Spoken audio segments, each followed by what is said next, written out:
This film is purely fictional. Please do not imitate it. Your like and subscribe are the motivation for me to update. Chapter 1. The jolts of the spaceship docking at the port woke Li Bin from his nap. The slight turbulence of the spaceship's journey, coupled with the dim lights of the enclosed cabin and the stuffy air circulated hundreds of times, involuntarily relaxed his body, creating a hypnotic effect comparable to having a math class on a summer afternoon.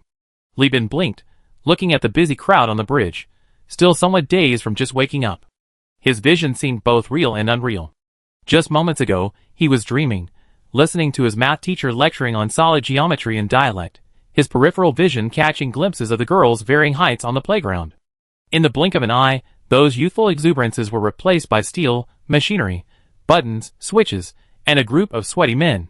If it weren't for this sudden campus dream, Li Bin would have almost forgotten that he was a time traveler, not a native.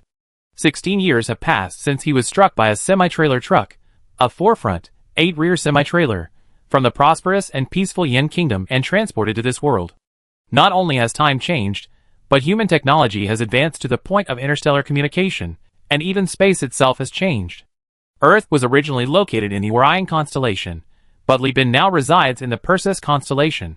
He had originally planned to save enough money to return to Earth and reminisce about the 21st century. However, he discovered that the Stargate connecting various star systems had mysteriously collapsed 200 years ago, leaving not only Li Bin but all of humanity in the Perseus constellation disconnected from the solar system. Having lost control of their home planet, the humanity of the Perseus constellation has fragmented into countless factions over the past 2 centuries.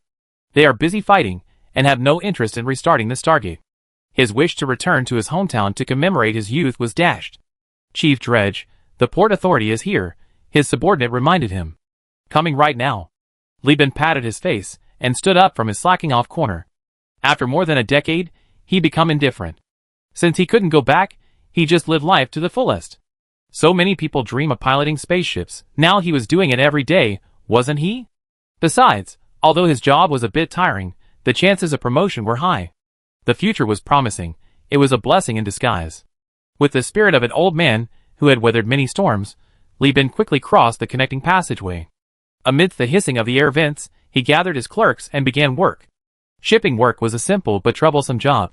Any ship's first mate or second mate could do it. The job was highly replaceable.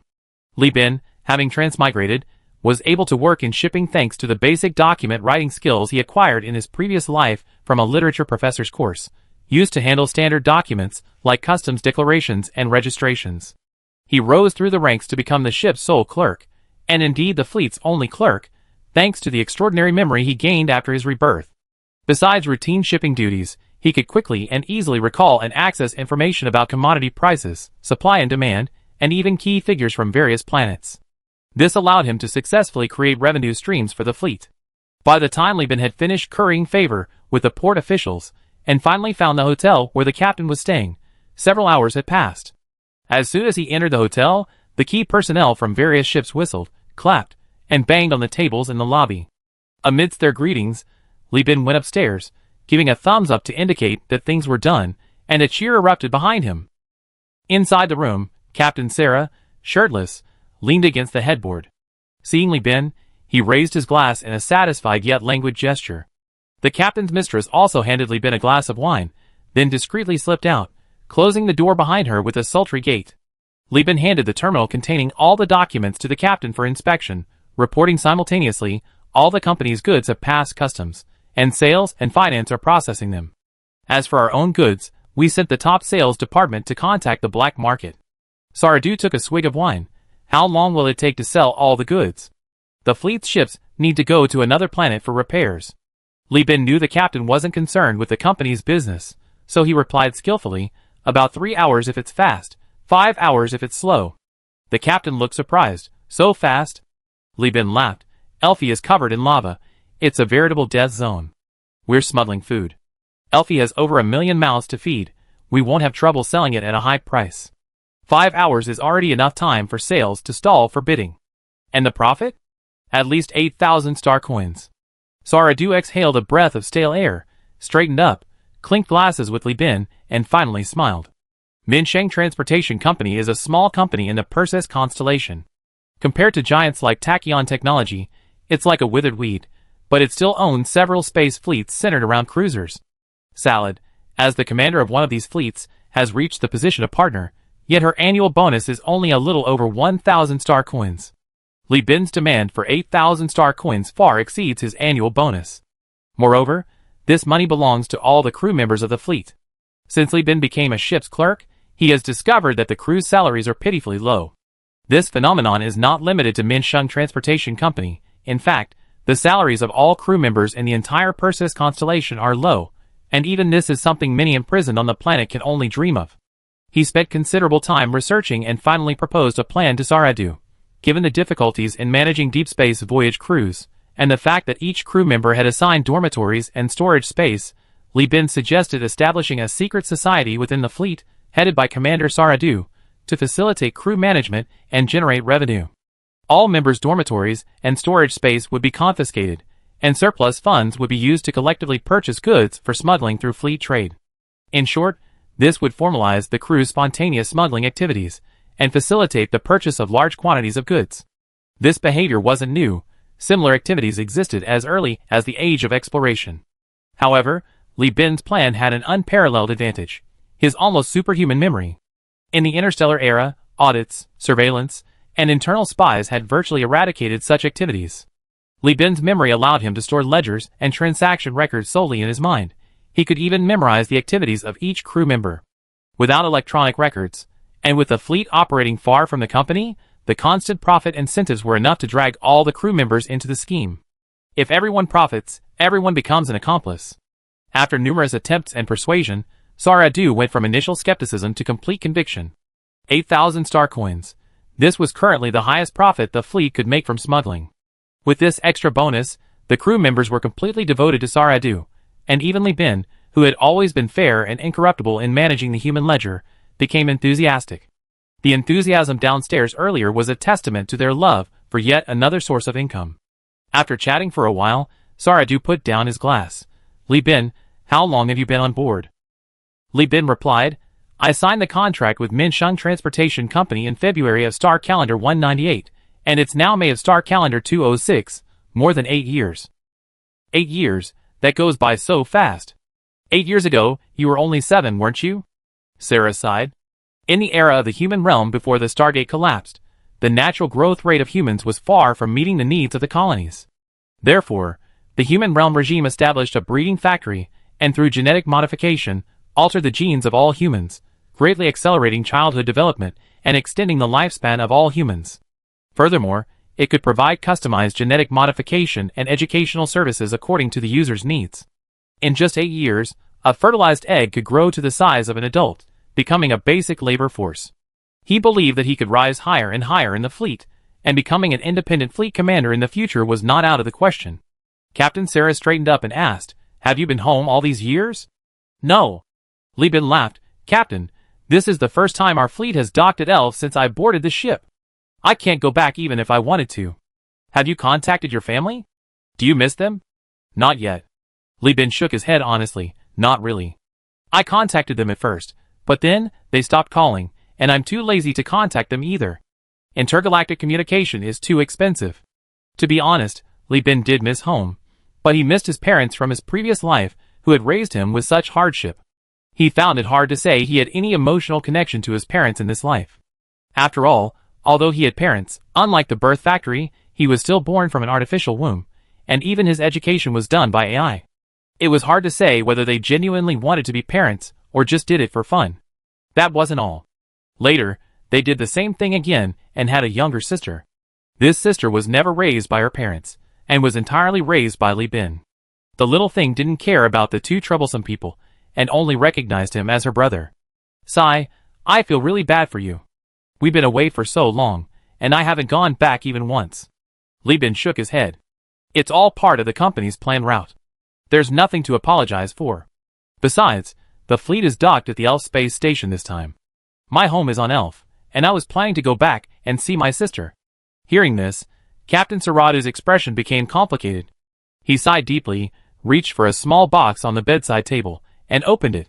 Inside the box was a stack of letters. He picked through them for a while, then took one out. Yours. Li Bin put down his drink to take it. The moment he held the letter, his heart sank. The envelope was made of genuine coated paper, not a synthetic imitation. Wood is a specialty of Earth, and on a cosmic scale, it's no exaggeration to say it's rarer than gold. Although humans can carry plants with them on interstellar colonies, since the collapse of the Stargate, the Perseus star system has had to rely solely on its own production for its own consumption of wood. In other words, this was an absolute luxury. A stack of coated paper cost a single star coin. Therefore, this was definitely not the kind of paper used for transfer or promotion documents. It was usually used to contain thank you notes for crew members in key positions. Captain Sarah said with great reluctance, "Back then, your parents used your labor to pay off factory debts. The contract was for 7 years. Theoretically, you should have been released to go home last year. I thought that instead of you buying a ticket home, it would be better to wait until the fleet went to Elf for business and send you back. Plus, having your help made things much easier, so I managed to get an extension from the company. But the company only granted a 1-year extension, and it's expired now. Inside is the company's contract termination notice, and your salary for this year." The captain pushed aside the bedside table, and sitting on the edge of the bed in only his underwear, he patted Li Bin's shoulder earnestly. "Go home and visit your parents. You were born naturally, unlike us who come from those breeding factories. You have parents, cherish them." Li Bin's mind was buzzing. He couldn't remember what Captain Sarah said afterward, he just numbly responded. With the captain's assurance that the fleet will resupply in this system in 4 years, "Go home and visit your parents first. I definitely come back for you in 4 years, and next time we sign a long-term contract and make a fortune together." Li Bin left the captain's room in a daze and joined the revelry downstairs. When he woke up again, he found himself lying in a hotel bed, the room filled with his luggage. Li Bin rubbed his head and sat up, struggling to recall the events of the previous night's revelry. He finally remembered that, after getting drunk, he had told his colleagues he was leaving. Everyone was drunk and caused a huge scene. Finally, someone suggested giving Li Bin, this great guy, a hand and moving all his luggage out, so he wouldn't have to lift a finger. So, a group of drunkards spent the night in a daze, rented a room, and filled it up while crying. They even took everything from the double dorm room, dismantling the toilet and bed. But now they all disappeared. They asked the front desk and learned that this drunken stupor had left him asleep for a full day and a half. The Minsheng Company's fleet had already set sail for another industrial planet in the galaxy. Because Li Bin's employment contract had been terminated, they didn't give him any hangover cures. Not only did they leave the toilet they'd taken from the ship behind, but they also thoughtfully extended his room until next week, so he could take care of himself before going home and not embarrass them. Li Bin looked at the room, crammed full of what he called luggage, and gave a bitter smile. He just said he'd let go of the past and wanted to make a name for himself at Minsheng Company, becoming a fleet commander, and now he'd been kicked out with a termination notice. That guy Sardu only sent me the termination letter after the business deal was done. He's probably afraid I embezzle before leaving, disregarding our friendship. One after another, they all underestimate the self-awareness of the successors to socialism. Chapter 2. In his hotel room, Li Bin looked at the star coins in his account, pondering his future. The hotel Sarah had booked was quite expensive, costing 1 star coin per week, naturally paid from the company account. Li Bin worked as a ship steer at the Minsheng Transportation Company, earning only 32 star coins a year, 4 times the salary of an ordinary crew member. Besides daily necessities, he invested all his surplus money in smuggling. Because of his key position, his share of the profits was quite high. In 8 years, he only earned a total of 1,392 star coins. This amount of money would be enough for an ordinary person to buy a house and land, and live a middle-class life on any planet. Star coins were the official currency of the human realm era. Although the Stargate had collapsed, many of the automated factories left behind in the Milky Way were still operating. As long as you had star coins, you could pick up goods at any time. It was a true hard currency. Ordinary people use currencies issued by the administrative bodies of each planet. These currencies have many names and inconsistent values, all based on star coins. Therefore, merchants and businesses of all sizes primarily settle transactions in star coins. With the human realm out of contact and not issuing its own currency, and given the Perseus constellation's 206 years of prosperous trade, the value of star coins has steadily increased.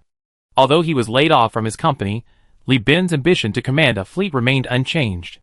Before transmigrating, he dreamed of exploring the stars. Now, after 8 years in space, watching spaceships come and go every day, the thought of settling down on Earth to farm or work in a factory was simply unbearable. Unfortunately, The initial investment is still too small. I don't know how things are at home.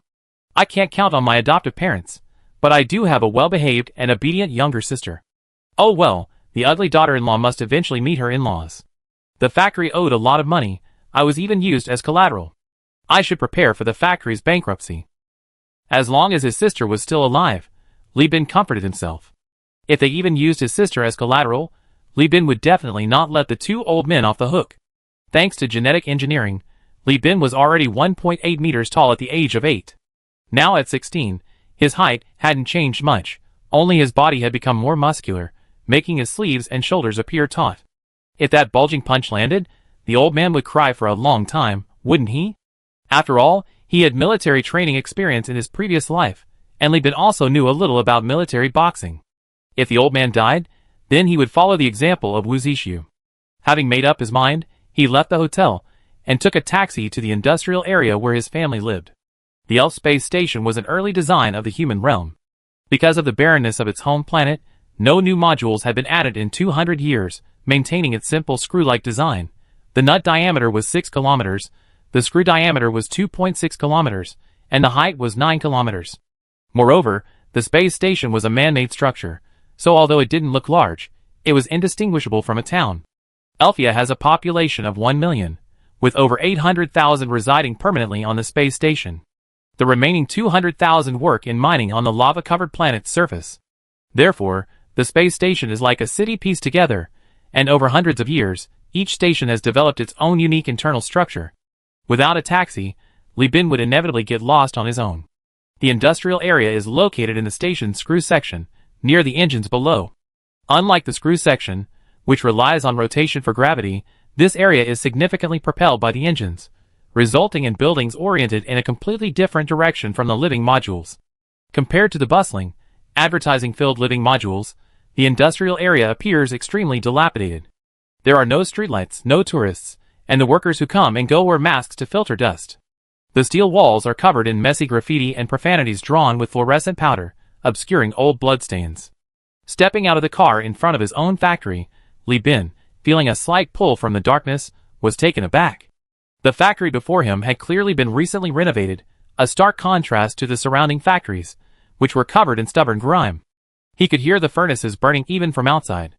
Wow, is ore refining really that profitable?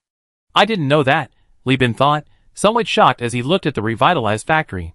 He straightened his clothes, convinced that his face hadn't changed in 8 years, and walked towards the factory. The steel plates at the factory entrance immediately lifted, revealing 2 machine guns. Warning, you have entered land controlled by the Industrial Complex Association. You have not obtained any authorization. Please leave immediately. Huh? Li Bin was stunned. Was his business really that big? It had even entered the association's fold. For a moment, Li Bin wondered if his cheat code in this life wasn't extraordinary memory but wealth. But seeing the unwavering gun barrels locked on him, he wisely dismissed the thought and turned away swiftly. Damn, the factory must have gone bankrupt and been acquired. What am I going to do? I used to live and eat at the factory. I don't know where my adoptive parents live now. He tried contacting them using their IDs, but the pretty AI assistant on the user interface told him that they had stopped using communication services 5 years ago. He wandered around aimlessly, finding no information, and instead, his eyes reddened, and he started sneezing from the polluted air of the industrial zone. He ran around for a while, covering his nose, and finally turned into a familiar dead end.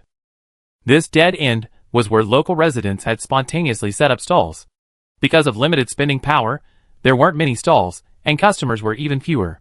After all, it wasn't time to leave work yet. Most consumers were still tied to the factory.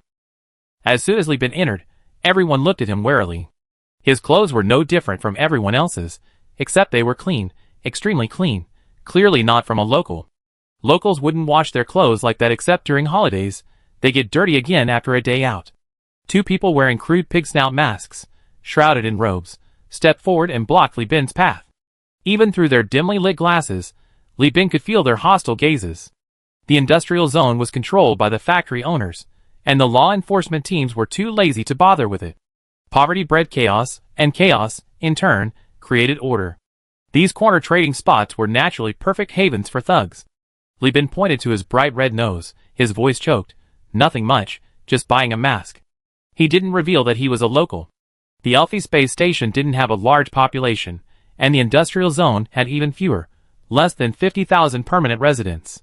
It was impossible to hide the fact that someone in a family was a crew member. An annual salary of 8-star coins would surely tempt these thugs to borrow money. While claiming to be an outsider might prevent them from fitting in, thugs generally avoid messing with people whose origins are unclear. After all, what factory executive doesn't have a few good-for-nothing offspring? If they accidentally hit someone they shouldn't, and the law enforcement doesn't arrive, the factory owners might really dare to wreck the industrial park. The two thugs indeed made way.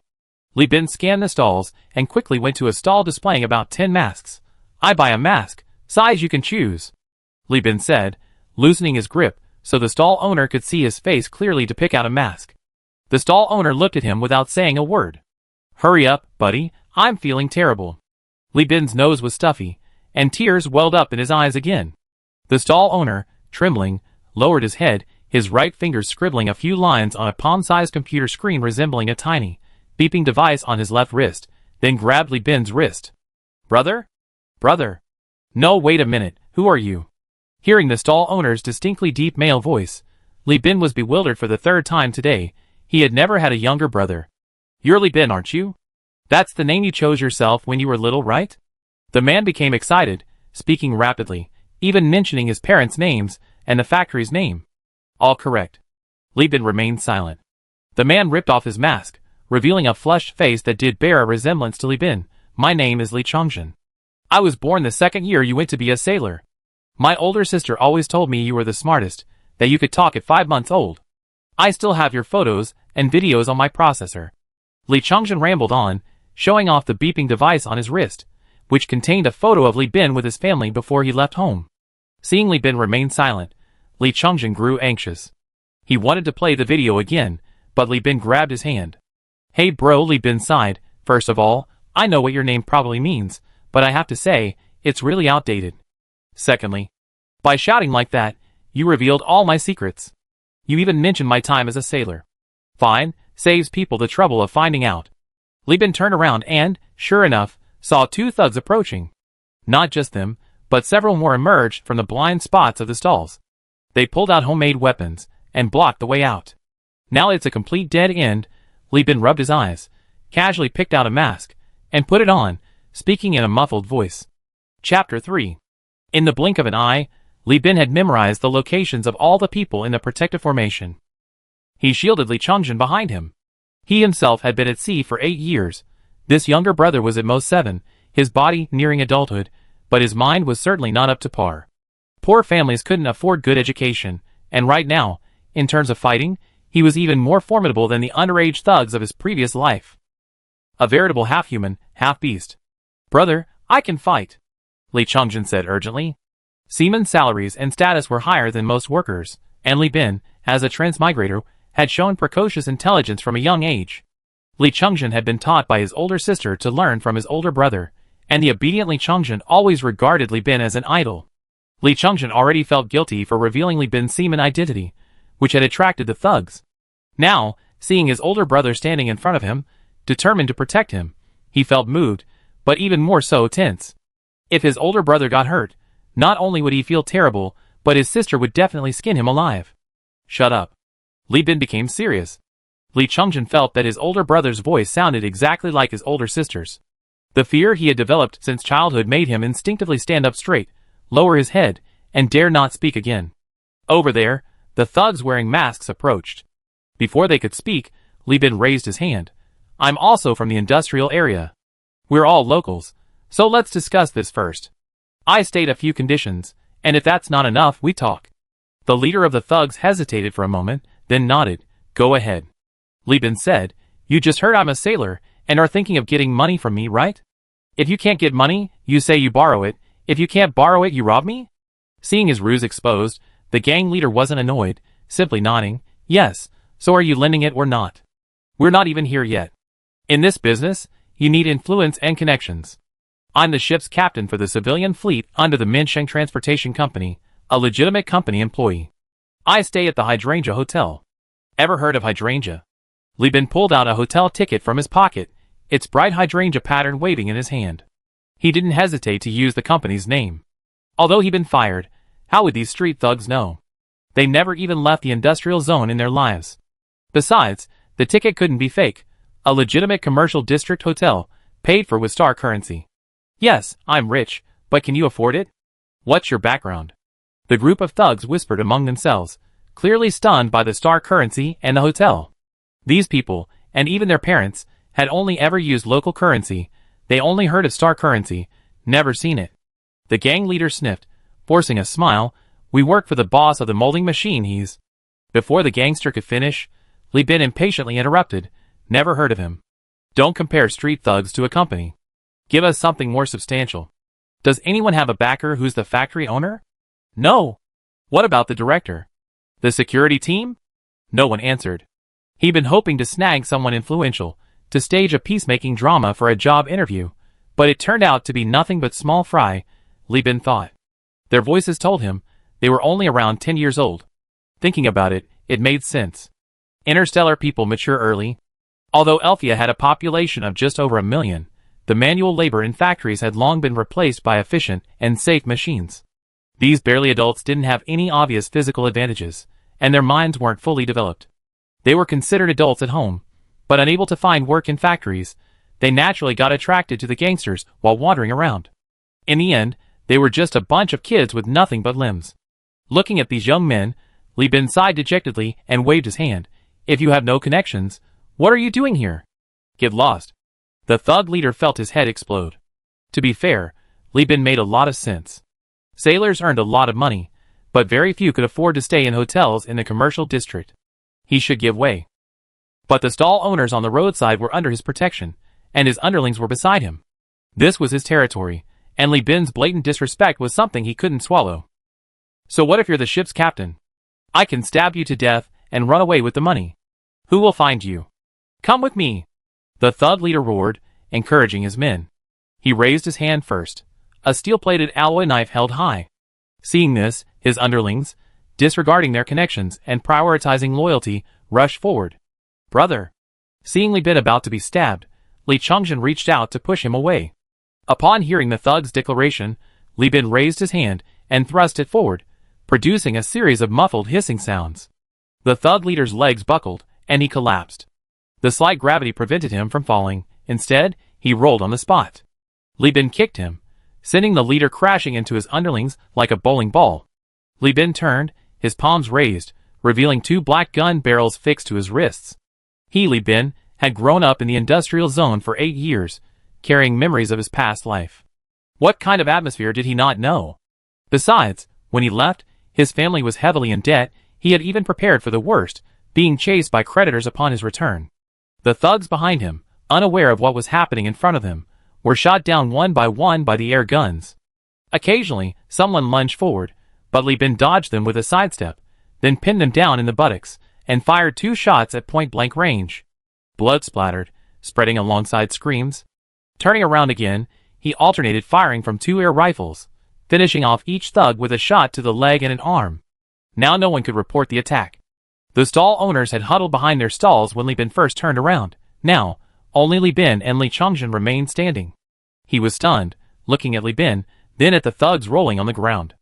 Only when the flying blood settled did he snap back to reality. Huh? Brother, you, a dozen men, you took them all down by yourself? His words were incoherent. Li Bin rolled up his sleeves, revealing the gun barrels. 2 air hoses ran along his arms to his waist pouch. Li Bin replied matter-of-factly, the human realm has been gone for years. Pirates, the madmen of Ludlow's left path, and rival companies, deep space travel isn't child's play, there are plenty of enemies. At my rank, how could I not have something for self-defense? Li Chongjin's eyes lit up when he saw the gun barrel. Is that a laser? I can't see any light. An air gun. This is an internal weapon. Li Bin slapped away Li Chongjin's outstretched paw, saying irritably, this is a space station, outside is outer space. If we use a laser and it pierces the bulkhead, are we trying to suffocate everyone? Internal firefights are all done with air guns. I have even better ones in my hotel room. If you behave, you can borrow them next time. Sarah had left in a hurry, and the crew helping with the move had moved the entire dormitory into the hotel. Besides the toilet, Li Bin actually had a more powerful standard air gun. However, his gun license only registered this concealed air gun he carried. Having already resigned, He wasn't authorized to carry the company-issued self-defense weapon. Li Chungjin, who had been drooling over Li Bin's air rifle, immediately stopped drooling when he heard there was something even better. He earnestly said, "I definitely obey, but you can't go back on your word, big brother. Who's going to go back on your word to a little brat like you? Hurry up and pack your things and take me home." Li Bin laughed, kicking his younger brother and sending Li Chungjin off to pack up. He then squatted down next to the gang leader and reached out his hand. Ignoring the gang leader's timid attempt to block with his hand, Li Bin slapped the gang leader's hand away, pulled off his clothes, and pried open the wound on the gang leader's stomach. "Ah!" The gang leader cried out in pain. The other gang members trembled, thinking miserably that the people in the space gang were too ruthless. Winning wasn't enough, they had to torture and kill. If their boss was tortured to death, they probably wouldn't survive either. "What are you yelling about? It's just a punctured intestine, your internal organs are fine," Li Bin said irritably. He rummaged in his pocket a few times, pulled out a wad of dark red plastic bills, and threw them on the ground. "Take this money to the doctor. If it's not enough, you're out of luck. If there's any left, buy some supplements. Buddy, I'm off." Genetic modification not only promotes precocious puberty, but also makes the body's self-healing ability far superior to that of the 21st century. For Earthlings, a severed intestine without treatment is almost certainly fatal. For interstellar humans, it's almost equivalent to a broken bone. Waiting for it to heal on its own will likely result in deformed healing, but it's not necessarily fatal. Under the thug's incredulous gazes, Li Bin and Li Chungjin calmly left.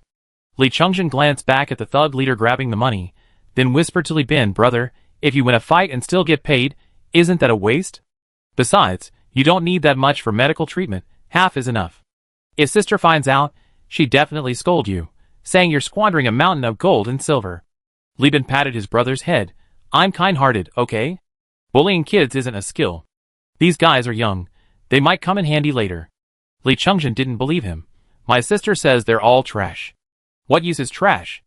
There's an old saying, trash is a treasure trove when it's misclassified," Li Bin casually explained. "As for your sister, if you're afraid of her scolding, just don't let her know." Chapter 4. Li Shu shut down the ore conveyor belt, returned the forklift to its position, checked all the machinery in her work area, rubbed her aching neck, and wearily clocked out. Her brother had told her that long ago, when humans still lived on Earth, factories used assembly line operations, with each worker only responsible for their small work area. Only small factories in underdeveloped areas retained the practice of one person performing multiple tasks. Although humanity's footprint had spread across the galaxy hundreds of years ago, the Great Collapse still profoundly affected everyone. The Perseus constellation was the last colony developed by the human realm, and many advanced technologies had not yet reached the region. The colony's development heavily relied on the human realm's support. Without the human realm, the technological decline in Perseus today would be unimaginable. Even more serious than the technological decline was the lack of order. Li Shu alone was responsible for all processes on a mineral refining production line, from ore leaching to purification. The purified metal solution would be placed in tanks, and depending on the order or material, it would be either directly refined or further smelted and purified.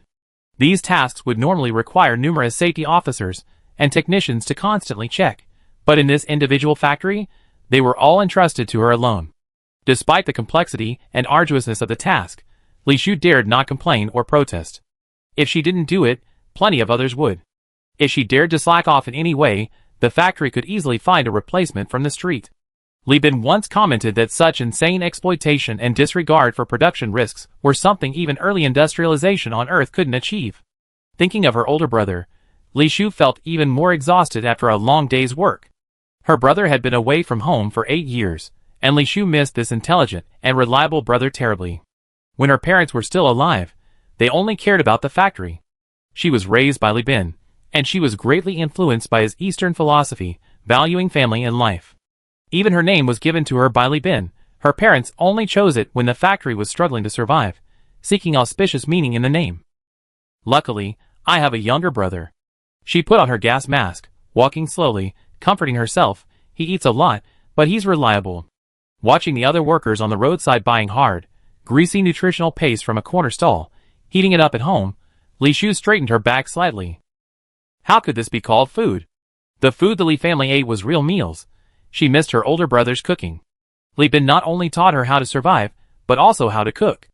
After Li Bin left, she passed this skill on to Li Chungjin. Thinking about going home and eating dried rat meat with sweet and sour moss nutritional paste, a faint smile appeared on the girl's face. She could even feel the aroma of the food. No! Li Shu stopped, looking warily at her home. The Li family originally lived in the factory. 3 years ago, the factory went bankrupt completely, and after her parents committed suicide, she and her younger brother moved to their current place. It was located on the edge of the factory area, a house built directly on the roof slab. Far from the space station's engine stacks, this place has the weakest gravity, making it unsuitable for living and most heavily affected by factory pollution. There are many houses like this throughout the industrial area, inhabited by impoverished people. At this distance, she shouldn't be able to smell the fragrance in the polluted air, especially since she's wearing a gas mask. Li Shu pulled a crowbar from the pocket of her overalls, carefully approached the house against the wall, and saw the door wide open, the ventilation system, which she usually avoided turning on, blasting air. Her heart clenched. After confirming no one was at the door, she cautiously moved a few steps, took a deep breath, and prepared to peek out when she heard her younger brother's cheerful laughter. Wow, you can make nutritional paste like this? It smells so good. My older sister never taught me this. Another gentle voice, one she had longed for, replied, soak dried rats, deep fry them, then shred them, and mix them with sweet and sour moss and a nutritional paste. It makes a simple vegetable and meat porridge. It's not difficult to make, but back then, I didn't have any oil, so I couldn't teach Li Shu. Li Bin, who was serving the dishes, was speaking when he sensed a figure at the door. He looked up and smiled. You're back? Wash your hands and eat. Li Shu, seeing it was indeed Li Bin, was first incredulous, then her eyes reddened. The crowbar slipped from her hand, hovering in the air, before being knocked away by her leaping body and slamming against the wall with a loud crack. Li Bin, who was bumped into by Li Shu, quickly covered the scalding hot porridge with his hands. Li Chungjin, drooling, still shouted, porridge, porridge. Sister, don't spill the porridge. Li Bin, who had been slammed onto the table by his sister, winced in pain. You clueless idiot, hurry up and take the porridge. Do you want to see your brother and sister disfigured? At the Li family dining table, Li Shu, who had just finished crying, had regained her composure, though her eyes were swollen. She took a sip from her bowl, glancing at Li Bin, as if afraid she was still dreaming. Li Chongjin, on the other hand, gulped down 3 bowls, his stomach bulging, and was now scraping the leftovers with a spoon. Li Bin, however, had no appetite for the nutritional paste, only eating a little. After hearing Li Shu's account of the events of the past few years, he was deeply shocked. So Mom and Dad committed suicide, or at least that's the news you know. And the factory isn't owned by the Li family anymore? Li Chongjin stared intently at Li Bin's bowl, nodding vigorously. Li Bin's face darkened. The 3 of us were born not out of parental love, but as children of natural birth. According to the debt law set by the giant corporation, can we be used as loan assets? We were taken out for loans by our parents right after we were born? Li Chongjin continued nodding. Li Bin's face fell, still unwilling to give up. He asked, we still have 2,807 star coins at home, but we owe over 10,000 in total? Li Shu lowered her head, and even Li Chongjin was too embarrassed to look at Li Bin's bowl anymore. You 2 old bastards, good riddance. Li Bin slammed his fist on the table, furious. It turned out that his so-called parents had absolutely no love for the 3 of them. It was only because the Persis marriage system, and even the clan system, had disappeared with the disappearance of the human realm, that childbirth and child-rearing could be replaced by specialized factories. The people were impoverished, so most families neither had the means nor the money to raise children. Therefore, any family that had children naturally was deemed by the giant corporation to have a strong desire to raise them, and thus they were willing to lend money. If the parents couldn't repay, it didn't matter, the children could continue to repay. If they couldn't repay, they would sign a contract to become indentured laborers for generations. Li Bin's parents in this life, due to poor management, had come up with the idea of lending money to their children, hoping to keep the factory running by constantly having children to borrow money. But the giant corporation wasn't stupid. Once Li Chongjin also took on loans, the corporation determined that lending to the Li family was too risky and stopped lending. Otherwise, when Li Bin returned, he might not just have a pair of siblings, but a whole bunch of brothers and sisters. When the factory completely failed, the corporation seized it and auctioned it off. The factory, worth tens of thousands of star coins, was ultimately bought at a low price. Most of the proceeds were used to pay off debts, leaving 2,807 star coins for Li Shu and Li Chongjin. Li Bin angrily said, I knew I was doing well, and the family owed a lot of money. Why wouldn't Minsheng Company sign a longer contract and kick me out? It turns out they only wanted the factory from the beginning. This explains why, despite being from the factory district, an 8-year-old could become a sailor. Minsheng Company wasn't a local enterprise. Taking her in was purely a hostage situation. Now that she had the factory shares, she naturally wanted to get rid of Li Bin to prevent him from harboring resentment and affecting the company's operations. Sarah probably genuinely wanted to keep her. After all, her feud with Minsheng Company was none of his business. Losses were the company's responsibility, but the profits from smuggling were hers. Li Shu put down her bowl. When my brother was born, the factory was already struggling to get orders. I was mentally prepared for bankruptcy liquidation, but receiving so many star coins in the end made me a little uneasy, especially since there were still so many debts. Li Shu hadn't touched a single penny of the money left over from the factory sale. Her living expenses over the past few years were her and her brother's hard-earned money. She didn't know how to spend this money to pay off the debts, and she was afraid that touching the money would attract the attention of others in the industrial district. People here were poor and very sensitive about spending. Once they started spending money, they would figure it out, and there would be no peace afterward. Li Shu knew her older brother was precocious and worldly-wise. She and her brother wouldn't spend the money. The moment she received it, she decided to wait for Li Bin to return and make the decisions. Li Bin scoffed, "Don't think of Juki as a benefactor. This money isn't for us to spend, it's for us to use as capital to gamble. How much is your monthly salary? What's the exchange rate with star coins now?" Li Shu shook her head. "It's all paid daily, 150 points a day. It takes about 13,000 points to exchange for 1 star coin." "Points? Are you playing games here?" Li Bin spat. "Work all year round. Even if you don't rest a single day, you only earn 4 star coins. Not even enough to pay the interest." Li Shu knew she couldn't repay the loan, but she didn't dare calculate it clearly, afraid that knowing would rob her of the will to live. After Li Bin's calculations, Li Shu felt increasingly desperate, tears streaming down her face. Seeing her sister cry, Li Chongjin cried anxiously, "Sister, don't cry. Who lent us the money? Tell me, I go to their house tonight and set it on fire. If you resent those dead parents, I dig up their graves and feed their ashes to the cockroaches, okay? You're not allowed to go." Li Shu glared at her, and Li Chongjin wilted. She looked down at her hands, covered in calluses and small scars. "I just want to redeem the factory, so we don't have to work for others anymore, so our family can be our own people and live a good life." "Brother, when those two were arrested, I covered Chongjin's eyes. He didn't know, but I knew very well. They looked terrible. It seems Li Shu hated her parents to the extreme. He only spoke of those two people, and comforted her. Redeeming the factory is nothing. Individual refineries are all about sucking up to people, sucking up to their suppliers, and then sucking up to their customers. They wouldn't even work as dogs. Let me give you a straight answer, brother. If we're going to start a factory, it has to be a shipyard with technological expertise. But starting a factory isn't something that can be done in a few words. We need to figure out how to pay off our debts first, otherwise the interest will keep snowballing." Seeing his older brother speak, Li Chongjin's sister immediately stopped crying. Hearing about paying off debts, he immediately perked up. "I've been looking for a long time. To make money, we still need to." "Shut up. Listen to your older brother." Li Shu frowned. "Oh!" Li Chongjin deflated again. Li Bin said, "I have 1392 on me, and my family has 2,807, totaling 4,199 star coins. Let's round it down to 4,200. My idea is, we need to buy a ship. Space is dangerous, but it also offers many opportunities. Whether it's exploring human ruins, collecting space debris, or installing mining equipment to excavate asteroids, it's all more lucrative than being a factory worker." "Buy a ship?" Li Shu explained in surprise. "Is that enough?" "A new ship certainly isn't enough," Li Bin laughed, "but there's still a chance for a used or second-hand one. Let's eat first, and tomorrow we go see a ship with your brother." Chapter 5. After bankruptcy, the Li family was practically destitute. Even their so-called bedroom was a converted hibernation pod from abandoned crew members. Stealing electricity to illegally build the hibernation pods was cheaper than directly purifying the air in the entire room. But there were only 2. Naturally, the older brother wouldn't steal them. He refused his sister's offer to make a bed, drank a dose of caffeine, and focused on researching online. Before Li Chongjin went to bed, Li Bin was already sitting at the table.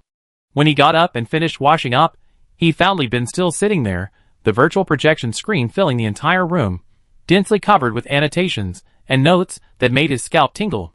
My God, 6 hours without moving. No wonder my sister said my brother is smart. It's hard not to be smart with this kind of setup, he muttered to himself. Li Shu nudged her younger brother. Learn from your brother.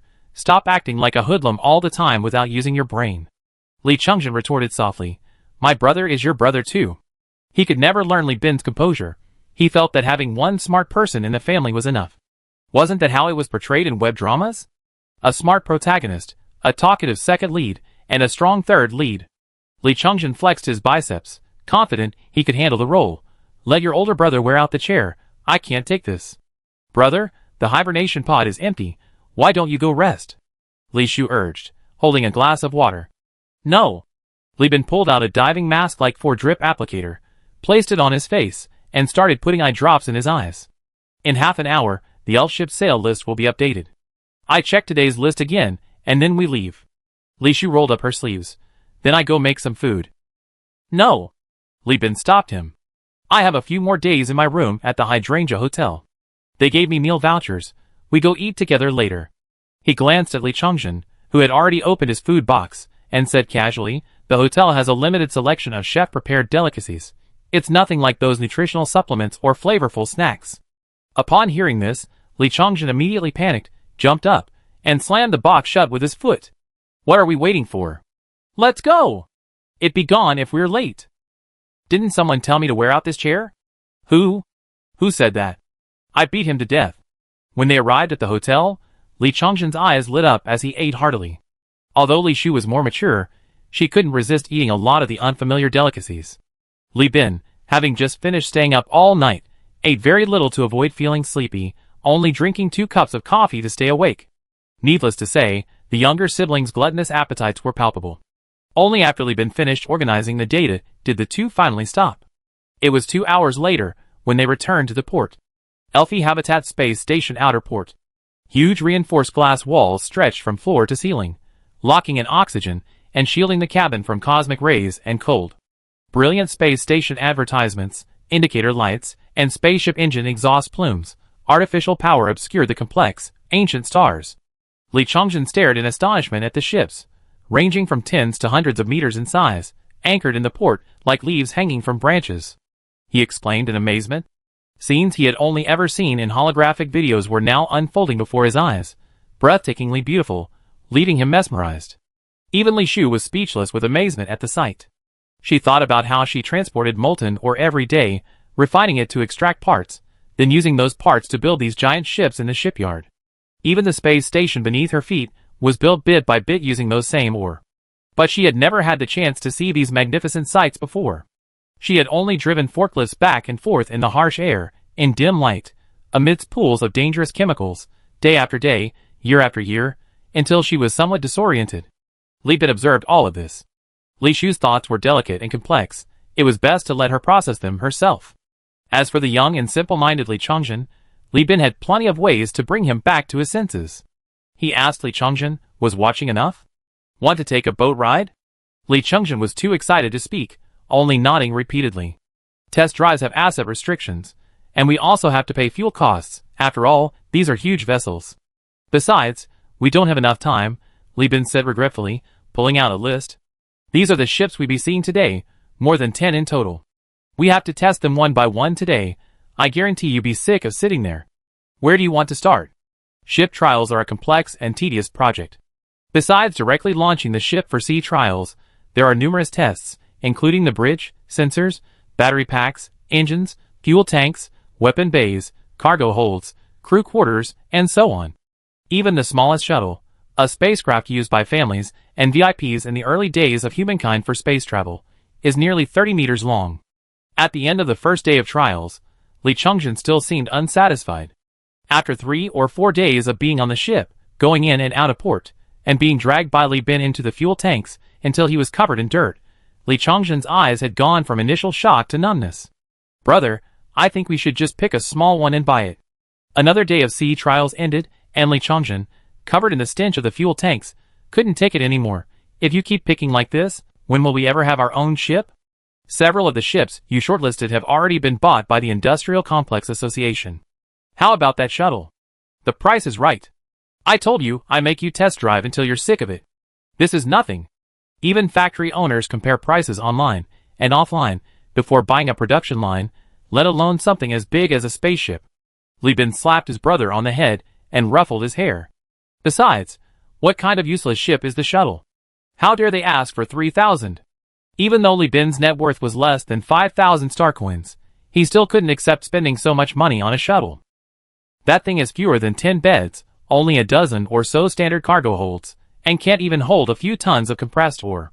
One trip wouldn't even cover the fuel costs. It's a pure money loser. Li Chongjin, his forehead being angrily rubbed by his older brother, said aggrievedly, Then what do you want, brother? We only have this much money. I figured it out. A few thousand star coins might cause an earthquake in the industrial zone, but here it's nothing. I used to think we were good at keeping our wealth hidden, but it turns out it's worthless. Li Bin casually said, that mining ship from the Risk Mining Company, converted from a Barber-class frigate, I think it's pretty good. Over 100 cargo holds, 70 crew quarters, and it even comes with a mining drill. With it, we don't even need to pay for conversions. We can just set sail and make money. Li Chongjin scoffed, Barber-class? That thing's listed at 12,000. Li Bin waved his hand. That's 12,000 for a brand new one. Let's look around some more. Maybe we find a cheap used one. Bullshit.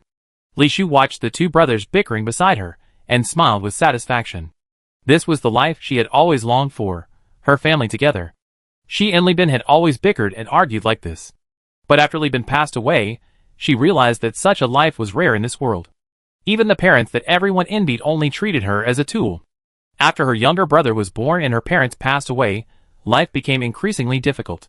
As the three were about to leave the port, Li Shu asked with some concern, Brother, are you going to a bar again tonight? Li Bin paused, rubbing his head. Not a bar, a pub. Li Chongjin scoffed. What's the difference? My sister said people who go to bars are all hooligans. We're just a small family business. Don't waste the money you spend on alcohol and women. Lots of people in the factory area drank and hoard excessively when they were young, even getting injections. By their 40s, their health is failing, they have no jobs, no lovers. Just wait to die. He said with some heartache, besides, there's so much good food at the hotel, why can't you go eat? Wouldn't it be a waste not to use your meal tickets? And you go to the bar? A double waste. Li Shu secretly kicked her brother, her face remaining calm. Chongjin is talking nonsense again, brother, don't listen to him. I know you have your own opinions, but you get drunk easily, I'm afraid you'd be taken advantage of. Wait, what's all this about? I'm discussing business.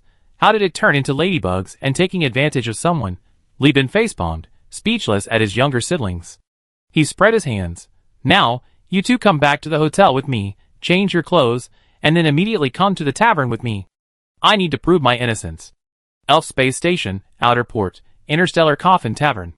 The three members of the Li family changed into crew uniforms and stood at the tavern entrance. The clothes were discarded by the company's crew when they emptied the crew dormitories. As for the tavern, it was only open to crew members. Li Bin rolled his eyes at his younger siblings, then nodded to the burly man on guard duty, whose hands and eyes had been replaced with prosthetics. Good evening, Brother Thorpe. Good evening, Mr. Li. Thorpe greeted Li Bin with a smile, his prosthetic eyes focusing rapidly. Li Bin draped his elbow over Thorpe's shoulder, flicked a cigarette at him, and Thorpe deftly took it, lit it with a flick of his finger, and began to puff away. Li Chongjin, witnessing this, stared wide-eyed. He could clearly see that the cigarette Li Bin had pulled out was made with real tobacco, not some kind of electronic cigarette. Sis, it's natural tobacco, right? Li Shu hesitated before nodding. Li Chongjin was even more astonished. This stuff must cost several star coins a pack, right? Even the factory owners can't afford to smoke it. Keep your voice down. Your brother's working, don't embarrass him, Li Shu said, shocked but not forgetting to lecture her brother. The siblings were whispering amongst themselves. After offering them cigarettes, Li Bin made a few casual remarks before asking, Brother, did you find a target after asking everyone for help? Thorpe exhaled a plume of smoke and nodded. Someone came in late last night, matching your requirements. The bartender made an appointment with him, and he went in about 20 minutes ago. Li Bin grinned. After getting the target's information, he slapped the remaining half-pack of cigarettes into Thorpe's hand. Thanks, brother. If it works out, I treat everyone to drinks. First, show my younger brother and sister around. He then beckoned the two siblings to enter the pub. Cobalt blue lights, melodious ship music, and a cacophony of sounds greeted them. Everywhere they looked were crew members, various company logos, and people coming and going, some in small groups, others alone at the bar or in corners, drinking. Li Bin said to Li Shu, "The ships listed on the market are all publicly for sale. You pay a fee upfront, and then there's the tax cut. Ships on the black market aren't taxed, but they're not cheap either. Besides, the elf black market is too small, the listings only change every few months. It's not safe. I've been there myself, and there weren't any suitable ones." He glanced around, pointing to a drunken man at the bar. "Besides that, there are these crew taverns. The people there are all sorts, real crew members, pirates. Occasionally, there are guys eager to sell their ships, but picky buyers. They're worried about selling to the wrong people. It end up in the hands of someone who doesn't cherish the ship and can't afford the booking fee. That's why your brother came here to try his luck." Li Bin reached out and patted his sister's head. "You really think I came here to indulge myself? I'm known for being precocious, okay?" Li Shu's face flushed red with embarrassment, and she stammered in a voice barely above a whisper, "I'm just afraid you're under too much pressure and might do something rash." Li Bin smiled and shook his head. "You've been holding on to 10,000 star coins for years and haven't done anything rash, so why would I be? You and Chongzhen helped me get a private room. I'm going to go and brag to that guy and try to get the ship tonight." Chapter 6. Jeff was a little tipsy, but he stubbornly refused to take any hangover cures. He heard from the bartender yesterday that a buyer had taken a liking to his ship, and they were meeting tonight. He didn't have much money left, so he had to be careful with his hangover cures.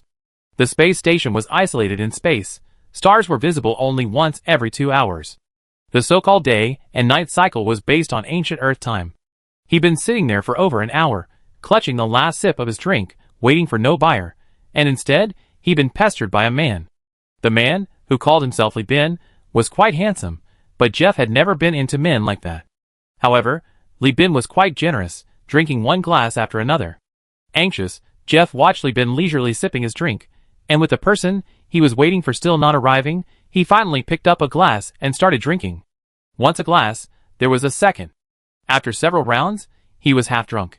Then the conversation started flowing, and Li Bin took the opportunity to get to know the man better. "And so, I got expelled from college, squandered all my money, and now I'm dirt poor. Hiccup. But even so, I won't sleep with men. You're not a bad person, so once I sell the boat, I definitely pay you back for the drinks. Don't even think about it with my strong physique." Jeffrey hiccuped, half praising, half mocking. Li Bin, feeling slandered, wasn't angry. He outwardly gestured for Jeffrey to continue, while secretly trying to recall the logic in his words. This Jeffrey was also a man with parents and a family, but his family had fallen on hard times. His grandmother had taken out a loan to buy a boat in the late stages of the human realm, but after a few years, the human realm collapsed, the loan company was quickly wiped out by other companies, and the money was never repaid. His grandmother and father, 2 generations of hard work, saved up some money to send Jeffrey to the only academy in the Perseus constellation not controlled by a giant corporation, hoping to make the family rich. Who knew Jeffrey wasn't cut out for academics? To make matters worse, he studied archaeology, spending his days sailing to various ruins to investigate advanced human technology and conduct technical excavations. This was unbearable for Jeffrey, who had always loved stories of pirates and explorers. Ultimately, due to poor grades and a major blunder, he was expelled. A few years later, his father was killed by pirates. Now completely free, Jeffrey, piloting his family's heirloom spaceship, embarked on a thrilling deep space exploration and a revenge mission, successfully squandering the family fortune last month. Creditors are pressing for repayment, even seizing his ship. Now Jeffrey's credit is ruined, the public market won't take his orders, and the black market demands immediate payment. He's trapped, so he's considering selling his assets at a bargain price. It's a case of 2 generations of hard work gone in a single day. Jeffrey attributed it to bad luck, but Li Bin had a different opinion. Li Bin calmly said, "You're not unlucky, you just read too many adventure stories." Seeing Jeffrey's boastful glare, Li Bin pushed a glass of wine towards Jeffrey, waiting for him to angrily drink it down before continuing. Whether it's a novel or a movie/video, whether you listen, watch, or even fully immerse yourself in the experience, it's still a story. Stories always need to serve the market. Even if you pay for the best story, allowing you to experience the protagonist's rise to power from their first-person perspective, the screenwriter will still cut out the hardships of the early stages of their business. Li Bin started listing the problems on his fingers: personnel arrangements, conflicts and demands. The tedious voyages, the dangerous hyperspace turbulence, frequent malfunctions, how to deal with pirates, how to solve the shortage of deep space supplies, how to distribute profits, how to keep the crew secret. With each point, Li Bin used his exceptional memory to concisely explain Sarah's solutions, drawing upon his years of personal experience. These methods, developed by professional captains through experience accumulated by reputable companies or by purchasing analytic services, were far superior to the amateurish approaches of a mediocre captain like Jeffrey. Jeffrey found his alcohol-induced haze clearing. He listened with increasing fascination, becoming unusually attentive this time, unlike his usual inability to concentrate in class. He even compared Li Bin's brief answers with his own experiences, then expressed his admiration. After Li Bin finished, Jeffrey raised his glass and solemnly apologized. "I was foolish to mistake you for someone who wanted my body. I'm sorry." He raised his glass to drink, but Li Bin stopped him. "You drank again after I added an antidote to that drink. I wasted my time." "Huh? You added an antidote?" Jeffrey was bewildered. Otherwise, Li Bin chuckled. "You're completely drunk. Without some hangover cures, how can you listen to my story?" Li Bin stood up, straightening his crew uniform. "Let me formally introduce myself. I am Li Bin, the buyer of that historically significant and valuable ship that the bartender helped arrange." Jeffrey stared blankly, then turned away. The bartender, twirling his cocktail shaker, gave Jeffrey a reassuring smile.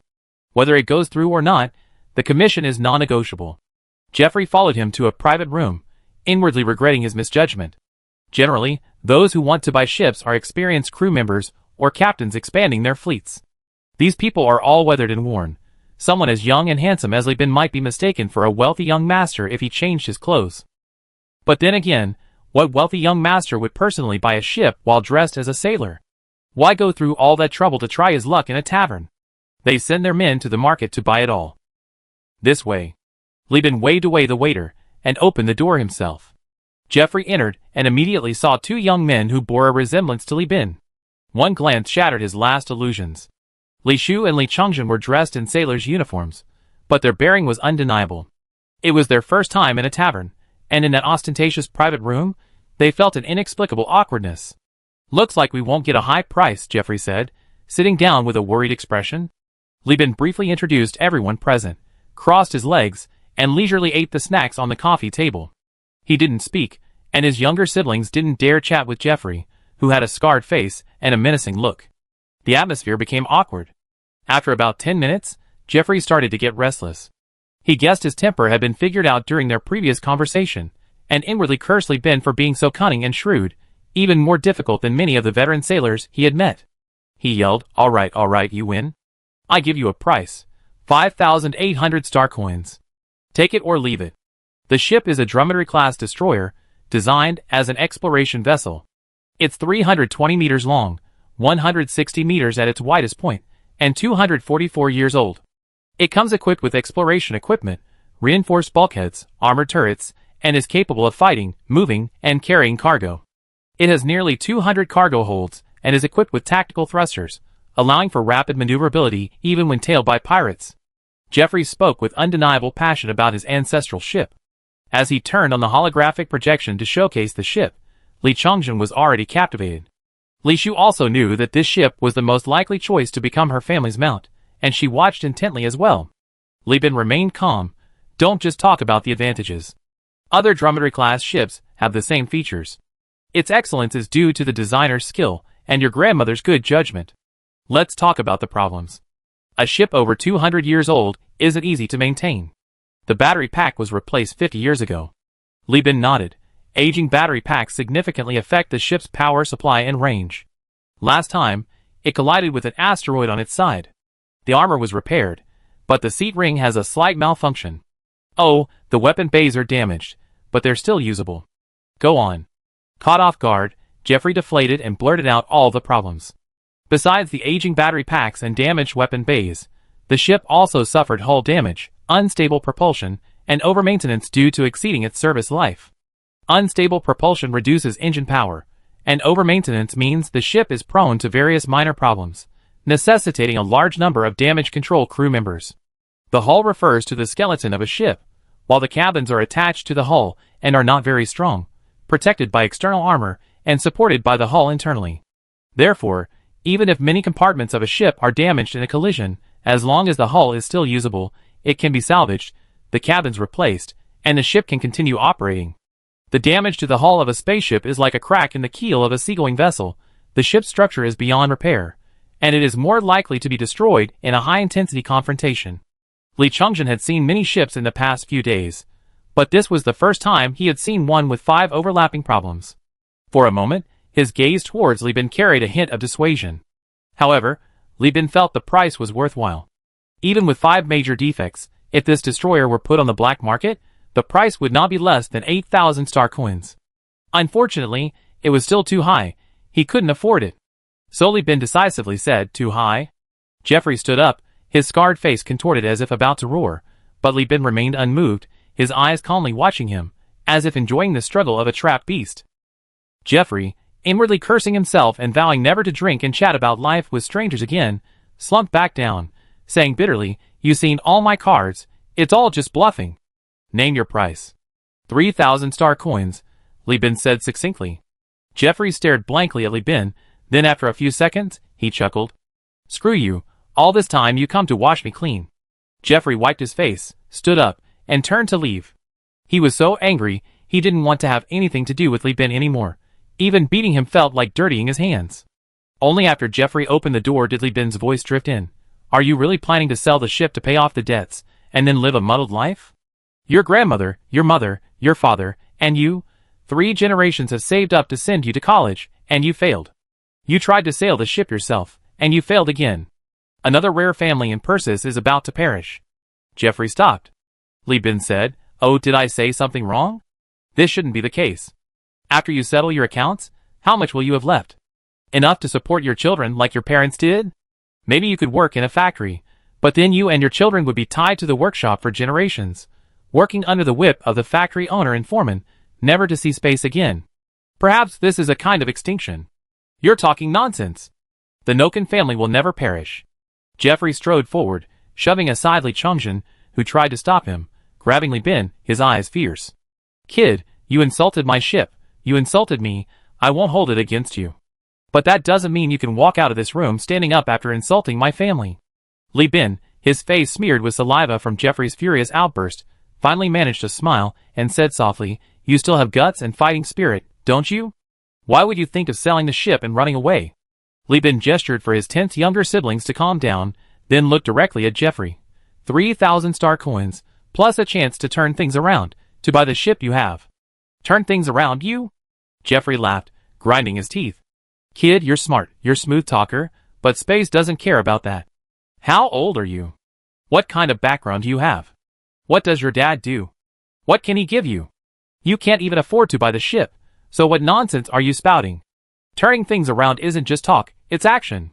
Let go of my hand," Li Bin said slowly, reaching forward to press on Jeffrey's nerves. With a slight pressure, Jeffrey's hand involuntarily loosened its grip. He slammed the door shut, pulled out his terminal, and a densely packed, annotated text popped up on the holographic projection. Behind the text was a background composed of countless planetary market lists. Li Bin, with his back to the projection, swiped his fingers across it while rapidly speaking.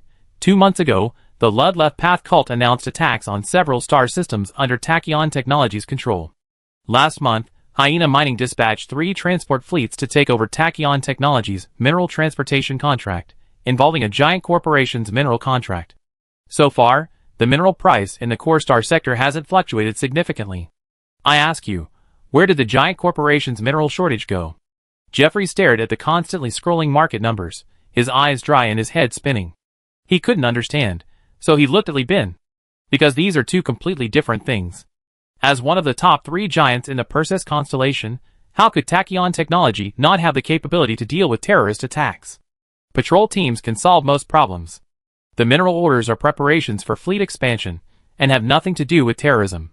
Hyena Mining itself has enormous mining capabilities, and terrifying mineral reserves. Even if it were truly an emergency order, they could absorb most of the demand themselves, and wouldn't engage in short-term market buying. He said to Jeffrey, "See, it's a very simple thing, anyone can understand it, but as long as you add useless terrorist news, you be captivated." After Li Bin finished speaking, he began to recite the unit price of minerals and fuels on various planets, and then recited the fuel requirements and range of various ships. As he spoke eloquently, a flick of his finger sketched out several winding shipping routes.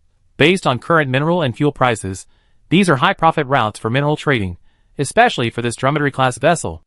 Li Bin erased the extra lines, leaving only a single red line. This shorter route, taking 3 months, is our most profitable route. I also guarantee that this route is currently the most stable and least susceptible to the influence of large corporations' business. Jeffrey retorted stubbornly, I can do all that with a little money spent on a commercial AI service. Then why did you go bankrupt? Li Bin cut to the chase. Because the owners of the AI are large corporations, and large corporations have their own principles, they won't provide their competitors with deals to expand their markets. Li Bin pointed to his face. But I can provide this technology. I checked the terms of major lending platforms and publicly available residential loan data. Guess what? What? Jeffrey's voice became much softer. Li Bin explained, word by word, almost 70% of people have loans. It's just a matter of how much. Lending platforms never refuse to lend money, and they never press for repayment from those who have the ability to repay. They only take drastic measures when they determine that there is absolutely no chance of repayment. Simply put, in the lender's eyes, you, Jeffrey, are already a dead man with no credit. Even if you really sell your ship for 5,800 star coins, you lost your chance to start over because your failure record is too long, the risk is too high, and you can't get any more money. Jeffrey's face turned deathly pale instantly. Li Bin coaxed, but now, there's an opportunity that will not only allow you to pay off your debts, but also realize the goals your family, your parents, and your grandmother once strived for. What opportunity? It's like this. I have a way to make money, some startup capital, and years of sailing experience in the company, but I lack ships and crew. And you have ships, you have crew, but you don't have money. We can complement each other's strengths and weaknesses. I set up a company and buy your ship for 3,000 star coins in the company's name, and that's not all, let me finish. Then, I give you company shares for the remaining money. From then on, you be a partner, and the company's ship will still be yours. You use the 3,000 star coins to pay off part of the debt first, and I guarantee it for you in the company's name. With repayment and a job, you won't be a deadbeat anymore. As long as the company is profitable, you can pay off your debts while continuing your family's ideals. Do you understand? Understood. Deal? Deal. Their hands clasped together, shook vigorously, and amidst Li Bin's hearty laughter, the contract was formed. Li Chongjin, standing to the side, watched as the two men, who had almost fought tooth and nail just moments before, were now behaving like brothers. He couldn't understand it at all. It seemed that even though the family still owed tens of thousands of star coins, his older brother was now starting a company and incorporating this person's debt into it. Had he misheard, or had his brother gone mad? As for Li Shu, she was completely stunned by her brother's crazy actions. This Jeff had no idea about the Li family's financial situation. Although the Li family had taken on his loan, conversely, he was now also saddled with tens of thousands of star coins in debt from the Li family. Although she had no doubt that her older brother could pay off the debt, the thought of his swindling behavior still stirred a feeling of half shame and half excitement in Li Shu. Li Shu nudged her absent-minded younger brother. You should learn from your older brother. Learn what? Learn to swindle people like my brother? Chapter 7. Li Bin was very satisfied with this 9-handed old ship. Although it was a 200-year-old spinster, the Jeffrey family had a deep affection for it, and had maintained it quite well. He happily directed Li Shu to borrow the forklift from the refinery, and move all the odds and ends left by the Minsheng company at the hotel onto the ship. Then he urged Li Shu to resign from the factory. Brother, are we in such a hurry? Li Shu was somewhat bewildered by her brother's decisiveness. She had originally thought that buying the ship and setting sail would be a complicated and lengthy process. She could work a few more days at the factory to save some more money. But Li Bin thought his sister's thinking was too narrow-minded. What Li Shu could save in a year wouldn't even be worth the pack of natural tobacco he had bribed the tavern security guards with. Instead of working, it would be faster for his sister to help dispose of the spaceship and get it ready to sail. Li Bin acted with lightning speed. With a memory comparable to a computer, he swiftly registered a company, signed contracts, and found a shipyard to maintain the ship. Ignoring Jeffrey's objections, he repainted it and, incidentally, changed the ship's name. Whatever the ship was called before, it was now called the Three-Legged Cat. We're as incompetent as a three-legged cat right now, but cats have 9 lives, meaning we have 9 chances to escape danger. These were his elder brother's exact words. Li Chungjin felt that 9 chances were far too few. Why not 900? Li Bin's answer was concise. If we can't succeed even after facing 9 crises, then even if we survive, we become like Jeffrey, a dead man of faith. There's no point in turning things around then. We might as well just jump out of the space station's engine nozzle and die. In 2 days, the 3-legged cat had completed all its work except for arming and recruiting crew. The 4 met as usual at the Interstellar Coffin Tavern to discuss crew recruitment. A 240-meter ship couldn't possibly operate with just 4 people. Damage control, mapping, observation, armed sailors, engines, various roles needed to be specifically assigned. Jeffrey, chewing on a sticky, wet nutritional paste, pointed to the heads of drunkards in the tavern and said, "Look, right here.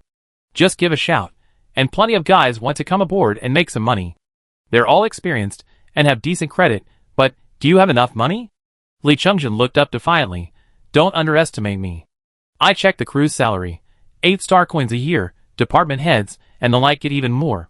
But my brother said we only hire the minimum number, so we only hire 20. We can afford 20. He then looked at Li Bin. "Right, brother?" Unexpectedly, Li Bin shook his head. "We don't have that much money." "Huh?"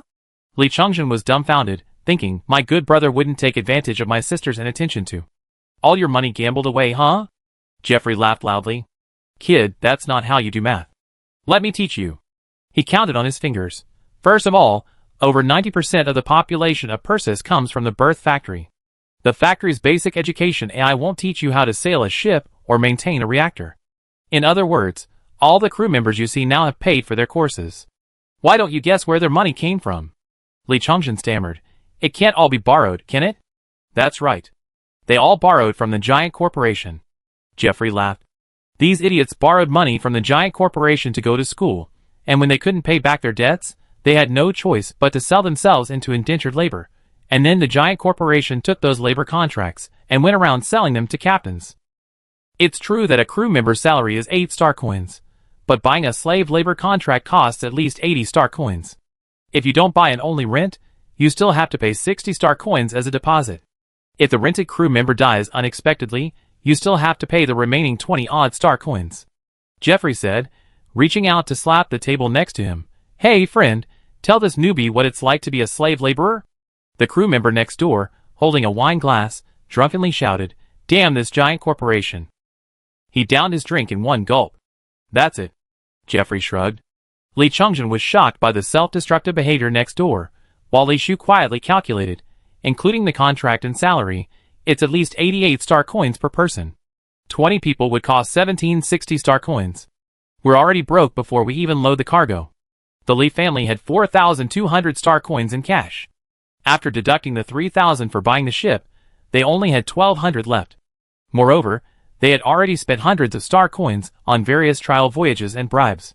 In short, this amount of money wasn't enough to recruit crew.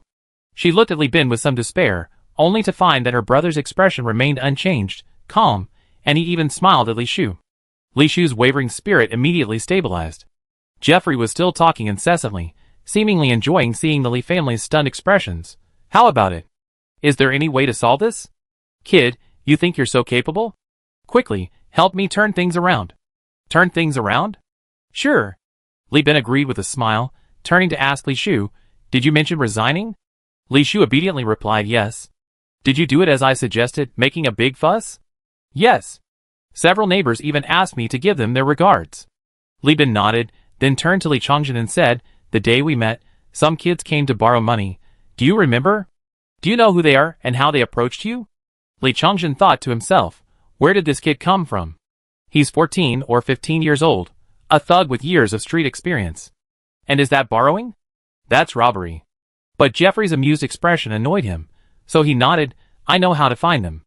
Li Bin sent Li Shu a document and continued to Li Chungjin, "Okay, then I give you a task. If you can complete it, I appoint you as a team leader." Li Bin said, "You and your sister go back to the factory area to move. Make it a grand affair. While you're at it, bring out those thugs too. Your sister will teach you what to do and how to do it." Li Chungjin nodded vigorously. He knew his sister's words all too well, not to mention the grand return home. He wasn't just going to find the thugs, he was going to bring out everyone he knew, so they would know that he, Li Chungjin, was now a big shot. Unlike these earthly crawlers, he was a spacefaring crew member. He was overjoyed. He grabbed his sister, who was reading the document, and ran off quickly, leaving Li Bin and Jeffrey sitting opposite each other. Li Bin tapped the table and said to Jeffrey, "Hey, I still have 3 positions here. 2 damage control officers and 1 chief engineer.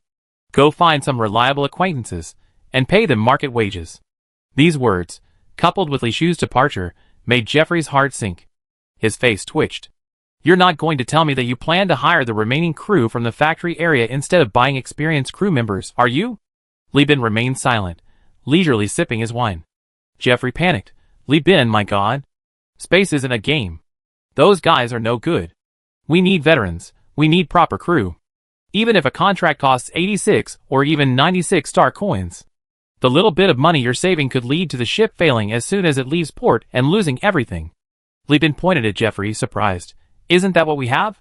You, as their partner, can teach them, and they can teach the newbies.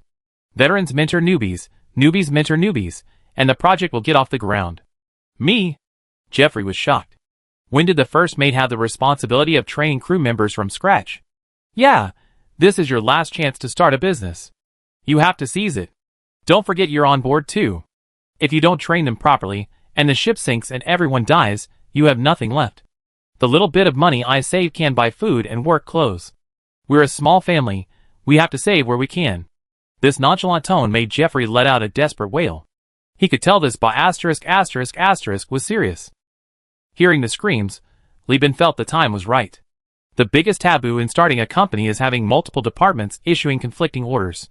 Jeffrey was a partner he half-tricked and half-lured into the business, and his status as a partner naturally gave him the capital to establish his own independent operation.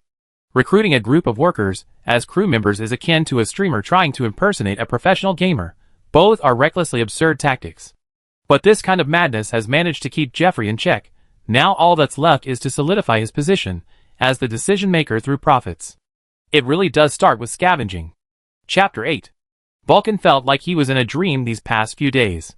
He had been honestly working as a thug, collecting protection money, but just a few days ago, the eldest brother of the bankruptly family, the sailor, returned, publicly humiliated him, and even single-handedly took down over a dozen men with an air rifle. Just when he thought he and his friends were going to be crippled and expelled from the gang by their boss, a man named Li Bin actually left them some money for medical expenses. While lying in the clinic, one of his underlings, oblivious to the danger, suggested reporting Li Bin to the security guards for unauthorized use of firearms. A furious Vulcan smashed his head open with a lunchbox, repeatedly warning them not to call the police or cause trouble for the gang leader. Li Bin's money saved them all. Not only did it heal their injuries, but they also had enough left over, enough for them to get skills certificates and work in factories.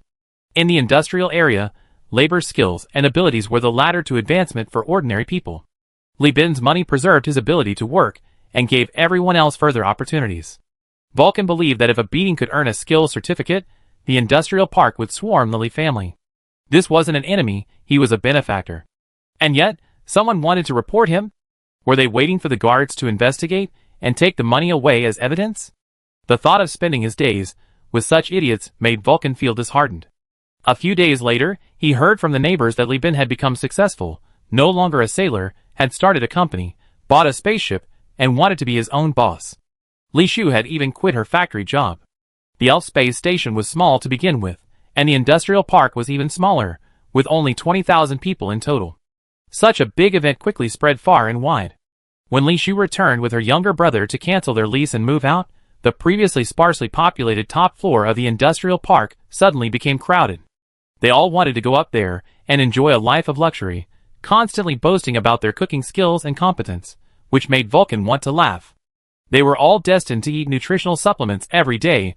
Where would they get their cooking skills? He felt he was different from the others. He had come to apologize and thank Li Bin. But seeing Li Shu surrounded by men and women, and Li Chongjin unable to protect his sister, he hesitated. Too many people, maybe next time. Vulcan and his henchmen started to walk away. As he went against the crowd, Li Chongjin recognized him and called out to him. "Vulcan, come help maintain order."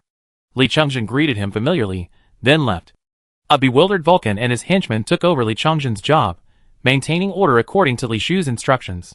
To be fair, these thugs were quite intimidating, and the crowd quickly quieted down. Then, Li Shu addressed the group eager to leave the industrial zone, announcing Li Bin's recruitment plan. Universal Union is recruiting crew members. Ages 12 to 30, no brain-computer interface modifications required. Training included, room and board provided on board. The first year is considered an internship with half pay, for star coins. The second year, upon passing the assessment, you be a full-time employee. The crowd erupted in excitement, and the pressure to maintain order increased dramatically. Vulcan and his underlings struggled to keep things in check, their eyes filled with the eagerness to sign up. Those begging for a living in the industrial zone were all in debt, though not as high as the Li family's tens of thousands of star coins. Some earned a few thousand points, others 8 or 9 star coins. Internship pay was 4 star coins, full-time 8 star coins, with performance bonuses added. Without a few strong men maintaining order, such pay would be enough to get people beaten to a pulp. At this moment, Li Chongjin carried out a table, placed it in front of Li Shu, and then went to sign for Vulcan. Hey, you sign up. I cover for you. Then you come back and sign for the next person. Vulcan was startled by this remark, staring blankly at him. Li Chongjin spread his arms to block the pushing crowd, shouting, "What? You don't want to be a crew member? A full-fledged crew member costs 8 star coins. Training included, a spaceship. You can fly a spaceship." Vulcan couldn't remember what happened after that, only that he vaguely signed the contract, vaguely protected the Li family as they left the industrial area, vaguely passed through the space station, surrounded by unfamiliar and dazzling scenery, and finally, vaguely boarded the ship. He only remembered that the entire interview process was incredibly fast, completed in less than 20 minutes. Li Shu and Li Chongjin quickly left the factory area, saying that if they were any later, the local bullies would come to collect fees. He was currently holding the training machine, being taught by AI how to change a gear in the engine room, pondering that the so-called local bullies must be his boss and his boss's boss, right? As he thought this, a rough voice rang in his ears. "Damn, Li Bin. Didn't you say you were rich? You're nothing. You owe more than I do. And look at the people you recruited, everyone's in debt. Is this a crew? It's a debtor's alliance." On the bridge of the three-legged cat, Jeffrey cursed, crying foul and saying he'd been tricked. "Stop talking nonsense. You couldn't recruit anyone, but I did, so what?" Li Bin retorted without backing down. "You think you're so great? The contract says you contribute your technology and provide crew. Where are your crew?" "I am a crew member," Jeffrey screamed. Li Bin clapped his hands. "Well said. From today onwards, remember to call me Captain. You're the first mate. If you don't do a good job, go become the second mate. If you keep doing a bad job, keep demoting until you become a crew member. First, call me Captain. You're shameless. Utterly shameless. I was blind to have gotten on your pirate ship. I was just 2,500 star coins away from paying off my loan, and now I gained a whole 10,000. Li Bin, you're a beast," Jeffrey yelled, but his body remained obediently at work. He had already signed the contract, like a mortgage slave, forced to work diligently to repay the loan. After all, he also owned shares. He made his fortune with young models, and when he failed, he was swallowed whole by a giant corporation. Li Shu was somewhat used to their verbal sparring. It was less of an argument and more of a mutual insult, a way for men to maintain friendship. Right now, Jeffrey was fulfilling his duties as first mate, second mate, and third mate, monitoring the transponder and probes, constantly reporting the latest trajectory data and news from within the star system. In the space station, one always felt cramped, as if the alloy plates beside them were giant coffins. But inside the spaceship, through the observation windows, anyone would feel the cold emptiness of space, even a sense of fear. Li Bin sat at the command console. The bridge was the center of the ship, and this was its absolute core. Through the dense array of buttons and instruments in front of him, Li Bin could monitor the status of any equipment anywhere on the ship at any time, and even take over control, if necessary. Although this was Li Bin's first time at the helm, his commands and operations were extremely skillful, leading Jeffrey to suspect that Li Bin had previously held the positions of first or second mate at his previous company. Li Bin didn't directly address this. He wouldn't say that he had memorized all of Saradu's command processes that he had observed and practiced repeatedly over the past few days, reaching the average level of a captain. He feared that Jeffrey would retaliate if he heard this, and instilling confidence in his subordinates was also a necessary skill for a captain. "Brother, where are we going?" Li Chongjin, who was idly sitting on the bridge, asked. Because of Wan Chung and Li Bin's mission, he had been successfully promoted to head of the engineering team, giving him the privilege of wandering around when there were no tasks. "Let's go scavenge," Li Bin said succinctly. What's so great about scavenging trash? Li Chungjin frowned.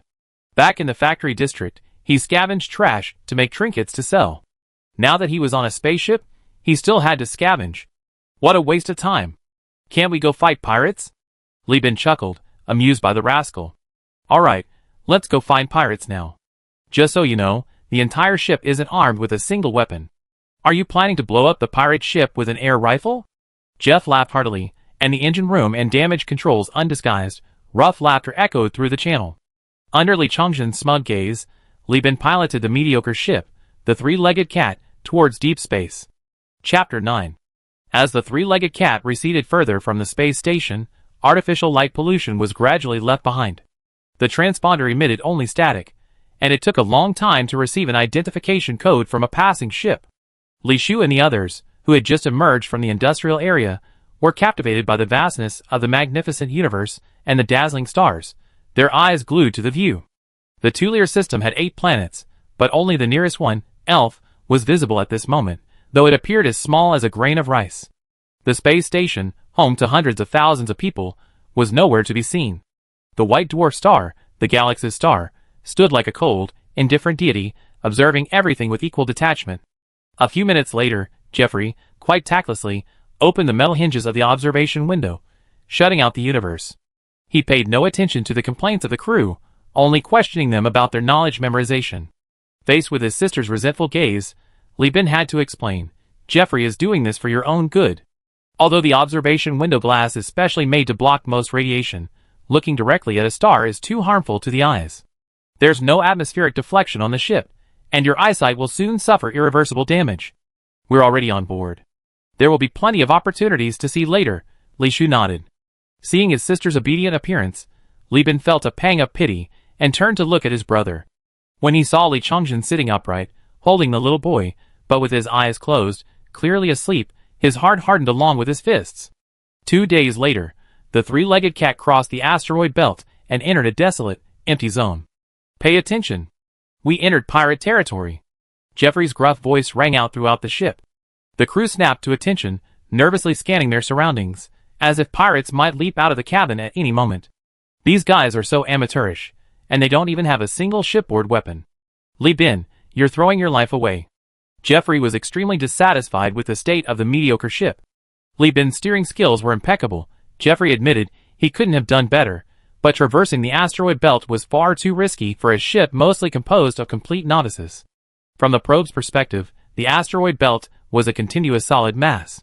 Detailed information about the asteroids needed to be provided to the captain through optical observation. The rookie crew was facing such a difficult situation right from the start, and had made several mistakes. They get used to it. We have shields anyway, Li Bin said dismissively. There's always a price to pay for shortcuts. Jeffrey scratched his head irritably. But activating the shields only gives us a third of full speed, not to mention the shields will cause the battery packs to accumulate waste heat. You know this ship's battery packs aren't very efficient, right? It took us a whole day to cross the asteroid belt. Li Bin, you're almost out of money. Every extra day you stay on the ship, your meager savings will burn through even more. Fuel costs 15 star coins per barrel. Supplies cost 96 star coins per box. We've been out for 3 days, and we already spent 50 star coins. I haven't seen you earn a single penny. We just passed an asteroid teeming with minerals, and you want to go further out? Tell me, where's that space junk you're talking about? Right ahead, Li Bin said calmly. Another day later, the three-legged cat began to slow down. They were already far from the galactic center, almost at the galactic edge. Here, the gravitational influence of the stars was minimal, matter was sparse, and theoretically, there was nothing of value. Even if you wanted to mine, you couldn't find any asteroids. But the probe showed unusually rich amounts of metal here. This was the site of a battlefield. The battle had occurred recently, probably within a day or two. Judging from the location, it was likely a skirmish between a patrol team and pirates or smugglers within the star system.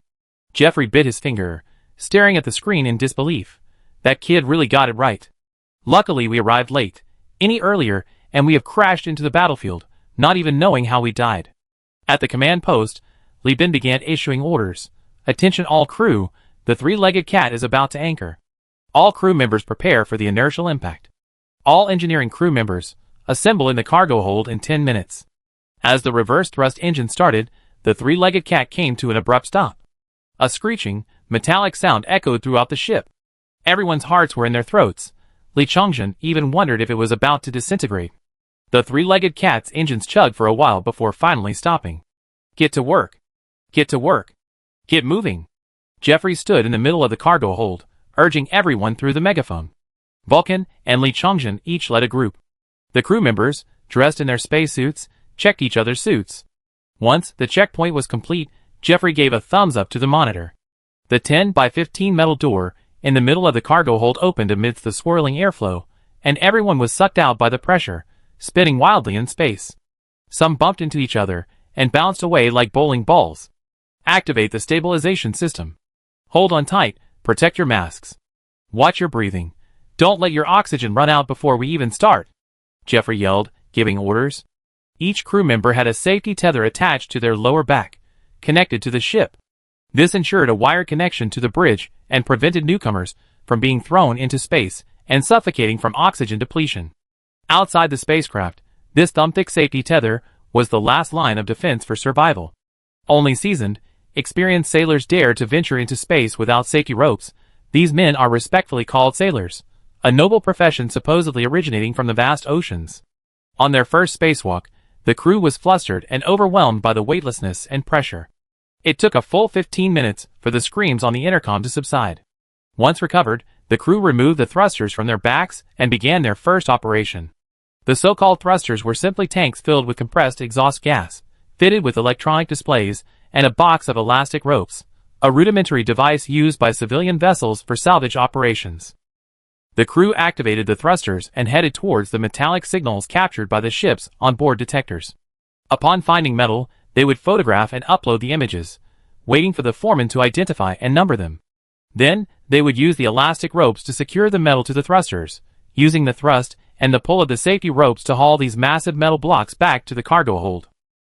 Some of these metal fragments were scrap ship structures, some were torn outer armor, and some were simply entire flattened sections of ship hulls. These massive, heavy metal blocks would certainly require a crane on a planet, but in space, one worker is sufficient. The entire operation proceeded strictly according to the assigned sequence. Once the metal approached the ship, a huge robotic arm mounted on the cargo hold roof, operated by Jeffrey, extended and grabbed the metal block into the cargo hold. This robotic arm, an onboard device of the Dromedary-class exploration ship, was part of the ship's onboard exploration equipment. Originally designed for planetary scientific research, using it for scrap metal recovery was truly overkill.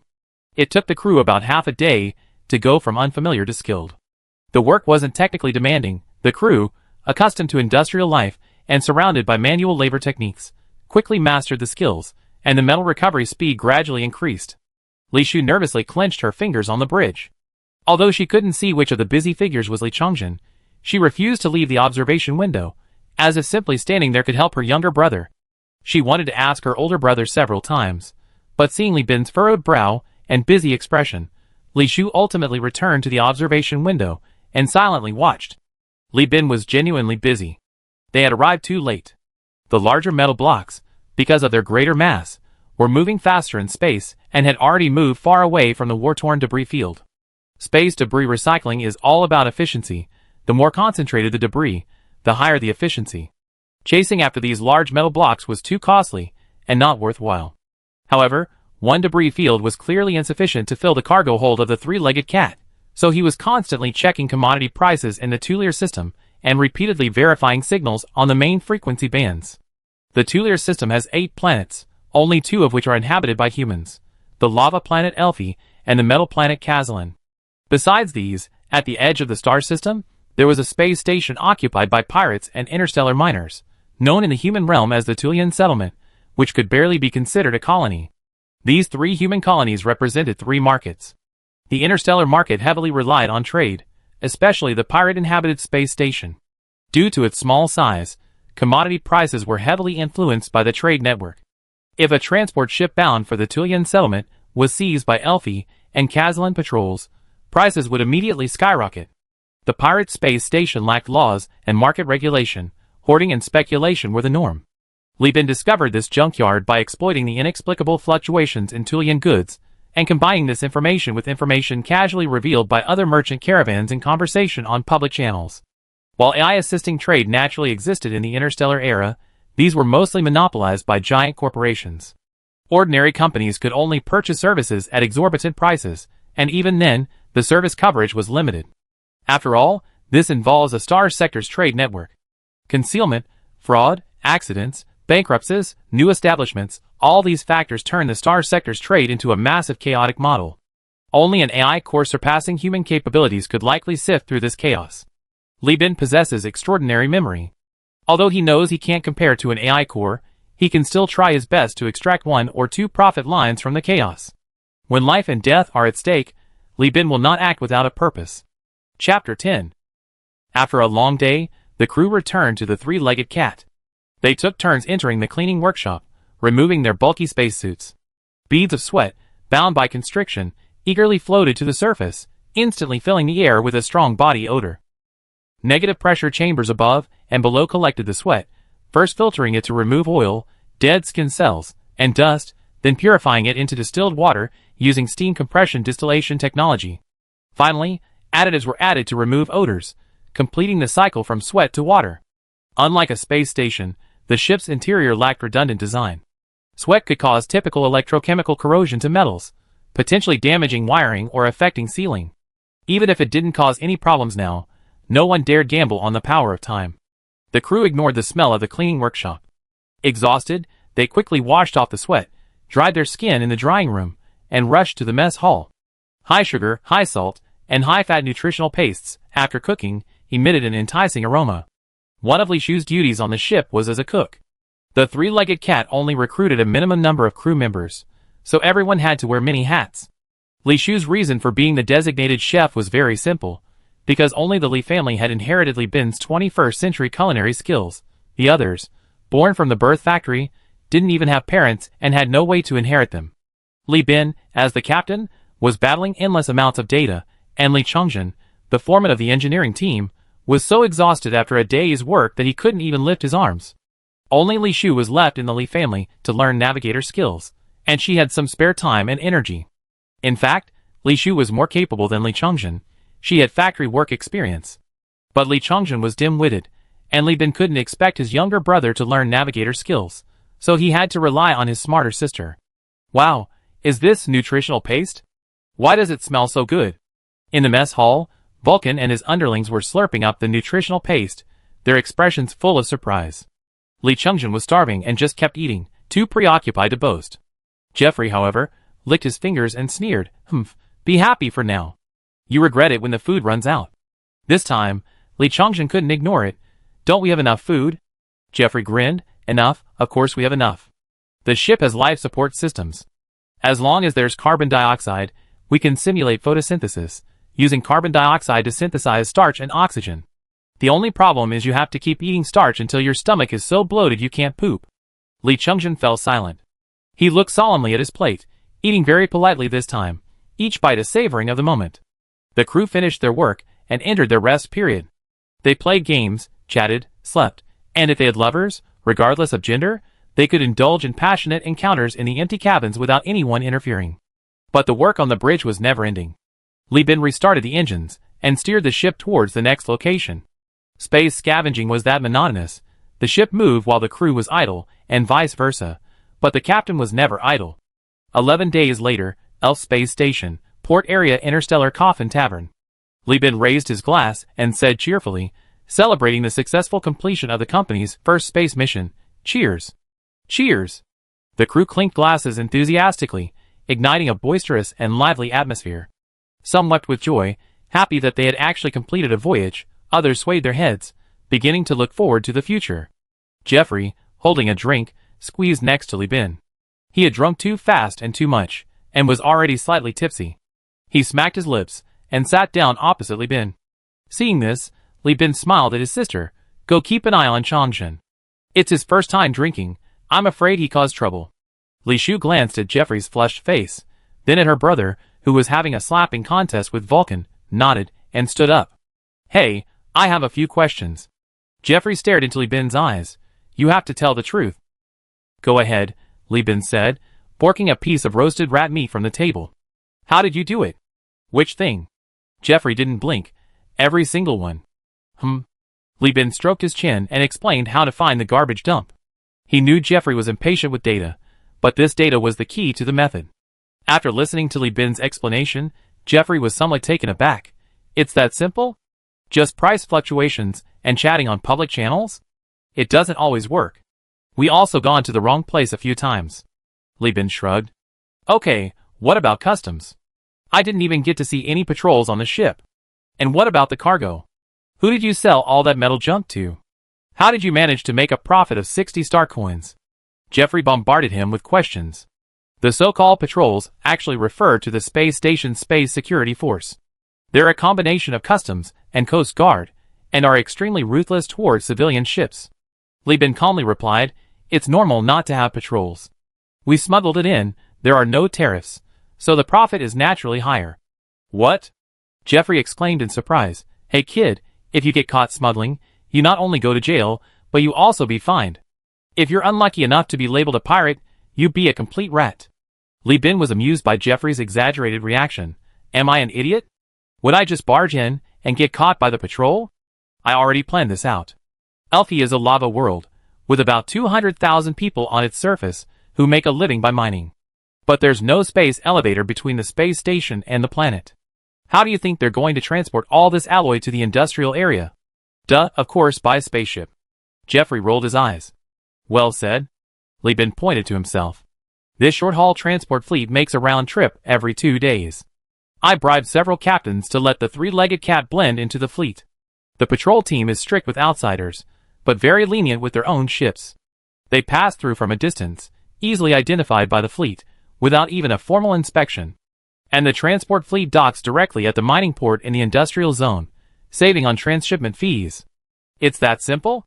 Jeffrey scratched his chin, then asked curiously, is it worth it? How much can you give them? They're captains. That's why you went bankrupt. Li Bin was annoyed at his lack of understanding. How can captains? What? The ship belongs to the association, the shipping route belongs to the association, even the business belongs to the association, but the money I spend on befriending people goes straight into their pockets. Jeffrey was speechless now. He changed the subject. Then how do you manage to earn so much after bribing people? Li Bin pointed to his crew. You think I hired these fellow countrymen just to take advantage of them? Isn't that right? Li Bin said, the Elfian industrial zone's industries are very primitive, mainly engaged in or refining it into metal plates to sell to Kazlan in the same star system, where there is powerful industrial production. Now tell me, what are we mining? Scrap metal, Jeffrey said, puzzled. He didn't understand why the refinery was suddenly mentioned. What does this have to do with the crew? Do you think any of these idiots are the factory owner's sons or daughters? Don't be ridiculous. Li Bin sighed. Really, Jeffrey, if you ever have money, promise me you won't invest in business, or you end up miserable in your old age. He continued, the answer is simple. Because ore needs metal, and scrap metal is also metal, so our scrap metal is essentially a rich ore deposit. My crew members are relatives of the factory owner, but they have connections with the workers in the factory, who in turn know the workshop supervisors, foremen, and accountants. Our metal is smuggled in. Without tariffs, the price can be driven very low. Because our scale is limited, we're not qualified to do business with the factory owner, but we can cooperate with individual workshops to sell this batch of low-priced rich ore. Sell it to them, remelt it, and you have ready-made alloy plates. As long as you convince the supervisor, he go to the accounting, finance, and materials departments himself to streamline the process. I just need to prepare the rebate. What, you can't accept smuggling? Of course not. Look, I'm drinking Sailor's Dream. Why would I complain? Jeffrey swirled his glass, indicating he wasn't qualified. Sailor's Dream, originating over 100 years ago, during the early stages of the Great Collapse, in an era of food scarcity due to war, was a concoction invented by sailors who, lacking sufficient nutrient paste for brewing, used rats, shipboard insects, nutrient paste residue, and residual oil collected from the pressure chambers. This drink, considered a culinary disaster, spread widely upon its invention. Although the brewing process of Sailor's Dream has undergone countless modifications, and formal venues, like taverns, no longer use rats and insects, it remains a symbol of the impoverished sailors of the Persis. Jeffrey was awestruck by Li Bin's audacious maneuvering. He admitted he couldn't possibly have done that, and couldn't help but admire the young man's boldness and meticulousness. Even the clumsy newbies, who had made numerous mistakes in their work, suddenly seemed endearing. 60 star coins in profit. These utterly worthless mortals can earn 60 star coins. Maybe following him will really turn our lives around, Jeffrey thought drunkenly, biting his bottle. Let's see. If it really works out, then making him captain isn't out of the question. Chapter 11. 6 months passed in the blink of an eye. The most difficult part of Li Bin's business plan was the first step. Without weapons or professional crew, any pirate could easily destroy them. But Li Bin, relying on the analysis channel and paying his men to pave the way in taverns and other public places, uncovered countless pieces of information. Through continuous analysis, he planned the safest shipping routes and continued scavenging. Frankly speaking, expending so much effort for just a few pieces of scrap metal was a huge loss. If he were working for Min Sheng Company doing smuggling, Li Bin's assets would have doubled. In these 6 months, everyone worked diligently, making over 20 voyages, but only earned a net profit of 643 star coins. If nothing unexpected happened, as long as he worked honestly for another 10 years, Li Bin could pay off the principal of everyone's debts in the company, and after another 10 years, he could pay off the interest as well, achieving complete freedom. This was a speed his younger siblings couldn't even dream of. Every time Li Chengzhen mentioned the debt, he regretted not having robbed his brainless parents of everything. Jeffrey, having heard the Li family story, couldn't help but sigh. With children who earn so much money, what's the point of working hard? They're just money losers. But Li Bin wasn't satisfied. 20 years was too slow. He was seizing every minute. He worked even harder, searching for information, verifying data, and spending money to buy intelligence. His efforts paid off. After 6 months of trying, he finally got his chance. Dense metal signal detected. Prepare for inertial shock. Initiate self-check procedure. Prepare for operation. The familiar commands rang out over the loudspeaker. The three-legged cat anchored amidst the usual heart-wrenching metallic groans. The crew, secured by safety ropes, glided into space, leaping through the air, rushing out of the cabins. They floated like infants in the amniotic fluid of space, their safety ropes serving as their umbilical cord connecting them to the three-legged cat. The team was clearly divided into 2 groups, working under the leadership of team leaders Li Chengzhen and Vulcan. Compared to 6 months ago, everyone had undergone a qualitative change. Whether flying in space or living in a spaceship, all the conveniences and inconveniences had become commonplace. Just when everyone thought they would spend their lives scavenging and selling junk, an object that entered the optical observation range left everyone stunned, then overjoyed. A ship! Li Chengzhen shouted first in the channel. It was the wreckage of a ship over 100 meters long. From its appearance alone, it was clear that the ship had suffered a brutal attack, and the hull was completely beyond repair. This meant that the ship's only fate was to be dismantled. Captain, you even foresaw this. Jeffrey was ecstatic in the channel, already starting to address Li Bin differently. A ship hundreds of meters long is more than just metal. It contains engines, batteries, fuel, and even remaining supplies. The profits are no longer measured in tens of star coins. Breaking 3 figures is inevitable, and with luck, finding contraband, for figures are not impossible. Li Bin was also taken aback. This is still half a day's journey from where I predicted the junkyard. I was wondering how the detector detected a metal signal. He looked at the data and offered a weak explanation. The wreckage must have been pushed here by the inertia of the explosion. We were lucky to run into it head-on. I wish I could be lucky every day. Jeffrey stood up, stretching his shoulders. As the crew became more skilled, he no longer needed to be on the front lines. But with the discovery of the wreckage, it was necessary for him to return to the front lines. Everyone, clear the floating debris around the wreckage first. Wait for me to come down. Jeffrey grabbed his helmet and was about to leave when Li Bin stopped him. Wait a minute, I'm going too. You? What are you going to do? A captain should act like a captain. Who will take command if you go? Jeffrey refused flatly. But Li Bin convinced him with just one sentence. I know the market value of all the goods, and I can directly determine whether it's necessary to salvage them. You don't want to take the whole ship, do you? Our cargo holds can't hold it all, so we can only put high-value goods. Jeffrey gritted his teeth and agreed. Okay, but you have to wait until we confirm the condition of the wreckage and ruled out the risk of a secondary explosion before you go. The bank repayment date is approaching, and if something happens to you, and we can't raise the money, the ship will be impounded. Li Bin nodded, not forgetting to remind him. Call the damage control team too, see if there's any remaining equipment that can be repaired, dismantle it all. Even if you can't sell it, you can keep it on the ship as spare parts. Jeffrey waved his hand in agreement, humming a retro tune as he left the bridge. Li Shu heard it clearly. It was the tune her brother hummed every time he successfully sold goods.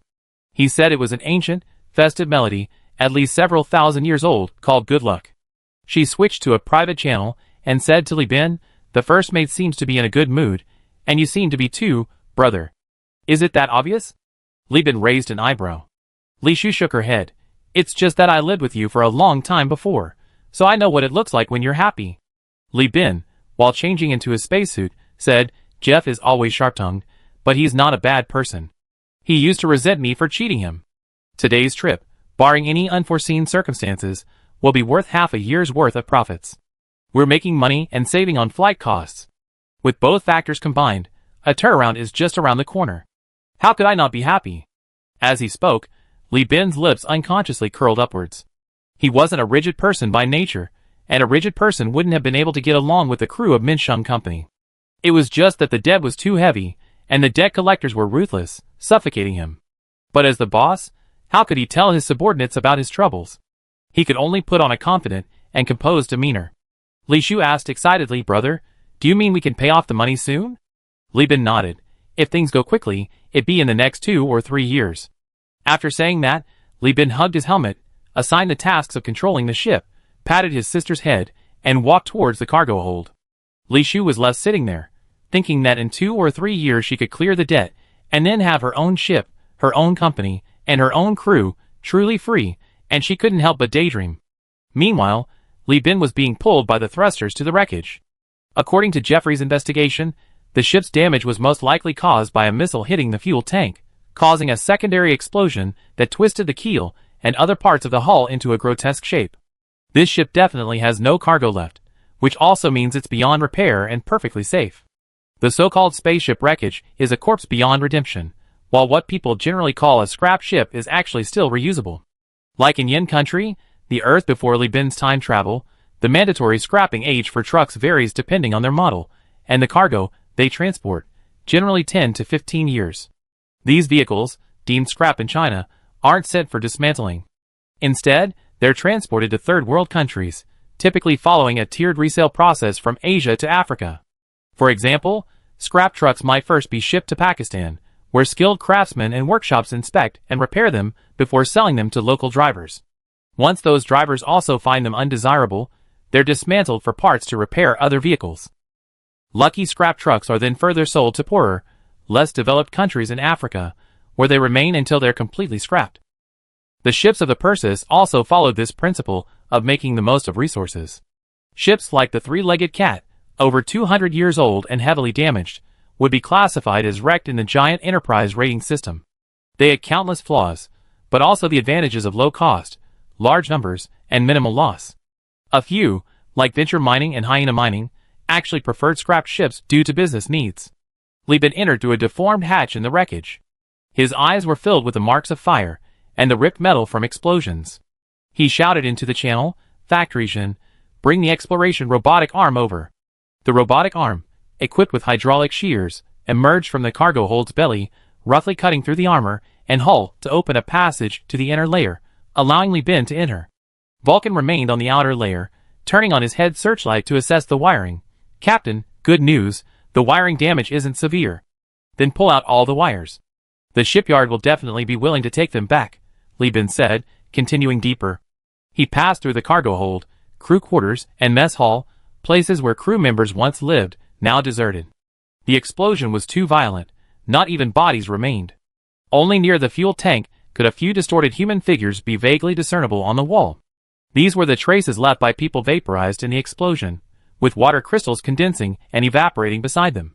Li Bin paused for a few seconds in silence, then continued deeper. He hadn't found any high-value items yet, the rest would be handled by the crew. Finally, Li Bin stopped in the captain's cabin. He found a safe, a perfectly intact safe, out of place with its surroundings. "Hopefully, there's the captain's log," Li Bin hoped, and decisively called for hydraulic shears and robotic arms for assistance. Chapter 12. The captain's safe was about the size of a refrigerator, half a meter long and wide, and 2 meters high. It used fingerprint and iris scanning for unlocking. Li Bin checked the Interstellar market on-site, and confirmed it didn't have a self-destruct function, then had the mechanical arm forcefully open it. With a sickening metallic creak, the safe door was severed in half. Li Bin glanced at it and scoffed, "So it's a poor guy." The safe was crammed full of 5 shelves. The bottom two shelves were filled with food, mostly nutritional pastes and compressed rations, along with a large amount of fresh water and a half-empty bottle of wine. Except for the wine, which was naturally brewed and probably worth 2-star coins, the food was worthless. The third shelf was filled with money. 70% was Elfie points, a considerable amount, but the denominations were small. Keep in mind, the exchange rate between points and star coins was only 1:13,000, so these points only amounted to a little over 20 star coins. The remaining 30% was Kazalin currency. Kazalin is one of only 2 inhabited planets in the Tulier system. It's a purely metallic planet, with a cooled core containing abundant precious metals. Therefore, although agriculture is impossible on this planet, it was chosen during the human realm era to house numerous automated factories. After the Great Collapse, the planet was occupied by the giant corporation Persis Alliance, becoming its most important industrial base. Kazarin's currency is much more valuable. The Kazalin banknotes in the cabinet are worth at least 30 star coins. The two sides combined total over 50 star coins, enough to recoup half a week's profit, but still far from enough to cover the debt. Lieben pulled out a storage bag, swept the money inside, attached a signal device, and tossed it aside. The second floor, in comparison, contained far fewer items, only about 10 boxes filled with jewelry, each accompanied by a certificate of authenticity for a master carving or design. Based on the money and jewels, it can be determined that this is a pirate ship. The cabinet contains a retirement fund, but unfortunately, the captain didn't live to retire. Instead, he was caught in a patrol raid. On the top deck are 3 guns, 1 air rifle, and 2 live ammunition guns. The latter are only suitable for planetary use and are of low value, so their condition is average. Besides these, there is the captain's diary. Pirates, due to their lawless nature, don't have logbooks. The captain only writes secrets and experiences in a private diary, which is more like a memo than a diary. Because plants in Persis are a luxury item, all physical books are made of plastic and written with oil-based ink.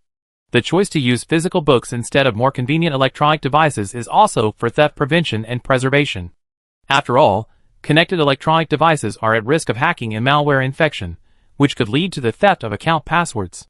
The longest-lasting method of information preservation currently accepted is carving on stone, which can last for millions of years, while electronic chips, without regular maintenance, will lose data after a few years. The handwriting is truly awful, like a slug crawling on its nose.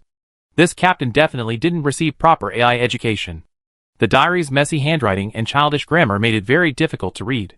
Considering that dismantling the ship would take a long time, Lieben simply sat down and read it slowly. About 2 hours later, Lieben stopped on a certain page.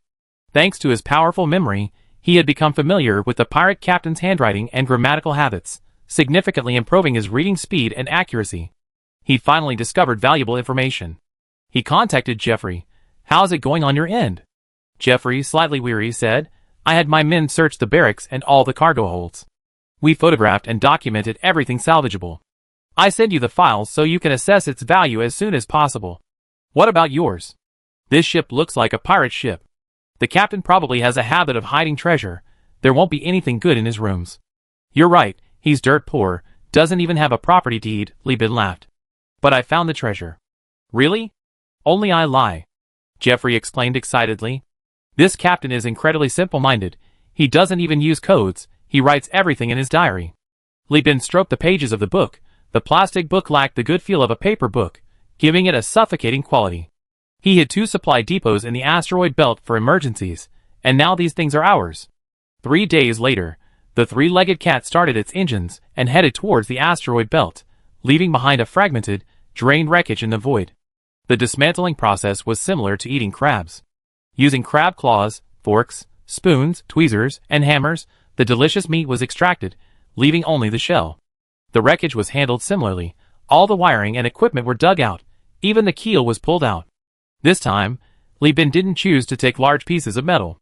Firstly, the cargo hold of the 3-legged cat had limited space. Even with the compressor's best efforts, it couldn't hold the entire ship's wreckage. Secondly, space needed to be reserved for supplies at the resupply point. 2 more days passed, and after repeated searches, the pirates' resupply point was finally found. The pirate captain had hollowed out 2 asteroids, hidden the contents inside, and used molten metal to fill the gaps and glue the exterior back together, a crude but practical technique. Like planets, asteroids orbit their stars. combined with the environmental changes caused by other ships entering and leaving the asteroid belt, without detailed star maps of the galaxy and detailed information about the target and its surroundings, Li Bin might never have found these things in his lifetime. All the crew members were gathered to tally the cargo information.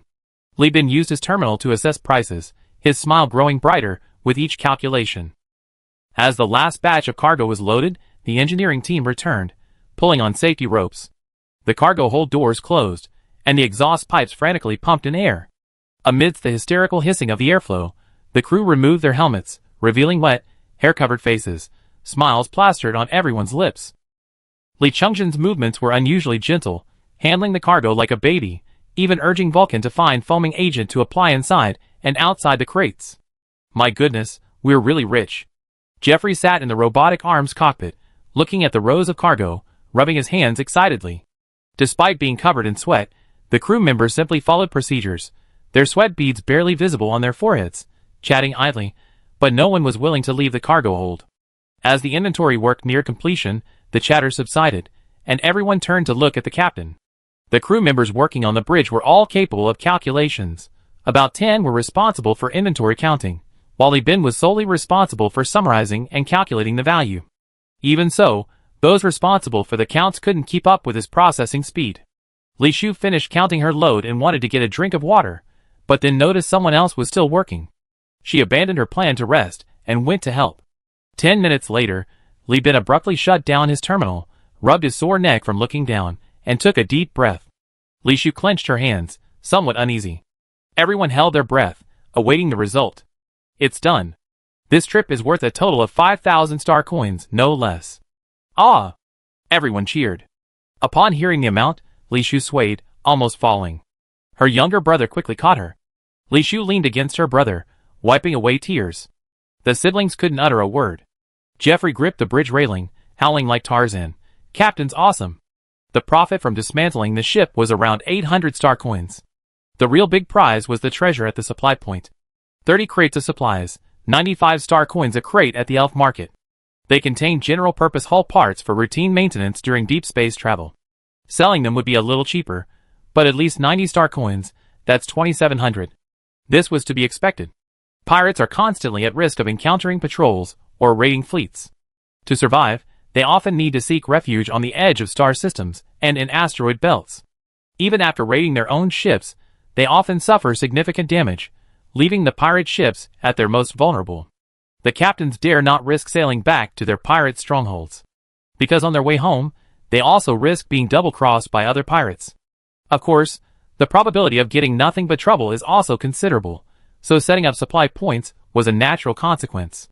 In addition, there was an unexpected bonus. The supply point contained 10 cases of Byzantine wine. This is a natural wine exclusively belonging to the Perseus-based regime, the Interstellar Empire, a top-tier luxury wine said to rival the taste of the best vintages on Earth in the past. It is only produced on Neo-Byzantium, the capital of the Interstellar Empire, located in the Thrace system. This wine sells for as much as 80 star coins on New Byzantium. The Interstellar Empire, located in the northern part of the core sector, sectoral orientations on star maps were determined by the earliest colonists of the Land of Man. Official star maps used to have their own regional divisions, but after the Great Collapse, the Land of Man vanished, and the colloquial terms for east, west, south, and north, derived from planetary maps, gradually spread and became the common names today. Far from its production area, sells this fine wine for 180 or even 200 star coins. Because of the fragmented political landscape of the Perseus constellation, transporting wine from the Thrace system to the southern part of the core sector requires traversing several giant corporations and fragmented regimes, making it tantamount to international trade. Economic sanctions resulting from political rivalry are commonplace, leading some large corporations to forego smuggling, leaving only individual smugglers to compensate.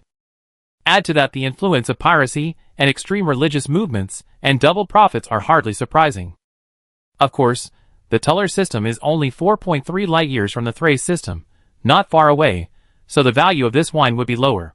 Capitalists on Elf were offering 90 star coins, while capitalists on the more industrialized and affluent planet Kazalan were offering 105 star coins. Assuming it was sold on Kazalan, plus the ship's fuel stored at the supply point, 5,000 star coins would be easily achievable. The half bottle of wine left in the safe was also Byzantine wine, but it had been opened, so it was impossible to confirm if it was original, hence the lower value. Jeffrey jumped out of the cockpit, hugged the box in front of him, and kissed it passionately. "Thank you, pirates. Long live pirates. I love you so much." These pirates must have recently robbed a merchant ship from the Interstellar Empire. Although the Interstellar Empire's strength was only comparable to a second-rate giant corporation, it was still a formidable force. The pirates, fearing being hunted down, dared not immediately sell the stolen goods and hid them here. It's truly a case of all that hard work goes into the end, only to have it all go to Li Bin's benefit. Seeing everyone's ecstatic joy, Li Bin had to pour cold water on their enthusiasm. "Don't forget, everyone. We're still in space. There aren't a single shipborne weapon. If we get caught by pirates, we have to give away all 5,000 star coins. Everyone, get back to your posts immediately. Let's work a little harder, and when we get back to port, I open a bottle of Byzantine for everyone, and we enjoy some top-tier luxury." "Aye, Captain." Chapter 13. Fuel, food, and supplies are necessities for a spaceship. These three types of goods never lack a market. Li Bin had just docked and listed his supplies at half a star coin below market price. The 20 crates of supplies were immediately sold for 93 star coins, completely wiped out. After clearing out the ship's salvage and other miscellaneous items on the black market, he had an extra 2,800 star coins. Adding the 300 star coins left over from paying off debts and maintaining daily expenses over the past 6 months, his working capital reached 3,100 star coins. Li Bin pulled 2 bottles of Byzantine wine from the case and handed them, along with the points he recovered from the safe, to his sister. "Take everyone to the Interstellar Coffin Tavern. Share 1 bottle. You can find the tutorial online. Give the other bottle to the tavern owner. Oh, and remember to book a private room, otherwise those drunkards will definitely pester you for a sip. Also, there's half a bottle left here. Mix this half into the other drinks before you drink, then set aside a small portion. Take the bottle to the bartender and the tavern security guards, and remember to be polite, and let them have a taste." A case of Byzantine wine only contained 12 bottles. By giving away 1 bottle, Li Bin was essentially giving away at least 8 star coins. This sight pained Li Chungjin greatly. He muttered under his breath, "We're sharing 1 bottle with over 50 people, and you're giving it away? Brother, you're really getting cocky." Before Li Bin could speak, Li Shu slapped Li Chungjin on the back of the head. She was shorter than the gluttonous Li Chungjin, but her imposing presence was undeniable. The intimidating aura of older sister made Li Chungjin immediately crouch down and offer his ear. Li Shu grabbed her brother's ear and said irritably, "Your brain is hopeless. Your business relies heavily on information. What information can't you get from the tavern owner? 1 bottle of wine, 1 familiar face, and next time you make your money back." Li Chungjin, whether he truly listened or not, appeared submissive. "Brother, you go ahead and get busy. I handle things here." With money at home, Li Shu's confidence had grown considerably. She'd been in charge of the kitchen for 6 months, her culinary skills winning over all the crew members. They respected her even more than their team leader, Li Chungjin. Li Bin patted his sister's head, grabbed Jeffrey by the collar, who was eyeing the wine, and dragged the drunkard towards the bridge. Jeffrey's resentful squeaks echoed through the cabin. The 3-legged cat, Bridge. Jeffrey, full of complaints, glanced sideways at Li Bin, who was engrossed in the holographic projection. The bridge's projector displayed a massive star map of Perseus. The densely packed text represented the core star region, while the scattered, nameless flashes around it indicated the stars and galaxies in the outer regions. Once, the entire star map bore traces of human activity. After the Great Collapse, the outer star sectors gradually declined, most of the colonies perished, and the remaining humans degenerated into high-tech barbarians using relic weapons, with no chance of ever reaching space. "My good captain, what are you doing?" "I'm waiting to drink some wine. It's Byzantine wine." Jeffrey, his mouth watering, was getting restless. Li Bin hadn't said anything, and he was getting bored. "And why did you move the wine crates to the bridge? Put them up for sale. Sell them now? That would be a huge loss." Li Bin opened his contacts and contacted the bank. "No, what are you doing? You're not thinking of using the wine to pay off your debts, are you? Let me tell you, debt settlements are only accepted at the lowest price." Jeffrey panicked, immediately perking up. "Who said it's debt settlement? I want a loan." "You're drowning in debt, and you want a loan? Who's going to lend you money?" Jeffrey glared. "I lend to whoever's willing to lend," Li Bin said. The call connected, and a bald male customer service representative with distinctly black features appeared on the projector. "Mr. Li Bin? How can I help you?" Li Bin waved his hand, I don't need your services, I just want to apply for a loan. The black man said in surprise, I'm sorry, based on your company's debt situation you can't. Li Bin opened the box, revealing the label on the cork of a bottle of wine, interrupting the black man. I just salvaged a batch of Byzantine wine, verified, genuine. I like to use it as collateral to borrow some money. The black man squinted at it, and seeing Jeffrey's shock, his tone softened. Okay, I pass it on right away. A few minutes later, the black man smiled broadly at Li Bin and said, Mr. Li Bin, an expert will come to your location in an hour to conduct an asset appraisal. Please wait. Thank you for your support of Richelieu's bank, wishing you a pleasant life. Jeffrey was dumbfounded. He didn't understand what was going on, why a few thousand star coins worth of wine would get the bank to approve a loan, and even send an expert. So he looked at Li Bin, waiting for his answer. Li Bin leaned back in his captain's chair, closing his eyes for a short rest. Jeffrey, you still don't understand the rich. Jeffrey rolled his eyes. I don't understand, but you do? Are you rich? How many rich people have you met?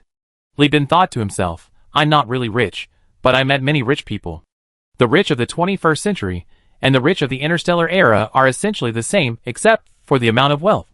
The rich of the past could enjoy even more things. After all, if you consider plants as luxury goods, Earth has 7 billion luxury goods users. He pointed to the wine crates and said, take wine as an example. How much is a case worth? 80 star coins? 200 star coins? Rich people don't lack money. Giving them 200 star coins is meaningless, my friend. But if you give them a bottle of Byzantine wine, the finest of wines from the Thracian system, that's very prestigious. Li Bin touched his face. Do you understand prestige? How do rich people distinguish themselves? Their clothing, food, housing, and transportation must all be special. They have needs and hobbies. If you can satisfy their hobbies, you can achieve your goal. Perhaps in my eyes, our goals are far greater than 200 star coins, but the prestige of a rich person brings them much more. The impact of the Great Collapse wasn't just political and technological, the loss of culture also had a huge impact. Many people didn't know about the Perseus constellation, a history Li Bin was very familiar with, so Jeffrey couldn't understand the meaning behind Li Bin's words. History has recounted similar stories countless times.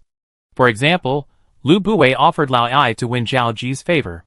If Li Bin is likened to Lao Ai, this batch of wine is the donkey fodder, Lu Buwei is the buyer, and Zhao Ji is the object of his flattery. Although historically Lu Buwei approached Lao Ai, in reality, Lao Ai could have proactively sought him out and offered himself. The only requirement was knowing beforehand who needed the wine. Don't worry, Byzantine wine, as a product of economic production, like the 1982 Lafite, has a production capacity that can't keep up with demand. With the certificate of authenticity, there are plenty of buyers in the Southern Star sector. If it's just considered a commodity, a case of wine is worth at most a few hundred star coins. But if it's used as a bribe, the possibilities are endless. The experts arrived later than customer service had said, and there were more than usual, 5 people in total. Li Bin opened the hatch and invited them onto the bridge. These 5 individuals exuded a distinctly financial aura. Their synthetic fiber suits gleamed under the bridge lights, incorporating terminal capabilities, and each wore a pair of gold-rimmed glasses styled like eyeglasses. A truly monstrous sight. Jeffrey was getting PTSD watching this. It was this kind of person who forced him into a loan, then seized his ship, driving him to desperation. Li Bin warmly welcomed the experts, opening each wine case for their inspection. Once they confirmed the cases, packings, and bottles were genuine, he generously pulled out a bottle, popped it open, and poured it under the expert's watchful, half-surprised, half-delighted gaze. The decanter swirled in his hands, releasing fruity aromas. Li Bin's technique was practiced. He used a traditional hand-crank method rather than a mechanical one. The rich wine created beautiful bubbles against the glass. This old-fashioned method offered no advantage other than showing off. The experts stared at the wine, some nodding, some shaking their heads.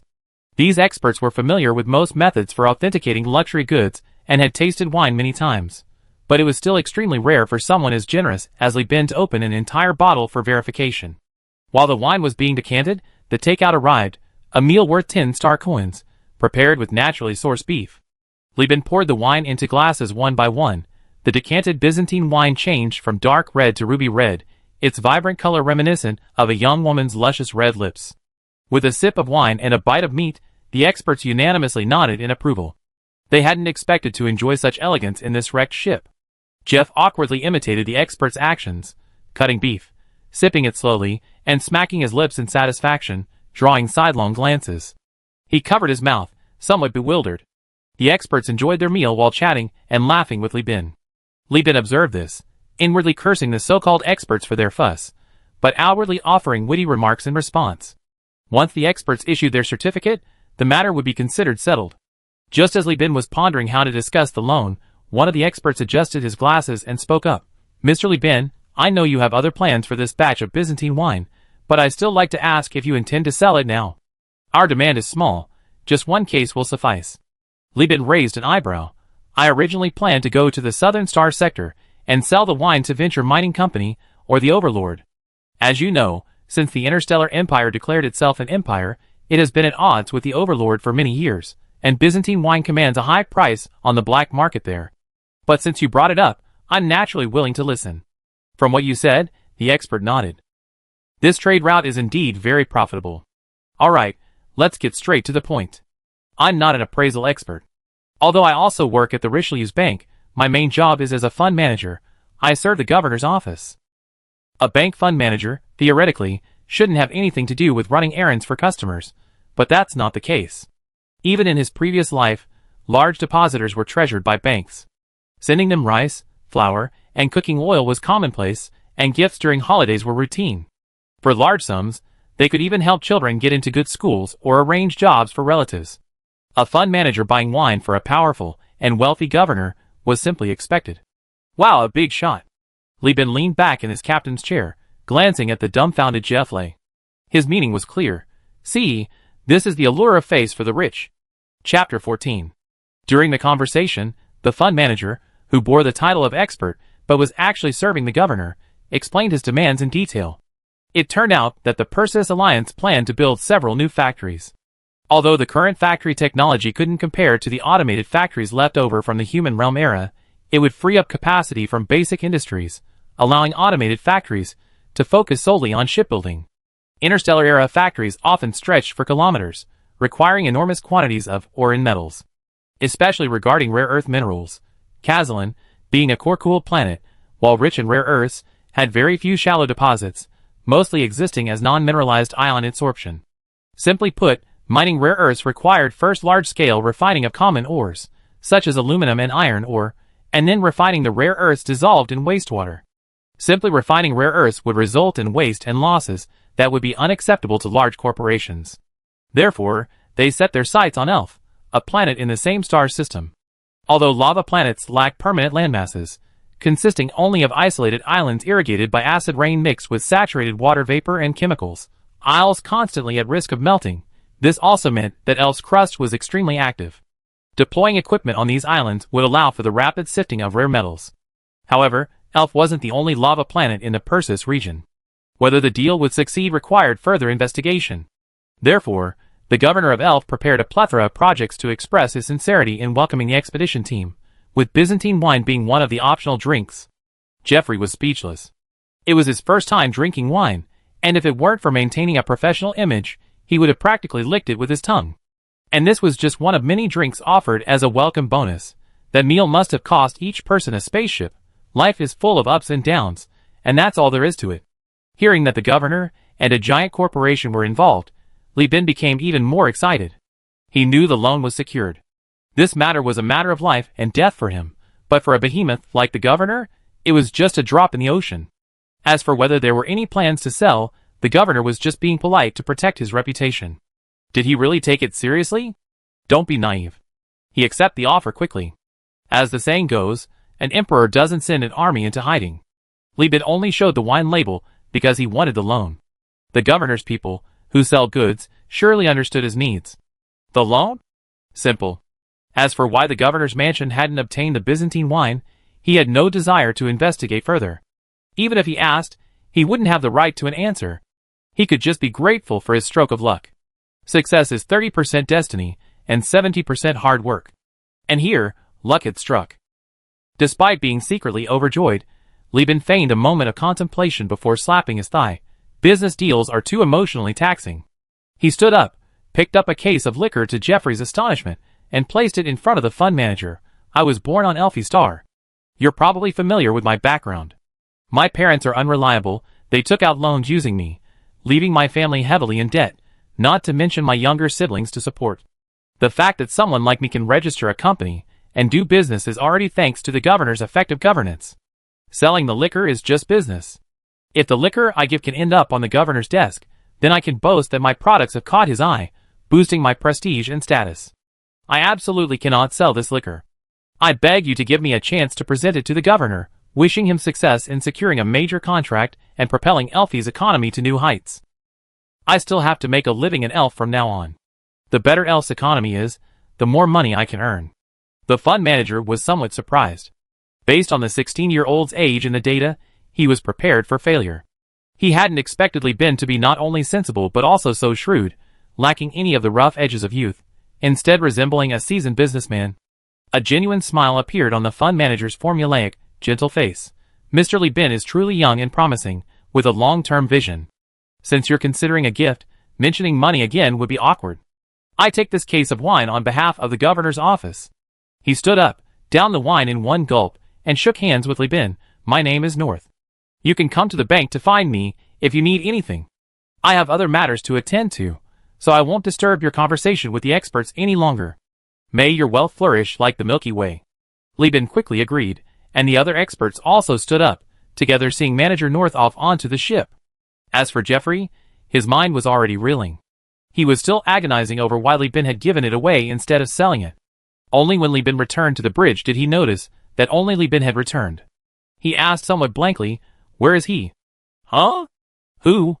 Li Bin picked up his glass and drank the remaining wine, asking in return. "The expert, huh? Didn't that guy with the gold-rimmed glasses say you were talking to the expert? Where is the expert?" Jeffrey was exasperated. "I won't mention that bottle of wine I drank, or that case of wine I gave away, but what about the loan? The loan needs to be discussed before anything can be finalized, right? The contract's already signed. What's there to discuss? Any further discussion would mean treating everyone to dinner. I don't have that much money to build." Li Bin sank into his seat, his legs propped up on the command platform, his feet gently trembling, revealing his pleased mood. "You talked it out, and even signed a contract?" Jeffrey asked incredulously. "It only took a few minutes?" Li Bin scoffed. "The contract was prepared in advance. The amount and interest rate were set. How many minutes does it take to sign?" "Less than a minute." "How much? And the interest rate?" 5,000 star coins, 1% annual interest rate. Jeffrey's mind raced, completely baffled. "Wait, why? The company still owes over 10,000. How can they lend 5,000? And at 1% annual interest rate? Are they doing charity here?" Li Bin replied matter-of-factly, "I already given the boss." "You already bought a case of wine. Why won't you sign it for me? If you're not giving me face, then of course you're giving the governor face too. If it weren't for the fact that the authority is limited to at least 1%, an interest-free loan wouldn't be out of the question. This is what I meant by face, my friend. Give the big shots face, and you have everything." Jeffrey seemed to understand, but Li Bin hadn't explained the logic clearly. The Perseus star system lacked a unified government, and Elf was a free planet without direct corporate control. The governor was like a local tyrant. Anyone doing business there would give him face. During their earlier conversation, North's comment, "If you need anything in the future, you can come to the bank to find me," meant that Li Bin had caught North's eye, indirectly currying favor with the governor, and even hinting at loan approval through his managerial position. After all, besides serving the governor, North also held the position of a bank fund manager, a position far more prestigious than any luxury goods appraisal expert. So, no sooner had North left than the experts were urging Li Bin to sign the contract, without even glancing at the business plan or profit-making scheme. Seeing that the first mate still didn't get it, Li Bin understood even more why his business had failed. He comforted him, "Old Jeff, you're different from me. Don't waste your energy on interpersonal relationships. Your role is that of a comedian and a technical expert. Just focus on those two things." Jeffrey finally understood. Li Bin was subtly mocking his stupidity. But then, he remembered that Li Bin had traded a bottle of wine for a $5,000 low-interest loan. He rolled his eyes, finished the last drop of his glass, and asked, "So, what are you planning to do with this money? Buy fuel and actually ship it to the Southern Star sector?" Li Bin activated the holographic projection. "Of course I sell it. How can I replicate today's success if I don't? But I'm not buying fuel with the money. I plan to go to Kazlan to buy shipboard weapons and fully arm the ship." He continued, gesturing to the star map, "Your mission is complete. Go have some fun. Oh, and tell everyone. Let's take a week off and relax. We might not have time to rest for the next 6 months to a year. I'm planning a deep space voyage to the Southern Star region to make a fortune, aiming to clear all my debts within a year and still have some left over. Hearing Li Bin say this, Jeffrey suddenly realized he hadn't done anything at the meeting. Why did Li Bin want him to come along? Was he worried the bank wouldn't sign the contract and was prepared to use force? Jeffrey pondered this, not even bothering to criticize Li Bin's boast of paying off his debts in a year, and left, scratching his head. Chapter 15. A week passed quickly, and the crew, having rested, were much more refreshed. During this time, Vulcan returned to the industrial area to recruit 20 new crew members for the captain. Upon his return, he learned that in the past 6 months, with the stable and continuous growth of the scrap metal business, Li Bin's name had become thoroughly well known among the workers. The workers all knew that the Li family, which had gone bankrupt a few years ago, had produced a capable man named Li Bin. Not only had he become wealthy, but he had also recruited many crew members in the industrial area. No one knew exactly how much Li Bin had earned, but they saw his younger siblings being treated to meals by the workshop supervisor on his behalf every few days. Li Shu, who had once been surrounded by chemical solutions, high boiler temperatures, and exhaust fumes just like everyone else, was now the object of the foreman's obsequiousness. Envy, jealousy, and resentment naturally welled up in her heart. But her primary thought was still to curry favor. Even when Vulcan returned home, he was treated lavishly by the underworld bosses he had previously served. They talked about Li Bin constantly, claiming they thought highly of him, and subtly implying that Vulcan, out of respect for their past relationship, would help the bosses recruit their relatives.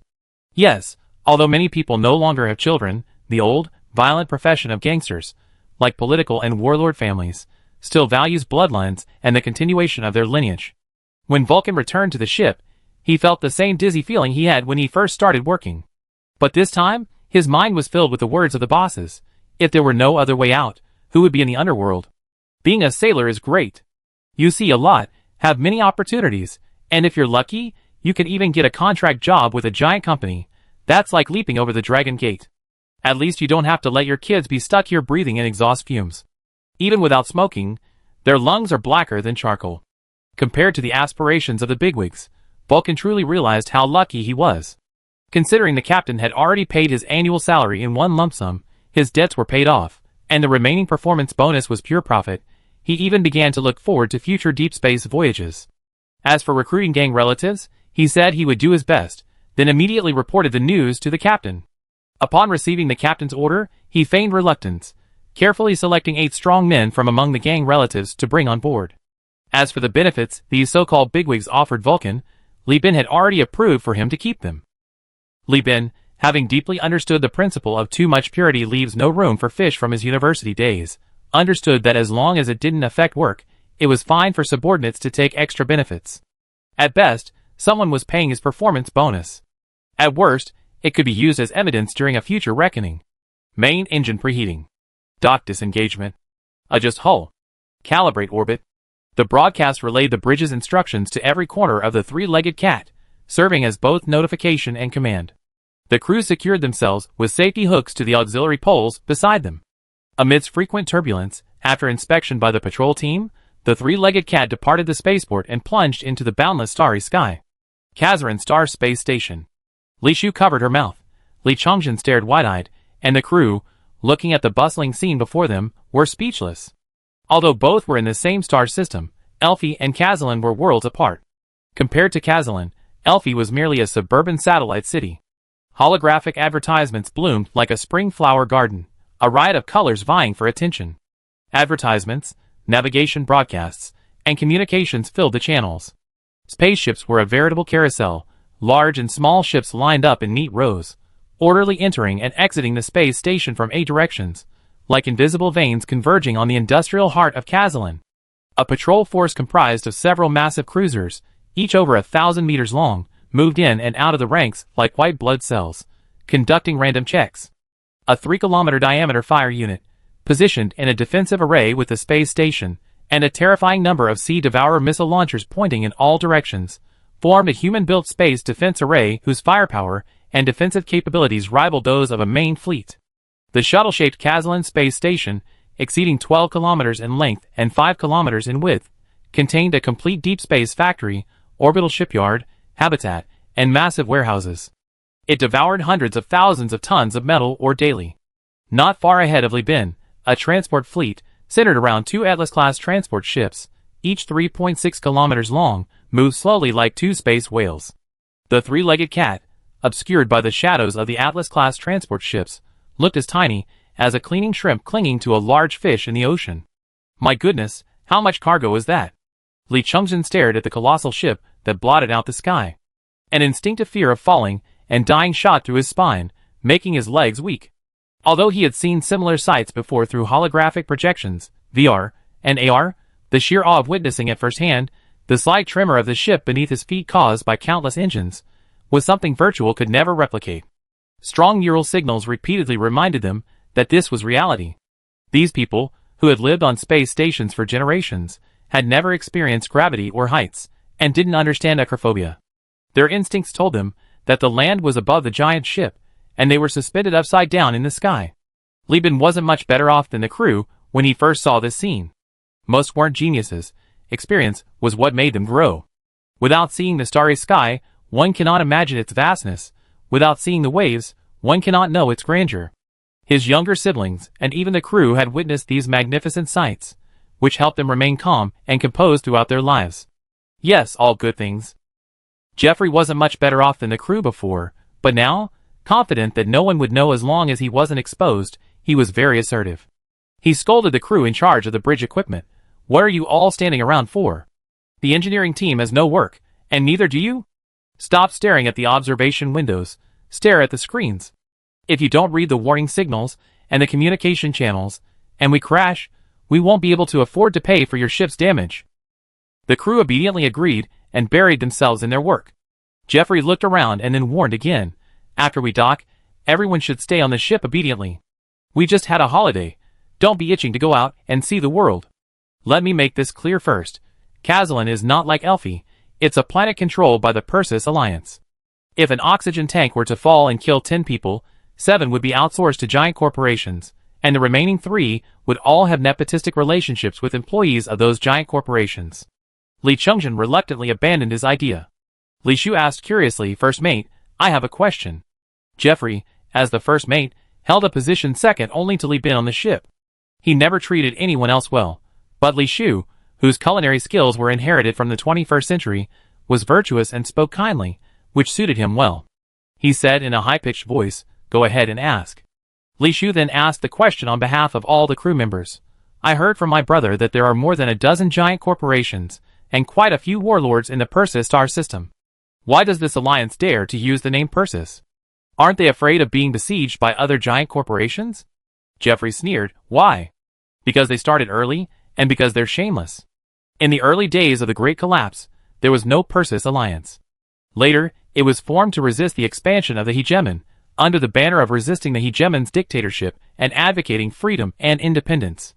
Speaking of freedom and anti-dictatorship, Jeffrey's face contorted with disgust. Paw! This damn alliance is useless, but they're incredibly arrogant. They get beaten like idiots by the Overlord every year. I don't know the specifics. Ask your brother, he knows a lot. Li Shu then looked at Li Bin. Hearing gossip about a giant corporation, some crew members lowered their heads to work, others straightened their clothes, but all perked up their ears. Li Bin, called upon, finally looked up from his sea of documents. After hearing the whole story, he pinched the bridge of his nose to rest his eyes. Li Shu, understanding his brother's intentions, ran over and massaged his shoulders, even gesturing towards him with her lips. Li Chungjin instantly understood his sister's meaning. He eagerly came over, placed Li Bin's legs on the command platform, and squatted down, his bear-like body massaging Li Bin's legs. That's much better. Li Bin let out a long sigh, hummed a few times, and gathered his thoughts before speaking. These things aren't secrets. The outcome of the giant corporation war is already decided. The information is all online, just not easy to find. I just tell you what I know. First, everyone must heed the first mate's warning. Don't think he's just bragging. The Persis Alliance is significantly different from other giant corporations in that its initial purpose was to oppose the hegemon. The essence of the alliance is military mutual protection. The politics and economy of each planet are actually independent, controlled by governors and financial capitalists. Therefore, the planets under the Persis Alliance have what is arguably the most numerous and complex financial projects and sales groups in the entire star system. You lack experience, and could easily be tricked into buying junk stocks. Everyone works hard for money, and the debt is almost paid off. Don't let things capsize now. The Perseus Alliance actually has a similar organization in Earth's history called the Hanseatic League, a commercial and political alliance of North Germany, using trade networks as a link to allow various free cities to maintain common economic interests remotely. The significant problem with this model is its low administrative efficiency, indecisive military actions, and weak expansion capabilities. It only unites when attacked. It only managed to occupy multiple planets and gain the status of a megacorporation due to its early establishment and the intimidation of the former hegemon. Therefore, although the Perseus Alliance is the nominal owner of the Tulier system, free planets like Elphi still exist. It's a disgrace to megacorporations, a pure shockwave.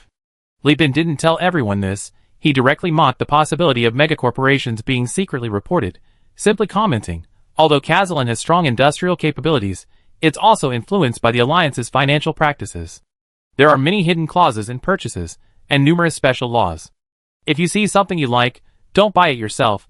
It's better to buy something more expensive on another planet than to spend money here. Alright, it's our turn to enter port. Everyone, take your positions. The engineering team is preparing to pick up the goods. Chapter 16. The port area of Kazalin was naturally infinitely more prosperous. Its multi-layered rail transport system as complex and dazzling as the traffic of a mountain city. Li Bin simply posted his purchase intention online, and within 5 minutes, a group of salespeople flooded into the Sanjiameo. Just as Jeffrey had warned beforehand, many in the sales group didn't place their hopes on Li Bin. Their companies lacked the resources to provide a complete list of shipborne weapons. These cunning salespeople prepared only a handful of weapons in exchange for entry, then targeted the crew. They enthusiastically deployed holographic projections. A dazzling array of advertisements and buttons could block a person's entire view in less than a second. Coupled with highly persuasive sales pitches, even veteran crew members had a considerable chance of being tempted and ending up buying a bunch of worthless stocks. Fortunately, Li Bin had his younger siblings. The two were not only obedient, but also had their own methods for dealing with the salespeople. No matter what the other party said, Li Shu smiled and said that although she was very interested, she already owed the bank a lot of money. The implication was that they were too late, they had already been ripped off, and the loans were due 90 years in advance. There was no more profit to be made. Li Chongjun was even simpler. His brain couldn't comprehend loan refinancing or stock market trends. He just stood there with his arms crossed, and all the sales pitches went in one ear and out the other. When one of his crew members couldn't take it anymore and threatened to chop off his hand to pay, Li Chongjun punched him. The worker's iron fist was powerful and heavy, sending him straight to the medical room for an 4 drip. Seeing that the sales pitch was unsuccessful, the salespeople went to Vulcan. Vulcan had first been lectured by Li Bin, who then pulled him out of the mire of scum in the industrial area. He had paid off all his debts, and, believing he could never repay the captain's kindness, was more loyal than anyone else. He simply took his crew members to his quarters, gave each of them a sleeping pill, and they went to sleep. Only a dozen or so people actually came to do business with the captain. Seeing this, Jeffrey flew into a rage, drew his knife, grabbed a small stool, sat down in the dock, and held the knife to the sales staff behind him, refusing to let anyone else onto the ship. The bidding on Li Bin's side had also reached a fever pitch. He threw out all of his funds, 5,000 in loans, and over 3,000 in cash, totaling nearly 10,000 star coins. Besides shipboard weapons, he intended to use the remaining money to purchase heavy ground weapons. Tanks, artillery, hovercraft, and even war machines. This was pure arms dealing. Each box of heavy weapons was selling for over 420 star coins. In a single ship transaction, this was a truly large order, enough to buy a fully armed second-hand destroyer.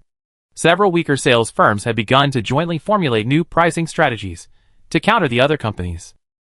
The sales representative from Kissinger Recycling Company was the first to complete the alliance's resource integration.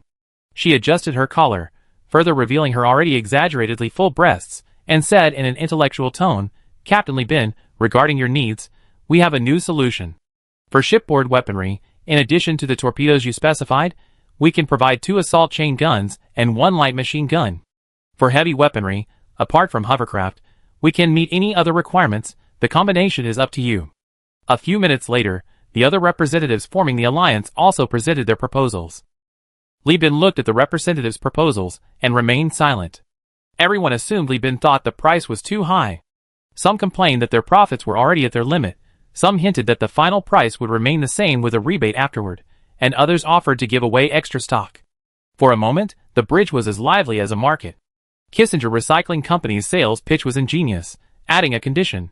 In addition to what's mentioned above, signing a contract with us will allow us to provide you with an outstanding talent to train your crew in weapons operation and combat skills. Of course, the cost of a lifetime contract will be borne by us. Seeing Li Bin looking at her, she popped out her chest, displaying her figure, and spoke rapidly. We have a list of partner personnel, guaranteed to be retired Marines with extensive combat experience. This statement undoubtedly struck a chord with Li Bin. All the rebates and price reductions were illusory. Li Bin had staked everything, not for those pitiful 2-digit star coins. Stocks were even more ridiculous. Only this beautiful woman, she was attractive and possessed exceptional observation skills, was truly valuable. A retired Marine not only provides direct combat power, but can also train armed sailors. Li Chongjin and his crew had become qualified crew members over the past 6 months, but to truly navigate the war-torn, pirate-infested Perseus star system, armed sailors were indispensable. At least when the 3-legged cat was boarded by pirates, the crew could use the terrain to their advantage and fight back systematically, instead of rushing to their deaths in a chaotic mob. Li Bin immediately signed a letter of intent with the beautiful saleswoman, got rid of the rest of the crew who were getting in the way, and formed a temporary sales alliance led by Kissinger Recycling Company. They began a tug-of-war of negotiations with Li Bin while waiting for samples to arrive. Captain Li Bin, my name is Mira. Mira crossed her legs, her thighs taut and voluptuous in black stockings. She introduced herself with an intellectual air, her S-shaped figure exuding dynamism. Enough small talk, business is the priority.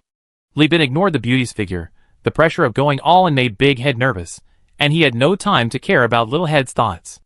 I don't need the assault chain guns, replace them all with light machine guns. As for torpedoes, I want the hammer torpedoes. You've seen my ship, and the aircraft carrier deck too. I need an LPC, limited production of chips, a black technology developed by the human realm, for a fighter jet. Name your price. Mira nodded. Although Li Bin's request was bizarre, replacing the more powerful and suitable medium-sized shipborne assault chain gun with a small light machine gun, a self-defeating act, her sales experience wouldn't allow her to refute any of her employer's strange demands. What are your requirements for the fighter jet? Li Bin succinctly replied, combat requirements? Very low, but there is demand for mining. Then I recommend the Hyena Mining's worker bee drone. You probably heard of this giant company. Its main business is mining and or refining. Although the LPC's design is crude, it's highly favored by void mine owners. Production and maintenance are low difficulty. As long as you can mine metal ore, the carrier's built-in nano-factory can produce fighters based on the LPC's blueprints. Li Bin knew without looking that the other party's proposal was sound. The worker bee drone was indeed an entry-level mining aircraft, and could also be used as cannon fodder to draw fire in war. Seeing no objection, Mira continued, LPCs are expensive. Even the worker bee drone's LPC costs 1,000 star coins per unit, plus the production blueprints for 2 small hammer torpedoes, 3 light machine guns, and ammunition, totaling 1,500 star coins. A very reasonable price. The other party wasn't making much profit on shipborne weapons. The so-called blueprints were design drawings. Aside from rudimentary machines like shuttles, even the smallest frigates had production workshops, essentially industrialized 3D printers, for producing ammunition, weapons, and small parts. Because of the proliferation of 3D printing technology, the business of shipborne weapon ammunition was unprofitable, so the company sold production licenses and blueprints. What are your needs for heavy weapons? Mira pressed. Li Bin replied, just one thing, speed. I hope the cargo can be loaded onto the ship as soon as possible, the proportion doesn't matter. This concise and efficient answer made Mira's eyes light up. Captain Li Bin is truly quick and efficient. I immediately assemble the cargo, and if all goes well, we should have it all ready today. Please trust Kazalin's industrial capabilities. Chapter 17. Li Bin remembered the famous actor Nicolas Cage, known for his debt-paying roles in his past life, who starred in a movie called Lord of War. In it, the protagonist, standing on a street littered with brass bullet casings, uttered a classic line while smoking, 1 in 12 people in this world owns a gun. The only problem is, how do you sell those guns to the other 11? It was undeniably arrogant and sinister. Now that he, Li Bin, was an arms dealer, he could easily smugly use the same line to his first mate. Fortunately, But unfortunately, the turmoil in the Perseus star system was like fried chicken to an American uncle. You could hate it, condemn it, but you couldn't get rid of it. A crate of heavy weapons cost 460 star coins. It was called a crate because these things were contraband in many giant corporations, such as those on planets controlled by hegemons. If discovered by patrols, they were packed in crates as parts. If someone was willing to turn a blind eye, they could explain it as transporting spare parts. The 15 crates of heavy weapons, purchased at great expense, occupied nearly half of the cargo hold. Mira, a top saleswoman, managed to coordinate with Allied Company within minutes, despite Kissinger Corporation's small size. Not only were all the heavy weapons stored, but the weapons testing range was also ready. As the only person on board with gunnery experience, Jeffrey readily took on the testing duties, leaving surrounded by a group of men eager to test shipboard weapons. Meanwhile, Li Bin was interviewing retired Marines. Marines can be seen as professional soldiers specializing in amphibious assaults and boarding maneuvers, serving as the absolute main force in wars on space stations, shipboards, and planetary surfaces. To be honest, despite his experience of 2 lifetimes, Li Bin had no useful memories or experience with the Marines. After all, in his previous life, he was youth number 5, and in this life, he spent most of his time dealing with business, and even when he faced war, it was in space and naval warfare. He could only rely on questions based on plots from movies and novels, judging by observing the interviewee's answers, demeanor, and temperament. But the last person on the list gave Li Bin a tremendous shock. The man looked very old, with obvious sagging in his cheeks, and the information indicated he was only 40 years old. This was rare among interstellar humans, whose genes were generally modified, resulting in long lifespans and extremely long primes. This could only mean he had experienced numerous planetary landing battles, his cheek muscles being pulled down by gravity during prolonged ground combat. Humans who lived their entire lives in space, even in old age, wouldn't have such significant sagging in their facial muscles. Even more bizarrely, this man's only natural limb was his right hand. His left arm and both legs had been replaced with prosthetics, and his right eye was also a prosthetic. His remaining eye looked somewhat dazed, and he sat rather hunched over. If it weren't for his highly prosthetic body, Li Bin might have mistaken him for an old farmer. Li Bin coughed slightly. Please introduce yourself. My name is on the list, but everyone calls me Old One-Eyed, so the captain can call me Old One-Eyed too. Old One-Eyede's eyelids drooped, looking listless like an old cat basking in the sun. I completed my Marine Corps training at 20, and I killed people for 28 years. I can't even remember how many. I have at least 10 combat experiences in all types of battlefields. After a sparse introduction, offering nothing of substance beyond experienced, Li Bin asked a few questions, but failed to perceive any professionalism.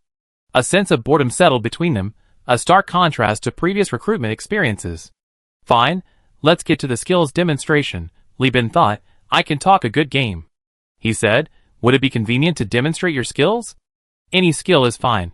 Grappling, shooting, espionage, anything. The one-eyed old man used his only usable hand to pick his ear, removing a pea-sized amount of earwax, and then held it out to Li Bin.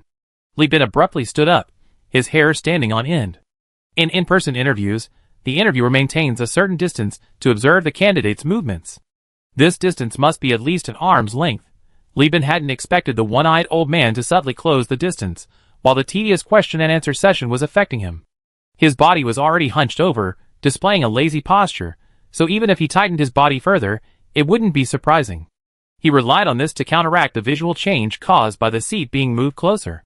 Impressive, Li Bin wiped the sweat from his forehead, sincerely praising him. Just now, he could reach out and grab his own neck. This one-eyed old man was the most experienced of today's interviewees. His resume was definitely not fabricated. Li Bin asked curiously, I have one last question. With your skills, you could easily apply for a Marine Corps instructor position at the company. So why do you want to come on a ship? The one-eyed old man grinned. I'm tired of being on the ground, and I want to see what it's like to be in the sky. If the captain doesn't mind, I'd like to ask for a job. Upon hearing this, Li Bin fell silent. After a few seconds of consideration, he solemnly extended his hand. What are you saying? My ship is currently short of a bosun, and I urge you to join us. Li Bin was still striking a humble pose when the bridge hatch was suddenly pushed open, and Li Chongjin roared, Brother, brother. That's amazing. The ship's weaponry is incredible.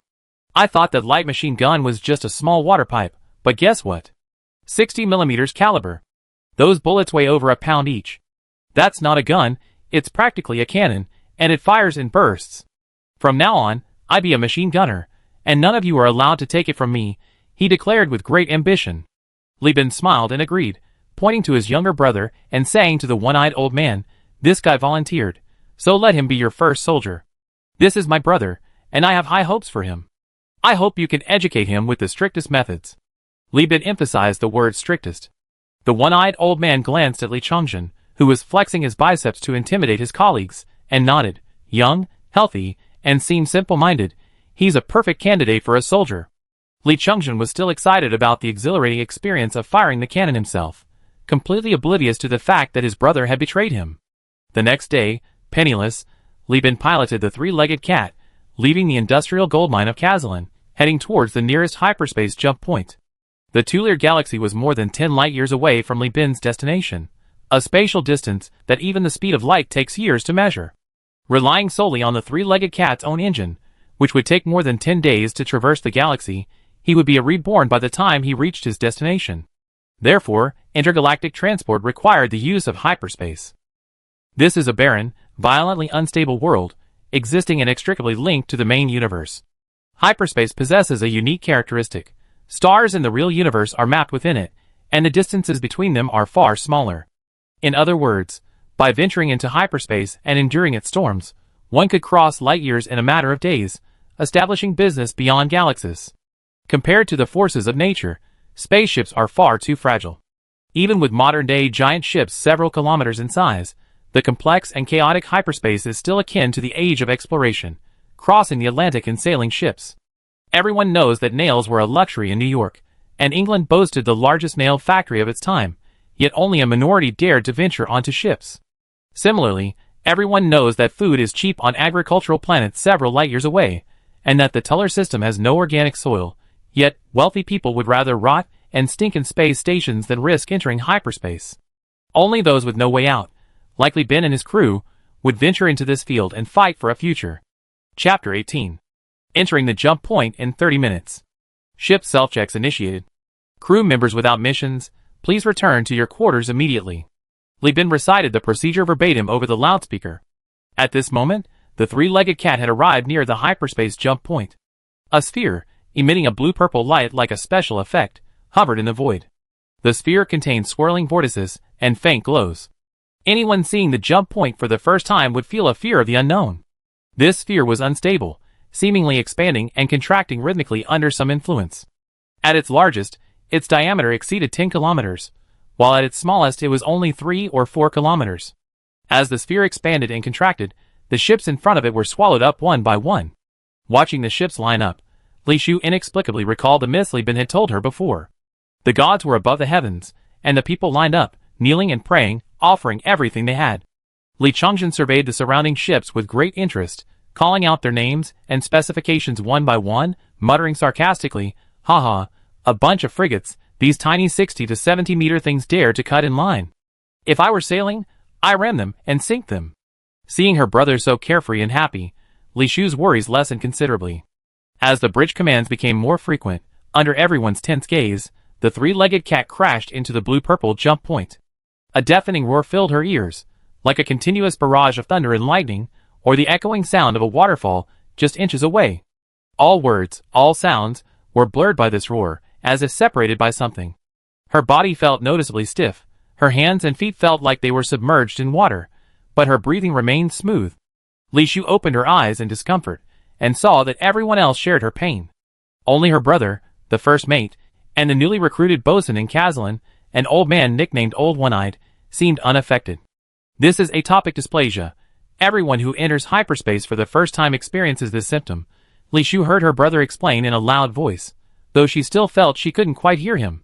Li Bin continued, "Unless someone is particularly sensitive, the symptoms won't reappear after the first time. Indeed, the negative effects of atopic dysplasia weren't lasting. Those as quick as Li Chongjin and Vulcan recovered within an hour, while the slowest were the relatives of the Elfie gang. The newly recruited crew members, being in better physical condition and more delicate, took about half a day for their symptoms to subside. Just as seasickness is the sea's first gift to newcomers, atopic dysplasia was merely hyperspace's first hurdle for them. The three-legged cat cautiously flew through the dim hyperspace. Strangely, Everywhere in hyperspace, distant views were always bright, while nearby areas were shrouded in darkness. There was no obvious optical connection between the two. It was extremely counterintuitive. Despite maintaining the same speed, the spaceship was consuming fuel dozens of times faster than in the real universe. Just watching the rapidly spinning fuel gauge was enough to cause anxiety. Moreover, hyperspace wasn't empty, it had unique terrain. During its voyage, the three-legged cat would occasionally collide with sparse, cloud-like masses, which humans, following convention, named hyperspace nebulae. These nebulae would occasionally release light and electricity, or light and heat, when they coalesced, causing immense damage to ships within their range. Hence, humans called them hyperspace storms. Within a hyperspace storm, no one would activate their shields. The sheer force of nature was beyond human resistance. Activating the shields would only result in damage to the armor and hull, plus the additional cost of replacing the battery packs. As Li Bin described the nebula filling every observation window of the three-legged cat, he reassured everyone over the loudspeaker. Even hyperspace nebulae follow certain patterns. Some routes carved out between nebulae can exist for thousands of years. Although we're currently in a nebula, this particular nebula hasn't experienced a storm for hundreds of years. The probability of capsizing is very low. Besides, we're fully armored, we have nothing to fear. As he spoke, the three-legged cat began to rock violently. The crew looked at their captain in terror. Even Jeffrey's face showed suspicion and uncertainty. Li Bin turned on the ship's camera, and his face turned green. A shuttle wreckage had crashed into the three-legged cat's side armor, leaving a 3-meter-long scrape mark on the hull. Even though his ship had been hit, Li Bin had nowhere to vent his anger. The shuttle's owner was undoubtedly still inside the wreckage, but Li Bin didn't have necromancy. He couldn't make the dead pay for the damages. Secondly, even salvaging the wreckage to minimize losses would be counterproductive. Hyperspace is constantly turbulent, and stabilizing a ship's attitude consumes twice the fuel of normal navigation. Of course, if Li Bin were incredibly lucky and encountered a cruiser or even a capital ship, the situation would be completely different. In the few hours of salvage, Li Bin had already burned through 1/10 of his fuel. What bad luck! Li Bin steered to avoid a secondary impact with the wreckage. These nebulae are essentially matter. A ship navigating through them, like a person in water, will slow down. Once the ship leaves the nebula, its speed will increase. Hyperspace is undoubtedly much more bustling than galaxies. The most significant reason is that the mapping distance in hyperspace is smaller than in the real universe.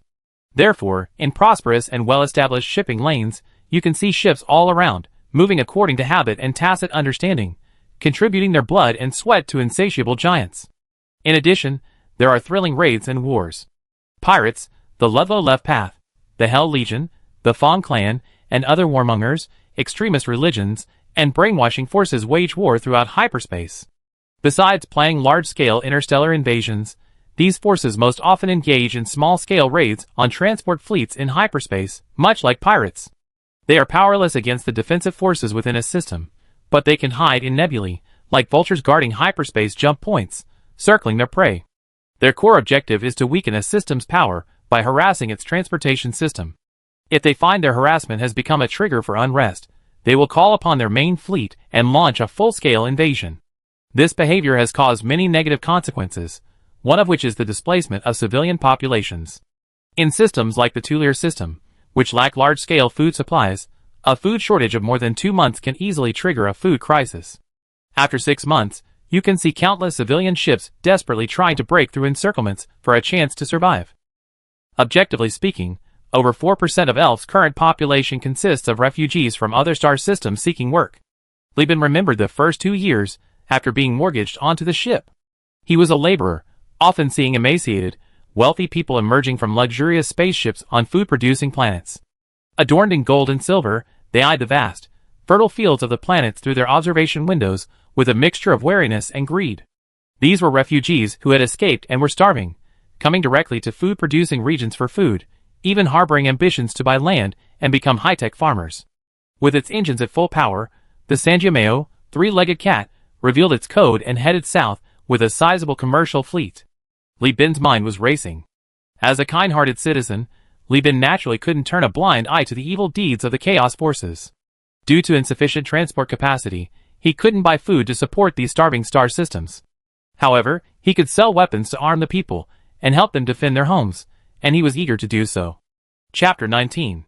The moment Jeffrey hit the wreckage, He rushed down to the bridge to find damage control. When the first mate returned, his face was grim. We need to find the nearest space station to dock. We're unlucky. The wreckage was destroyed in an attack. The hull was twisted by the explosion, and many sharp metal pieces are deeply embedded. Jeffrey projected a holographic image, magnifying the damaged parts and pointing to several obvious repair marks. The armor of civilian ships isn't strong enough. Several parts have penetrated the hull. Damage control has already dealt with them, and the interior is fine now. But the hyperspace environment is very different from the real universe. We don't have a repair ship, so the external armor can't be repaired. If we encounter a hyperspace storm, the armor here might be torn apart. Other ships might see us and just turn into pirates and rob us. Li Bin squinted at the projection and nodded in agreement with the first mate's assessment. This kind of problem would be a non-stop operation for the Minsheng Company's fleet. A complete commercial fleet is extremely specialized in its ship composition, including dedicated combat escort ships, medical ships, fuel transport ships, and even specialized transport ships. Aside from a light machine gun for destroying space debris, they have no other weapons. Just thin-skinned, heavily armored space dumplings. Only a captain with a solo career would have such demanding requirements for the ship's overall performance. Poor and picky. That perfectly describes someone like Li Bin. The first mate stroked his chin. You worked for the company for so long. Do you know anyone on any space station? Li Bin shook his head. He did have acquaintances, but they were all accountants, clerks, and customs officials. Who in the smuggling business deals with factories? Looking at the star map, Li Bin said, we just crossed Stylantia. The nearest star system only has one faction, Lud Left Path. Those lunatics on Left Path. Should we turn back to Stylantia? Li Bin shook his head again. No, that's a permanently neutral port, open to any faction. Pirates and the Left Path lunatics might target us. Besides, prices are high. We spent all our money on heavy weapons. We only have 109 star coins left. Let's hold on a little longer. The first mate said worriedly. Hold on? Further ahead is the Sindar Power, also a warlord faction. Our heavy weapons are contraband there. If they're caught, we lose everything. Further south, Hound Mining and Apex Design Group, aren't they all on the embargo list for heavy weapons? He scratched his head in frustration. Speaking of which, who exactly are you planning to sell this batch to? The south is full of conservative giants and warlords. Aren't we just asking for trouble going south? Li Bin asked curiously, who told you I'm selling to giants? What do you take giants for? 15 boxes of heavy weapons. Their own warehouses have more than that. I'm doing this to support those living on free planets not protected by giants, so they can defend themselves against pirates and lunatics. Jeffrey scoffed, just do business. Don't make it sound so idealistic. Do you think you're a poet? Despite saying this, Jeffrey's anxiety lessened considerably. He was truly afraid that the hard-won hope of turning things around would be destroyed by Li Bin's impulsive actions. Free planets lacked everything. Jeffrey didn't know what Li Bin had found in the sea of news and information, but since he wasn't going to commit suicide, Jeffrey, based on his success over the past 6 months, decided to take the gamble. As they discussed where to resupply, the command tower alarm sounded. Li Bin answered the communicator, and the old sailor, one-eyed, spoke in a broken, knife-splitting voice. Captain, 2 ships are following us. They're probably pirates. Li Bin tensed. How did you find them? While we were in hyperspace, I had the lads practice hyperspace optical observation. We discovered a nebula with an abnormal trajectory. This is a common tactic used by hyperspace pirates. They bring a fuel transport ship and lie in wait in hyperspace for a long time, using the nebula to approach their target. My Marine Corps team learned this the hard way once before, and it left a deep impression. The optical observation post was responsible for observing space with instruments and the naked eye. The data they obtained, along with the detectors, was compiled and sent to the navigator. The navigator analyzed the latest space terrain, assessed the risks, and gave the captain advice. Jeffrey exclaimed in surprise. We're with a large trade fleet. What pirates would dare to do this? Old One-Eyed said in a low voice, we were just putting on an act, and they saw through our act. They figured out our true intentions. The navigator of the 3-legged cat was Li Shu. Although she had bought navigator training courses, she had only been doing it for 6 months and lacked experience, so she was easily fooled by the pirates. She lowered her head in shame. Jeffrey quickly comforted her. Girl, this has nothing to do with you. A proper navigator training course takes at least 5 or 6 years. Blame your brother, he's too stingy with money. Li Shu shook her head almost imperceptibly. Seeing that it wasn't working, The first mate nudged Li Bin. She's your sister, you should comfort her. Li Bin rolled his eyes at Jeffrey, thinking, what kind of delicate princess do you think my sister is? She's a proper worker, someone who drives a forklift all day long, using the clutch and lever. How can I use such a soft, cute way to comfort her? I need to make her feel needed. Without looking up, he said, you're the only navigator on the ship. You have to analyze the star charts. Don't cry yourself sick. Those words were worth 1,000 words of comfort. Li Shu immediately wiped her face and threw herself back into her work with renewed vigor. On the command platform, Li Bin summoned Old One-Eye, Boss Master, come to the bridge immediately. He then cut off communications and immediately sounded the ship's alarm. A cold, mechanical voice echoed in every cabin and section. Pirate activity detected. All crew members, collect weapons and combat medication immediately, remain at your posts, and obey orders. Yellow alarm lights flashed, and the once quiet cabins were filled with hurried footsteps. This was the first time the three-legged cat was facing a formal naval battle, and all crew members were extremely tense. Li Bin cleared all trade information from the desktop, switched the holographic projection to battle mode, activated all optical observation posts, and directed the detectors in the direction Old One-Eye had pointed. Jeffrey scratched his head, his anxiety rising again. How about we find a star system to enter first? Heavy weapons are prohibited, that's one thing, but let's avoid the pirates first. That's exactly what they want, Li Bin flatly rejected. You heard what Old One-Eye said too. The hyperspace pirates brought fuel transport ships, right? When they land at the jump point, do you dare bet on how many days it will take them to get there? All weapons will be offline when crossing the hyperspace jump point. Li Bin then grabbed the first mate's shoulder. On the ship, only you, me, and Old One-Eye have real naval combat experience. The rest are all mediocre. The observation post didn't find a single trace of the pirates. Old One-Eye himself reported the location. The ship's light machine guns won't be enough to repel the pirates. We have to rely on torpedoes. You control the torpedo launch. Jeffrey nodded sharply, rushed out of the bridge, and brushed past the Old One-Eyed man. At this moment, the ship's internal channels were filled with the furious shouts of Li Chongjin and Vulcan. The engineering team, with the most experience and stamina, was assigned to operate the 4 light machine guns. As for the drones, they were directly controlled from the bridge. They're here. Li Shu took off her headset, her clear voice reporting, coordinates 56.78.12, to our left front, number 3. The battle mode projection jumped again, displaying a 3-dimensional spherical map centered on the 3-legged cat. The blurry hyperspace terrain changed as the ship moved forward, and 2 bright spots appeared directly ahead and diagonally ahead. One bright spot was the trade fleet, which seemed to have also spotted the pirates, and was accelerating to distance itself from Li Bin. The other, a gray dot, was the pirates. This was the Sky Dome combat system, originally intended for the human leader's army, but which had scattered everywhere after the Great Collapse. It could intuitively summarize reconnaissance information, using AI to aggregate and intuitively reflect the battlefield. In large-scale fleet battles, this is indispensable. If an AI core, a top-tier technological achievement even in the human realm era, could be implanted into the ship, Li Bin could even use its powerful computing capabilities and algorithms to destroy a military destroyer with his rudimentary, poorly equipped vessel. The Old One-Eyed man glanced at it and said, 3 ships. 1 fuel ship is out of the question, the other 2. Li Bin zoomed in on the light spot, revealing the outline of a pirate ship, a projection synthesized from a photograph uploaded by an optical observation post. With his exceptional memory, Li Bin immediately recognized the ship types: a Hellhound-class armed merchant ship and a robber-class frigate. The Old One-Eyed man looked surprised. He hadn't expected the captain to be so knowledgeable about ship types. Li Bin did a lot of research during the days he bought the ship, studying almost every destroyer and smaller vessel in the core star sector, and memorizing their standard parameters. He said to the bosun, the Hellhound is manageable.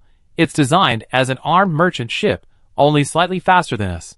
The robber class is a fast ship designed by pirates. Although its materials are simple, the 3-legged cat might not be able to withstand its rear-end attack. Once the engine is damaged, we're finished. Old One-Eye nodded. Then we focus our fire on the Hellhound and try to cripple it. Pirates are like dogs, bullying the weak and fearing the strong. If they find it troublesome, they won't dare risk losing their ship to trade with us. Li Bin nodded and asked, how's the training for the armed sailors going? Are they any good? Old One-Eye grinned. Captain, what are you asking? It's only been a few days. How could they be trained? If it really comes to boarding, you better get on the lifeboats and run. Li Bin didn't reply, thinking that his life's work was all on the ship. And his younger siblings were both obedient and sensible. How could he bear to run away? Besides, escaping through hyperspace was a near-certain death sentence. The ship still has heavy weaponry. At worst, we can abandon the mediocre ship and try to trade with the enemy using mechs and tanks. That would give us a better chance of survival. Pirates are bullies who prey on the weak and fear the strong. If we really run away, we won't even know how we die. Going all out would actually give us a better chance of winning. Chapter 20. The trade fleet ahead has entered a hyperspace storm. The first mate cursed angrily over the channel. They're using the storm to escape. A hyperspace storm is like a hurricane in the real world. Against the wind, it's difficult to move an inch, but with the wind, it can send you flying. If you're sprinting with the wind, even Usain Bolt would be left far behind. Using a hyperspace storm for acceleration is a common tactic of experienced captains. It's a numbers game of trade-offs between fuel, supplies, and repair costs. But this trade fleet clearly not only refused to help, but also seemed to have a go-die-somewhere-else attitude. Mutual assistance within one's capabilities is an unspoken rule for captains in deep space travel. After all, no one knows if they will encounter attacks or natural disasters, and mutual support is one of humanity's trump cards for overcoming crisis. As a large trading fleet, the opposing commander was incredibly cowardly. Even the old one-eyed man frowned in dissatisfaction. If even 2 escort ships of pirate size were afraid of him, what did he have to command the other captains of the fleet? Wasn't this just asking for trouble? Li Bin, too preoccupied with cursing, calmly told the first mate to shut up. What's all the fuss about? Just write this company down, and never provide assistance if you encounter them again.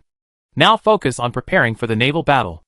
At this moment, Li Shu reported loudly, enemy ships are 18,000 meters away from our ship, expected to enter firing range in 5 minutes. Weapon bays raised. Jeffrey roared in the channel. Weapon bays are spaces reserved for weapons during the initial construction of a ship.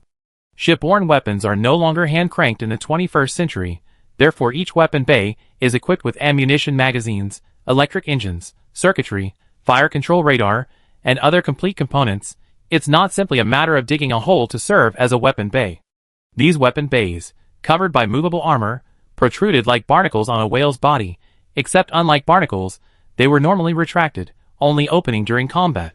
For electrically powered 60mm light machine guns extended from the raised weapon bays.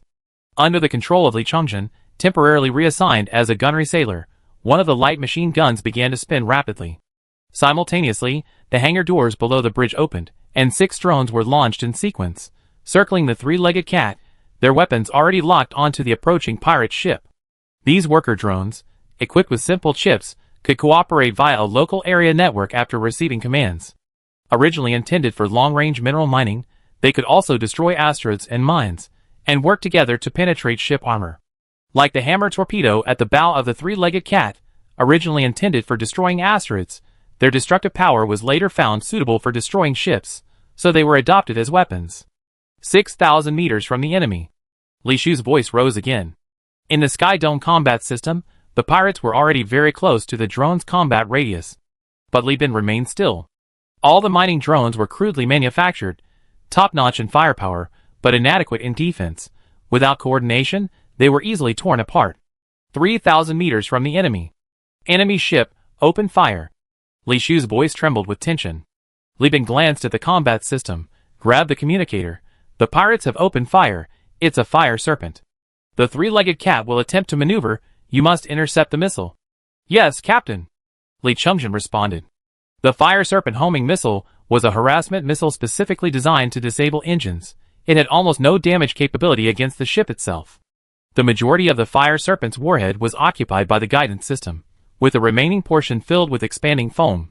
The moment the trigger-activated warhead hits its target, the foam-filled container disintegrates, and the expanding foam increases 800 times its original size within 1 second, rapidly hardening and blocking the engine exhaust. If hit by 2 or 3 fire serpent missiles simultaneously, the 3-legged cat would have to shut down for at least 20 minutes, while damage control clears the expanding foam and restarts the engines. This method of paralyzing the ship without destroying it is favored by pirates, maximizing the preservation of valuables and cargo, while allowing the most valuable part, the ship itself, to be immediately converted into combat power upon capture. Because they need to replace their powerful torpedoes and missiles with the fire serpent, a type with a very narrow range of applications, the pirates' firepower objectively falls short of their average weapon loadout. In short, this pirate gang is all show and no substance. This is Li Bin's opportunity.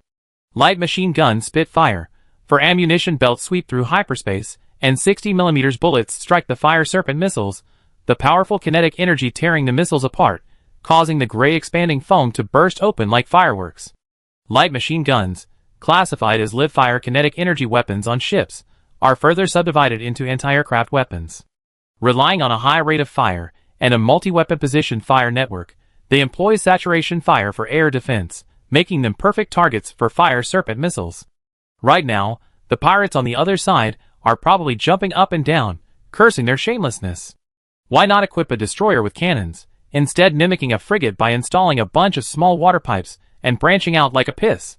Who would have thought? The Sky Dome combat system emitted a loud alarm, the yellow alert turning into a red alert. The piercing alarm bells made the crew members, armed with air rifles and on guard against boarding attacks, completely uneasy.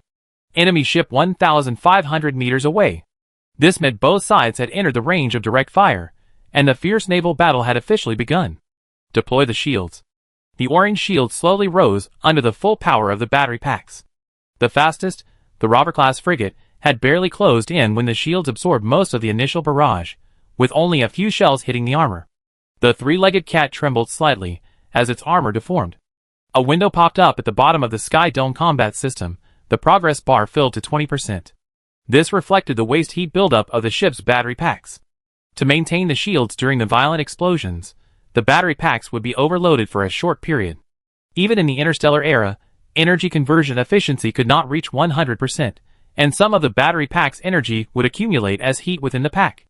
If the battery pack's temperature exceeded the warning threshold, it would shut down due to overload. This problem was even more pronounced in space.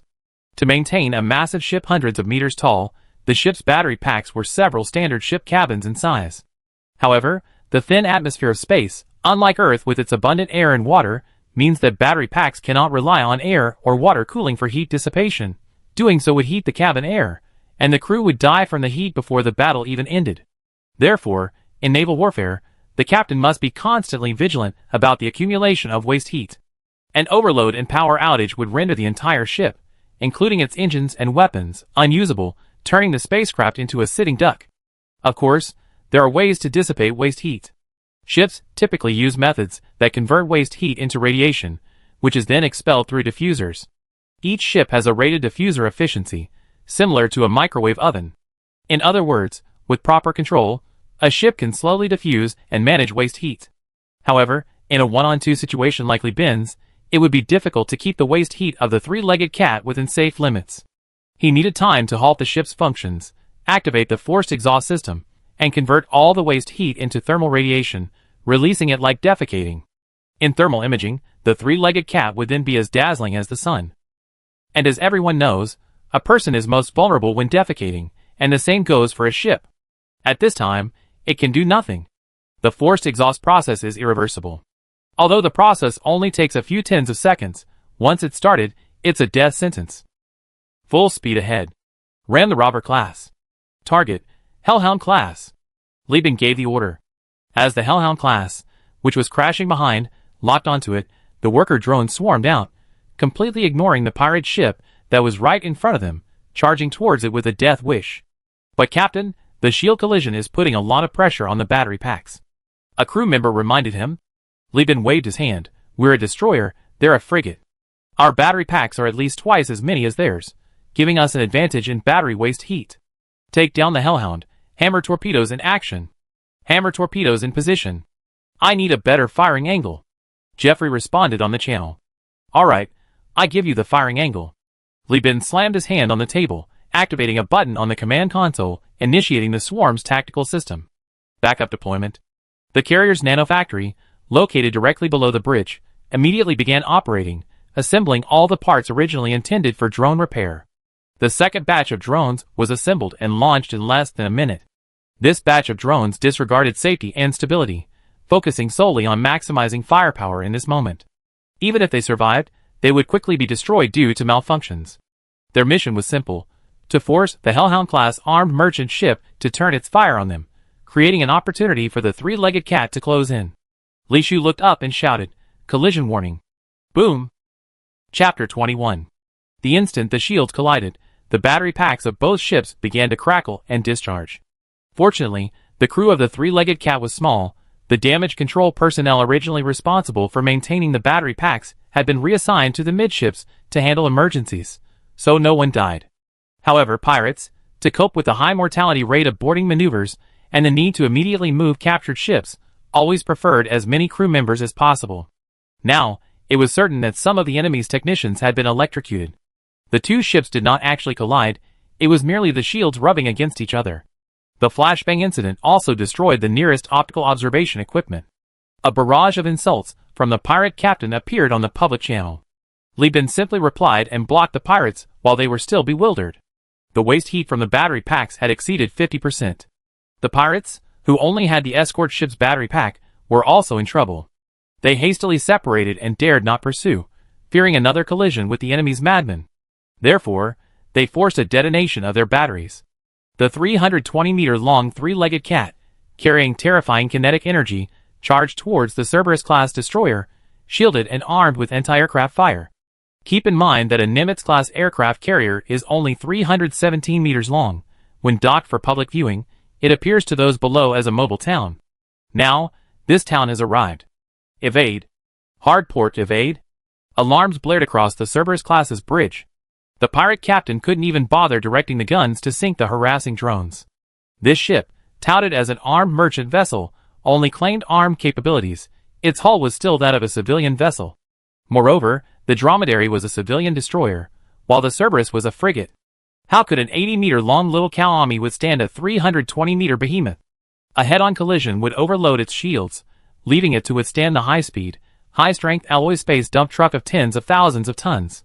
Shortly after the Robber-class ship changed course, the Sky Dome combat system provided its directional probability analysis. Li Bin immediately relayed the analysis to the gunners. Keep an eye on the lead, and sweep their shields. Li Chongjin, drenched in sweat in the weapons control room, shouted until his voice was hoarse. Space has no air, but the ship is solid. The sound wave transmission rate of solids is far greater than that of air. The sound of the light machine guns firing continuously was inaudible on the bridge due to soundproofing. But Jeffrey, right under the guns, heard it all clearly. He had to shout to speak. Because the gun barrels were small and liquid-cooled quickly, a system for timely heat dissipation was actually used. However, hot water would pass through the gunner's compartment, and after prolonged firing, the indoor temperature had reached 30 degrees Celsius. But his spirits were high. Li Chongjin and his comrades stripped naked, bent over, and fired rapidly. The muffled firing sounds overhead were almost intoxicating. Several of them even screamed battle songs over the channel. Li Chongjin couldn't understand the situation, didn't know the pirate's tactics, or what dangers he was in. He only knew that the Sanjiameo was longer and bigger than both pirate ships combined. The eldest brother was a tough guy. He was fast and skilled at sailing, ramming one ship with a single acceleration, making the other ship cower like a mouse, too afraid to approach. He was incredibly fierce. This battle was inescapable. The result was bound to be a resounding victory. Why not be arrogant when things are going well? Just have fun. Jeffrey in the torpedo room wasn't so happy. Li Bin had placed the fate of the ship on his shoulders. He bore the life and death of the entire crew. Jeffrey blinked his tired, bloodshot eyes, a testament to exhaustion. But Jeffrey had taken stimulants, forcing his body to recover. The Nano factory is operating at full capacity, producing drone components. They currently have 4 torpedoes in stockpile, with 2 torpedo launchers, meaning the first 2 will be most effective. Patience, be patient, Jeffrey muttered to himself, his eyes red-rimmed from the scope, the lens showing light machine gun fire scattering yellow streaks across the enemy shields. Meanwhile, the pirates' shells blasted intermittently in waves against the three-legged cat's shields. Li Bin even frequently deactivated the shields, adjusting the ship's attitude and using its armor to absorb damage, all to avoid overloading the battery packs. The pirate ship, trying to avoid the three-legged cat's ramming trajectory, couldn't maintain its battery packs. Under Li Bin's relentless efforts, the pirate ship's waste heat reached a critical point first, forcing it to deactivate its shields and retreat at full speed, attempting to force exhaustion at a safe distance. This was the fighter jet Li Bin had created. If the Hellhound-class corvette doesn't withdraw its shields, it will be overloaded by light machine guns and drones. If it does withdraw the shields, at this distance, the hammer torpedoes are almost guaranteed to hit. Fire! Jeffrey slammed the launch button. The torpedo, propelled by liquid fuel, left the launch bay and flew slowly but steadily toward the Hellhound corvette. "It's a hammer torpedo." Chaos erupted on the corvette's bridge. The captain, still trying to maneuver, despairingly discovered that the robber-class corvette, positioned behind its prey, had already turned and fled the moment it spotted the hammer torpedo. The Allies, judging him hopeless, decided to seize the fuel transport ship for themselves. Cowardly rats. In despair, the corvette captain raised the shields again. The corvette's small size meant that if hit by 2 missiles, survival was virtually impossible. So what if the battery pack is overloaded, as long as people are alive? He pulled out his air rifle, ordered the bridge to be locked, and shot down any pirates who tried to break in. At the same time, he gathered his loyalists and killed the extra people on the bridge. Then, he directed his loyalists to the escape pod next to the bridge. As the ship shook and the battery pack shut down and lost power, the pirate leader and his core members decisively fled. They barely left when a 4-meter diameter torpedo shattered the bridge observation window and detonated right in their face. "Damn it!" Jeffrey, sprawled in his fixed chair, gleefully mimicked Li Bin's signature shout. The ship was a total wreck. A torpedo hit head-on had crippled it. Without the bridge, it was practically a vegetable. "Bonjour!" Li Bin roared triumphantly, gather the crew, distribute rations and combat drugs, prepared to seize the ship. The old one-eyed man glanced at the fleeing pirate-class frigate, utterly speechless. He didn't know what to say. In all the wars he ever experienced, this was the most farcical. It was clearly a pirate advantage situation. He even prepared for special operations on board. But it turned out the pirates had 2 leaders, clearly half-hearted, and this hot-headed captain's all-in-gamble had completely disregarded them. It was a stalemate, but the ship's frenzied crisis management was right up his alley. "Yes, Captain," the one-eyed old man replied, his mind racing. Leaving the bridge, he reasoned that the engineering crew had just finished firing and were exhausted. They needed a meal and rest before resuming work. There was no rush. As for Li Bin, he was working with damage control to assess the ship's damage. "Captain, this ship really can't hold on. We took 15 shells. The frontal armor is completely destroyed, the carrier deck is damaged, and one of the hulls has burst. It needs repairs." On the projector, the damage control officer, helmet strapped to his arm, clung to pipes like a sloth, hanging upside down from welding gaps, spewing bad news. Li Bin, still in high spirits after the victory, felt all the fatigue from days of heavy data work vanish with this outburst. Plus, they could salvage another ship to recoup some losses, so he readily agreed to the repairs. "Jeffrey, still alive? Get out here and get to work. Another ship. Looks like it can still be repaired," Li Bin shouted into the channel. Jeffrey's rough voice was a mix of joy and exhaustion. "I'd rather die than you. And this ship was my doing. I did a huge favor. You better give me a big bonus." Chapter 22. Battlefield salvage and wreckage salvage are worlds apart. The most significant difference is that there are often many survivors among the docked ships on the battlefield. How to deal with these people becomes a problem. Detaining them would consume food, and they might even mutiny and seize the ship in the chaos. Killing them all would be troublesome, as searching them one by one would be a hassle. A pirate might suddenly appear from any corner, causing casualties among the crew. These crew members were all Li Bin's fellow villagers. In ancient times, they would be true hometown soldiers, the backbone of the future fleet. Their deaths would be too painful. Besides, killing them all, wouldn't that be a bit too extreme? Li Bin pondered, stroking his chin. He certainly wouldn't recruit pirates, especially hyperspace pirates. Shooting them all might result in injustice, but shooting every other one would inevitably leave some behind. Besides, capturing live pirates would be a reward. Struggling with this decision, he decided to seek professional advice. On this ship, no one was more professional than the veteran Old One-Eyed. Upon hearing Li Bin's doubts, the veteran quickly offered the best solution, then use it for training. "Captain, you need to train armed sailors, but armed sailors aren't trained by target practice alone, they need to kill. Isn't this the perfect environment with criminals? If a pirate is killed, consider it a lucky escape. If they survive, take them for the reward." The one-eyed veteran shoved a powerful air rifle into Li Bin's hands. "Captain, you're coming too." "Huh, me too?" Li Bin was bewildered. "I'm not going to be an armed sailor." The one-eyed veteran turned to grab another gun, grumbling, "Captain, to be honest, you're good in every way, except your temperament is too soft. You suffer if you don't change soon. Things aren't like they used to be. What captain doesn't have blood on their hands? If you walk into a tavern, they immediately see you're a greenhorn. You have to toughen up, you have to kill, ship after ship.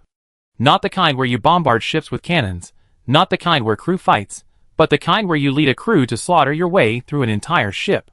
Don't worry, Old One Eye's with you, nothing's wrong. As he spoke, several slender, sharp metal legs extended from his prosthetic leg. Old One Eye's height decreased, making him appear like a spider walker, half human, half spider. A chainsaw blade sprang from his left prosthetic arm, hissing.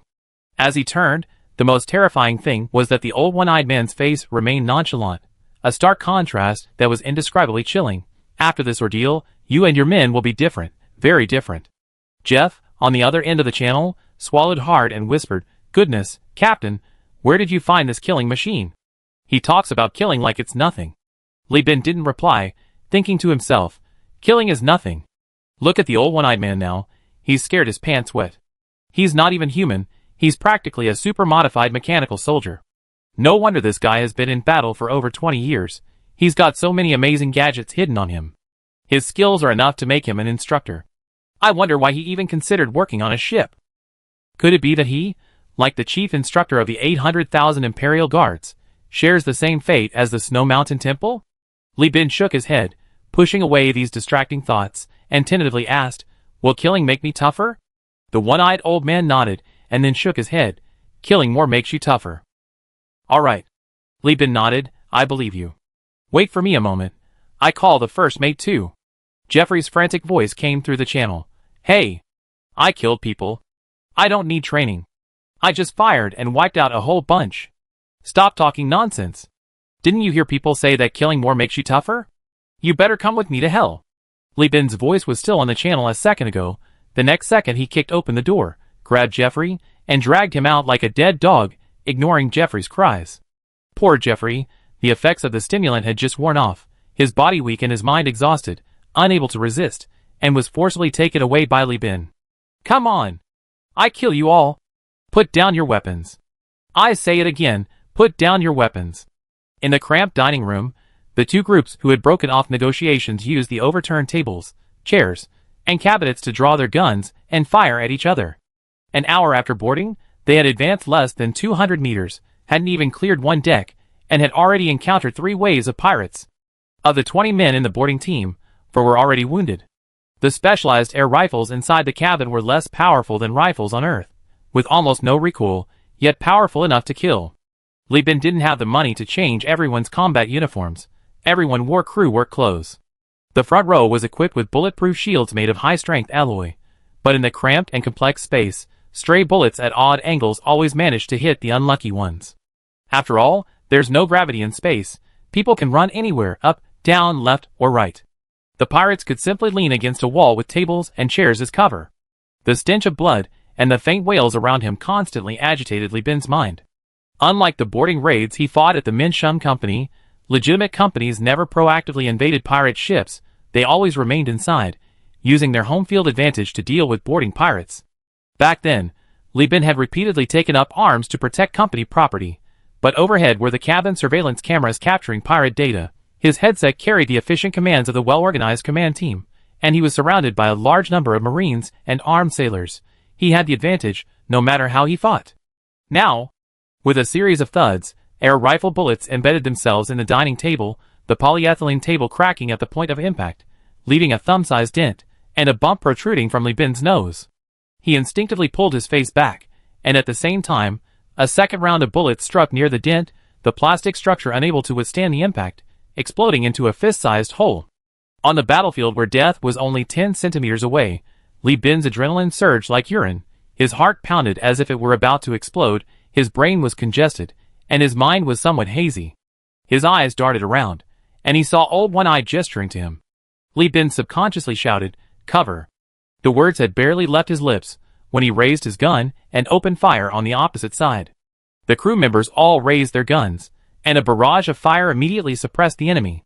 The Old One-Eyed Man's legs transformed back into alloy spider legs, his toes piercing the cabin structure. Under the cover of gunfire, he hissed as he climbed the ceiling. With a flick of his 8 legs, he slammed into the pirate bunker overhead like a cannonball. His prosthetic limbs ejected chainsaw blades, and without any visible movement, a large spray of blood erupted, trembling in the air like a living thing.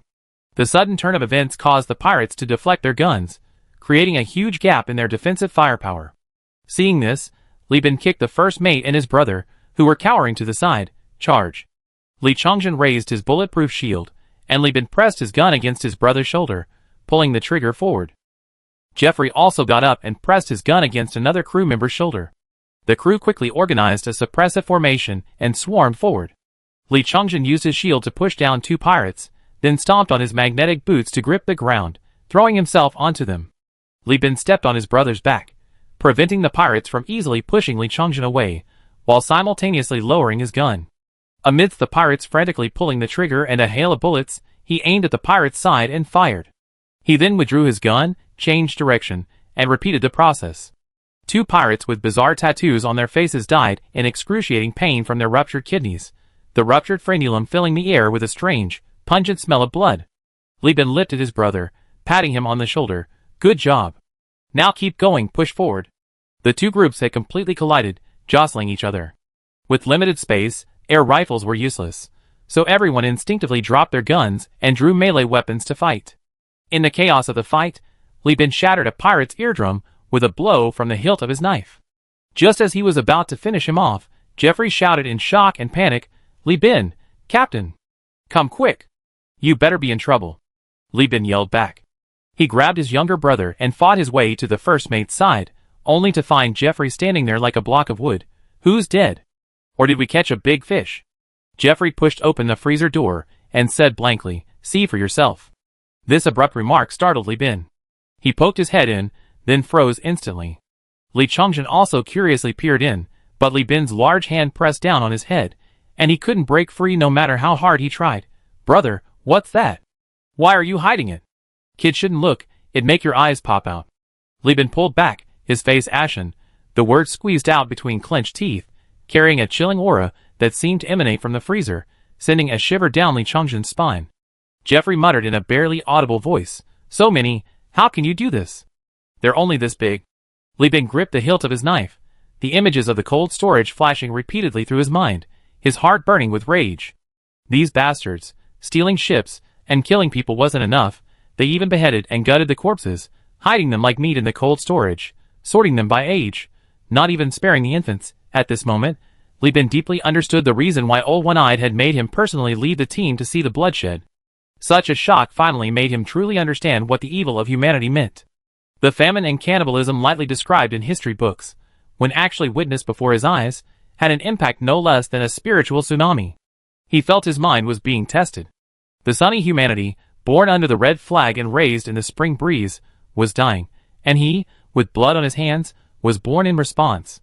Not one spared, killed them all. Chapter 23. The atmosphere in the Hellhound-class frigate's mess hall was unusual. Despite Old One-Eye's impressive feat of trading 26 lives for one severely wounded soldier, everyone, including the industrial zone gangsters, wore expressions of shock. After suppressing the mess hall, Old One-Eye went to check the cold storage and suggested that Li Bin have each crew member enter the kitchen's cold storage one by one. Li Bin expressed concern about this. He believed that some of the crew members who went into battle were under 20, mentally immature, and might be traumatized by the experience. This was a lingering effect of Li Bin's preconceived notions from his previous life, preventing him from truly viewing these physically precocious individuals as mentally sound adults. The one-eyed old man advised, "Captain, I can tell you're an old-fashioned man. Persis isn't 200 years ago. Old-fashioned people have friends, but they're useless. Once your men are on board, they're different from ordinary people. Their lives will be forged in blood and fire. Some things are better seen sooner rather than later. As for psychological trauma, illness, forgive my harsh words, but that depends on fate." Li Bin finally nodded and started with his younger brother, going in one by one. Those who returned were initially gripped by extreme panic, some even vomiting, but after a few minutes, anger ignited their reason. Li Chongjin's upper face was crying, tears welling in his eyes in the weightlessness, constantly wiping them away. His lower face was contorted with rage, his gums clenched, his lips pale, his entire being contorted into a grotesque grimace beneath his helmet. Those with a shady past, like Vulcan, felt it even more deeply. He had been bundled up in his work clothes, feeling incredibly hot after the strenuous activity, but just one glance made him feel utterly exhausted, his whole body trembling with cold. Memories of his past thuggish street extortions flooded back, a wave of fear washing over him. It was as if his own shadow loomed in the cold storage, tearing flesh from his body. If the captain hadn't pulled him back, he might have truly become a beast in human skin. The former thug's lips trembled, a mix of regret and relief. He felt only gratitude towards Li Bin. The original plan was to rest for 10 minutes and eat something to replenish their energy, but after witnessing the cruelty hidden in the cold storage, no one could eat any more. The things these scum did were beyond description, even in ancient history. They weren't eating to fill their stomachs, they were eating for pleasure. Among the Perseus pirates, this ship's scum was top tier. If other pirates knew of their inhuman acts, the first thing they would do would probably be to skin these guys alive, and be ashamed to be associated with them. Li Bin locked the cold storage, his gaze sweeping over the silent crowd lined up in the dining area, weapons in hand, his burning gaze fixed on him. He said in a deep voice, "Gentlemen, I heard of an ancient ritual for commemorating the dead, called blood sacrifice, which uses the heads and hearts of criminals. I want to use the pirates on this ship to perform a blood sacrifice on the dead in the cold storage. Anyone want to join me?" Roar! Roar! A primal, inarticulate cry, representing the hatred and anger of intelligent life, ostensibly human, towards the inhuman. Li Bin raised his hand and roared, "Leave no one alive." With that, he charged forward, kicking open the dining room door, and rushed out with his bulletproof shield raised. Behind him, the panting crew members pressed tightly against him, forming a moving wall of flesh and steel. The crew quarters, cargo holds, deck armory, the crew advanced with astonishing ferocity. The pirates tried to concentrate their forces, but the escort ship was too small and lacked sufficient rooms. When faced with an overwhelming number of pirates blocking the entrance, and those wielding bulletproof shields being pushed back by the concentrated kinetic energy, Li Bin immediately called for backup. He ordered the engineering team to use welding torches to cut and drill holes on the spot, creating firing ports. If they continued to resist, the ship's light machine guns locked onto their positions and unleashed a devastating barrage, tearing the pirates and the ship's hull apart. Wounded pirates were dragged back, and after they left, they recounted the pirates' barbaric acts. Upon hearing this, the remaining crew members volunteered to join the battle to replenish the pirate force. After half an hour, the pirates dwindled in number, their morale crumbling. When the first pirate leader surrendered, the remaining pirates began to surrender room by room.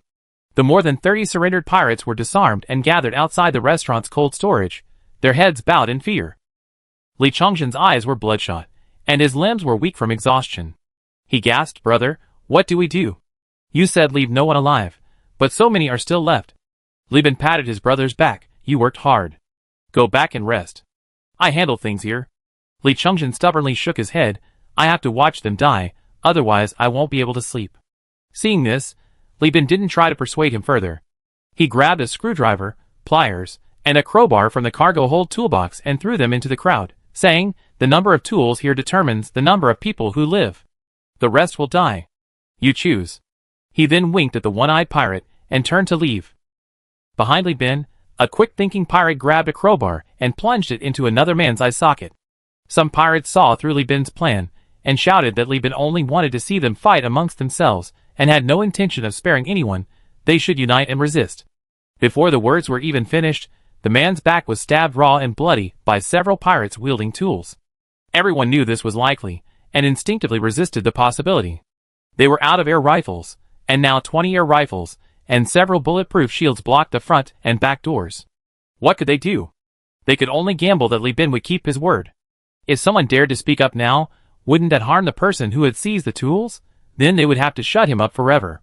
When Li Bin dragged his weary body back to the three-legged cat through the connecting passageway, he saw the passageway entrance crowded with crew members, all staring at their terminals, enjoying the pirates' infighting. Li Shu saw her brother's work clothes, soaked and dried repeatedly, layered to a dark red, and the overwhelming smell of blood filled her nostrils.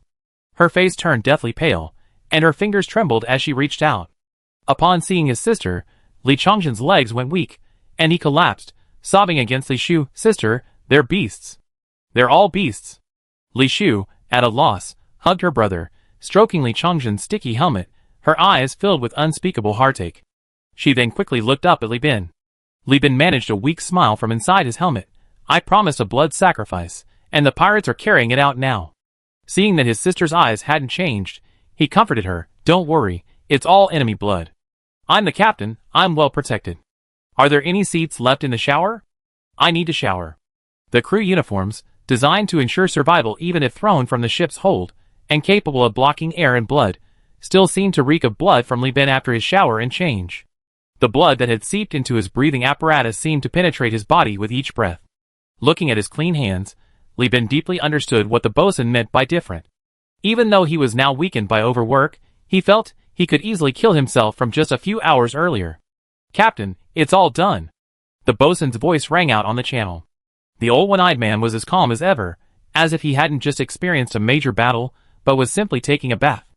Li Bin nodded, rallied his spirits, and said, "Tell everyone to hold on a little longer. Seal the ship. We can't stay in hyperspace for too long. We can deal with the looting later, when we get to port for repairs." After all, 2 pirate ships escaped, and could return at any time. As for the cold storage, he trailed off, unsure of what to say. He didn't know the names of the victims, or even where their hometowns were. After a moment of hesitation, Li Bin sighed, "Don't move the bodies from the cold storage. Everyone's already under enough mental pressure. Don't torture them further. Have Jeffrey use the exploration robotic arm to dismantle the cold storage, and launch it according to the cosmic funeral procedure." His promised memorial service was completed as promised. The dead were gone, but the living still had to struggle to survive. Chapter 24. Salvage operations are much faster than dismantling the ship. Steel plates are used to seal the breaches in the hold, and high-strength alloy cables and trusses are used to secure the wreckage to the belly of the 3-legged cat, allowing it to be moved. The pirate corpses are thrown directly into hyperspace, and the 3-legged cat slowly drags the wreckage into the nearest New Asiatic system. The New Asiatic system was the first system colonized by the human realm in the Perseus constellation. Its geographical location is extremely advantageous. The distance to any edge system in the Perseus region is very even, making it truly within the heart of the Perseus region. Because of its location, the human realm originally planned to use it as the base of its colony governor's office, naming the system New Asiatic and placing great hopes on it. After the Great Collapse, it was successively divided among several giant corporations.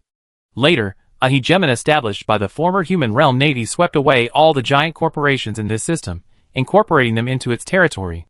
Now, this system is ruled by the Sindar power, a military government that rebelled against the hegemon.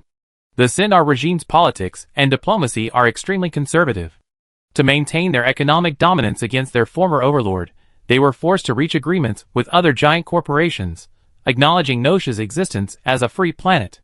Although Nosha is heavily influenced by the Sindar regime, at least on this planet, heavy weapons are not contraband. Spaceship docking. Air circulation duct connection.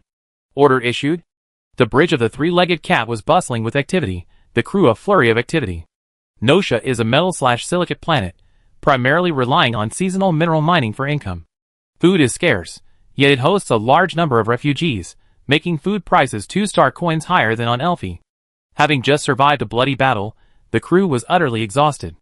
Li Bin could only grant them 2 days off. Just stay in port and look for projects to do. Don't go to the space station, and be careful. Li Bin paused, then added, "This planet is chaotic, with plenty of pirates and smugglers. Be careful with your drinks and meals, and don't get drugged. My ship doesn't accept addicts." The crew roared in agreement, and disembarked in batches to rest. The engineering team was on the second rest list. They had to scavenge the pirate ship.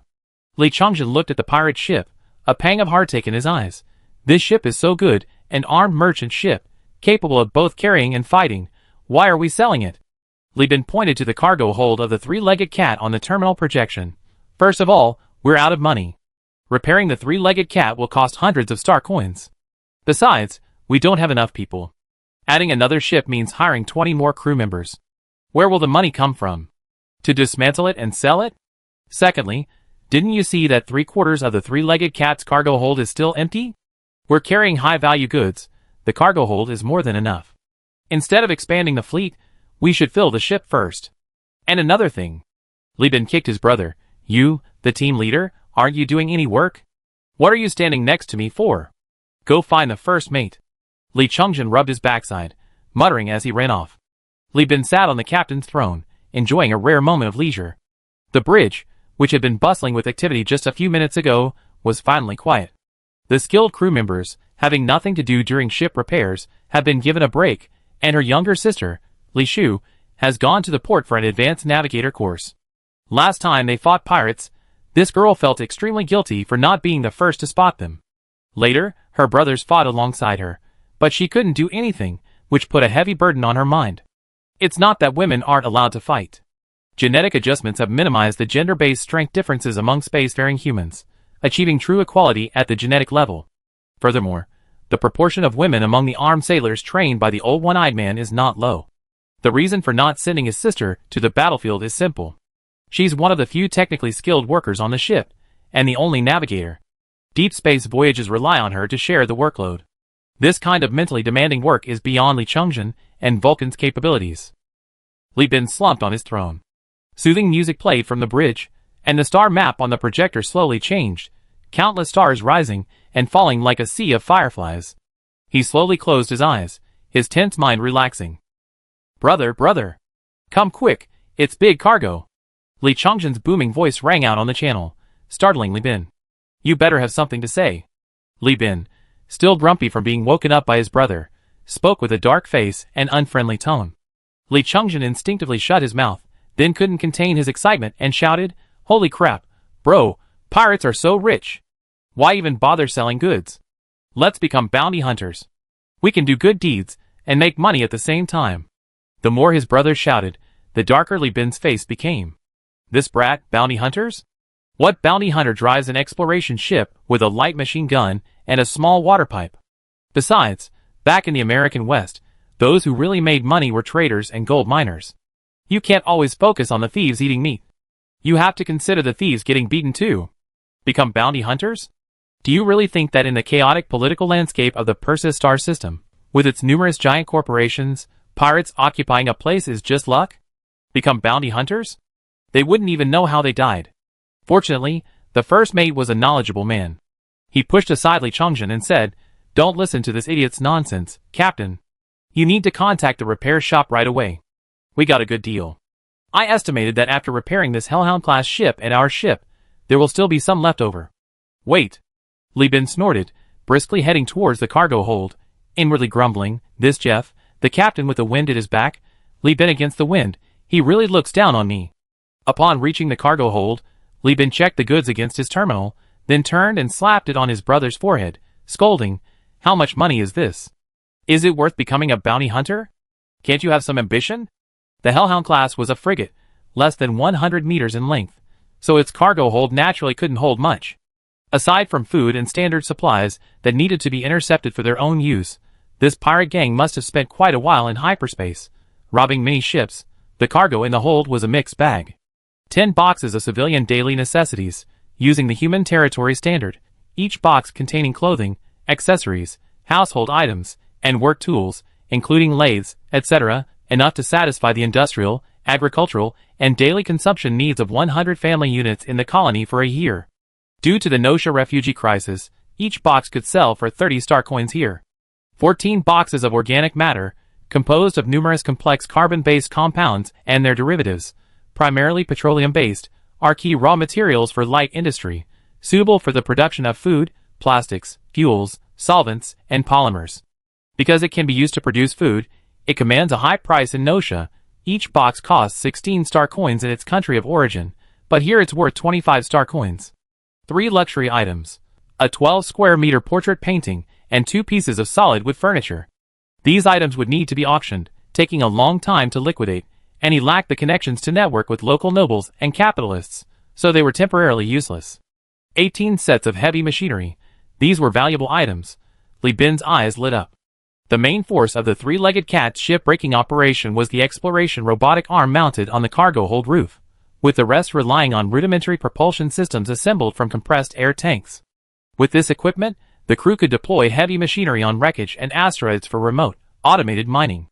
This would greatly improve efficiency and allow for shift work, freeing up manpower for old one-eyed's training. These machines could even be used for cargo loading, unloading, and assembly.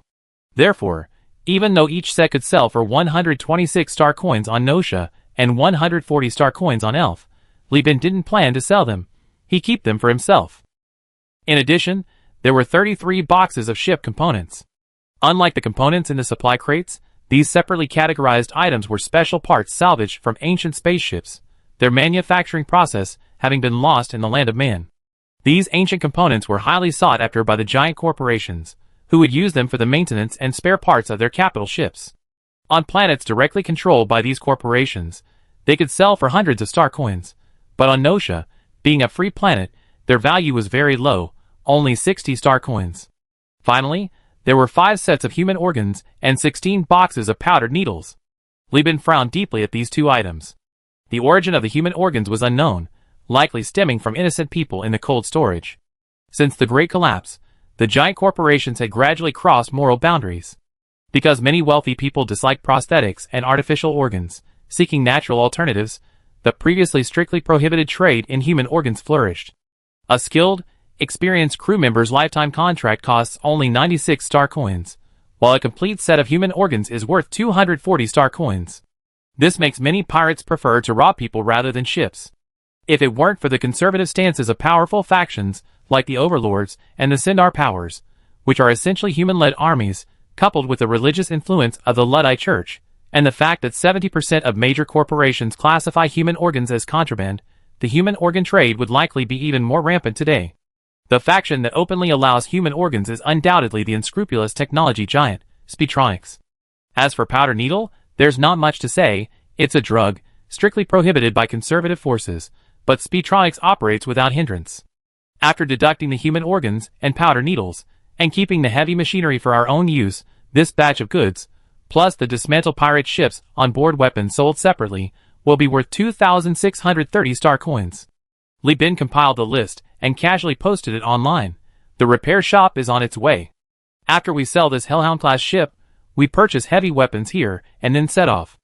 Jeffrey was greatly puzzled when he heard that the 2 most valuable items had been deducted. Dude, the Nosha powder needle market is booming. There are so many refugees here, there's no worry about not being able to sell them. A box can sell for over 200 star coins. Li Chengzhen, having been taught by his sister since childhood, genuinely believed that powder needles were not good things, but upon hearing that it was worth over 200, he hesitated and looked at Li Bin. Chapter 25. Unlike Jeffrey, a native of Persis, Li Bin, a model youth from the 21st century, transmigrated here. He had been educated from childhood about the dangers of drugs, and the deeply ingrained historical memories of the tragic fates of drug addicts, appearing in news reports every year, were unforgettable. Letting him traffic drugs was tantamount to sending him to suicide. Li Bin sternly warned the first mate, heavy weapons and spaceship sales are ultimately tools, used for killing or self-defense. Powder needles are different. While their components can be used as anesthetics, they are designed to harm people. These human organs are of unknown origin, lack voluntary donation certificates, and haven't been verified by medical institutions. I will treat them all as live harvesting. There are many ways to make money.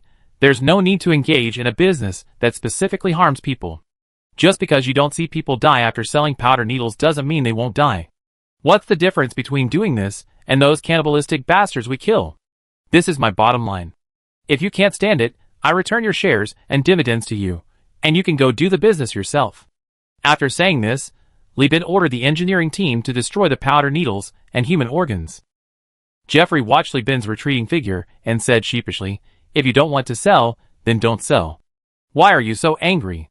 He'd be crazy to withdraw his investment. He'd been with Li Bin for over half a year, just getting through the initial hardships of starting the business and seeing profits rolling in. Today he received 2,600, and selling the ship would bring in another sum, followed by selling the heavy weapons for another profit. The star coins were churning upwards with each transaction. Running away now would only mean suffering without enjoying the rewards. Jeffrey himself could never do such a business. He lost everything. Although he never spoke kindly, Jeffrey genuinely admired Li Bin's previous business acumen. Besides, Li Bin was right. You could make money without drug trafficking, and a little delay wouldn't matter. He already wasted so many years. A little more time wouldn't make a difference. Jeffrey whistled, seemingly unfazed, and pushed past a crew member to toss a box of powdered needles into the shredder under everyone's watchful eyes. The repair process was uneventful. Only the damage control officer and the chief engineer could supervise it. 2 days later, both ships were repaired. Li Bin immediately sold the Hellhound-class armed merchant ship to a middleman for 1,900 star coins, the middleman making at least 300 with a heavy heart. Deducting the 380 star coins for repairs, he earned a total of 4,150 star coins. He then went to the black market, buying 9 boxes of heavy weapons at 0 tariffs. The three-legged cat set sail without stopping. The heavy weapons business is all about speed. War waits for no one. If you're too late, the war has already begun, and the ship can't even enter port, forcing you to risk smuggling it in. If you're any later, the war ends, and the goods will simply rot in your hands. This trip's destination was New Magius in the MAG system, officially known as the New Magius Orbital Station. This star system originally belonged to an independent star system government. Later, its capital was bombed by tachyon technology, rendering the planet completely uninhabitable. The orbital station that originally served the planet simply moved to the asteroid belt, gathered refugees, and declared itself Neo-Magnus.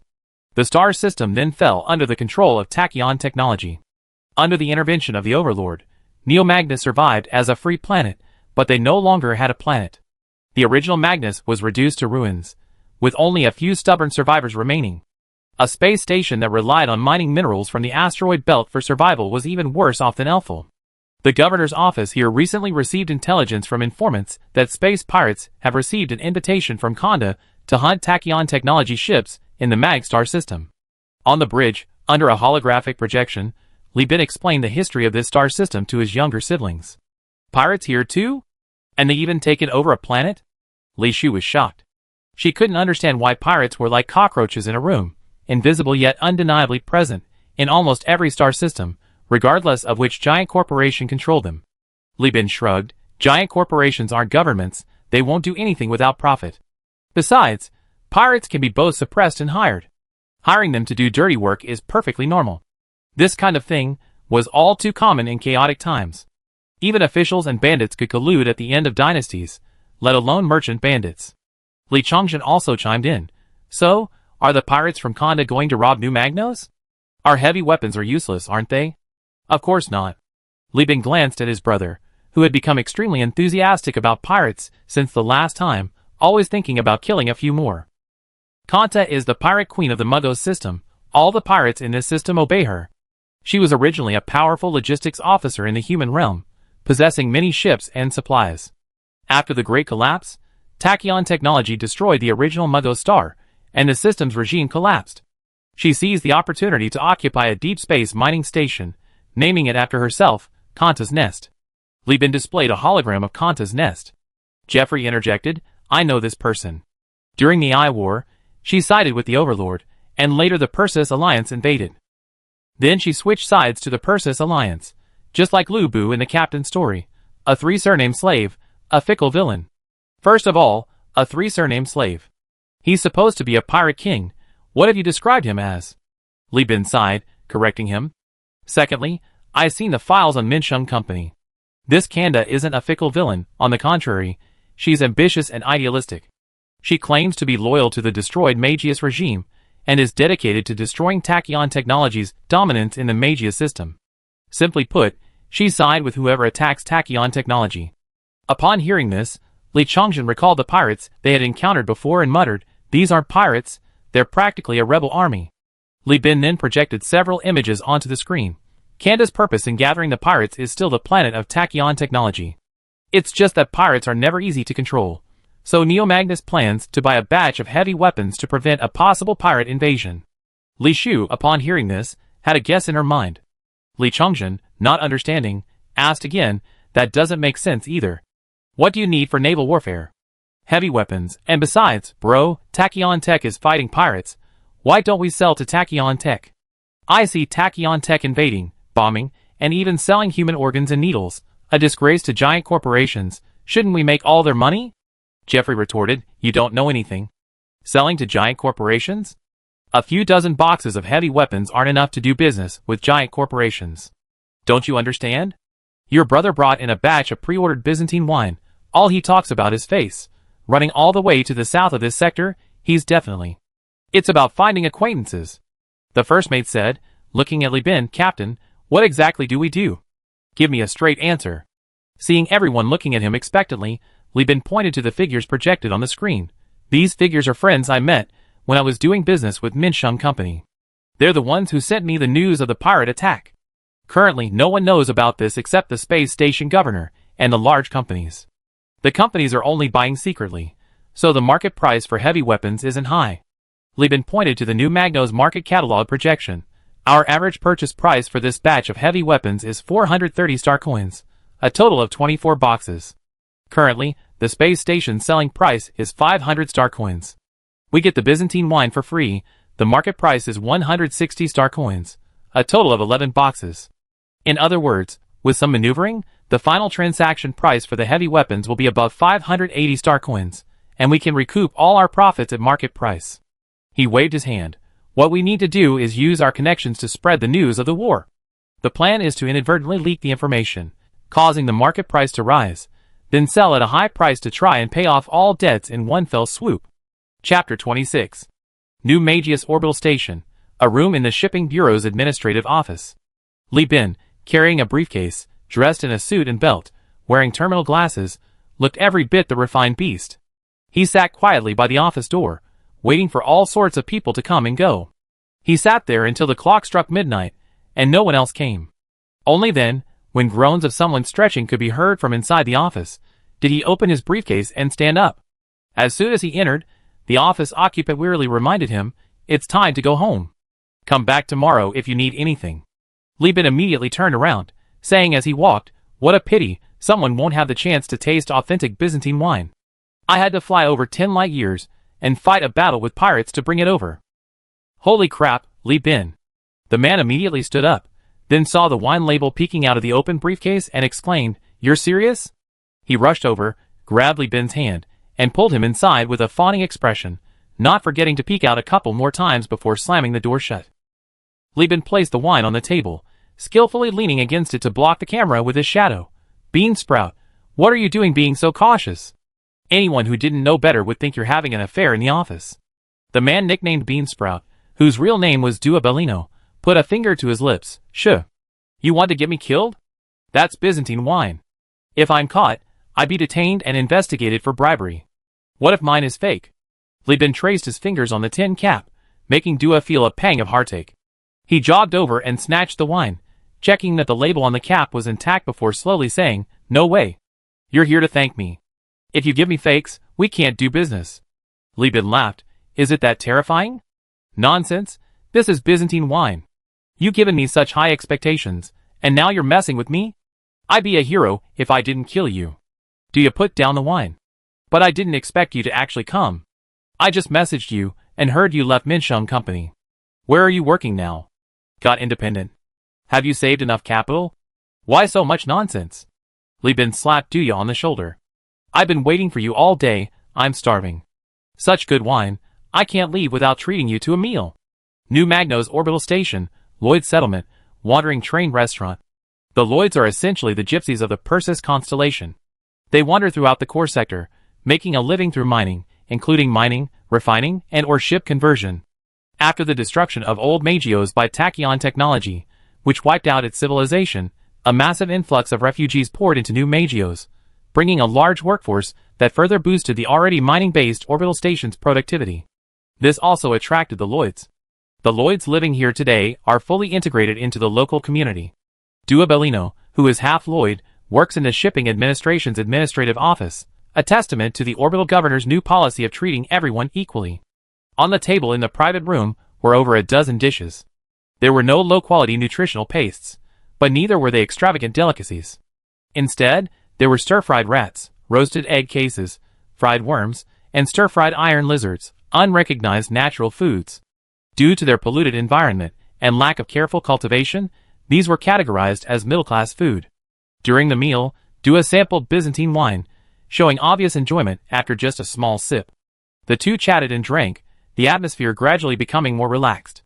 Dua then began to vehemently criticize Tachyon technology for being inhuman.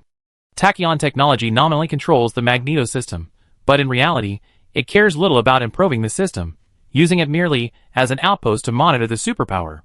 The system is a binary system, consisting of a blue giant and a very distant white dwarf. Tachyon technology prefers to recolonize metallic/rocky planets near the white dwarf rather than restore the old Magneto order. As for the pirates under Conda and the new Magneto, they are indifferent except for periodic checks to eliminate the superpower's influence. Every year, hundreds of people starve to death at the orbital station because of Tachyon technology. You're a giant corporation. I don't mind if you blow it up because we're weak, but such a good planet, Hundreds of hydroponic farms. Just abandoning it like that? You're beasts. Dia cried bitterly, and Li Bin, seeing this, could only offer him comfort. Dia and Li Bin met while doing smuggling at Min Sheng Company. Legitimate companies have strict management, making smuggling difficult, and with customs checks, cooperation with local forces is necessary. Years ago, Dia needed a shipment of food and asked someone to contact Captain Saradu. This task fell to Li Bin, and the two became acquainted over time. After venting their emotions, and having eaten and drunk their fill, it was time to discuss business. Dia rubbed his reddened eyes and said, I originally wanted Saradu to transport boxes of heavy weapons and boxes of food. But he said you left your job and couldn't continue the smuggling business, so I contacted you. I was thinking you could join another transport company and start the smuggling operation, but you said you went solo. Brother, things are tough in New Magnolias, and I appreciate your effort. But I checked, and your company only owns one destroyer, and it's an exploration model. I'm afraid you have to find someone else for this business. He looked at Li Bin and said sincerely, It's not that I look down on you, it's just that this job involves such a large sum of money that my superiors find it hard to trust your company. How about I introduce you to other projects? Don't worry, New Magnolias has everything, but it doesn't lack opportunities. Li Bin looked at Duya and sensed that the other man wasn't being insincere, so he shook his head and smiled, This isn't urgent. Let me ask about the others first. How long does this job take? Dia honestly replied, I don't know the exact time, but it's about 3 months, to be precise 2 months. After 2 months, the pirates under Pirate King Konda will be enough to blockade the star system, and then the star system will be in chaos. Li Bin nodded, calculating the time in his mind. Dia was a typical anti-Athlonian technocrat. His other half of his blood came from refugees of Old Magnolias. His mother was the daughter of a nobleman in Old Magnolias, and her family owned 2 hydroponic farms. After the bombing, they fled to the orbital station and, for the sake of their family's continuation, married a Lloyd and formed a political alliance. Yes, in the constellation Perseus, where marriage and marriage laws have disappeared, political marriages based on blood ties still exist among the nobility and capitalists due to the continued presence of political and inheritance factors. In short, for the poor, marriage and procreation are luxuries, unaffordable, and thus disappearing. For the rich, marriage and procreation are necessities, readily available and continuing to exist. The anti-Stachyon technology faction will not proactively expose the Konda pirates' invasion plan, but it's hard to say how long the pirates can keep it a secret. Tachyon Technology headquarters will eventually receive the news, and then the suppression fleet will set sail, plunging the entire mag system into war once again. Duya said 2 months, but the actual time will likely be earlier. Once the news leaks, Pirate King Konda will certainly launch a surprise attack on Tachyon Technology before the suppression fleet arrives. In just over a month, a gamble could turn a bicycle into a motorcycle. That's enough. Li Bin looked up and asked seriously, Beansprout, we've done a lot of business over the years. Ask yourself honestly, haven't all the deals I promised come through? Dia nodded yes. Li Bin leaned forward, okay, so what if I told you I couldn't take all your orders? But what if we split them up? Split them up? How? Give you all the heavy weapons? Dia shook his head like a rattledrum. The food business has always relied on bulk trade for profits. Boxes of food can only fill a medium-sized transport fleet, so we need heavy weapons to attract orders quickly. Don't lie to me, Li Bin exposed Dia's lie. Beansprout, you're a member of the anti-speed tech faction. You contacted smuggling because you were afraid that publicly disclosing the orders would alert the giant corporations' analysis agencies to the signs of war. You wouldn't give any companies open orders, you only dared to use smuggling to force the captain to remain silent with the promise of profit. Am I right? Dia fell silent. Seeing this, Li Bin remained unperturbed and continued, actually, the orbital station has food and weapons reserves. You prepared these only to prevent trade disruptions caused by pirate blockades. Moreover, I think it's more likely you're using them to subsidize the pirates than to store them yourself. After all, Konda's nest is also an orbital station, it doesn't produce food there. They synthesize starch from electrolyzed carbon dioxide, which refugees can eat, but pirates can't. Heavy weapons can be used for self-defense and also as weapons for pirate invasion. That explains why you insist on keeping it a secret. After all, Tachyon Technology has a history of bombing. Dia's face changed drastically.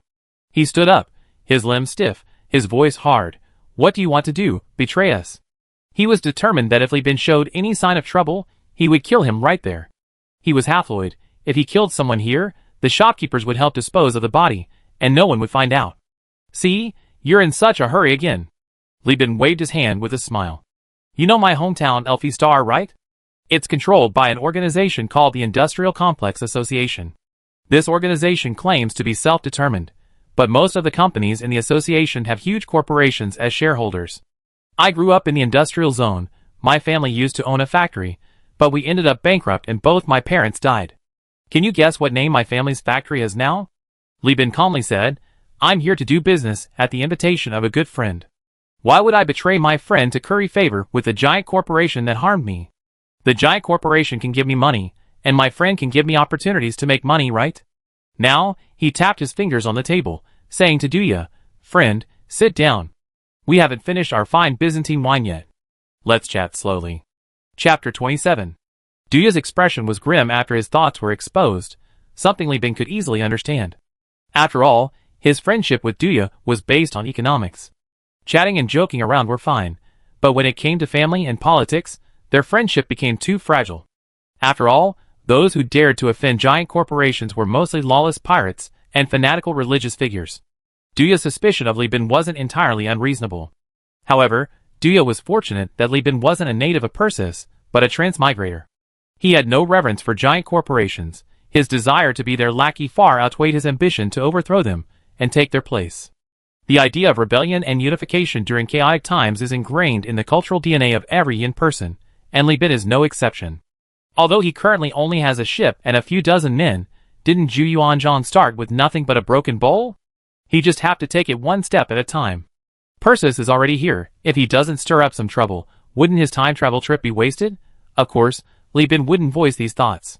He poured Duya a glass of wine, pondered for a moment, and slowly said, I have 24 crates of heavy weapons on my ship, enough to meet a quarter of your weaponry needs. Bean Sprout, let me be frank with you. Whether you agree to my conditions or not, I have to sell this batch of goods. These are my entire fortune. I also taken out a significant loan from the bank. I can't accept failure. Li Bin's frankness alarmed Duya. In business, it's a taboo to reveal your hand. Li Bin's disclosure of his financial situation meant that if he were ruthless, he could easily delay buying at a lower price once the other party was on the verge of collapse. Li Bin's words were a way of handing over his own weakness, thus creating a balance of power where both men had leverage over each other's vulnerabilities. Although Duya didn't believe that the financial evidence of a conspiracy against a megacorporation could be measured by the finances of a startup, it demonstrated sincerity.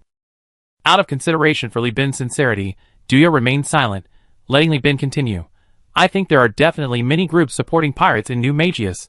Perhaps even the governor is among them. After all, the feud with Speetronics has historical roots.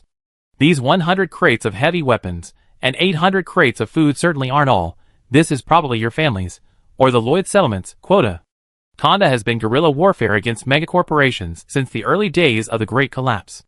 No matter how capable a pirate king is, it's difficult to maintain the situation alone. New Magius's support for her must have been secretly ongoing for a long time, right? Duya's heart sank, his face tense as he tried hard not to show any unusual reaction. Li Bin pulled out his terminal, disconnected from the internet in front of Duya, and projected a Persis star map using only local data. My idea is simple.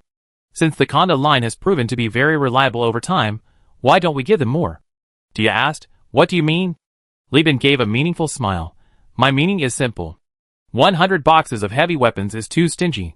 We can definitely give them more. 200 boxes? 300 boxes? My ship's cargo hold capacity is 125 standard units. If we expand the cargo hold, we can transport 150 to 160 boxes of heavy weapons at a time. Add another ship, and we can carry 300 boxes in one trip.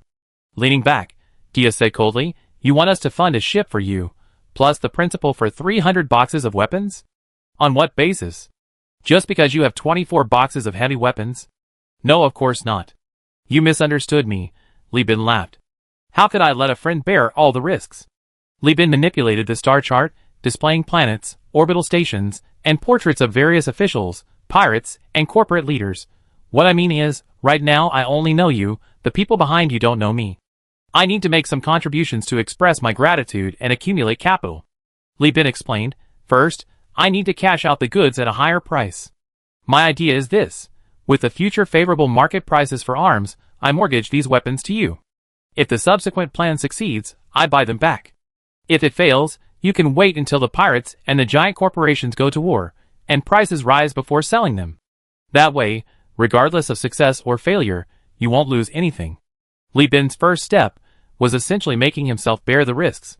Having taken all the risks, Duya's expression improved slightly. He asked, and then? Then, you lead the way, letting me curry favor with the powerful. Your family used to be nobles in old Magius, right? I have a batch of Byzantine wine here. Yes, the same bottle we're drinking, from the same batch. This stuff is rare in the southern sector, isn't it? Use it to open doors for us. Li Bin coaxed, Bean Sprout. Your family is the link between New Magius and the Lloyds, but not the only one. Doesn't your family have any further ambitions? We achieve something, I make money, and you help your family become an indispensable part of that link. On the bridge of the three-legged cat, Li Shu placed a freshly prepared hangover soup on the command platform. Li Bin, reeking of alcohol, slumped, his head bobbing, seemingly about to pass out. Smelling the spicy, bitter aroma of the soup mixed with hangover remedies, he jolted, shivering as he grabbed it and drank. This situation has been going on for almost a week. Every day, my brother takes 1 or 2 bottles of Byzantine wine out, and comes back reeking of it. But wine alone couldn't possibly make him this drunk. The genes of interstellar humans are fully enhanced, so even drinking cases of wine wouldn't cause this. She advised him with some concern, brother, don't push yourself so hard, take care of your health. After taking the hangover remedy, Li Bin's spirits gradually returned. He forced a smile at his sister. To succeed, you have to be willing to fight and take risks. A little alcohol is nothing. But don't worry, this is over. The hatch opened, and Li Chongjin came in, stretching his arms. He reported to Li Bin, brother, as you said, the remaining cases of liquor are in the docking bay, and the first mate is registering them with the people collecting them. The heavy weapons have also been labeled with mineral tags, and the customs officers have taken them. Li Bin nodded and said, go quickly and rearrange the crew quarters, make 1 room available, we're having important guests arrive. Then go and check the supplies and fuel situation. We be leaving soon. Ah? They're leaving already? We haven't received the money yet. Li Chongjin was a little anxious. This concerned the debt. Li Shu stood beside Li Bin, rubbing her brother's temples to relieve the pressure. She frowned and glared fiercely at her younger brother, the meaning unspoken. Just go when I tell you to. Stop talking nonsense. Do you think you're as smart as your older brother? Li Chongjin's hair stood on end, and he scrambled away. An hour and a half later, the three-legged cat disconnected from the orbital station and departed from New Magnos. On the bridge, Li Chongjin stared at the first mate, who stood with his arms crossed in front of the projector, deep in thought. So far, Li Bin hadn't announced the net profit of this deal. According to past practice, Li Bin would announce the results of each deal immediately upon completion. Something was wrong with the current situation. Either Li Bin messed up and had to take the goods as compensation, in which case Jeffrey planned to have a serious talk with him and warn him against taking risks. As for splitting up the business, Jeffrey hadn't considered that idea for a long time. Or perhaps this deal wasn't finished, and Li Bin had some ulterior motive. The three-legged cat traveled along the asteroid belt of the MAG system for 3 hours, slowly decelerating. The probe detected a signal from a ship. According to the optical observation post, it was a shuttle. The 2 ships quickly docked, and the shuttle soon departed without any communication. A short while later, a crew member led a man wearing an industrial exoskeleton into the bridge. Li Bin, now I'm really on your pirate ship. The newcomer complained, turning to Li Bin on the throne, I already made my promise. You better actually bring in 500 cases of heavy weapons. The number made Jeff's eyelids twitch. Li Bin stood up and extended his hand to the newcomer. Welcome to the three-legged cat, Sprout. Where's my funding? Dia pulled out a magnetic card. At 640 star coins per case, 24 cases total 15,360 star coins. Your wine is guaranteed in my uncle's name. 13 buyers have placed orders at 203 star coins per case, 9 cases. A total of 1827 star coins. There's also an order for 100 boxes. A 50% deposit would be 10,150 star coins. Dia slapped the magnetic card against Li Bin's chest, gritting his teeth. A total of 27,337 star coins. Do you know how much effort I put into getting this shipment tax-free? 100 boxes of Byzantine wine. If I breached the contract, not only would I get a full refund, but I also have to pay 100% compensation. My uncle almost killed me. Li Bin calmly took the magnetic card. Don't worry, as long as you dare board the ship, this deal is already half done. Only half? Duya's eyes reddened. Li Bin asked curiously, half isn't high? We're traveling 20 light years. Brother, that's how business is. If you win, you're in a club with young models. If you lose, you're back to the sea. But don't worry. He patted Duya's back comfortingly. Even if you're back to the sea, I'd be with you. Pretty considerate, right? Get lost. Duya cursed angrily. Chapter 28. The three-legged cat's destination was Old Magius in the Magius system, a once prosperous human colony. According to various videos, immersive digital tourism resources, and photos available online, Magius was once a planet with its own independent ecosystem. Due to its proximity to a blue giant star, the planet had a very high temperature. After human colonization, tropical grass seeds were planted, and after hundreds of years of development, a fragile but beautiful vast grassland was created. After the bombing with tachyon technology, the fragile artificial grassland ecosystem quickly perished. The planet is now a wasteland, with few signs of life except for survivors and raiders. Captain, we have reached Magius's high orbit position. Going any further will be dangerous. First Mate Jeffrey looked at the densely packed space debris in Magius's near-Earth orbit and medium orbit on the projection, his scalp tingling.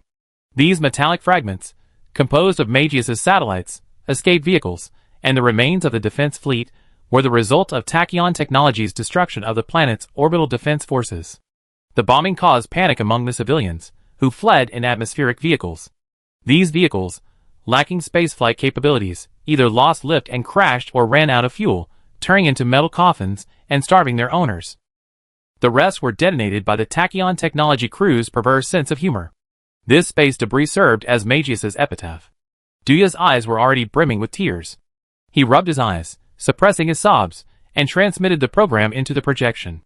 The previously chaotic space debris was quickly marked with colors as the program loaded, revealing a winding and constantly changing path. He said dejectedly, "This is the route cleared by the Neo-Magnus over the years. There are still many residents on the ground who don't want to leave, and we provide them with regular assistance." The first mate glanced at Li Bin, and seeing the captain nod, he directed the ship to enter. The shields of the three-legged cat opened and closed intermittently. Metal slammed against the shields, causing waste heat to accumulate in the battery packs.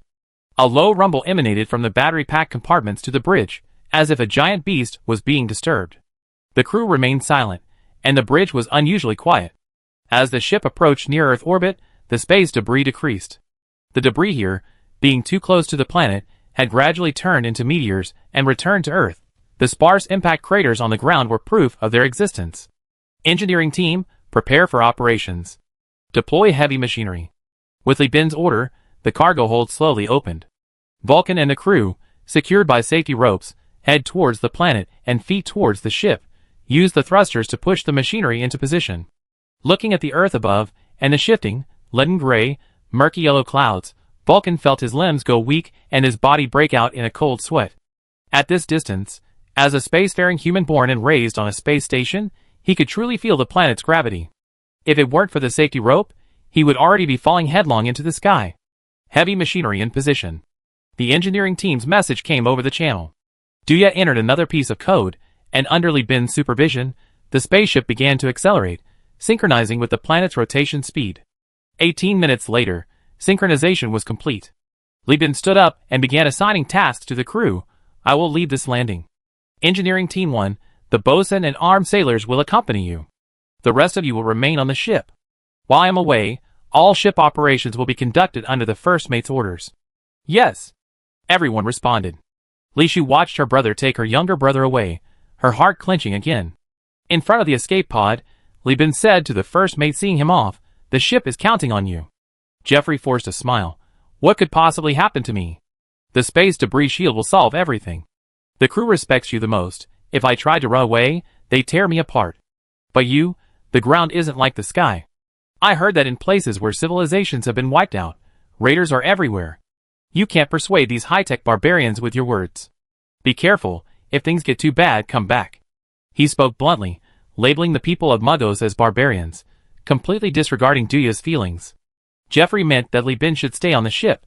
His brain was the most valuable asset, practically comparable to a rare AI core. Li Bin didn't reply, only saying, "I'm leaving before entering the pod first."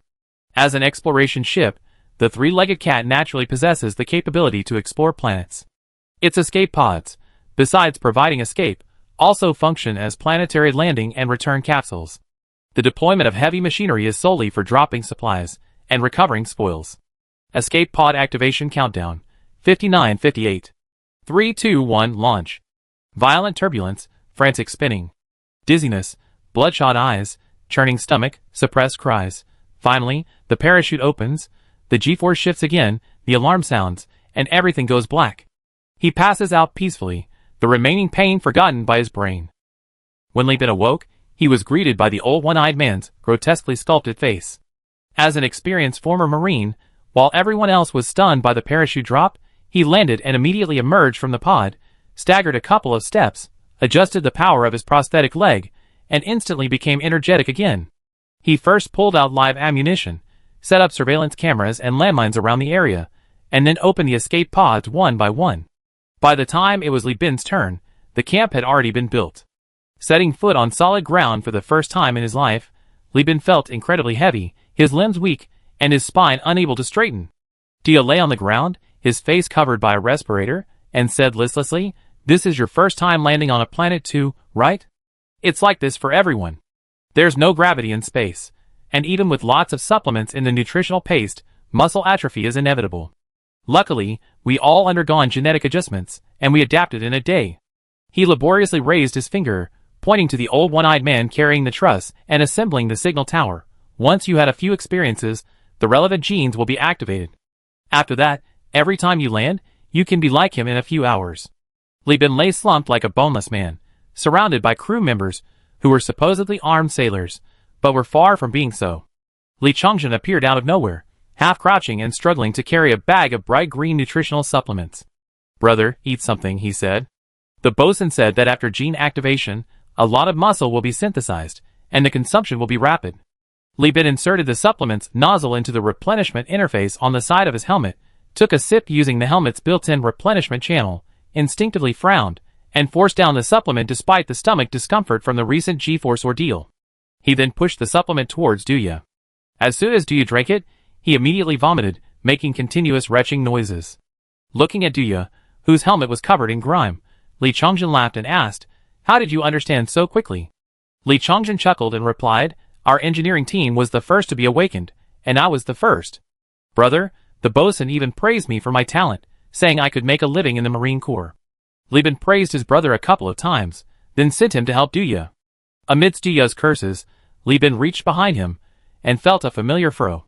He turned around with difficulty, and saw that he was leaning against a broken wall built of stone and cement. This wall might have once been the facade of a villa, or perhaps a temporary dwelling for a herding family. Here, the grass and water were lush, and children laughed innocently, carrying life across hundreds, even thousands of light years from Earth. The sky is vast, the wilderness boundless, the wind blows the grass low, revealing cattle and sheep. Li Bin murmured the ancient poem, gazing out at the endless, swirling dust of the Gobi Desert. The ruins of buildings, composed of rusted metal poles and concrete piles, bore almost no trace of their former existence. Even the occasional half-built structure, like the crumbling wall behind him, seemed poised to collapse at any moment. "What a pity," Li Bin murmured, closing his eyes in regret. Chapter 29. Night fell, the wind whipped up sand and gravel. The night on Mugos was vastly different from Earth's. The pollution clouds were thick, like indissoluble ink. At dusk, they looked like a sky full of excrement, and at night, they resembled rolling black cotton. The oxygen content here was so low that even a fire couldn't be lit. The camp had to create separate rooms for cooking with oxygen. With ample ingredients and time, Li Bin unusually cooked. The small room filled with a rich aroma, which Dia couldn't forget, feeling both astonished and furious. He was astonished that Li Bin possessed the skill to transform the mundane into something magical, turning nutritional paste and compressed rations into dishes comparable to natural delicacies. He was furious because, despite knowing Li Bin for years, this was the first time he had ever tasted his cooking. Annoyed by the bean sprout interrupting his cooking, Li Bin chased it away. Undeterred, Dia continued banging on the door. "Hey brother, I have a cousin, really pretty. Want to meet her sometime? If we become relatives, my uncle will definitely support you. My family has some influence. How about 2 destroyers as a dowry? The bride price is just a cookbook you wrote yourself." Amidst the shouting, the roar of jet motorcycles grew louder, and the camp erupted in noise. Dia stopped yelling. After Li Bin finished cooking, he put on his mask, leaned on his cane, and emerged from the air-sealed shelter. After a day of acclimatization, he could walk with support. There were a dozen or so more people in the camp, chatting with Duya. Li Bin nodded to the one-eyed old man, switched to a private channel, and asked, "Who are these people?" "I prepared a table full of food, but with 2 tables of people, it might not be enough." The one-eyed old man shook his head. "I don't know, but they look skilled. Each of them has killed at least 10 people. If they ambushed us, we all be dead. If they attacked us in formation, we could only run for our lives." Li Bin looked more closely. The men's equipment was clearly inferior to his crew's. His crew wore proper spacesuits with self-circulation systems, and extra bulletproof plates for the complex environment on Earth. Each suit weighed over 50 kilograms, and their equipment consisted entirely of live ammunition, including rocket launchers and molten metal bombs. The men, on the other hand, wore synthetic clothing, simple breathing apparatus, their joints covered with sheet metal, and scattered metal plates hanging from their bodies. Li Bin could even see that some of their so-called bulletproof plates were made from road signs, the road markings still faintly visible.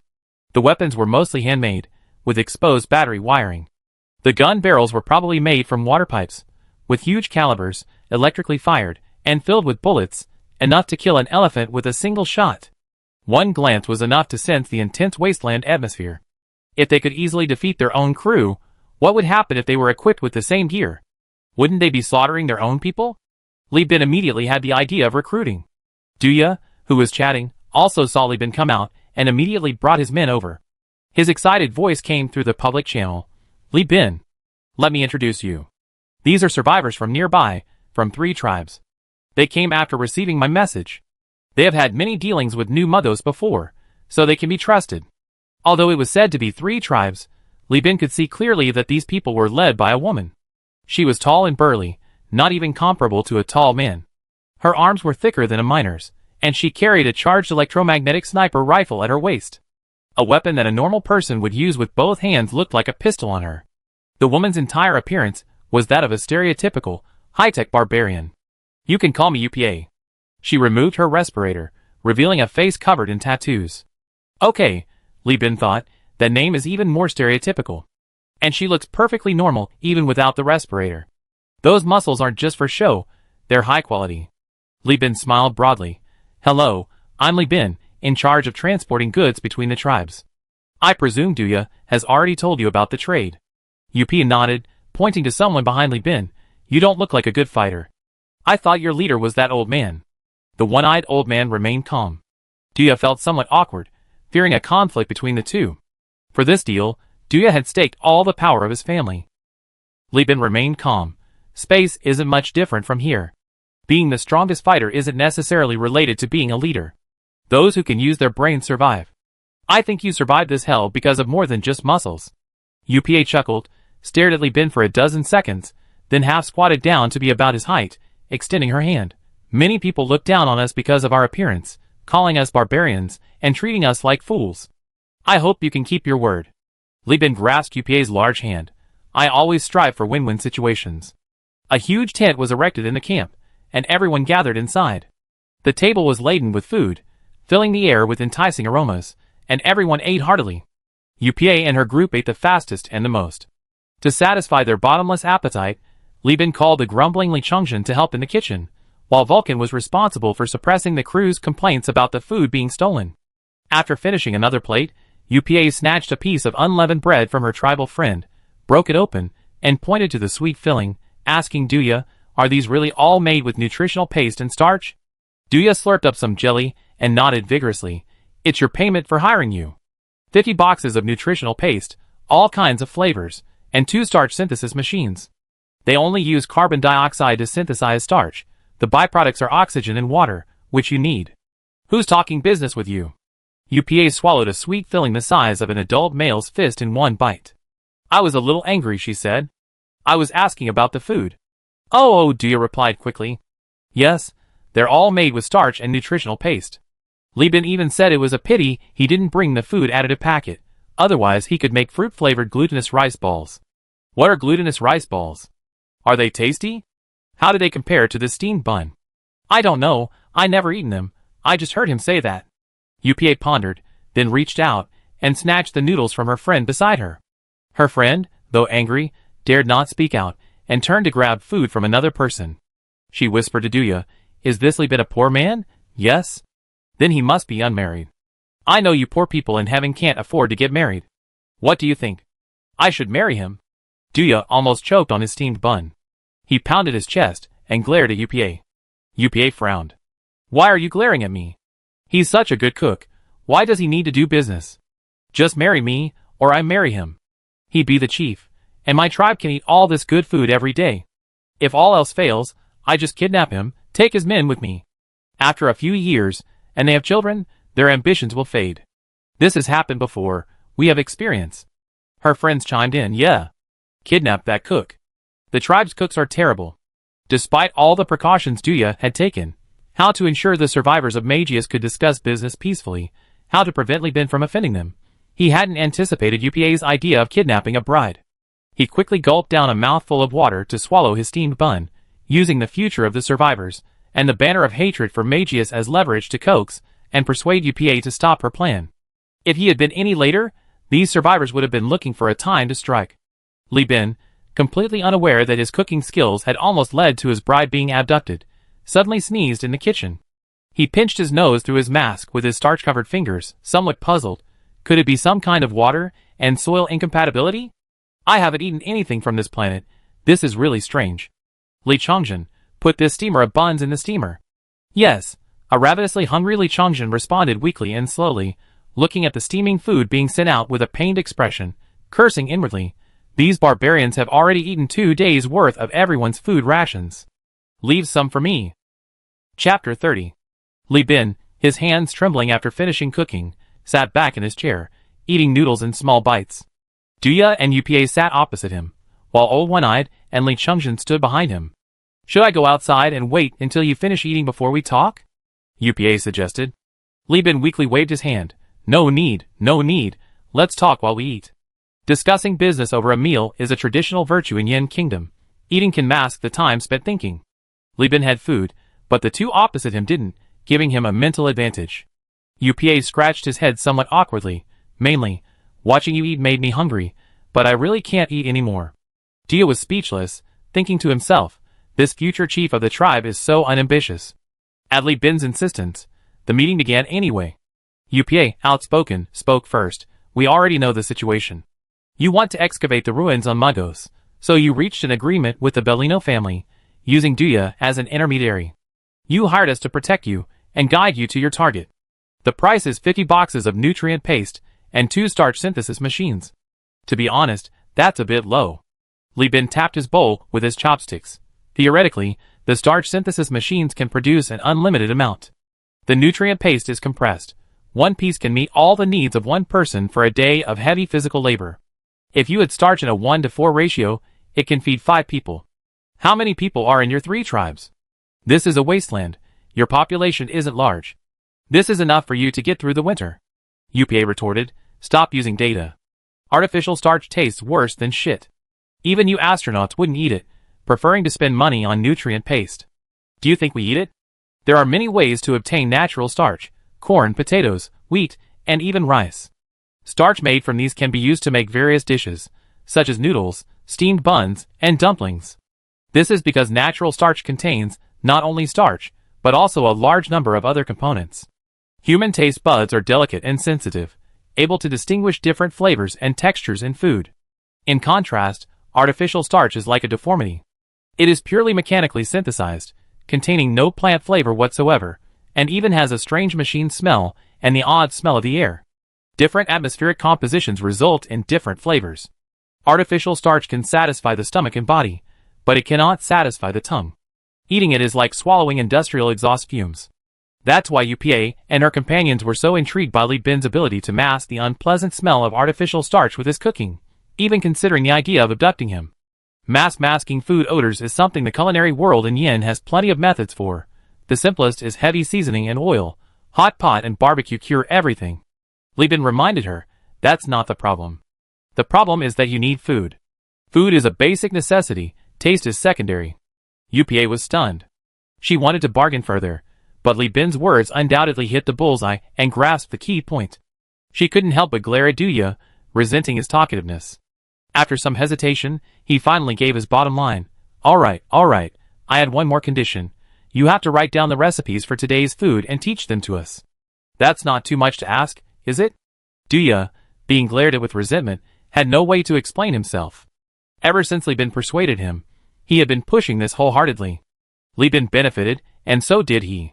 He appeared to be the middleman, but in reality, he was in cahoots with Li Bin. He couldn't possibly put in all his effort only to end up with nothing, could he? There was nothing to hide about the recipes. In fact, promoting the food was exactly what Li Bin wanted. The impact of the Great Collapse was far-reaching, and the lack of food recipes was just one aspect. If everyone could eat their fill and enjoy their meals, it would be a great act of merit. Emboldened by the simple moral values of Yan Kingdom, Li Bin readily agreed. All right, I won't disturb your meal. Mugos is too hot to move around during the day. I'm going back to get reinforcements now. I come back tomorrow evening. UPA, having made the deal, stood up angrily, not forgetting to grab Duya by the neck and drag him away as well. Duya looked at Li Bin pleadingly, but Li Bin silently turned back to eat his noodles, pretending not to see anything. Brother, it's not that I don't want to help you. I just landed here. I need a cane to walk, and this woman's physique is like a three-person fight. I can't help her. If you don't make it, I burn paper money for you on your death anniversary. Wherever you are, don't worry, it'd be good paper made of wood. The next evening, over 200 fully armed survivors appeared outside the camp. Some had license plates on their shoulders, others had stacked cooking pots on their heads, all in a wasteland style, looking like a Fallout player cosplay event. This was the entire armed force of the three tribes. 8 new alloy cables, each as thick as a baby's forearm, descended from the sky, one end connected to a fixed foundation anchored to the ground, the other to the three-legged cat in near-Earth orbit. Heavy machinery operated in the sky, and cargo was parachuted along these cables. UPA and the other 2 tribal leaders verbally distributed the supplies. The survivors lacked artificial wombs, relying entirely on natural reproduction for population growth. The 3 tribes regularly exchanged suitable offspring, were all relatives, and shared a deep-rooted alliance tradition. There was no dispute over the 2 starch synthesis machines, mainly because there were raiders in the wasteland. It was better to secure the spoils first than to argue now. Half of you will escort the supplies, the other half will take you to find the ruins. Let's get started. How about that? We always keep our word. UPA stood before Lin, eager to show off. Li Bin also offered a few words of flattery, and UPA, seeing this, reached out. Enough talk, give me the recipes. After UPA carefully took the recipes away, solemnly handing them to a trusted person, and all the goods were transferred, the camp was quickly dismantled. After 2 days of acclimatization, the crew members were basically able to move normally. They sat in the cargo bed of the tribal people's transport wagons, curiously experiencing the bumpy vibrations of the vehicles, a feeling they had never experienced in space. If space stations and spaceships vibrated this frequently, they wouldn't be far from disintegration. After 3 hours, as night completely fell, the temperature plummeted, and snowflakes began to fall, the group crossed the wasteland, drove over a low hill, leaving the unchanging gravel behind, and a magnificent, decaying, dilapidated, and empty complex of buildings came into view. Besides the sound of wind rustling through the stones, there was an occasional monotonous tinkling. Duya whispered to Li Bin, "That's the sound of the remaining automated machinery operating in the city. Those things are buried deep underground, mostly sewer machines, nuclear-powered, and can operate for over 100 years. Their designers had high hopes, giving them a lifespan of a century, but the users have already fled." UPA said regretfully, "The city has been ransacked long ago. Maybe there's anything left, but either we can't find it, or it's locked in military warehouses that we can't open without the tools. These places only have metal left, but unfortunately, metal is the last thing we have here. This city was built on the foundation of a factory, supposedly an assembly plant. You should find what you're looking for inside." Passing through concrete buildings that were now just skeletons, the convoy stopped in an open area. Jet motorcycles returned from scouting in the distance, reporting the good news that no raiders had been found. Li Bin jumped out of the vehicle and, led by a survivor, entered the deep factory area. Chapter 31. The factory's above-ground architecture was meticulously designed and structurally strong, far better preserved than the surrounding residential buildings. These factory areas, with chromium alloy frames and thick titanium anti-corrosion coatings, appeared riddled with holes, but those were just plastic roofs. The main structure remained undamaged. Li Changzhen pressed a testing instrument against an alloy pillar, and the instrument displayed various numbers, making him marvel. So rich. The rare metal content is so high, even better than a spaceship's keel. Duya, ahead of him, turned around proudly, of course. Magius used to be the industrial hub of the galaxy. Factories were all built on the ground. Ground-based factories have to consider gravity, so naturally, good materials are used. This is nothing. Go underground and test, the content will be even higher. These words made Li Chongjin's heart itch. Having been the engineering team leader for half a year, he had developed a habit of wanting to take away any good iron he saw. When he first arrived on Magius and saw the sky full of space debris, his first thought was that the sky was full of money. He'd make a fortune. Upon arriving at the factory area, his eyes lit up with greed. He wished his elder brother would start digging right there, hollowing out the entire city, and then they make a fortune. Fortunately, Li Chongjin could distinguish between his brothers, and knew his elder brother was the most astute. He knew there must be a reason why his brother looked down on these things, so he could only look around with regret. At the head of the group, UPA had already led her team deep into the factory area, where the remaining production equipment was visible. She told Li Bin, the equipment on the perimeter was taken by the survivors, and converted into other equipment. Our tribe's power system was also dismantled from here. But there are too few survivors, and they can't dismantle everything. The raiders are all greedy idiots, they don't care about these things, so they left these items behind. She said wistfully, my mother told me that these machines used to produce thousands of weapons and clothing every day. Now, someone is trying to repair them, but they can only produce a few hundred sets a day, and it would require dozens of people. The cost is too high. Li Bin casually comforted UPA. This interstellar Mulan was born after the war, and naturally didn't know the scale of industrial production. It couldn't be achieved with a simple production line. A production line is like a behemoth, greedily devouring electricity and materials. Therefore, at least one power plant is needed, and if it's coal-fired, a mine is also required. A single garment requires synthetic fibers, yarn, metal, plastic, paint, and other materials, each of which is a factory in itself. Transportation by rail, road, and truck is another matter. Even if the raw material problem is solved, there's still the issue of intelligent control. This factory doesn't seem to have been greatly affected by the bombing because of the architect's skill. The problem is that automated production has long since moved beyond mechanical automation and entered the era of electrical automation. Wafers and semiconductors are extremely fragile. While machinery can withstand the aftershocks of an explosion, intelligent control equipment cannot. Coupled with decades of aging, these devices are essentially beyond repair in the wasteland environment. Li Bin surveyed the equipment around him, comparing it to his memory. The equipment that caught his eye was either too cheap or so badly damaged that buying it was more cost-effective than repairing it. The cargo hold of the three-legged cat was limited. In a city-sized wasteland, Li Bin needed to carefully select the cargo to take.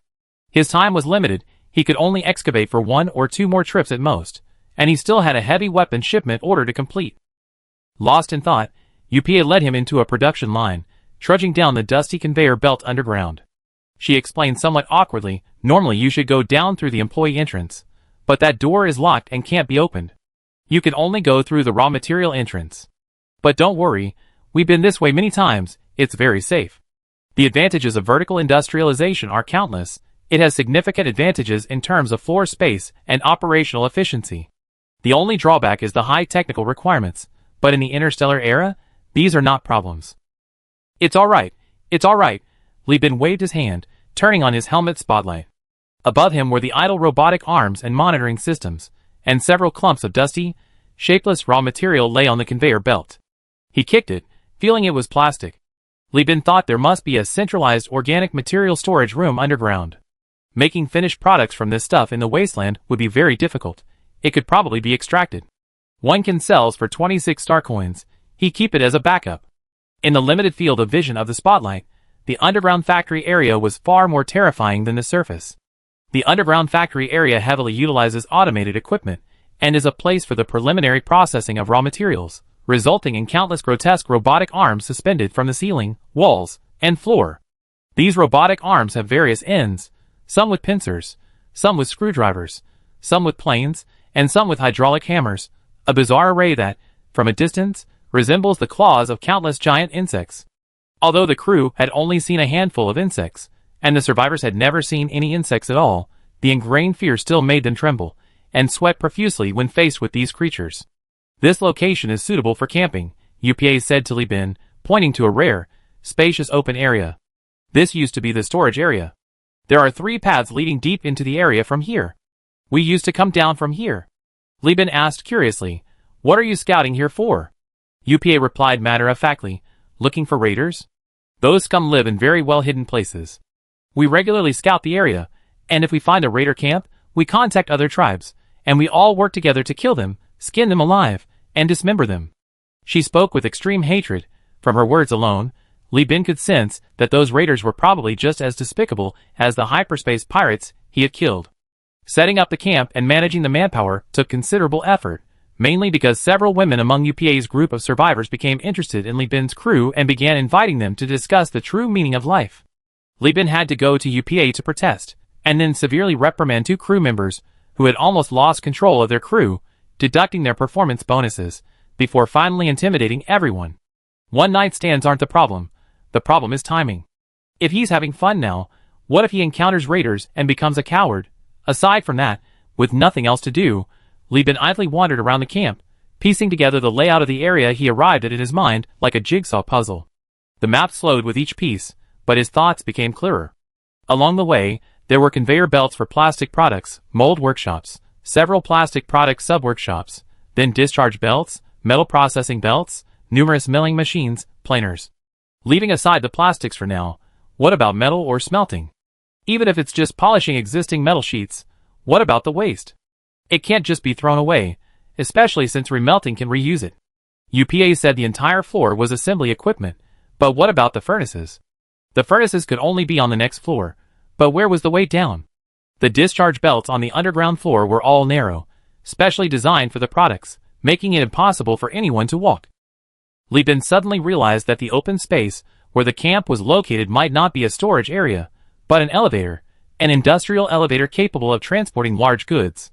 It's just that none of the survivors had worked in a factory, so they couldn't find the elevator control panel, or perhaps this thing didn't even have a panel.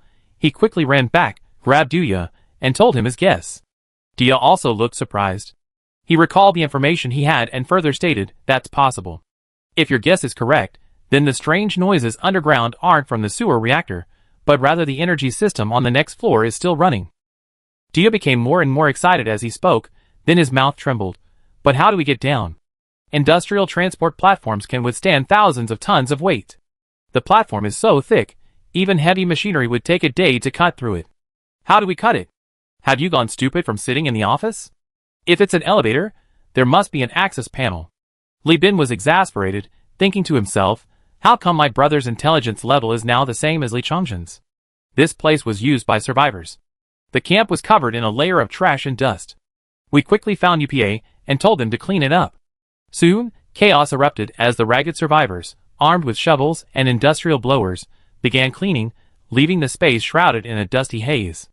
The crew ran to a distance to set up their tents, taking off their helmets to replenish water and rest. "Found it!" UPA shouted, spotting a rectangular crack in a corner, visible only by the accumulated dust. She directed the survivors to other corners, and sure enough, they quickly.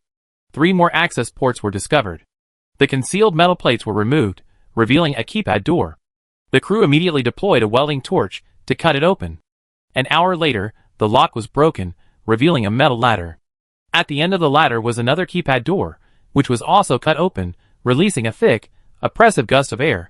Even through their work clothes, the crew could feel the intense heat. Li Chongzhen volunteered to scout ahead, but Li Bin kicked him away. "Are you filming a horror movie here? Scouting ahead with your own body? Even in the 21st century, people don't do this anymore. Step back, bro." He pulled out a wired camera and placed it down. The camera extended a magnetic attachment and began to climb and move along the bottom of the platform. On the terminal side, Li Bin's eyes lit up. He silently handed the equipment to Duya, whose eyes nearly popped out of their sockets. Holy crap! So many components? At the bottom of the platform were densely packed ship components. Due to the upper conveyor belt being stopped, they were piled up on top of each other. Most of the furnaces in the distance were out of service due to malfunctions, with only one running idle due to a lack of raw materials. A row of huge signs hung at the top of the workshop.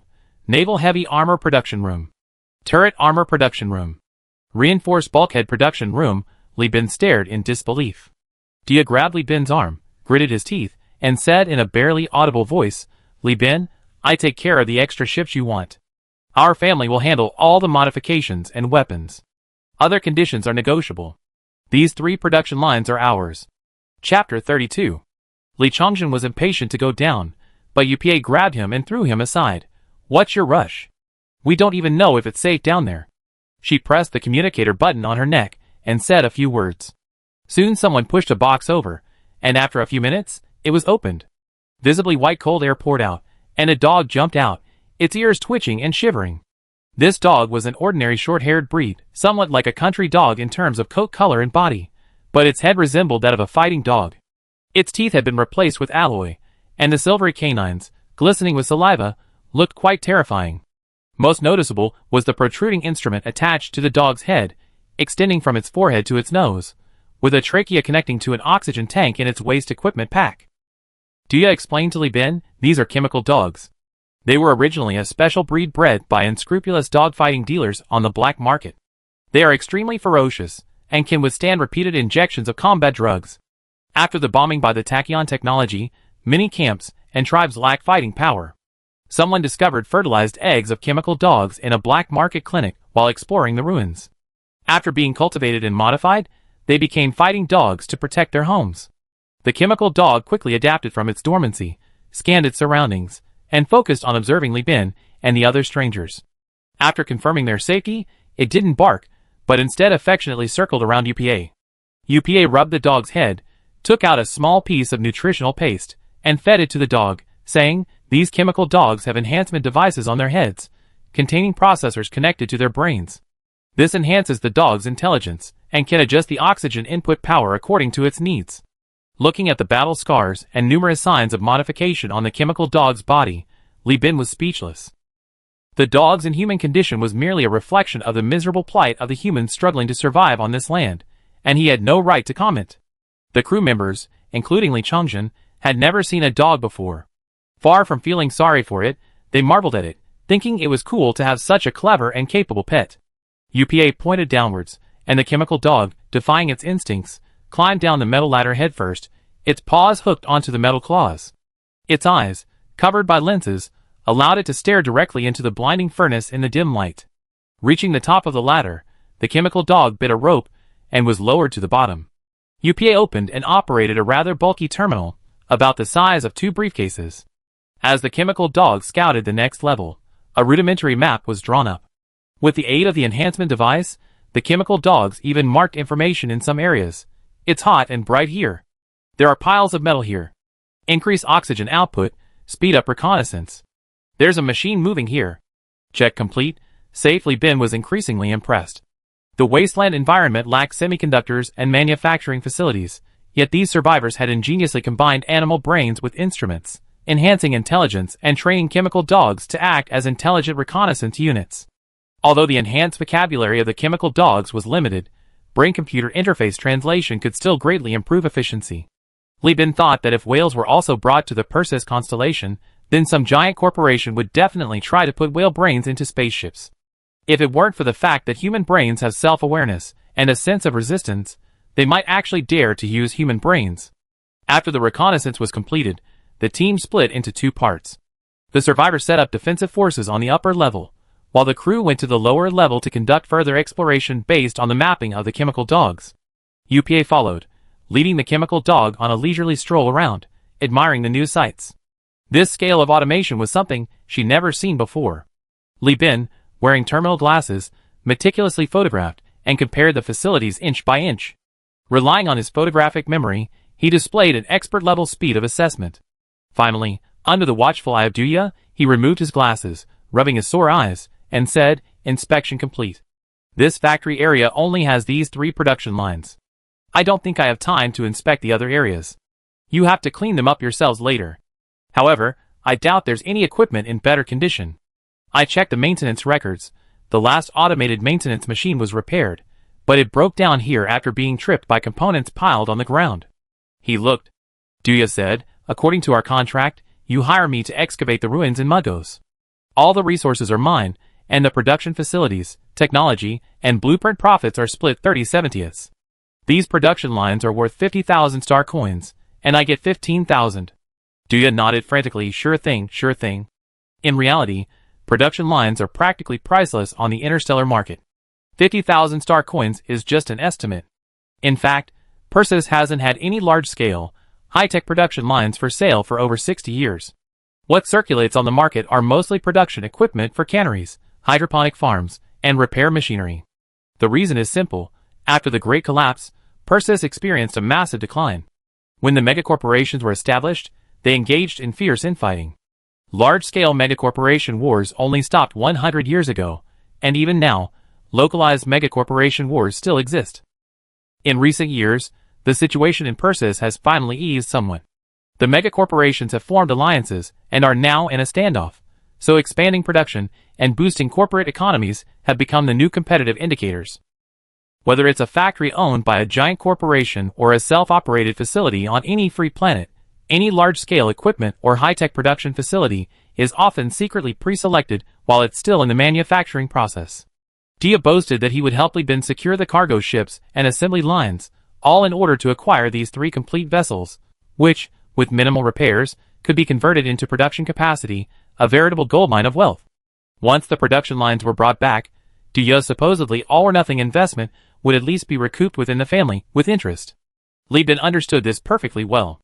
Like a motorcycle factory, meaning nothing in Yin country, but in the eyes of the black uncle, it was enough to become the industrial core of a city.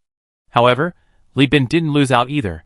Buying ships in the market with 15,000 star coins would have nearly half taken by intermediaries and customs. By going through Dia's connections, he could exchange every penny for better equipment. Moreover, this gain would significantly elevate Dia's status within the family. He was Dia's friend, and after this, they would become close confidants. Then, he could smoothly leverage the power of the Bellino family in the future. This was a win-win situation. In the long run, Li Bin could even win twice. Then what are we talking about? Let's get things moving. Li Bin nodded, instructing the crew to dismantle the equipment. I have limited time. I can't transport the entire production line back to New Magnos. Go to the surface now, find a signal tower, and send a message to the family, telling them to send a ship to pick up the goods. Dia's face immediately scrunched up upon hearing this. Brother, dear brother. This really won't work. The Bellino family isn't without competitors in New Magnos. They come and snatch it once they get wind of it. As long as the spoils stay with us, the governor won't say much. At most, he gives some compensation. Li Bin gave him a disdainful look, as if to say, you've been sitting in the shipping office all these years? Have you forgotten about smuggling? Your family should have a mining fleet, right? Have the fleet go near Magnos, pretend to mine, and then nix the production line into the ore and take it away. Concerned and easily flustered, Dia clapped his hands and exclaimed, your business acumen is truly brilliant. Pointing to the pile of ship components, he winked at Li Bin. You made a fortune this time, haven't you? They even prepared the materials for the modifications for you. You're really rich now. Honestly, how much did you earn from all this? Li Bin scoffed. How much? It all went into buying weapons. Don't forget I signed several wine orders. I only had 9 cases of Byzantine wine. I tricked them into paying the deposits to buy weapons, and I have to pay double in the end. By the way, speaking of which, I need your help with something. Go ahead, buddy. Dia, in high spirits after making a killing, readily agreed, but after hearing Li Bin's words, he regretted it and wanted to slap himself. Li Bin smiled and said, I remember some of the people who placed orders with me were from Speedtronics, right? Here's the thing, I was thinking, 100 cases of Byzantine wine, double compensation would cost me 40,000 star coins. That's too much. Isn't it perfect that you're going to fund the pirates? No, I mean, you're going to fund the righteous rebel Conda who's fighting against the evil giant? And isn't Conda going to cause trouble for Speedtronics? You know, what if, during Conda's uprising, none of the friends he invited from other star systems? Be careful you kill these clients and blow up the database, then I won't have to pay compensation. Why are you running away? Come back. Li Bin locked Dia in a restraint, gripping his shoulders. There's an old saying, even the best of men make mistakes, isn't there? These people are big capitalists, ruthless exploiters, they ruin countless people. They're gone, it's just that heaven has eyes. Dia, locked in a restraint, was startled by Li Bin's vicious plan. He stammered for a long time, only managing to utter one word. Huh? Chapter 33. Dismantling the production line was a tedious task. Moreover, although the industrial lifting platform's access panel was 3 by 3 meters, a full 9 square meters, enough for a car to pass through, it was still insufficient for transporting the production line. Li Bin had to abandon large equipment, such as the furnace and press. Fortunately, most refineries had readily available alternatives for these items. As long as the core components could be taken, Dia wouldn't complain. As the crew busied themselves with dismantling, a slight tremor emanated from the ground. Li Chongjin swayed as he steadied himself, carefully placing the robotic arm into the trolley, and looked up angrily. What's going on? UPA had already grabbed the escalator and, with a chemical dog, climbed up, shouting, Raiders. At that moment, Li Bin received a message from Duya, who was acting as a supervisor on the surface. Li Bin, something's happened. The sentry said a lot of raiders have arrived outside the city, looks like over 100, and their equipment is far superior to the survivors. I even saw cannons. Li Bin dropped the components he was carrying and, while riding the escalator, asked, Isn't your family influential locally? Can't you? We can negotiate with their leader, handing over some supplies as a toll? We had a pretty good haul this time. I don't care about the scratches and bruises, I'm just worried you'd be upset. Redress my ass? Duya was getting anxious. What are raiders? They're wasteland space pirates, even worse than pirates. Anyone who negotiates with them is doomed. A bunch of short-lived, greedy idiots. The channel was filled with rough singing and gunfire. The raiders had begun their attack. He spoke rapidly. UPA said he can definitely hold the camp, but the retrieval can't proceed. The heavy machinery's ropes could be destroyed at any moment. Li Bin, do you have any ideas? There's definitely a solution, but you should negotiate first. Peace brings wealth, after all. If things don't go well, we talk again. Li Bin emerged from the platform, instructing the crew to continue dismantling without stopping, while he headed towards the surface, simultaneously contacting the three-legged cat. Surface, city ruins. Quang Gu was the temporary leader of this group of raiders. 2 months ago, he had killed his own tribe's leader, and was now brimming with pride, plotting to annex other raider tribes. 3 days ago, a subordinate reported that many survivors were active in the city ruins. He initially thought they were just survivors routinely collecting building materials, intending to loot a few things, but during his reconnaissance, he discovered a railroad cable connecting heaven and earth. Quang Gu immediately realized that there was treasure in these ruins. If it could attract people from the sky, the treasure must be incredibly valuable. The people from the sky would definitely have heavily guarded it. He couldn't handle it alone, he needed to find a few more partners. So he sent out a message, inviting 3 nearby raider tribes to hunt together. The raiders were typically composed of the elderly, weak, and disabled. Their ranks consisted only of able-bodied men. Smaller than the survivors, they were far better equipped. The 4 tribes, each with over 100 fully armed members, attempted to sneak into the camp's edge and launch a surprise attack. However, the camp's chemical training dogs detected the blood on their weapons. There were simply too many raiders. Even with careful weapon maintenance, the combined smell was overwhelming. Those who dared to probe were quickly shot dead by Old One-Eye, their brains shattered. The first wave of attacks ended after leaving 7 or 8 corpses. Seeing the ambush fail, Mad Bones ordered his men to begin probing attacks. His tribe possessed 2 cannons. Once they found a weak point in the enemy ranks, they could use high explosive shells to blast it open, creating a breach for a coordinated assault. Then, as the initiator and temporary leader of the raids, he could manipulate the distribution of spoils, sow discord among the 3 tribes, and his opportunity to grow stronger would arrive. The first raiders to charge were slaves equipped with electric coils, and newly joined members. They needed to serve as cannon fodder for several rounds to prove themselves, a so-called pledge of allegiance. The power of live ammunition was incomparable to air guns. The muffled sound of gunfire, the echoing bullets striking metal and concrete, and the incredibly powerful bullets leaving astonishing bullet holes in the camp, a sight that sent chills down Duya's spine as he witnessed live ammunition for the first time.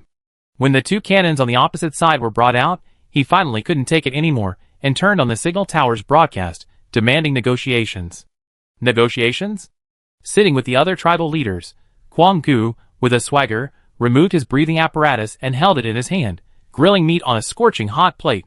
He grinned, occasionally taking a few breaths of oxygen from the apparatus, and said to the leaders, "That's why the heavenly people have always been spineless, before and now. Always talking, as cowardly as those rats who only know how to farm and plunder." The leaders nodded in agreement.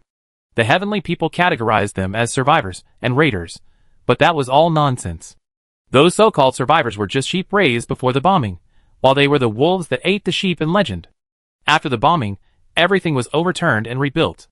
The so-called raiders were merely the victors who, through human adaptation and evolution, occupied a higher ecological niche. After Duya finished expressing his request for negotiations, he began to threaten, saying that if they went any further, everything would be turned upside down, and they shouldn't say they weren't warned. Upon hearing this, Guanggu immediately drew his gun, took a deep breath of oxygen, squinted, aimed, and pulled the trigger. The broadcast on the signal tower immediately went off. The whole action was smooth and fluid, earning a round of applause. He swaggered around, arms outstretched and hips swaying. That's nothing. My marksmanship was honed on the barren plains, shooting at two-legged sheep, bullet after bullet. Moving targets are my specialty. Just as Li Bin stepped out of the factory area, a loud bang echoed overhead. A shattered loudspeaker fell to the ground, rolling around to his feet. Duya lifted the tent flap and saw Li Bin kicking a horn to pieces. He ran over awkwardly. Li Bin, it didn't work out. Li Bin patted Duya on the shoulder. You're just too nice. These raiders only look like humans. Don't bother with morality or kinship when dealing with them. He pressed the communication button on his neck. First officer, did you hear that? These bastards have us cornered. Jeffrey's voice, sharp as if sharpening a knife, squeezed out from between his teeth. Listen.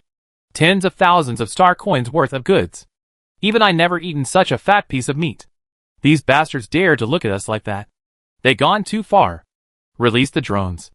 The entire engineering team, get out of the ship. Jeffrey roared from the bridge, his face twitching. He owed a lot of money. The company owed a lot of money. Anyone who goes against money is going against his life. Mining drones and crew members surged into space, like dumplings being dropped into boiling water. Following instructions, they grabbed nearby space debris, attached thrusters, and propelled themselves towards the planet below. At the camp, Li Bin shaded his eyes with his hand and looked up at the sky. Duya, unaware of Li Bin's actions, listened to the approaching gunfire and occasional artillery fire, his heart pounding in his chest. Here they come, Li Bin suddenly whistled. Duya looked up at the sky. Sparse meteors pierced through thick clouds, streaking across the heavens in brilliant trails. This beautiful sight didn't last long.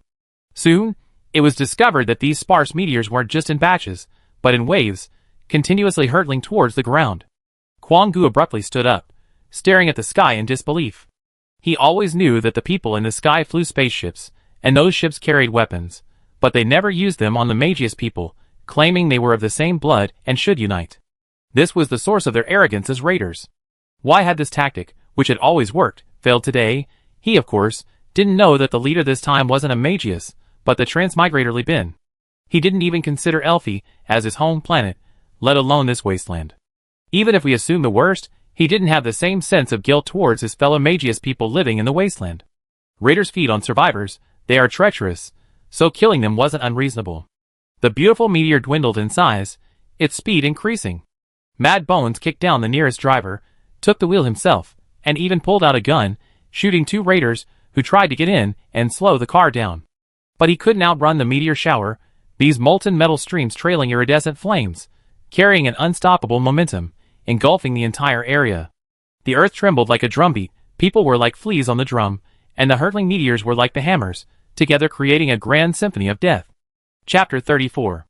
The intense heat from the impact of space debris melted sand and gravel, turning it into shards of glass that scattered across the ground. The rain of space debris had barely stopped when the ground was still steaming. Old One-Eyed casually grabbed his gun and barged in.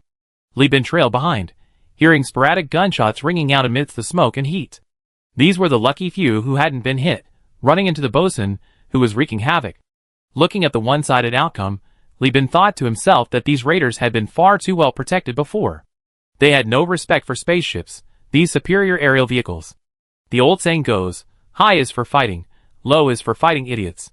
With his spaceship, Li Bin could choose altitudes ranging from several thousand to tens of thousands of meters.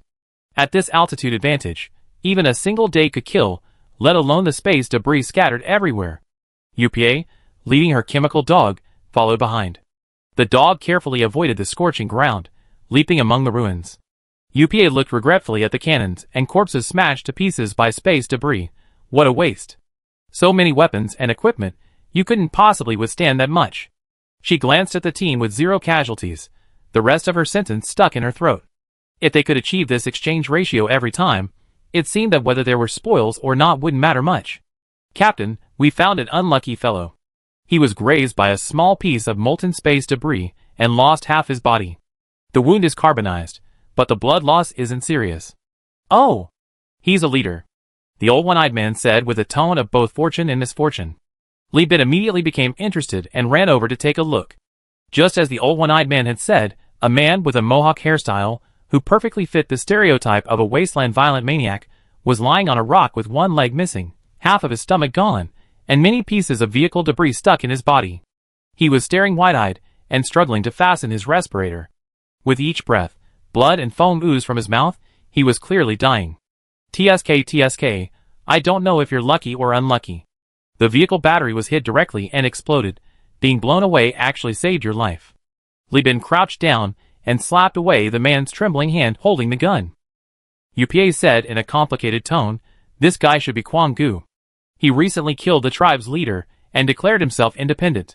We crossed swords before.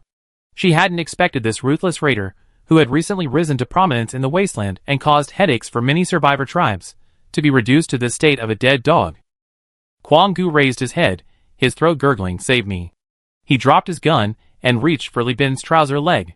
As the movement intensified, large burn marks were revealed, and Du Ya's throat tightened. Li Bin stepped on Kwang Gu's pleading hand, smiling, and said, I heard from UPA that you're quite famous in the wasteland. You must have killed quite a few people. Why didn't you think of saving them before? Kwang Gu showed a miserable expression and pleaded, I was wrong, I repent. Seeing that Li Bin's expression didn't change at all, Kwang Gu's face changed several times. His survival instinct made his voice rise. You can't kill me. You left us in this shitty place to fend for ourselves. You owe us. You swore not to use the spaceship. He became more and more incoherent, even choking with sobs at the end, looking extremely pitiful. But Du Ya, who had initially shown pity, suddenly changed color. Li Bin slowly shifted his weight, his foot pressing down on Kwang Gu's hand, becoming heavier. He said coldly, first, if we're really talking about killing, you killed first. It was you who killed Ing Yi and brought retribution upon yourselves. At most, I was acting on behalf of heaven, using killing to stop killing. Morally, you deserve to die. Second, Li Bin pulled out his gun and pressed it against Kwang Gu's forehead. I asked around. New Magius and everyone who remained on the mainland received aid. It was you raiders who didn't produce anything, ate all the aid, and then stole other people's share. In the end, no one helped you anymore, so you ran off to become raiders, right? This was also why Du Ya was so reluctant when Li Bin asked to negotiate with the raiders. The people of New Magius used to treat everyone equally, but later they only cooperated with survivors. Plunder, crimes against humanity, massacre. Legally speaking, you deserve to die too. You violate both law and morality, so what right do you have to make demands of me?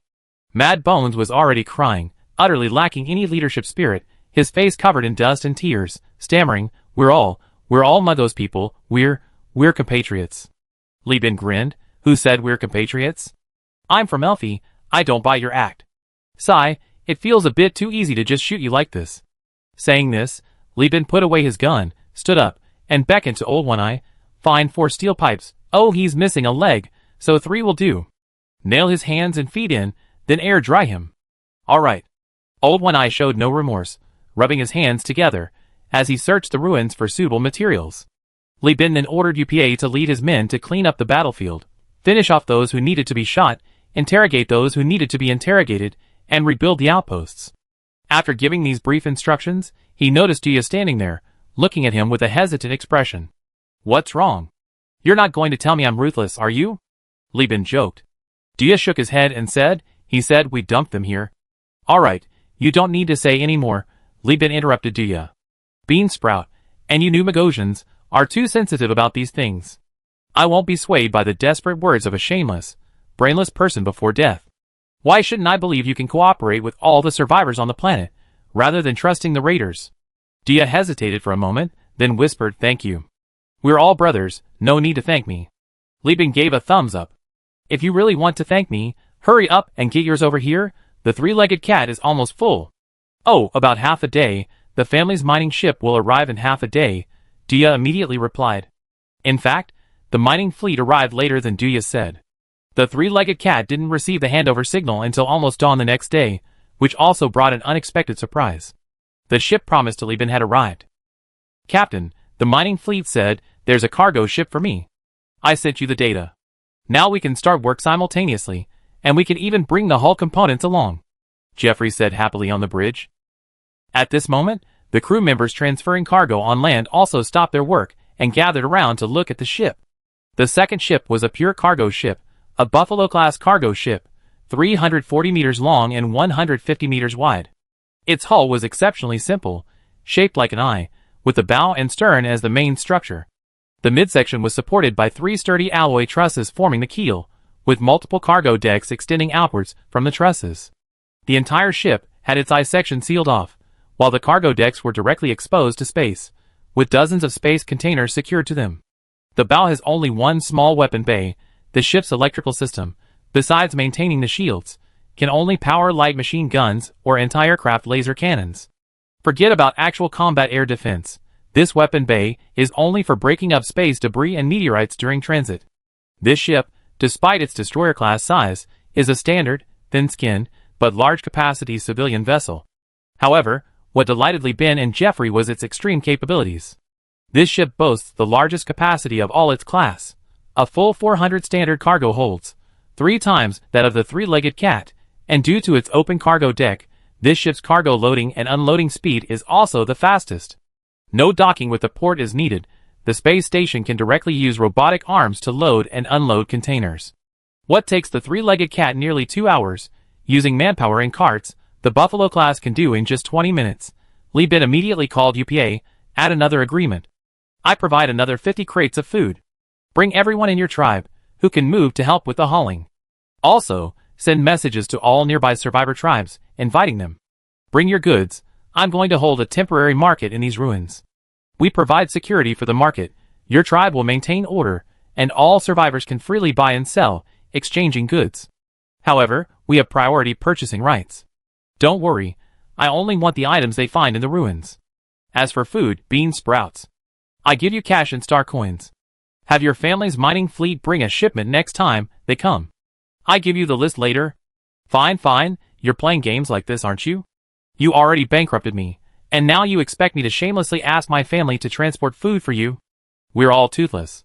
You even pretended to sign contracts to raise funds, and you even tried to sabotage a few orders to reduce compensation payments. You deserve to make money, don't you? Who else will? Dia laughed through gritted teeth. Chapter 35. Dia had felt like he was in a dream these past few days. He had originally been encouraged by Li Bin to gamble his entire fortune, defying his family's doubts, and even taking leave to personally board the ship to help him secure a fake wine contract. His gamble was that Li Bin could actually bring in 500 crates of heavy weapons, thus contributing to the rebellion against the giant corporation and increasing his influence within the family. But who would have thought that in just a few days, before the heavy weapons deal was even finalized, the 3 usable ship conversion production lines had already achieved their ultimate goal. Not only that, Li Bin further proposed expanding the recruitment of survivors and setting up a temporary market in the ruins, using the Bellino family's name to recycle resources from the ruins. Currently, nearly 600 survivors, lured by word of mouth from the UPA tribe and the promise of food, had gathered in the ruins, with many more observing. The mining fleet's constant movement between new Magios and old Magios had attracted the governor's attention. So far, because the family acted first and kept it well hidden, the governor and other families only believed that the Bellino family was developing their economy outside of mining. The corporation also sent observers to make contact and tentatively concluded that new Magius might return to the planet. Currently, they are using Li Bin on Elphi as their agent to conduct business on the planet. This behavior will not affect the corporation's interests in the system for the time being. On the contrary, the Bellino family's economic activities may reduce the possibility of the corporation suspecting the family of funding pirates in the future, and Li Bin, who accomplished all of this, only spent a few thousand star coins on food. He even made a profit of tens of thousands of star coins. That's what you call getting something for nothing. Is this how business is done? Dia stared at the newly opened shops in the camp. Survivors, wearing respirators, had built makeshift tents and huts from discarded building materials. They carved their tribe's name and main products onto rusty metal plates, whispering to customers in the sandstorm. He scratched his head in confusion, thinking that Neo Magnus had considered opening a market among the survivors before, but few responded. Could killing raiders really be so popular? Was the policy of non-participation jointly formulated by the various families really wrong? Dia, from Neo Magnus, couldn't understand, because he and his family were fundamentally different from the planet's inhabitants. Furthermore, their interests were concentrated in space, leaving them neither the will nor the ability to deeply understand the conflict between survivors and raiders. In contrast, Li Bin had a clever understanding of the wasteland ecosystem.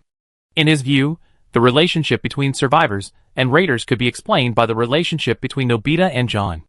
Regarding John bullying Nobita, there were superficially 4 choices. 1.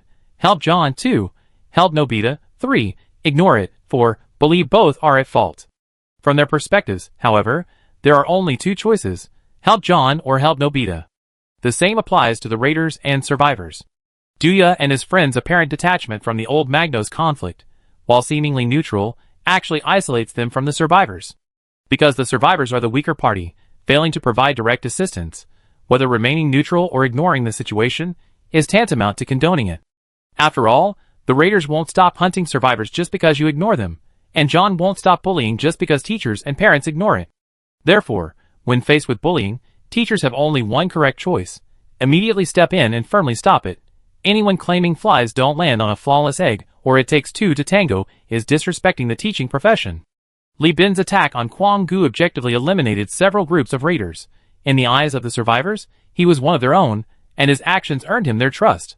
Now, when Dia walks through the camp, the survivors don't react at all, but Li Bin and his crew, wearing company badges, are greeted with nods of respect. There are even men and women approaching the crew, expressing their desire to reproduce. Thinking of this, Dia's fists clenched. It was clearly Li Bin he hired, and the food was being transported by his family's fleet. Li Bin got all the credit. Dia's steps unconsciously shifted, and he started walking downhill. When he stormed up to Li Bin waved at him. "Oh, you're here? Perfect timing. I need to buy another ship. I have to trouble you to get this sorted out, brother." "Get lost," Dia snapped. "You have less than 100 men, and you can barely manage 2 ships. Where are you going to get a third? Are you on fire? Why are you so angry? If you're feeling pent up, go to Tianlai. The fire will continue to sustain the survivors," Li Bin said, surprised. He quickly changed the subject and continued, "I'm just thinking about the long-distance transport of heavy weapons later. 1 cargo ship and 1 armed cargo ship. The fleet's strength is too weak. They'd be easily targeted by pirates." "No, bro," Dia said, calming down when money was mentioned. He frowned and asked, "Are you really going to go that far to transport weapons? It's unnecessary. You have plenty of money now, right? After paying off the loan and the compensation for the wine, you still have several thousand star coins left. You be debt-free." "And then?" Li Bin asked. Diaki replied, "What do you mean, and then? The universe is so vast, you can go wherever you want. 2 small boats, not even meeting the standards for forming a small commercial fleet. What can they do? Get robbed by pirates and lose everything in one fell swoop. Even the Perseus smuggling fleet has 3 or 4 ships. What can 2 destroyers do? They live in constant fear, their lives hanging by a thread. Any reputable company's large transport fleet has ships worth 7 or 800,000 star coins." Captain Sarah, whom Li Bin previously served, commanded 2 Atlas-class transport ships. Right now, Li Bin is like Xiangzi, who has just earned enough to pay off his rickshaw loan.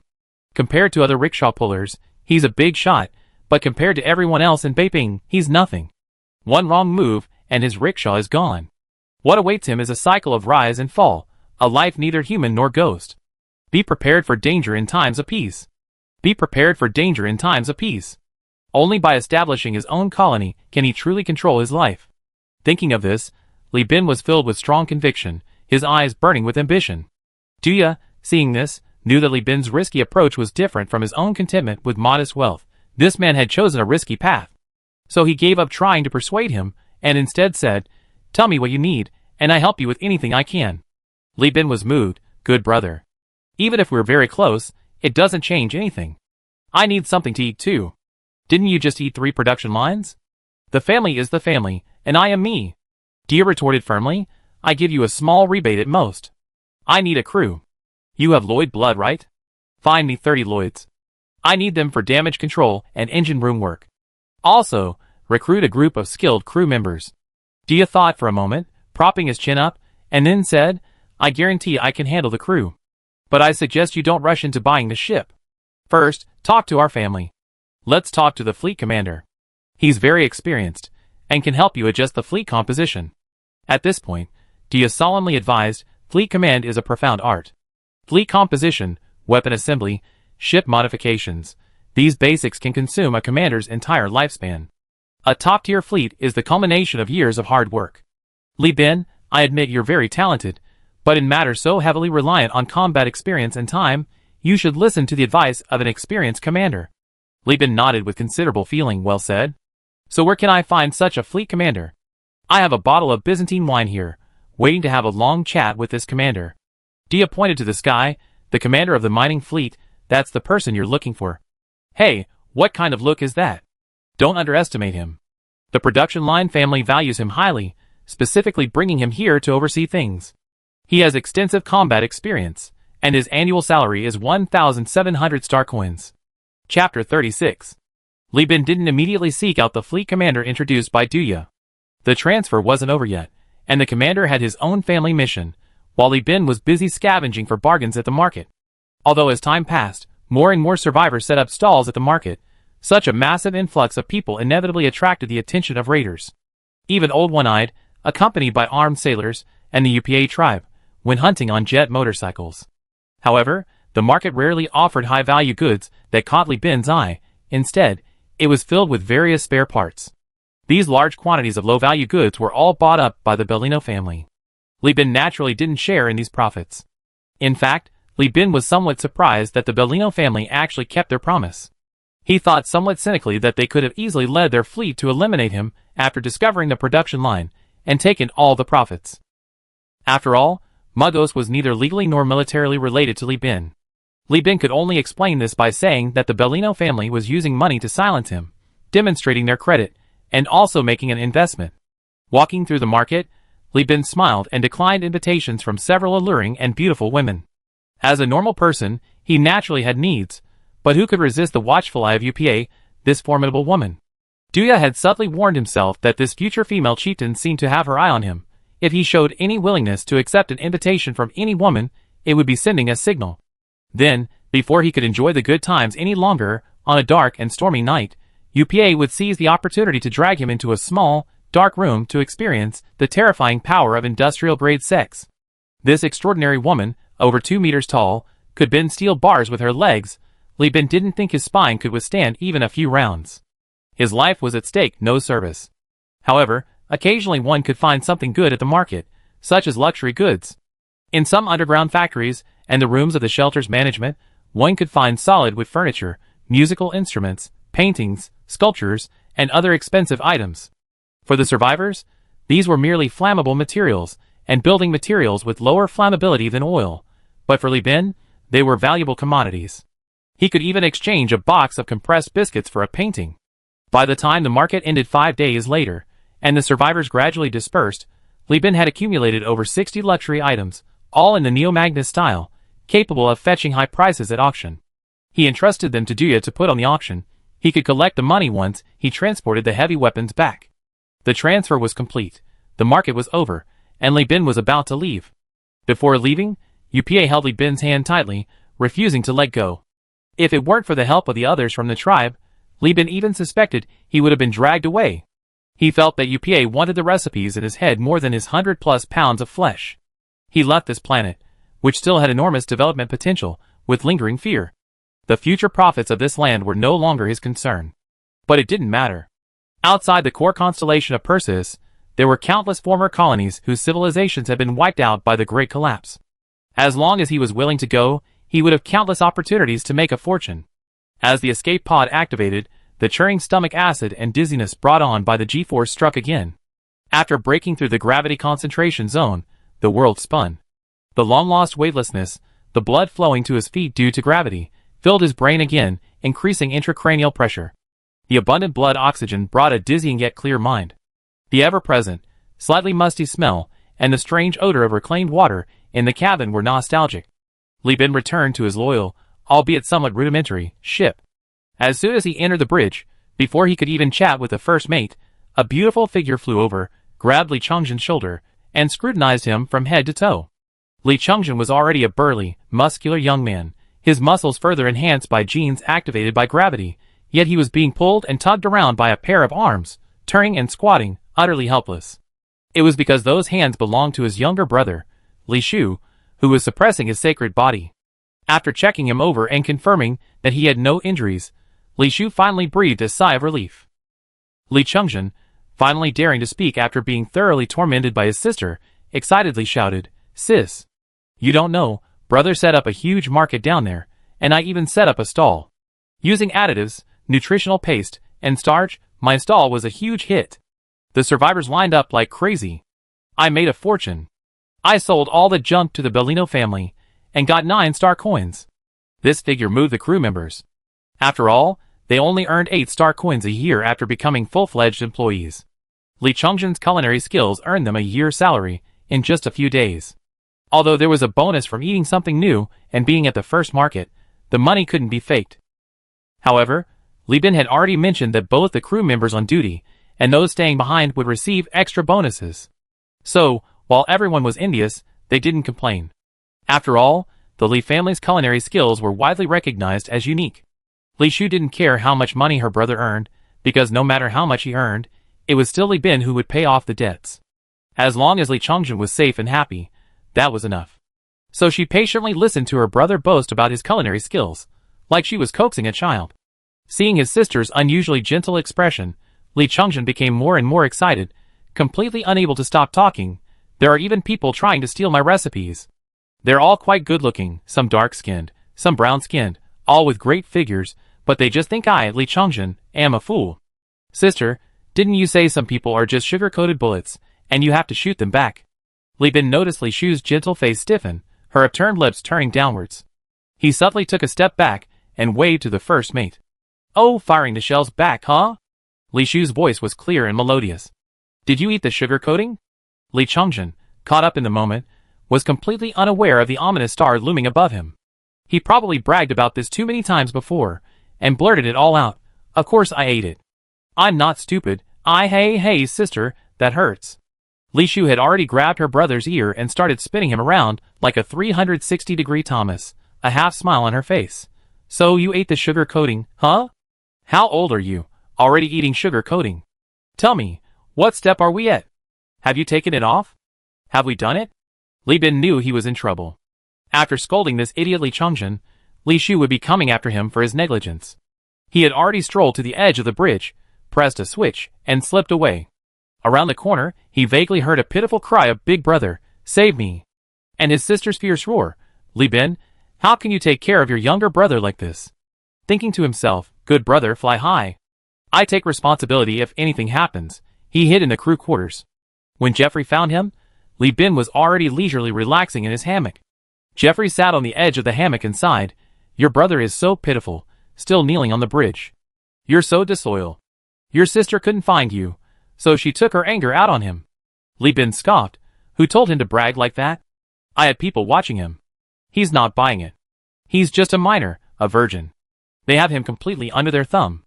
A touch of his hand and a breath, and he's confessed everything. If he keeps bragging to Li Shu, I'm not going to play along." He lifted his foot onto the hammock. "Get to the point. Have all the components been transported?" Jeffrey, puffing on his e-cigarette, exhaled a cloud of smoke. "No, there's still a batch in the cargo hold. The 3-legged cat has been stuck in near-Earth orbit. All the components, after deducting the amount we need for our own modifications, leave about 400 crates. The Bellino family bought them all, asking for 26 star coins per crate." Li Bin nodded. "Slightly lower than the market price, but that's normal, considering the large quantity, and they're mostly armor and bulkhead modifications, low-tech. If it were radiation coils or engine modification components, the price could double." Jeffrey, still puffing on his e-cigarette. "Captain, tell me honestly, how much did we make?" Li Bin couldn't suppress his smile when talking about profits. He chuckled. "The money for developing the production line, according to the contract, we got 15,000 star coins. Duya covered the cost of the food I bought. The modified components were worth 10,400 star coins, and the consignment auction of luxury goods doesn't count for now." Li Bin held up one finger. "The pirate ship sold for 4,150 star coins, and the liquor sales in New Mugos, plus the liquor contracts and miscellaneous items, totaled 27,337 star coins. In total, 56,887 star coins." Jeff's smile was like a rotten peach blossom. "Don't forget," Li Bin added leisurely, "we also got a Buffalo-class cargo ship for free. Let me tell you, it's a genuine second-hand ship, flawless. It even has a concealed cargo hold, perfect for smuggling. This ship can easily sell for 20,000 star coins. Great, great. Jeffrey grinned like a madman, and it even includes modifications and equipment upgrades. The Bellino family is really nice. Although it was a bit of a regret that they could no longer explore Magia Star, and that the ruins on that planet worth hundreds of thousands of star coins were no longer relevant to them, on second thought, at least this trip had paid off their loan, hadn't it? Jeffrey was completely satisfied, even feeling a little elated. He exclaimed, "That's why I have such good taste. So many people wanted to buy this ship back then, but I saw at a glance that you, Captain, were no ordinary person. I immediately sold it to you at a low price, and that's how Jean Tion came to be." "Stop talking nonsense," Li Bin laughed and scolded. "Seriously, let's talk about something serious. We need to buy another ship. This mediocre ship will have to serve as the flagship for now, so we can't let you be the captain. But there's a position for a Buffalo-class captain and a new ship captain. Which ship do you want to go to?" Jeffrey's smile vanished instantly, his expression turning serious. Chapter 37. The Three-Legged Cat, Leisure Cabin. The three-legged cat, larger than an aircraft carrier, though mostly used for cargo storage, still had more than enough space for its crew of less than 100. Therefore, a place for relaxation and entertainment during long interstellar voyages was essential. After confirming the profits with Li Bin, the first mate, humming a cheerful tune, crawled into the leisure cabin, intending to do some stretching exercises. He saw Li Chongjin already on a stationary bike, stomping along with his legs. He was huddled in a sweat-proof cubicle, chewing on cleaning gel, his face bruised and battered from his sister's beating. He nodded to Jeffrey, coming. Jeffrey sat in another cubicle, stretched his muscles, and started practicing on the flying bird/butterfly machine. With that kind of intense work every day, why bother building muscles? Li Chongjin, sweating profusely, replied, "You build muscle even if you didn't train on Earth, but if you don't train in space, your bones feel loose. Is it really that scary?" Jeffrey found it somewhat comical to see Li Chongjin's bruised and swollen face and his serious expression. Li Chongjin said earnestly, "It really is.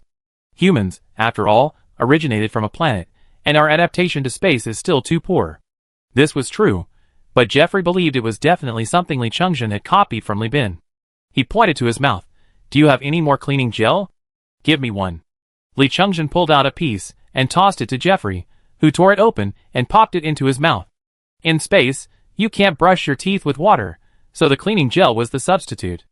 After chatting for a while, Li Chongjin asked, "The company has bought another ship, and it's going to buy more. First mate, have you decided which ship you want to be the captain of?" "You little rascal, I knew you were being so enthusiastic, so you were waiting for me here." Jeffrey chuckled. He could easily see through Li Chongjin's intentions. This kid was hoping for his promotion, so he could replace him as first mate, gain experience, and then become captain. To paraphrase Li Bin, this scheme was so well thought out that it could be heard even from 2 separate cabins away. He shook his head. "I turned it down." "What?" Li Chongjin stopped abruptly, his muscles tensing, staring at the first mate in shock. "No. You're not going to be captain." "Oh, you want to wait for the three-legged cat to become available? That makes sense. After all, it originally belonged to your family." "No, the captain already promised me that when the company expands, he'd give me this ship as a share of the profits. It has nothing to do with that. The main thing is, I don't want to be captain." Jeffrey did some chest-expanding exercises, panting as he spoke. "Why?" Li Chongjin asked, puzzled. "Nonsense, you can't just see the thief eating meat without seeing him get beaten up," Jeffrey sneered. "Didn't you see Li Bin's miserable state? He's living like a hermit, with beautiful women begging to get into his bed, but he doesn't have time for them." "Why?" "Because he's busy. I just did the math with him, and my head was about to explode. There's the fuel cost for the long voyage, the maintenance costs, and each crew member's salary, bonuses, food. Every extra person we hire changes all the data. And then, there's planning the star charts, checking market information, buying information, and socializing. You think just anyone can be a captain? You think your brother's success is just luck? He's incredibly capable. I met your brother, which is like striking gold. I can make money lying down. Why should I suffer?" Jeffrey nudged Li Chongjin. "You get beaten down by your sister just for holding hands with a woman, but I have plenty of friends on the ship. I'm living a comfortable life. Sometimes I even want to learn from old One Eye and get prosthetics." "Huh, why?" Li Chongjin, simple-minded as ever, was amused and his comedic timing improved dramatically. Jeffrey slapped his thigh. My legs are sore from exhaustion. He stood up, turned on the hairdryer in his cabin, dried himself, and wiped away the sweat with a wet wipe, saying, "So you should give up now. Your brother's poor right now, can't afford talent. Being a captain is mentally and physically demanding. You can't handle it. Wait until your older brother's worth hundreds of thousands of star coins. Then he provide you with a staff, and then you can be captain." He left the lounge, waving goodbye to Li Chongjin behind his back. "You should practice some more. Also, why are you chewing on the original flavored cleaning gel? Let me tell you, this cleaning gel has to be the authentic jasmine flavor. I'm leaving." Having been subtly belittled by the first mate, Li Chongjin felt a little uncomfortable, but then he thought, the cleaning gel he ate every day was. It smells like jasmine. His older brother had told him that jasmine is a plant from Earth with a wonderfully fragrant flower, which is why many foods and perfumes are made using its scent as a basis. However, when humans colonized the world, they didn't bring jasmine with them, so there are no jasmine flowers in the Perseus constellation. All jasmine-scented products are made with diluted scatol. Space on the spaceship is limited and isolated in space. Organic materials like coal tar are hard to find, but jasmine-scented cleaning gel is plentiful. Why? Because, as its chemical name suggests, scatol can be extracted from feces, and the spaceship lacks everything except feces. Thinking about how boastful the first mate was, eating secondhand feces every day, Li Chongjin's mood immediately improved, and he pedaled with even more energy. Li Bin had just finished a conversation with the fleet commander of the Bellino family. As a fleet commander himself, this man was very different in style from Saradu of Min Shung Company. Saradu had a distinctly transport industry air about him, rough in tone, meticulous in thought, and deliberate in action. This commander, on the other hand, had a strong military bearing, speaking bluntly and without regard for personal relationships or face. He bluntly warned Li Bin not to consider buying another destroyer. While there were many problematic, second-hand destroyers, their market price was low, and their cost-effectiveness was poor. Most had been resold by brokers and merchants to pirate hideouts for modification. Ordinary second-hand destroyers would cost 30,000 to 40,000 star coins.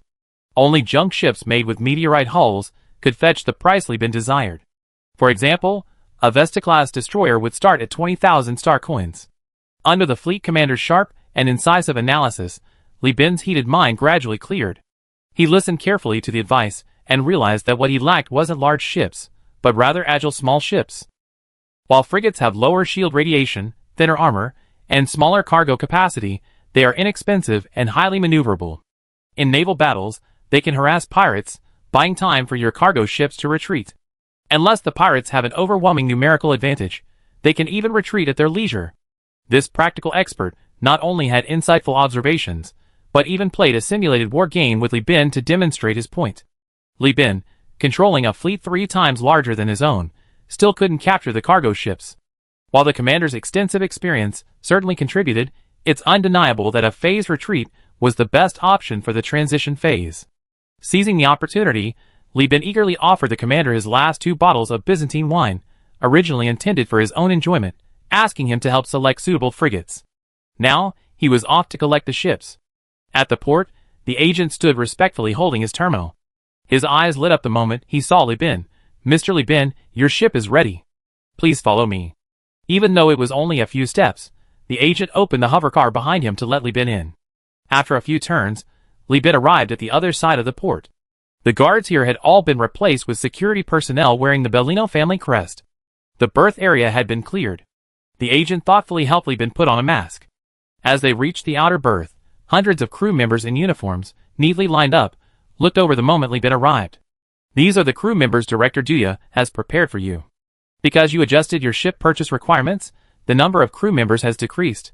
20 Lloyds and 40 ordinary crew members. Lifetime contracts are already bundled together. All you need to do is sign." The agent said. Noticing Li Bin's lack of interest, he smoothly changed the subject. "But that's a minor matter. Shall we look at the ships first?" Li Bin nodded, and the agent led him to the ships, 2 frigates restrained by trusses at the berth. Their gun emplacements had been modified by Bellino, and fitted with armor recovered from Magius. To meet the fleet command requirements for high-speed harassment, these 2 ships were not fitted with heavy armor, only reinforced bulkheads to strengthen the hull structure. The agent whispered, "A Hyma-class converted gunboat, 61 meters long and 28 meters wide, barely reaching the size of a frigate.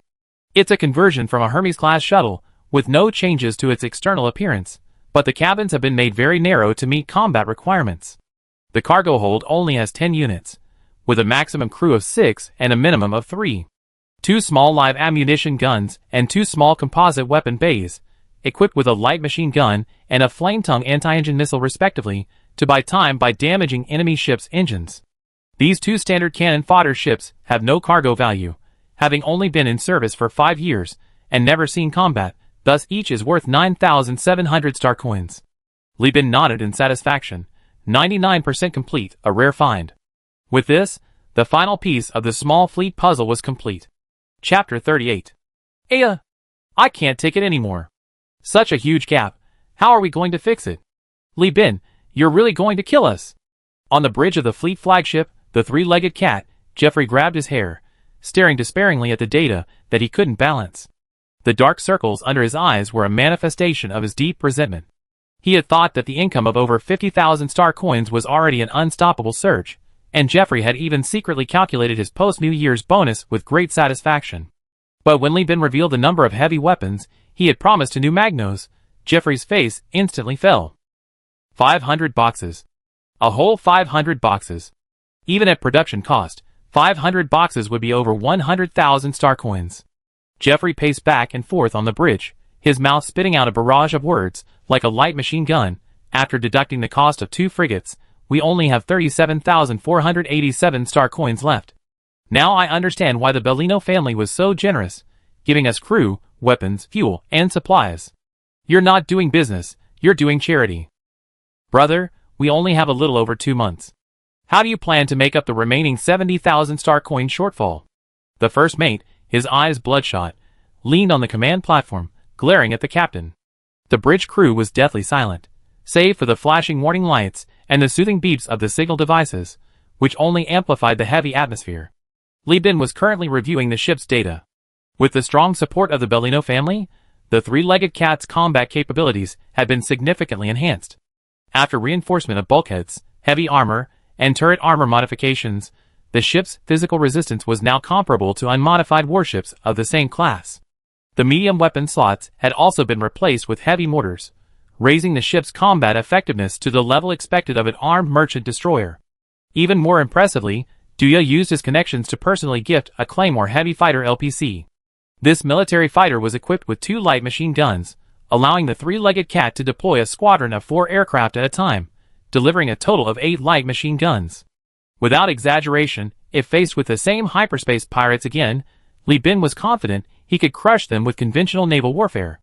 Seeing the first mate still staring intently at him, Li Bin asked, Jeffrey, I don't understand why you always only consider the worst-case scenario when faced with difficulties. We're no longer a startup. We have a fleet, hundreds of employees, and a partnership with New Magnos. The situation isn't just slightly good, moderately good, it's extremely good for us. You should be more confident. Jeffrey retorted without hesitation, confident my foot. 6 months ago, we owed less than 20,000. Now, even if we sold everything together, we still owe at least 50,000. How can you expect me to be confident? That's why you have no business acumen. Li Bin sat up, straightened his clothes, looked up at the first mate, then glanced around. Vulcan, Li Shu, Li Chongjin, and Old One-Eyed were all staring at him. The other crew members, though busy with their work, also leaned to the side, listening intently. This scene is similar to, yet different from, the earlier moment when the first mate doubted himself. From the age of exploration onward, a ship has been a closed kingdom. The captain possesses absolute authority, yet is also the most enlightened. The captain leads the sailors to brave the winds and waves to earn money, while the sailors work closely around the captain to fight against natural disasters and pirates. Successful captains receive unconditional support from their subordinates, but once they fail, the vast ocean is rife with cases of crew mutinies and killing of the captain. Although everyone on the 3-legged cat was waiting for his signal, the repeated successes of the past 6 months meant that Captain Li Bin's position remained as secure as a rock, despite any doubts. If they succeeded again this time, all the crew members recruited outside the industrial zone, led by Jeffrey, would dispel their last doubts and become his loyal backbone, the core of the company. Only then would he dare to lead them on more adventurous ventures, establishing their own colony. Alright, let me briefly explain my plan, Li Bin said, crossing his legs and looking at the first mate. Do you know what's most important for a trading company like ours? Jeffrey replied matter-of-factly, "Star coins, of course." "Wrong." Li Bin categorically denied, standing up to look the first mate in the eye. Seeing her brother about to talk about planning again, Li Shu grabbed his ear, pulling him closer as he started to drift off. "Listen carefully," she said. "You learned something useful." Li Bin shouted, "It's about cash flow." Cash flow, as the name suggests, is the process by which a company starts with monetary funds, goes through several stages, and then returns to monetary funds. We only have money, no orders, no business. How can we expand production? Jeffrey retorted. But we have orders now, but we don't have money. 500 boxes of heavy weapons. Where will we get the money? Who said we have to buy 500 boxes at once? Li Bin countered. This? Jeffrey was dumbfounded. Li Bin pressed on. This order never required full payment upfront. As long as it's within the time frame, we can even complete it in multiple trips. He drew circles in the air with his finger. Every time we buy heavy weapons with star coins, and then sell them back for star coins, that's one cycle of capital. The faster our capital cycle is, the more goods we can buy within the time limit, and the greater our profit. Why do many street vendors, and even businesses use a strategy of low profit margins and high sales volume? Don't they know that higher prices mean higher total sales value for their inventory? Of course they know that, but real business is never a one-off transaction. As long as capital maintains a healthy cycle, achieving fast sales through low prices spreads the profit from one item across multiple items. Only luxury goods are sold at high prices with slow turnover. Heavy weapons are military equipment, essentially consumables. As long as there's war, they can be sold off like toothpaste and toothbrushes. Li Bin made a chopping gesture. We don't have enough capital, but 30,000 star coins can still buy a lot. We just need to transport the acquired heavy weapons back to New Magnos, and we can exchange them for star coins again to buy the next batch. Jeffrey started scratching his head again, crying out in anguish, I know what you mean, but we don't have time. We only have a little over 2 months. Space isn't land. We don't have that much time to circulate the star coins. Of course you can, Li Bin smiled. Under Jeffrey's gaze, an image popped up on Li Bin's terminal. He confidently stated, my connections span the core star sector. If the cash flow isn't fast enough, I seek investment. This Father Pucci is the investor I'm looking for. For trips, just 4 trips, and I can leverage 30,000 star coins to secure 500 crates of heavy weapons and a trade order worth over 100,000 star coins. In the navigator's seat, Li Shu covered her mouth, staring at the image projected on the screen, trying to suppress her scream. Jeffrey was shocked again, exclaiming incredulously, You want to do business with those Lud madmen? Are you out of your mind? Li Bin corrected him. Please refer to them as religious figures. The Lud Church is merely a conservative religious group with immense war power, completely different from those radical madmen on the Lud left path. Chapter 39. Leaving the Magna Galaxy, the fleet headed west, its target the Eos Galaxy. This galaxy was entirely controlled by the Church of Lud, and its only free planet was used by the Church to house refugees ravaged by the Colossus War. The 2.8 light-year distance took only 3 days in hyperspace. After crossing the jump point known as the Holy Knight's Bridge into the Eos Galaxy, the bridge transponders immediately emitted high-pitched and low-pitched hymns that filled all channels. Praise be to the Lord, you are supreme and great, leading us in our collapse. Praise be to Saint Lud, who preaches righteousness and purses. Li Shu immediately removed her headphones, covered her ringing ears, and painfully closed her eyes. Fervor, holiness. With the help of the galactic sensor array, the teachings of Lud spread throughout every inch of the galaxy. All ships, regardless of their origin, could hear the 24-hour uninterrupted hymns emanating from the St. Lud Cathedral on Tartessus. The religious atmosphere could be felt even across tens of millions of kilometers. This is the Luddite Bridge, guarded by the Order of the Sincere Knights. Visiting fleet, present your identification code and navigation record. Stern, suspicious words drowned out the hymns, as a small patrol led by destroyers intercepted Li Bin's fleet. How fierce! Where's the knight? Li Chongjin wrinkled his nose, watching his sister rub her ears in obvious distress. A surge of anger rose within him. This Luddite church? They seem even more arrogant than giant corporations. The first mate immediately dissuaded him. This is already good. Don't cause trouble, this is their territory. Li Bin submitted all the required data, and a short while later, a verification reply came back. Universal United Transportation Company, a company with 4 ships, quite the boast. Go on, don't try anything funny, the Knights of Luddite are watching you, techie. The patrol cleared the way, scrutinizing the next group of ships entering the jump point. Li Bin silently commanded the fleet into the star system, heading towards Tartessus, one of the sacred sites of Lud. Li Bin was busy contacting Father Pucci, while Jeffrey, holding the captain's microphone, addressed the entire ship and fleet with important instructions. Everyone's heard of the Lud Church. We're going to someone else's holy land, so whatever your opinions are about religion or the Lud Church, just behave yourselves on someone else's turf. Stop whispering. If the Luddites catch you, they really make you a target. Also, the Lud Church is conservative and even hostile towards technology.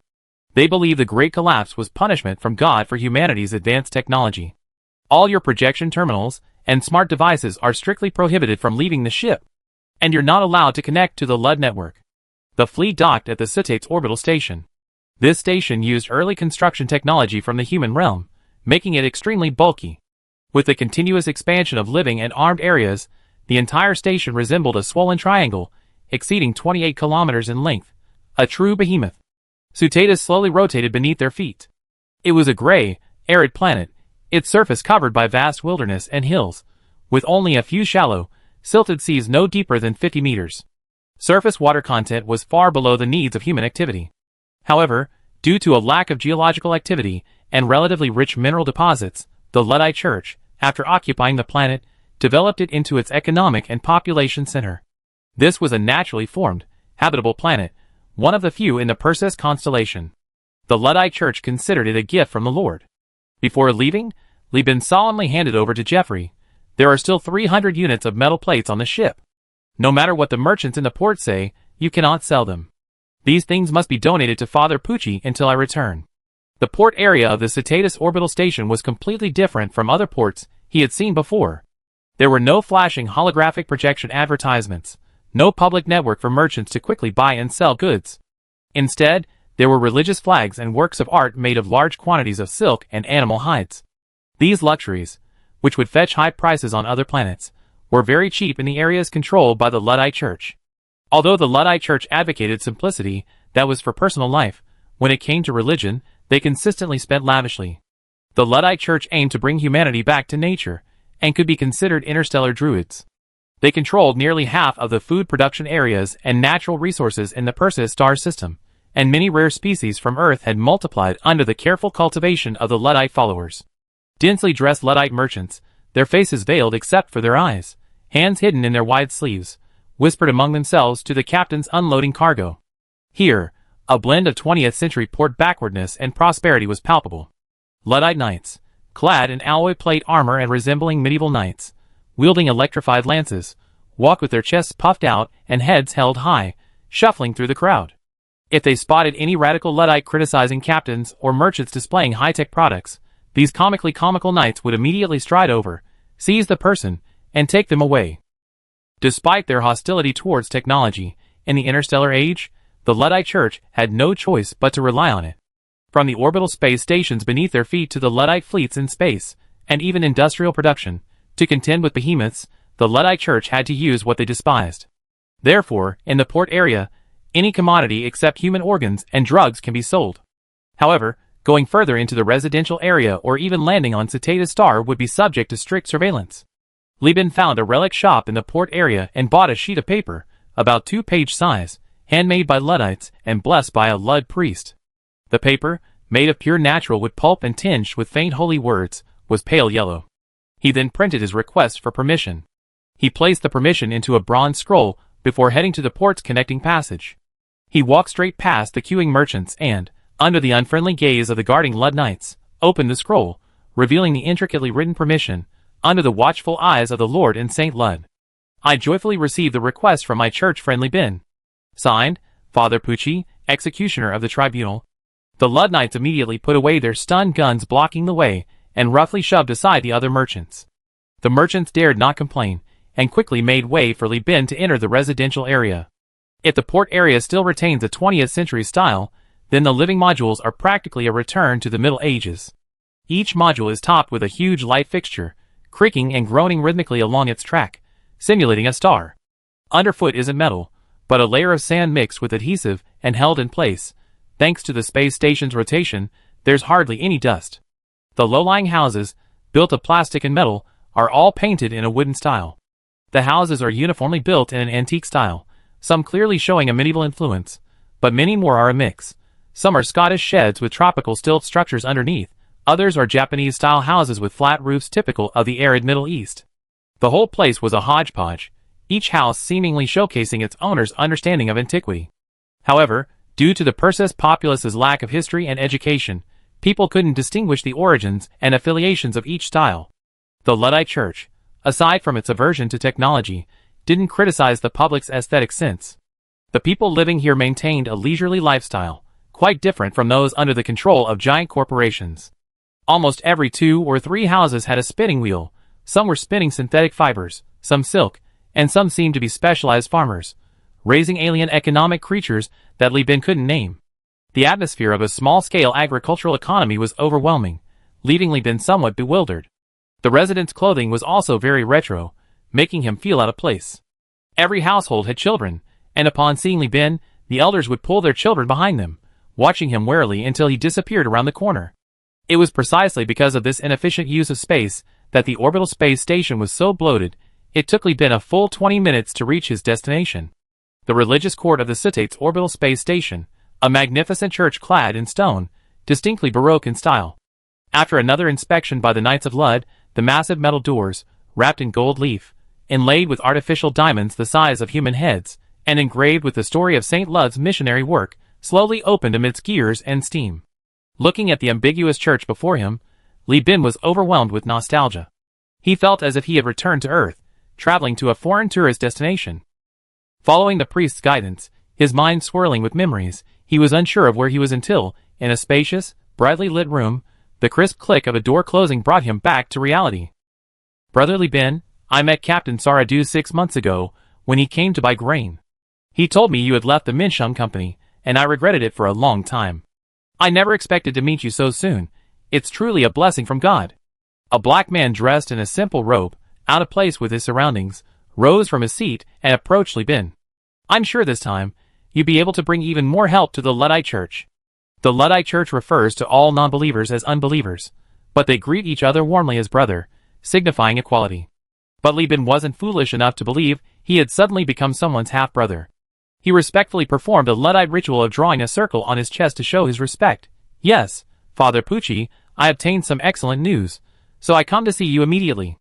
The evil tachyon technology, with its inhuman and unscrupulous actions, has angered the people of an entire star system, and the local righteous people are planning revenge." A glint of light flashed in Father Pucci's eyes. He gestured for Li Bin to sit down, tapped his fingers on the side of the table a few times, and declined further matters. "Brother Li Bin has come from afar. Why not sit down, have some tea or coffee, and talk slowly?" Chapter 40. Father Pucci belonged to the moderate faction within the Luddite Church. His tribunal was primarily responsible for vetting and testing technological artifacts and technologies from various planets and space stations, determining whether their technological components conform to the Church's doctrines. In short, all technologies at the late stages of human development were considered forbidden by the Luddite Church, including energy weapons such as lasers, phase technology, Stargate technology, and AI cores. This was largely due to their moderate attitude towards the interstellar merchants and small businesses they interacted with daily. Conversely, the Luddite members of the tribunal, due to their extensive exposure to the disasters caused by high technology, such as the runaway AI spread by tachyon technology in Persis, the annihilation of civilizations and ecological destruction caused by the tactical bombing of various giant corporations, were largely labeled as radicals. As for the Luddite left path, they were a group of madmen whom even the tribunal members considered far too radical. They wanted to destroy all technology, returning humanity to a primitive society of slash-and-burn agriculture. To quickly raise funds, Li Bin directly revealed the plans of Neo-Magnus and pirate King Konda. Although this violated his agreement with Duya, Li Bin was confident that it wouldn't backfire. Instead, it would secure new allies for Duya. This was because the First AI War was a protracted world war waged by the Lud Church in conjunction with the hegemonic group against tachyon technology and the Persis Alliance. Even in the Second AI War, while the Lud Church didn't directly ally with the hegemonic group, it provided covert assistance. Many members of the Lud Church had blood feuds with tachyon technology, and over the past century, these individuals had risen to high positions within the Church. Even if they refused to help, they were unlikely to betray information. As expected, upon hearing the information provided by Li Bin, Father Pucci rested his fingers on his temples, lowered his gaze, and slowly said, Tachyon technology is the cancer of Persis. The lingering AI they left behind in the outer star sector is still proliferating uncontrollably. What's even more ridiculous is that when we breached Tachyon Technology's AI lab, we discovered that these madmen, in order to discuss people, actually deleted the control program. Tachyon Technology can't even control the lingering AI anymore. At this point, Father Pucci's expression turned to disgust. Extreme rationality breeds extreme arrogance. They despise all order, and their technocratic approach results in treating people as machines, exploiting them without any limits. Within the EO's system, a planet still harbors the deadly toxins leaked from Tachyon Technology experiments. Its atmosphere is shrouded in toxicity, a testament to their crimes. Li Bin echoed, yes, Tachyon Technology is still trafficking human organs, and they openly sell drugs in their market. Humans are the core of civilization, not pigs and dogs. There's an old saying, water can carry a boat, but it can also capsize it. Tachyon Technology will eventually reap what it sows. The lifetime employment system was first implemented by Tachyon Technology. Its brutal bottom-ranking elimination system greatly enhanced the company's competitiveness, forcing other giant corporations in the Persis constellation to follow suit. Eliminated employees were directly harvested for organ harvesting and sale, or transferred to laboratories, a shameless practice unique even among giant corporations. Compared to Tachyon Technology, the Luddite Church, while restricting technology, provided a meager standard of living for farmers, making it a veritable paradise on Earth. Water can carry a boat, but it can also capsize it. What a philosophical statement. I haven't been on a boat trip in a long time, Li Bin. You always have such profound insights. Father Pucci looked on with admiration. I'm ashamed, Li Bin waved his hands repeatedly. It's just that when I was excavating the ruins, I copied everything I saw from the old database. Father Pucci shook his head. Many people have excavated ruins, but they only focus on technology, never learning from history and its lessons. The fact that you remembered these words shows you're thoughtful. You once said something similar. Fields are far apart, the sounds of chickens and dogs can be heard, yet people never visit each other until they die. Self-sufficiency is so appealing. Everyone has equal access to resources, and self-sufficiency reduces conflict. This was the key to Li Bin's connection with Father Pucci. Father Pucci initially met Li Bin through smuggling. Their relationship was purely business-related. Li Bin helped the Luddite Church smuggle refugees. Later, during a casual conversation, Li Bin repeatedly uttered ancient and philosophical remarks, making Father Pucci realize that he was not just a money-grubbing businessman, but a kindred spirit who spontaneously grasped the true meaning of Lud from a unique perspective. Li Bin's use of technology and his wariness of giant corporations perfectly aligned with the moderate views of Lud, thus forging a friendship between the two. Father Pucci sighed at the endless war in the Persis constellation, then returned to the main topic. Based on the situation in the MAG system, the inevitable outcome is suppression. Pirate King Konda has multiple objectives. Revenge is only one, and plundering Tachyon Technology is another. Konda's nest is riddled with self-replicating minefields. Sensor mines can severely damage any fleet. I believe Pirate King Konda will survive. But the Lud Church cannot currently attack Tachyon Technology. Brother Li Bin, the aftermath of the two previous wars has not yet subsided. We do not want to see a third AI war. After all, peace is fragile and precious. There is very little we can do. There's currently one planet in the EO's system used to house refugees. Hundreds of thousands of refugees are struggling to build homes on this atmosphereless planet plagued by frequent meteor showers. The Lud Church's main focus is on this planet, and he also has to spare some attention to restrain the madmen of the Lud left path. Li Bin expressed his understanding. That's right. Giant corporations only need to focus on making money, but the Lud Church has many more things to consider. Settling refugees, ensuring food supplies for Persis, and restraining the radicals of the left path. It's truly a tough job. With the priest nodding repeatedly, he quickly explained that he wasn't there blindly seeking aid, but rather hoping to obtain financial support. Li Bin detailed his heavy weapons procurement plan, explaining that he was currently short a few star coins and hoped to borrow some money. Upon hearing this, Father Pucci couldn't help but laugh out loud. It's always the faithful who donate to the church. I never imagined I encounter an unbeliever begging for alms. Brother Li Bin, you certainly come up with something unique. Li Bin felt embarrassed, but maintained a composed facade. He said earnestly, Father Pucci, I heard about the refugees' hardships at Midshum Company. Before, I didn't have the money to do anything for them, but now I have some assets, and would like to donate 300 units of metal to help rebuild their homes. On my journey, I've seen countless starving people without even nutritional supplements. I hope Father Pucci can grant me a purchase permit to buy some food to help them. This was half truth and half joking. Li Bin's metal donation was meant to boost Father Pucci's donation performance, but he was actually seeking a food permit, essentially an exchange. The Luddite church had plenty of food. Li Bin could recoup the loss from donating metal by reselling the food. The profit margin on grain wasn't high, but Li Bin's fleet already had a cargo capacity exceeding 500 units. A few transactions would cover part of the shortfall in purchasing weapons. In other words, the proportion of funds he needed decreased further. Father Pucci pondered for a moment and said, "All right, I personally donate 10,000 star coins to the valiant people of Mugos, who are seeking revenge against the evil tachyon technology. You can use that to purchase heavy weapons." Although it was called a donation, Li Bin knew perfectly well that since it was a personal donation, bypassing church procedures, it was essentially a loan, and Li Bin would have to repay it with interest. Father Pucci's agreement was partly due to their friendship, but the main reason was that the funds would be used to disrupt a giant corporation, and the plan was feasible. Li Bin stood up and bowed respectfully. "Thank you, Father. Under the Lord's witness, your righteous act will surely benefit all people." The deal was struck, and both host and guests were happy. Li Bin lingered a while longer, discussing doctrine with Father Pucci, recounting voyage stories, and angrily berating the giant corporation, before finally taking his leave. In the port area, the gantry crane slowly took its position. Under the tense control of the former second mate, now the captain, the Buffalo-class cargo ship released all the container locking trusses, and 300 units of metal were quickly emptied. Next, 500 units of hulled wheat and rice were packed into containers and loaded onto the cargo ship. After the gantry crane withdrew, Jeffrey scratched his head, looking at the 3 words Fat Orange written on the side of the cargo ship, lost in deep thought. Is the captain really that powerful? He managed to squeeze star points out of those stingy religious people, and even get a permit to buy native food. That's incredibly audacious. Rice and wheat can be made into nutritional paste, but nutritional paste can't be made into native food. In Persis today, a bowl of rice is worth more than a more nutritious compressed biscuit. Nutritional paste is much more valuable. This is something only the middle class can afford. Old One-Eyed stood to the side, a cigarette dangling from his lips, his eyes filled with complex emotions. It was impossible to know what he was thinking. Chapter 41.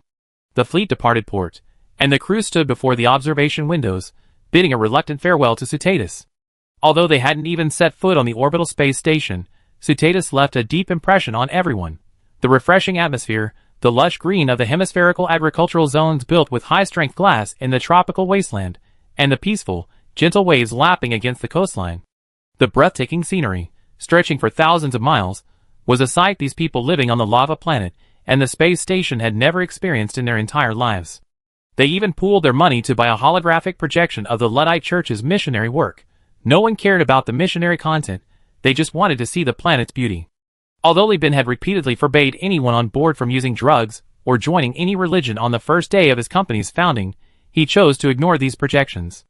After all, compared to lava, toxic fumes, and metal walls, the allure of a life-bearing planet was ingrained in their genes. However, the crew didn't come away empty-handed.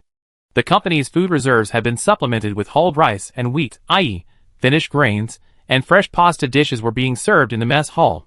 The crew thoroughly enjoyed them, and it was then that they truly understood the difference between natural pasta and artificial starch, a world of difference. The fleet crossed the Paladin's bridge jump point, and under the suspicious gaze of the Lud Patrol, the 3-legged cat was the first to enter hyperspace. Li Bin's fleet composition had been guided by a seasoned, combat-experienced fleet commander. The 4 ships, with the flagship 3-legged cat boasting armor comparable to a basic military ship, led the way to scout the area. If hyperspace pirates were lying in wait, the powerful heavy armor could absorb most of the damage before the battery protection from the jump point's power outage disappeared. The second ship to enter hyperspace was the Buffalo-class cargo ship, Fat Orange, followed by 2 Jaime-class modified gunboats, Kitty I and Kitty II. They were responsible for covering the rear. The fleet smoothly entered hyperspace. The star map projection rapidly blurred, the 3-dimensional projection collapsing into a 2-dimensional image. Large patches of blue-purple shadows spread out, and the areas seemingly covered by thick dust were the deep regions of hyperspace. Hyperspace is vastly different from the real universe. Ships here still move freely in all directions, just like in space, but conventional observation methods are ineffective. Only gravity readings and optical observation function normally. Those dust-like blue-purple shadows are the visualization of gravity readings. Ships traveling through these areas experience significant, unexplained gravitational pull and slowing them down. These deep regions even experience unpredictable hyperspace storms. To cope with the fleet's expansion, the original second and third officers of the three-legged cat, along with the chief engineer, were promoted to captain of 3 other ships. Experienced crew members with certifications, supported by Duya, were also preferentially transferred to other ships to assist the captains. This significantly increased Li Shu's workload. She constantly verified gravity readings and optical data, marked other spacecraft signals on the hyperspace projection, assessed suspicious behavior, and corrected computer data errors. Wearing headphones, she communicated quietly and quickly with the other navigators in the fleet, assisting the captain in determining the course. Kitty 1 and Kitty 2 quickly swapped positions, with the three-legged cat in hyperspace. The swap escort ships led the way, the flagship brought up the rear, and the fat orange cargo ship, with only a small water pipe, was protected in the middle. The fleet headed south, towards the edge of the core sector, where a third-rate giant corporation was approaching. The target was the Navigation Bureau, also known as the Ram's Head Navigation Bureau, because its corporate logo featured a ram's head. Looking at the information about the Navigation Bureau on the terminal, Li Chongjin almost lamented, "I thought my life had been tough enough before. I even envied the planets of the Luddite Church for a long time, but I never imagined that Persis is so barren." Vulcan nodded in empathy beside him. Yes, the Navigation Bureau, the next stop, supposedly a behemoth, had only colonized 1 lava planet, and possessed only 2 massive orbital space stations built during the human realm era. If it weren't for the orbital heavy factories on those space stations, the Navigation Bureau would probably have been downgraded to a free planet. Jeffrey, on the other hand, was invigorated. The Navigation Bureau was the official aviation organization during the human realm era. It was severely damaged after the Great Collapse, and could only hide here, barely surviving, as the captain would say. But this behemoth is perfect. It has the capacity to manufacture heavy weapons and lacks food. We can each get what we need. We can make money. And indeed, as Jeffrey predicted, when the fleet crossed 4 light years and arrived at the Navigation Bureau's star system, Li Bin simply showed the patrol list, and the previously indifferent voice on the channel immediately became enthusiastic. Even the patrol teams abandoned their missions and began escorting and protecting the aircraft. Finally finishing her hyperspace mapping, Li Shu rubbed her eyes and asked, "For light years isn't that far, so why is the Space Administration so focused on food? Wouldn't it be better if they just bought it directly from the Luddite Church?" "Kid, you're still too naive," Jeffrey boasted, knowing this perfectly well. The Luddite Church and the Luddite Left Path control half of Persis's grain-producing areas. Everyone needs to eat. Selling grain indiscriminately might make money, but grain is also politics. He said smugly, "If the Lud Church cuts off our supplies, half the food will be gone. It's not just about half the population going hungry. The entire star system will descend into chaos as people scramble for food. The Lud Church sells food selectively. It sells as much as the powerful overlords and FSF military companies it has, sells a portion to the space agency it has a moderate relationship with, and sanctions or even embargoes against tachyon technology, which it has a bad relationship with.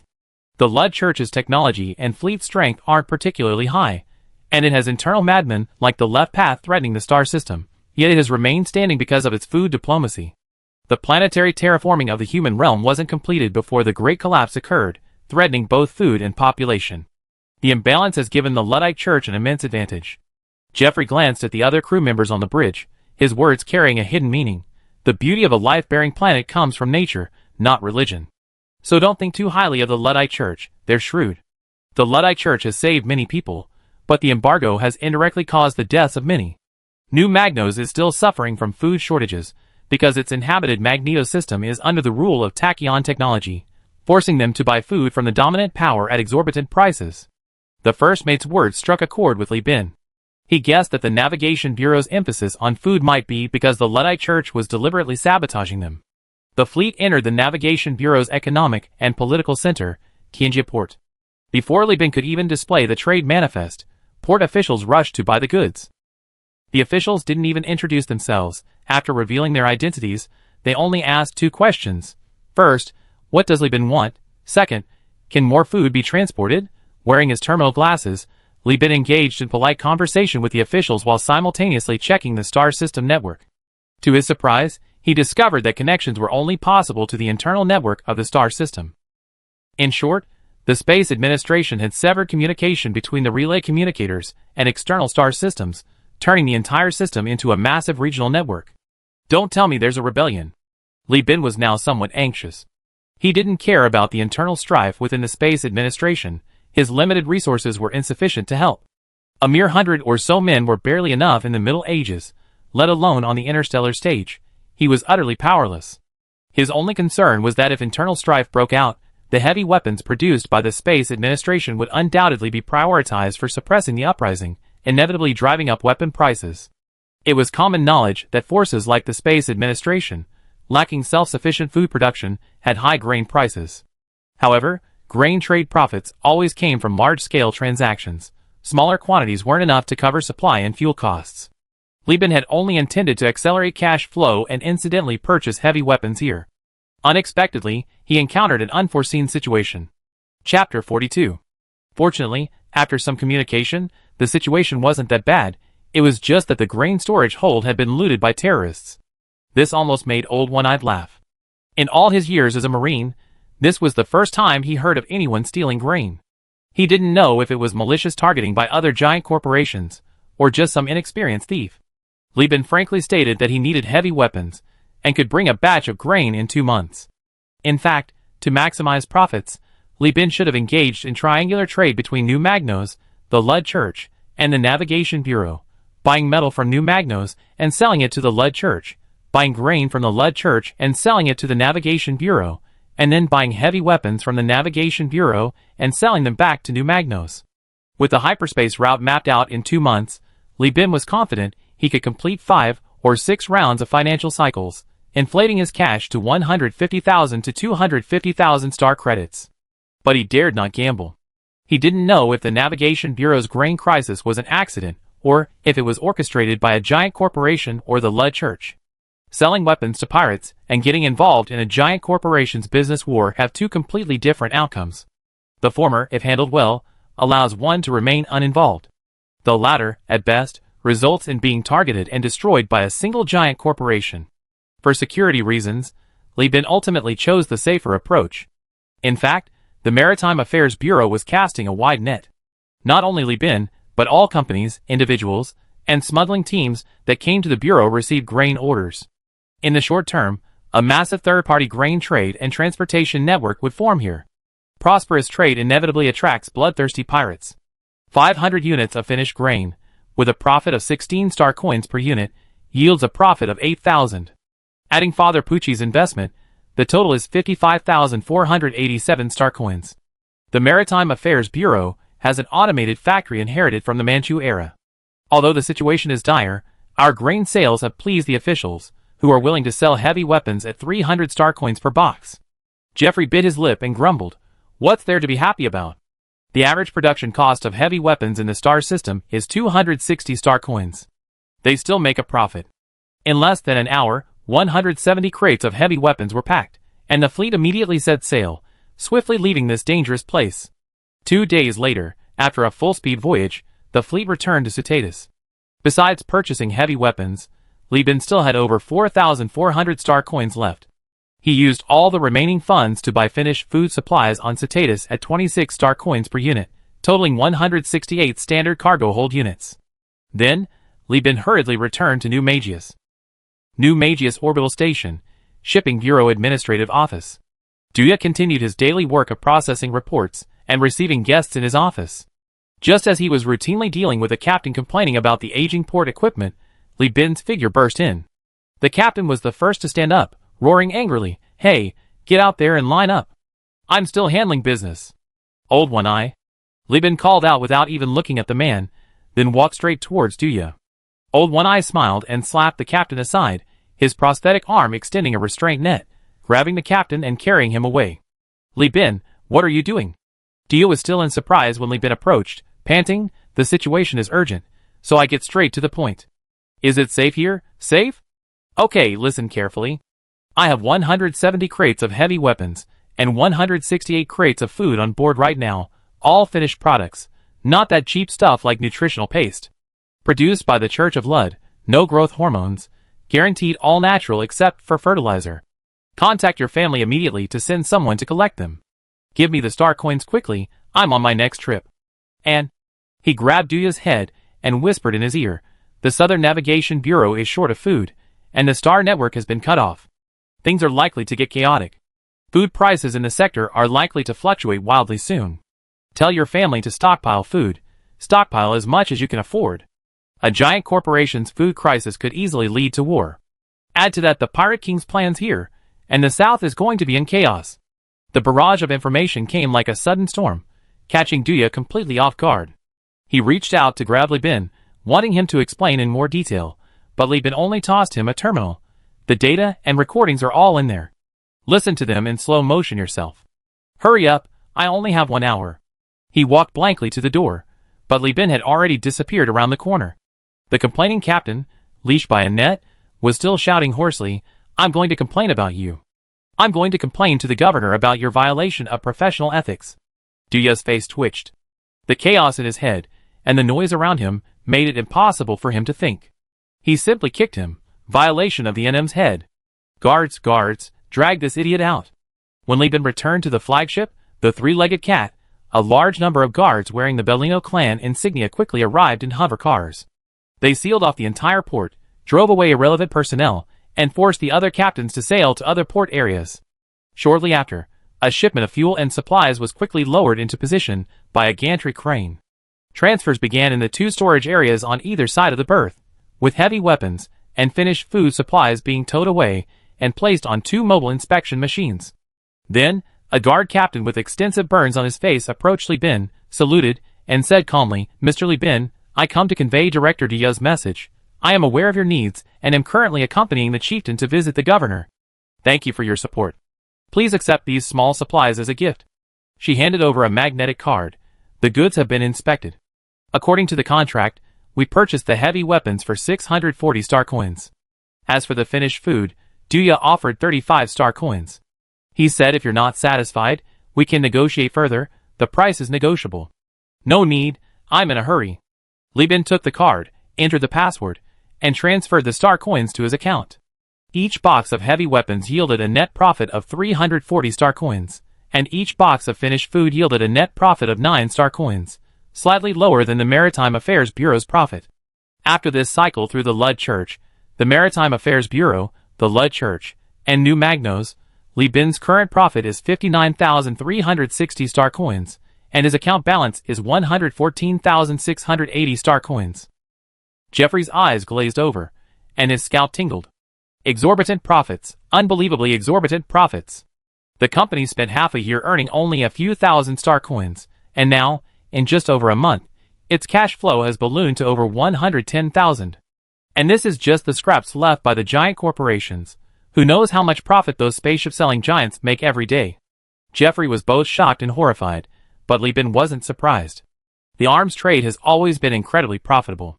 In ancient times, there were state monopolies on salt and iron. In modern times, there was the American military-industrial complex, which one didn't rake in huge profits. To give you an example, just look at Nicolas Cage's Lord of War. The film depicts a small restaurant owner's son rising to become a global multinational arms tycoon in just a few years, and the real-life inspiration for the film, Victor Boot, is even more legendary. What's a profit of 340 star coins per box? Li Bin had checked the historical transaction prices in the star sector market.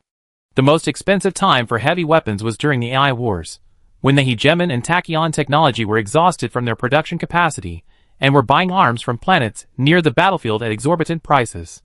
Back then, a box of heavy weapons could sell for 1,600 star coins, a factory price of 260 star coins, a transaction price of 1,600 star coins, a 500% profit. Moreover, because the captain always maintained good relations with the relevant forces, he never paid a 10 to 30% tariff. Li Bin's next words sent a chill down Jeffrey's spine. 170 boxes, plus the previous 24 boxes. We're still 306 boxes short of the contract's stipulated 500 boxes. I like to ask, will you accept the portion exceeding the contract? If so, what's the price? The guard captain raised an eyebrow in surprise, lowered his head to operate the terminal for a moment, and then said, we accept it, still 640 star coins. Understood, Li Bin said calmly. Unlimited acquisition. Jeffrey practically jumped for joy. He never done business like this before, not even having meals and fuel provided.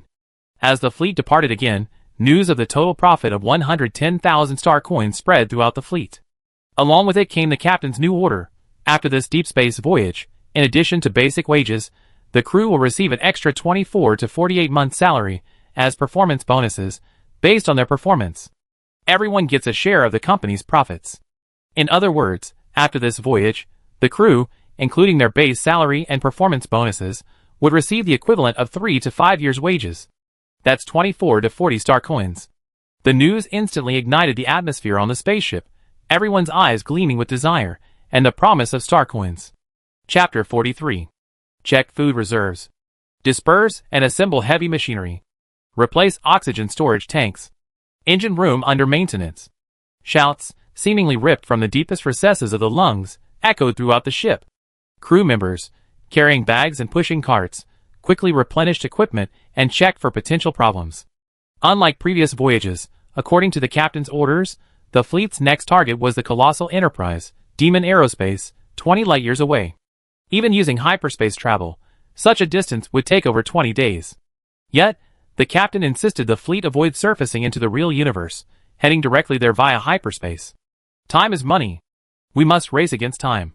For the expansion of the Universal Union, for the performance targets of 24 to 48 months, please give it your all. The captain's impassioned speech reverberated throughout every cabin via the loudspeaker. The crew began clearing supplies from the cargo holds, breaking down food, water, and other items into smaller, manageable portions. This was to free up cargo space and, more importantly, to prevent the loss of supplies and the entire crew from starving to death in the event of a hyperspace storm or pirate attack. Furthermore, storing food and water in various hold means that if a compartment is sealed off during wartime, the crew can use the supplies there to survive until rescue arrives. Captain, engine maintenance complete, piping reinforced. The resolute voice of the new first engineer, Chu Xiongfei, rang out. This man, of Lloyd descent, and with 12 years of experience dismantling and modifying old engines, became the new first engineer after the previous one took command of the Cat-2. Captain, medical supplies replenished. A deep female voice appeared on the channel. Amanda, the ship's doctor, is a young woman with tan skin and a well-proportioned figure concealing strong muscles. She comes from the Elfie gang and joined the company 6 months ago, during the second round of crew recruitment. She has 4 years of experience practicing medicine without a license, and once planned to become her family's underworld doctor. After signing a contract with the Bellino family, Li Bin sent her and other unlicensed ship doctors for intensive training. They have now at least obtained their basic medical licenses, and are proficient in using the automated treatment pod in the medical bay to perform preset treatments. Of course, if the treatment pod fails, she could also use her years of underworld treatment methods to perform a thorough amputation, chainsaw, anesthesia, and sutures, one surgery every 10 minutes, swift and efficient. Reports poured in from within the flagship and from other ships. A large amount of information flooded the bridge. Li Bin reviewed it methodically and distributed tasks. Li Chongzhen's voice cut into the channel. Big brother, cargo hold organized, 30 units freed up. Before Li Bin could speak, Jeffrey, the assistant captain, angrily reprimanded him. What are you doing, third officer? Use your job title during work hours. This is a work channel, not your family chat group. As the company expanded, second and third officers were promoted to captain, and Li Chongzhen was promoted to third officer. He was flustered on his first mission and hurriedly replied, Yes, first officer. Beside Li Chongzhen, Vulcan, now the head of the flagship engineering team, held a terminal in his hand, watching his busy subordinates with a stern gaze. If any accident occurred, he would exercise his authorization to deduct the corresponding crew member's performance bonus. The consequences of the 110,000 star coins and the huge performance incentives were multifaceted. Rewards and punishments were put on the agenda. As the company expanded, the previous family-style management would gradually become outdated, and everyone was actively exploring new solutions. All ships ready. Everyone returned to standby positions. Notify customs and port operations. Li Bin shouted. The first mate immediately dialed the departure signal, and those near the berth quickly moved towards the nearest mooring point to attach their safety ropes. Because it was a fleet, this time and in the future, the company's ships wouldn't need to find one-to-one docking bays. Instead, they would occupy an open berth. The fleet couldn't simply withdraw when leaving. Customs and operations had to be notified in advance so they could arrange the departure route. The trusses locking the ships disengaged, and the fleet slowly departed, following the departure route projected on the screen. The jet exhaust swept across the berth, causing the high-temperature coating on the alloy armor to slowly evaporate. The port's repair team had already arrived. The fleet entered the jump point in the preset formation. After a familiar nausea, everyone entered the psychedelic hyperspace again. Except for the optical observation posts, the ship's portholes closed rapidly. Untrained crew members, in the hyperspace's drug-like, ever-changing visual environment, were easily susceptible to photosensitive epilepsy or even visual hallucinations. Hyperspace has no light source, or rather, it's filled with light sources everywhere. A dim, bluish-purple light permeates every inch of space. Even inside the ship, there's a faint, strange glow. The cabin lights must be on 24 hours a day. Because despite being in the interstellar age, humanity still harbors a deep fear of the supernatural. As long as death hasn't been completely conquered, humanity cannot eradicate the belief in the supernatural. Under Lee Bin's command, the fleet cautiously navigated around the fog-like depths, avoiding the flickering hyperspace storms, sailing on a safe, but constantly changing course. The deep zone is like the ocean tides. While safe routes are like intertidal channels, the channel widens or narrows with the expansion and contraction of the tides. Just as the fleet was making its way forward in a zigzag pattern, Navigator Li Shu reported loudly, "Hyperspace deep zone, 300 degrees forward and to the left, altitude minus 160 degrees, unidentified signal detected." The bridge tensed instantly. Li Shu continued, "The transponder shows an abnormal radio wave source. Gravity readings confirm an unidentified target at this location, its trajectory parallel to the fleet." But the optical observation post detected nothing. Li Bin glanced at the target's trajectory and immediately understood. "Not pirates, don't worry, just a hyperspace ghost." "What do you mean, just a hyperspace ghost?" The newly appointed third officer, Li Changzhen, blurted out in a panic, "There really are ghosts. I thought it was just a lie my sister told me to put me to sleep." The first officer turned off the bridge alarm and calmly explained, "It's an unusual signal of unknown origin, but when you actually go there, you can't find anything. It only exists in the gravity readings and the noise of the transponder. It's a natural phenomenon. This signal existed when humanity first discovered hyperspace."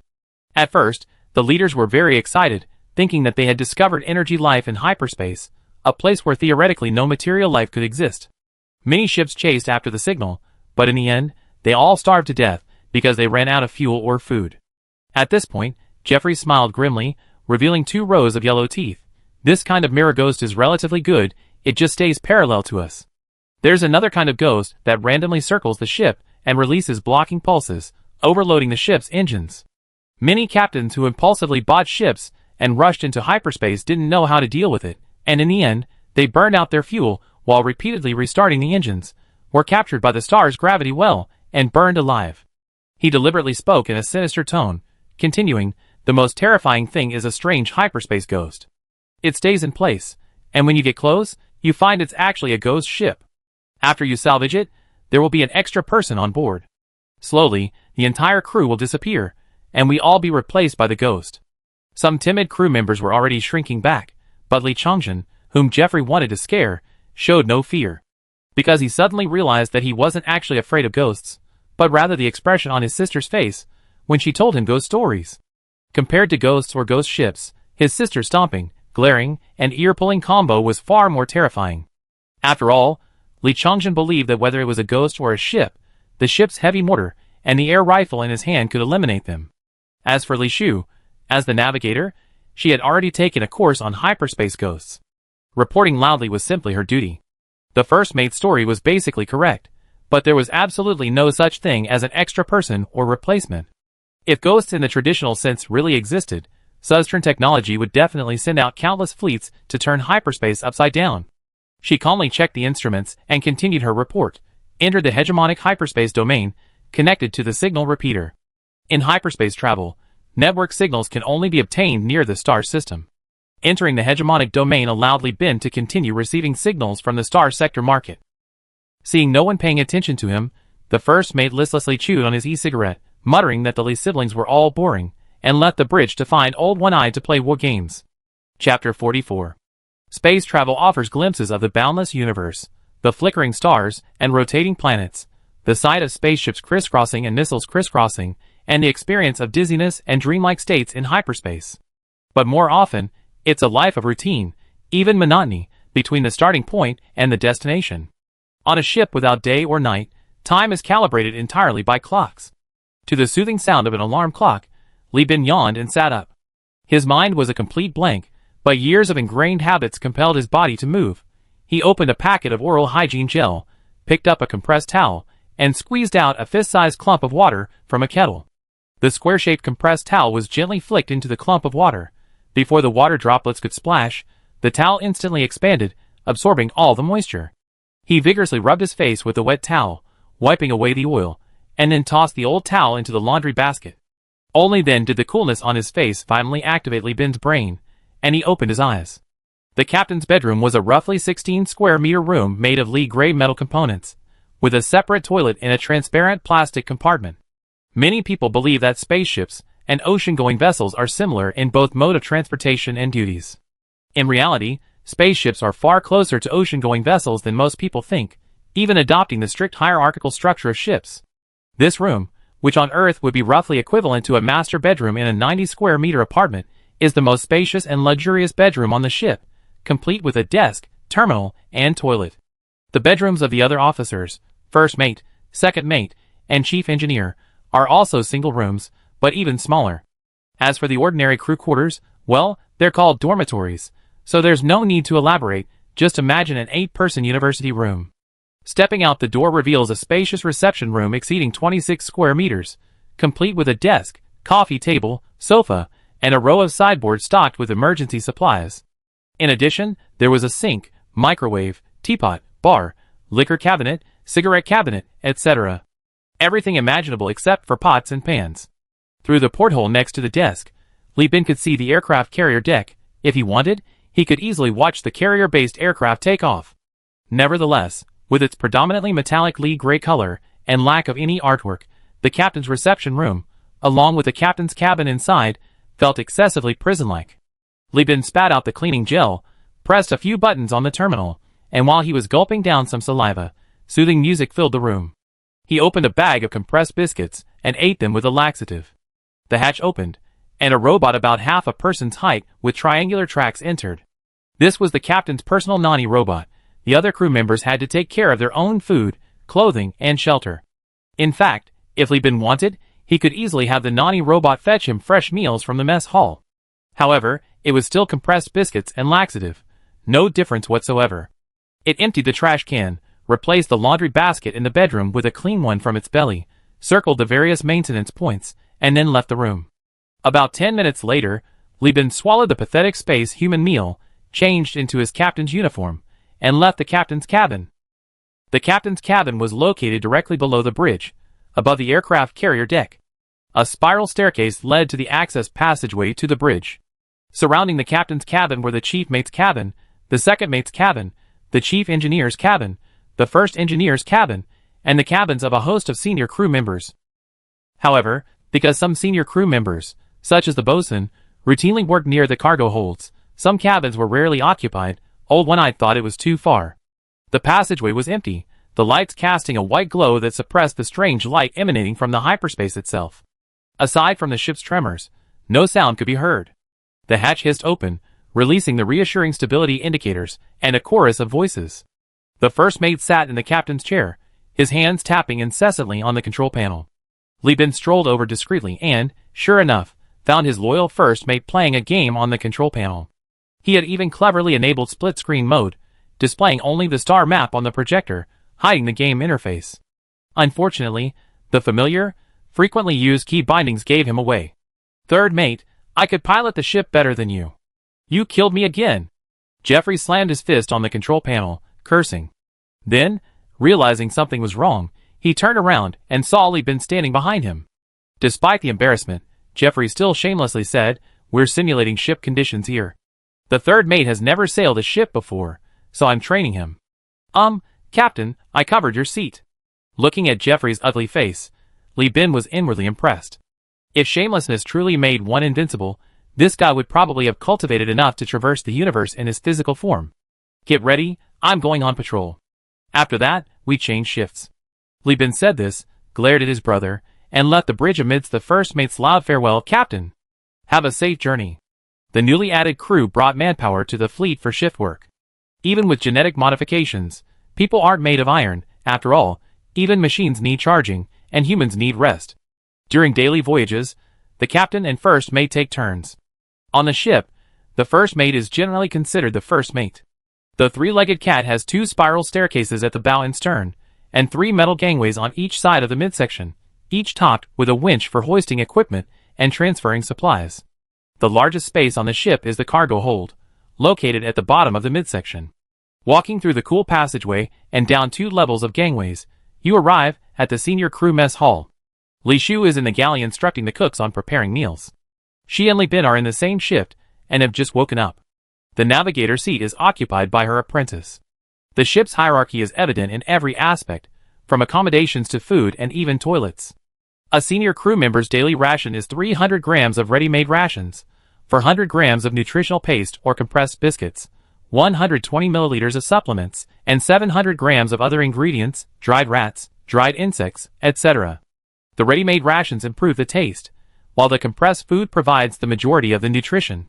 These ingredients, under the Li family's cooking, can be transformed into noodles, dumplings, buns, and other delicacies. The daily ration for ordinary crew members is 100 grams of finished rations, 550 grams of nutritional paste or compressed biscuits, 120 milliliters of supplements, self-service artificial starch, and 300 grams of other ingredients. Those performing heavy physical labor receive additional supplements. While ordinary crew members can also eat Li's cuisine, it usually consists of only 2 dumplings or a bowl of flavored sweet porridge with food additives. Although it seems meager, this ration actually exceeds that of most Perseus crew members. The fact that they can eat finished rations daily to improve their diet is enough to satisfy everyone. "Brother, you're awake. The food is ready, want some?" Li Shu asked, her eyes brightening as she saw her brother. Her days were very fulfilling. Her part-time jobs as navigator and head chef were incredibly easy for someone who had previously toiled in the refinery. Li Bin shook his head. "I already eaten. You go about your business, I still have to inspect." After saying goodbye to the other senior crew members, he pushed open the corridor door and entered the adjacent ordinary crew mess hall. In contrast, the ordinary crew mess hall was much more lively. Crew members were arguing, shouting, dating, playing games. It was a chaotic mess, almost like a group of adults cosplaying a high school cafeteria. When everyone saw the captain, the atmosphere paused slightly, but quickly returned to normal. Only the voices became much quieter. Li Bin inspected the mess hall's food and chatted with several crew members. The conversation ranged from satisfaction with the food and whether there was any shortchanging to who had broken up, who was dating, who worked like a workhorse, who was secretly gambling, and what everyone was doing. It covered everything. Having been immersed in the art of flattery for 2 lifetimes, Li Bin easily got the crew to reveal everything about each cabin and group during their conversation. After about 10 minutes of this, Li Bin left the mess hall and entered the cargo hold. After the supplies were distributed to various cabins, the cargo hold became much emptier, becoming a popular spot for the crew to unwind and digest their meals. The cargo hold was now divided into 2 areas. One side was where the crew gathered to play. Some used scrap metal to imitate flowers from a holographic projection, creating a metal flower to give to their partners. Couples huddled together in the corner of a cargo container, treating it like a forest, cuddling intimately. The rest huddled together, playing games, while a few used the bulkhead as a screen to watch missionary videos they had secretly bought from the Luddite church. However, they were all grumbling and complaining, seemingly annoyed that the missionaries' heads were too big and blocked their view of the sea behind them. Upon spotting Li Bin, the group watching the movie immediately covered their faces and fled, not even bothering to take their terminals. Protestantism was forbidden on board. According to regulations, the captain could order them thrown overboard if discovered. Li Bin picked up the abandoned terminal and went to the other side of the cargo hold. Here, several crates of cargo had been used as makeshift barriers, and a dozen or so crew members, just finished their shift, were changing into combat uniforms and practicing according to some kind of manual. These were the armed sailors trained by the bosun. If an enemy ship boarded, they would be responsible for rallying the crew and organizing a counterattack. Li Bin climbed onto the bridge of the exploration arm, peered through the hatch, and woke the old one-eyed man who was sleeping on it. Someone left something behind. Help them return it later. The old one-eyed man's physical eye was closed, but his prosthetic eye lit up, and he uttered, "A Luddite proselytizing video? They got guts. Perfect for training." He took the terminal, bowed to Li Bin, his prosthetic eye went dark, and he went back to sleep. Li Bin wasn't annoyed. He had already witnessed Old One-Eye's exceptional skills. To be honest, this old Marine was considered a low-ranking position in his company. If he went to a giant corporation, he might be able to become a chief instructor like Lin Chong, easily earning several thousand star coins a year. Why bother earning a senior crew salary of 15 star coins a year like him? When your value far exceeds your salary, your capriciousness becomes quite endearing. Therefore, although Old One-Eye was even uglier than the first mate, Li Bin was extremely satisfied with him. After inspecting the engine room, fuel tanks, and other compartments, Li Bin returned to the bridge, telling the first mate to go home and sleep. The next 8 hours were his workday. After a few monotonous and uneventful hours, Li Bin left the bridge to go to the captain's cabin to use the restroom. He saw the door to the first mate's cabin next door slam open, and Jeffrey, shirtless, was passionately kissing a female crew member goodbye. The female crew member, seeing the captain, showed no embarrassment or anger. She simply zipped up the zipper that had fallen onto her stomach, covering her private parts, and gracefully left. Jeffrey leaned against the door, shaking his head contentedly. Li Bin, his face dark, said, "I gave you a day off to sleep, and this is how you sleep?" The first mate nodded smugly. "Yeah, exercise makes for better sleep, Captain. I already had one nap, and I'm about to go for my second. So what do you think of my new girlfriend? Pretty good figure, huh?" He gestured lewdly to his chest as he spoke. Li Bin knew all too well that sailors' private lives were historically chaotic, and the long, monotonous voyages would constantly torment their nerves. But Jeffrey, among these chaotic fellows, was considered one of the best. Li Bin said helplessly, "I remember 3 days ago your girlfriend wasn't her yet. Did you change girlfriends or clothes?" "Oh, you mean one? She dumped me." Jeffrey shrugged indifferently. "She said she likes muscular men, and went to find a crew member in the engineering team who operates the winch." Mentioning that muscular man, Jeffrey started boasting, "Damn, that guy's got a really strong back. Captain, you wouldn't believe it, he can do a 5-minute iron bridge in planetary gravity." Listening to the first mate's words, Li Bin's mind was in turmoil, and he didn't know where to begin his retort. Chapter 45. When the journey was 4/5 complete, a remarkably fast and stylish fleet, employing incredibly sharp maneuvers, entered the fleet's reconnaissance range. Large patches of red paint, a distorted hull design, and the captain's superb steering skills left everyone on the bridge speechless. First Officer Jeffrey had never been here before. He only knew the destination was the Demon Avionics. Faced with the transponder's forceful questioning and the exposed weaponry on the other side, he quickly woke up Li Bin, who was resting. Still a bit dazed from being forcibly awakened, Li Bin stiffly replied, "This is the fleet of the Universal United Transportation Company. We are registered on the free planet Elphi, and do not belong to any faction. We wish to purchase heavy weapons from Demon Aviation." "Ha ha. You want to come to Demon Aviation?" The man seemed unconcerned about the fact that his behemoth company bore the word demon, exuding arrogance and domineering swagger. "Then stop for inspection, or my Slobe squadron will blow up your ship and turn you into a hyperspace corpse." These words instantly snapped Li Bin back to reality. He immediately ordered the fleet to slow down. Although maintaining a stationary position in hyperspace required fuel to combat the turbulence, and fuel was being consumed every second, and the crew on the bridge were furious at the man's rudeness, Li Bin still tried his best to calm everyone down. That's how all big corporations are. Demon Avionics is relatively better. They look down on everyone equally, so we still have a chance to make money.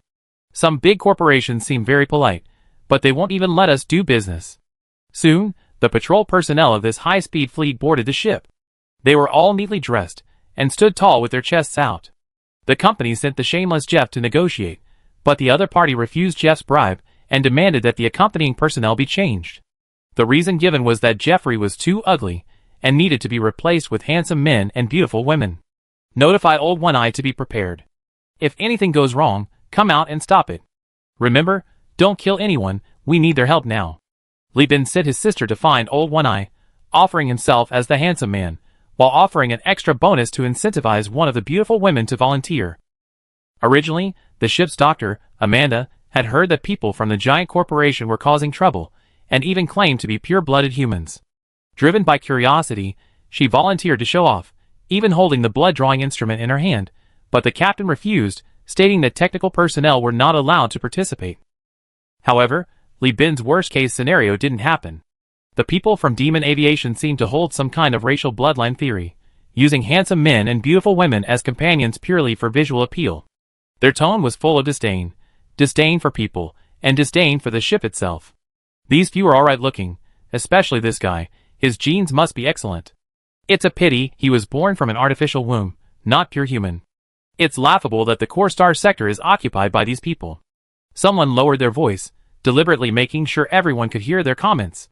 Li Bin, who was accused of not being pure human, wasn't angry. Having lived 2 lives, he had experienced both natural and artificial reproduction, finding it neither painful nor unpleasant.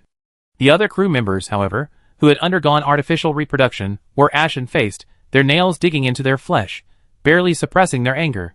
Li Bin felt that if the Demon Aviation was like this, his plans for long-term business with them were likely doomed. Limited democracy was valued on the ship. If the crew refused to deal with the Demon Aviation, Li Bin couldn't go against their wishes. With this kind of ship structure, you actually managed to get here. I don't know whether to call it lucky or pitiful. The search continued relentlessly, the inspector's actions brutal, cutting open mattresses, smashing bottles and cans, violently dismantling crates, and even prying open metal panels in the hold. Li Bin had only encountered this method of inspection on fleets viewed with suspicion by powerful forces. The Demon Avionics was far more closed and conservative than he had imagined. Finally, the lead inspector regretfully kicked open a crate in the cargo hold. No contraband found. You can leave. Excuse me, Li Bin finally spoke, facing the departing inspector. I remember that in the Demon Avionics publicly available list, there are currently no contraband items, right? The man grinned. I never said contraband was cargo. Inferior people, be glad your crew doesn't have dwarfs or other deformities, that no one resisted, or your fleet would have been reduced to dust. The docking tunnel was severed, the arrogant mockery from the transponder fading into the distance, as the high-speed fleet departed. Li Bin arranged for damage control to work overtime to repair the various damages in the tunnel, while he silently reviewed documents on the bridge. Jeffrey chased away the hot-tempered Li Chongjin, letting Old One-Eye give him a good dressing down to dispel his resentment. Then he advised, Captain, why don't you go and rest? It's not your shift yet. Why rest? We're almost there. The way they're dealing with Demon Aviation gives me a headache, Li Bin sighed. Jeffrey stroked his unkempt beard, neglected in zero gravity. What exactly is this Demon Aviation thing? There's so little information about them in the core sector. I asked Old One-Eye, and even he only heard of them by name. Li Bin, biting his water bag and sucking in water, mumbled, I only went there once with the Minsheng Company, so I don't know much. You heard of slavery, right? Jeffrey nodded. Indentured labor, it's nothing new. Big corporations and the Luddite Church all use it. It's not indentured labor, it's slavery, a slavery system even more backward than capitalism, even more backward than feudalism, Li Bin said, somewhat troubled. The history of Persis is severely lacking. Much of the history that ordinary people in the previous life took for granted is completely incomprehensible to modern people. If Li Bin wanted to explain the difference between slavery and indentured labor, it would take him a long time. Jeffrey stroked his beard, racking his brains for a while before finally finding something in the corner of his mind. When I was in the academy, I think I heard a lecturer say that slave labor wasn't a new phenomenon in the interstellar age, but existed even when humans were on Earth. Li Chongjin had just returned to the bridge when he heard the first mate's words. He exclaimed in shock, Ah, first mate, you really went to the academy? Of course. My family was rich back then. They spent 3,800 star coins to send me to school, the first mate said irritably. Li Chongjin said strangely, then why do you swear so often just like us? It's my older brother who's uneducated, always spouting old sayings and historical figures, as if he actually graduated from college. Why are you talking nonsense? Are you done with your training? Then hurry up and go to the engineering team to learn some skills from damage control. Training like a dog won't shut you up. Li Chongjin glanced at his older brother, and seeing him nod, he gave a resentful "oh" and left. Li Bin rubbed his temples and continued, it's still different. Slavery is more blatant and brutal than indentured labor. Let me put it this way, in Demon Aviation, only those born naturally from their mother's womb are considered human. Those born via cesarean section are considered inferior. People like you and me, born from artificial wombs, regardless of whether we have genetic parents, are considered slaves. He added, you weren't there just now. Those guys from Demon Aviation called me an inferior person, and their words were very harsh. But in their eyes, it's already a sign of respect, considering we're outsiders bringing money to do business. Is that so? Jeff couldn't help but exclaim, how can we tolerate this? Li Bin said quietly, the situation is beyond our control. We can only endure it. Chapter 46. It wasn't until Jeffrey arrived at Eclipse, the only orbital space station in the 99 ES system, that he understood Li Bin's words were true. They even used random numbers plus letters to name their star systems and planets, and their network was never connected to the outside world. They were extremely conservative.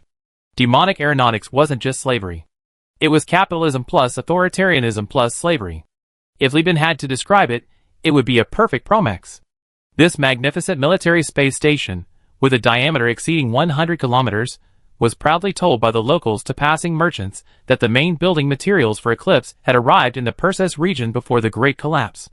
Even so, after the Great Collapse, to build this military space station, Devil Aeronautics misappropriated materials from 3 other space stations, taking 2 centuries and the lives of over 500,000 slaves to complete it.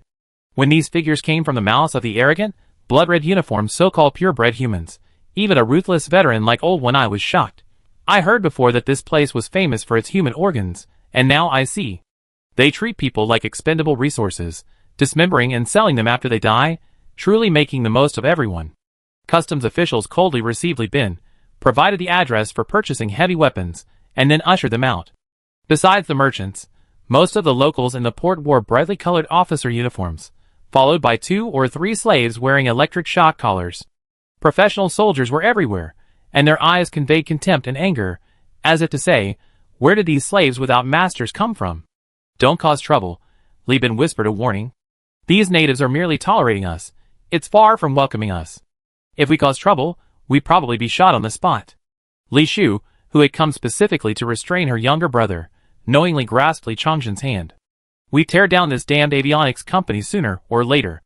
Li Chongzhen, who had previously been quite fond of the giant corporation's avant-garde warships, now had a grim expression. The first mate, with a fawning smile, greeted the soldiers on duty, occasionally pouting and whispering, "Captain, is this all right? I feel a chill down my spine. Forget about buying weapons. I feel like I'm about to die. These guys seem to have everything. Food is only 10 star coins. Finished rations are only 18 star coins, and heavy machinery and metal aren't expensive either. This giant corporation is amazing. They sell everything, and everything is cheap. It's built on the lives of slaves. Besides, this place is 20 light years from the core star sector. If we don't offer some profit, who will do business? We can't even afford the fuel." Li Bin quietly reassured him. "Wei, don't panic. These people don't know how to keep quiet. All the intelligence has been leaked. Building a space station killed 500,000 people, but when I was here last time I saw the star map. The 99 ES system clearly has a desert planet with an atmosphere, definitely habitable. We could colonize it by sending a few dozen ice water asteroids, but they just haven't made a move." Jeffrey's eyes lit up. "You mean they're out of money? Or their megastructures aren't producing enough capacity, and they urgently need star coins to buy capacity from other giant corporations? Maybe both." Li Bin looked around, finding an arms shop near the port. This space station refused entry to slave races outside the port. They could only trade in the foreign trade zone established at the port. This heavy weapons specialty store was painted red inside and out, brightly lit, and even through the glass, you could see all sorts of massive machines displayed inside. The sign blatantly proclaimed Thunderstorm Specialty. It must be said that while the demonic aerospace's politics were utterly repulsive, their aesthetic sense was certainly on point. Presumably, among the so-called pure-blooded humans were many unproductive artists and vagrants vying for attention.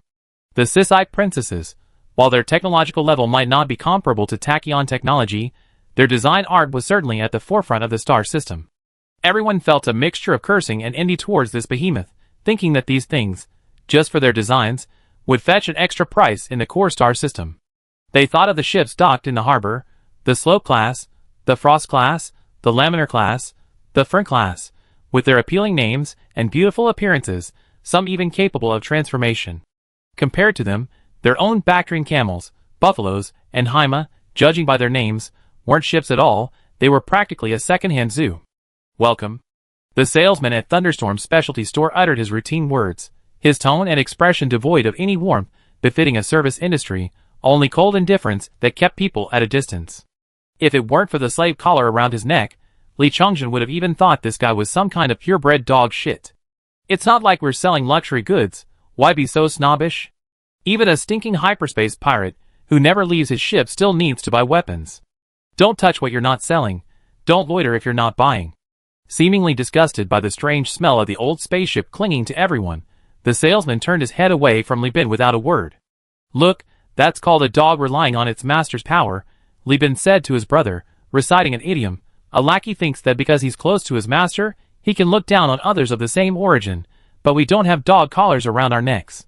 Brother, put on your attitude." Already seething with anger, Li Chongjin pushed his way to the front, shoving aside the obstructing salesperson. "Call your master out. A servant isn't worthy to chat with free men." With that, the group strode into the store, examining the mecha tanks, completely ignoring the shouting salespeople. When someone reached out to touch them, he yelled, "Are you blind? Didn't you see the sign? Don't touch if you're not buying." Before he finished speaking, Li Chongjin kicked the man to the ground. The man got up, losing his temper, and grabbed Li Chongjin, wrestling with him. But the salesperson, with his slender and shapely figure, was no match for Li Chongjin's burly physique. No matter how much he pushed and shoved, Li Chongjin remained unmoved. With a single shove, Li Chongjin threw the man to the ground, his eyes rolling back, unconscious. The physical altercation quickly escalated. Salespeople wearing collars rushed over, surrounded the group, and pulled out their stun guns. The silent alarm was activated. Before the brawl could even begin, the shop owner and security guards approached, guns drawn and faces contorted with disgust. From afar, their complaints could be heard. "These uncultured slaves, causing trouble here. I tear their organs apart."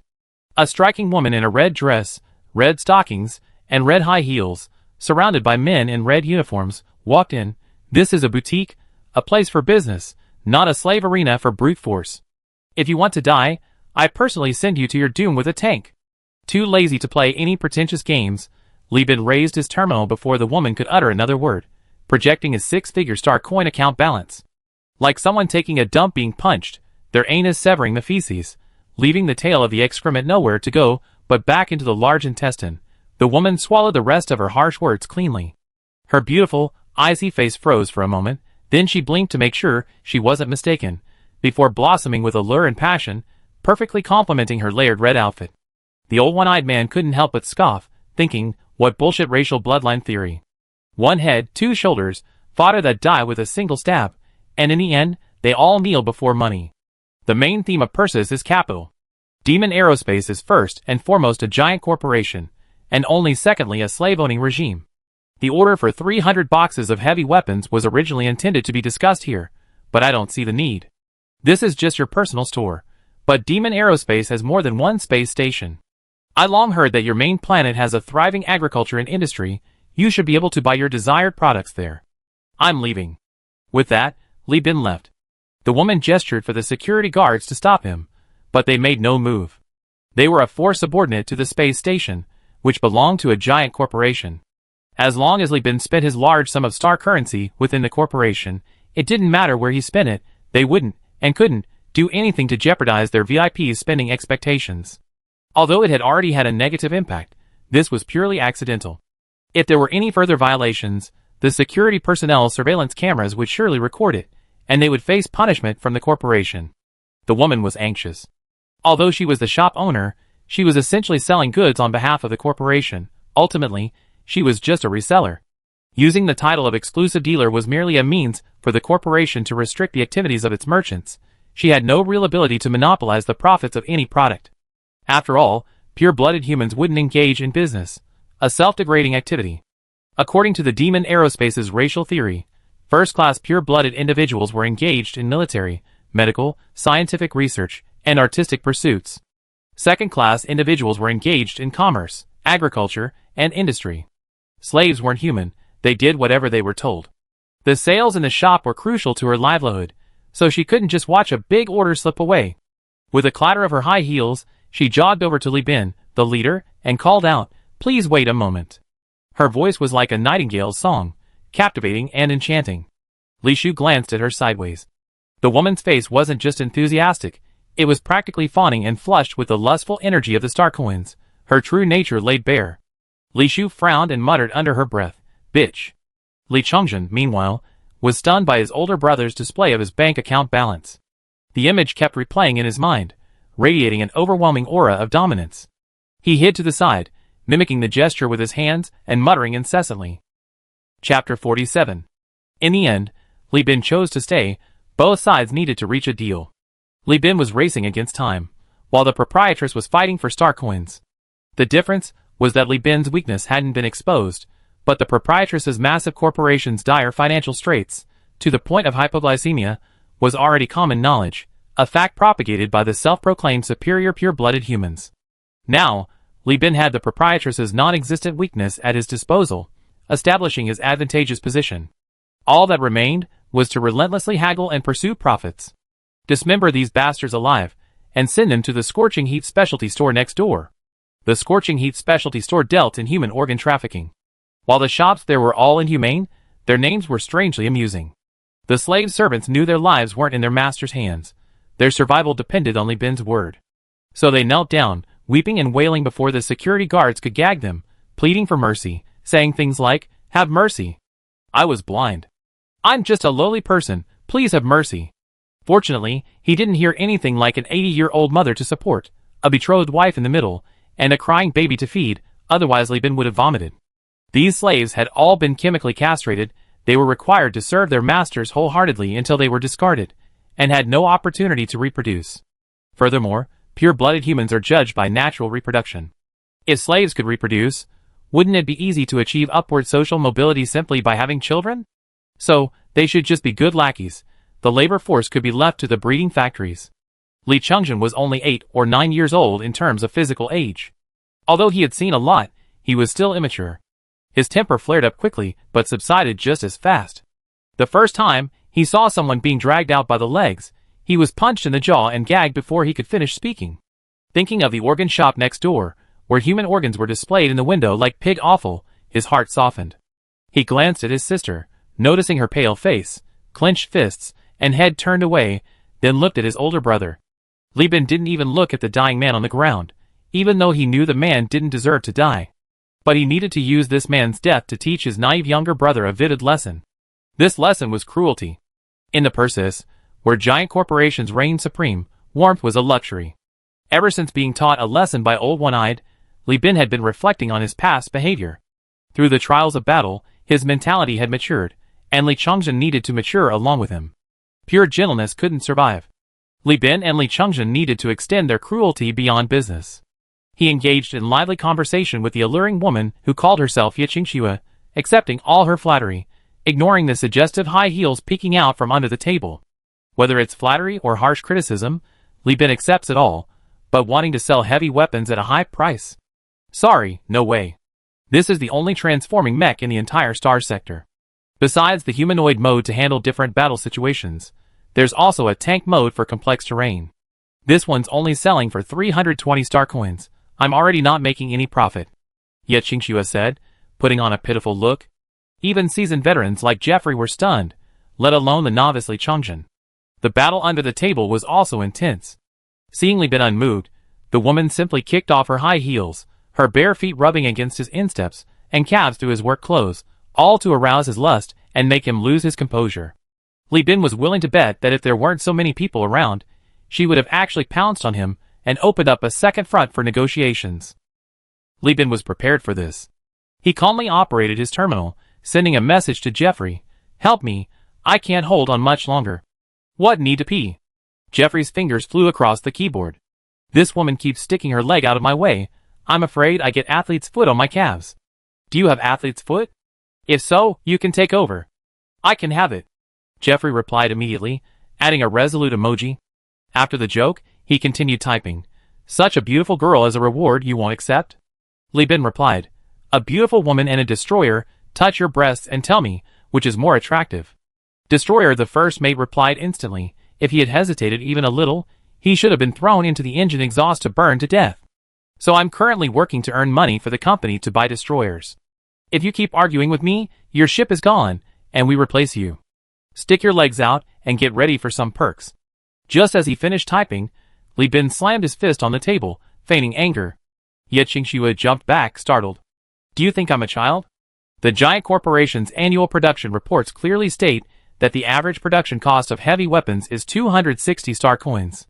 This space station has 2 automated factories under man leadership. The price will only be lower.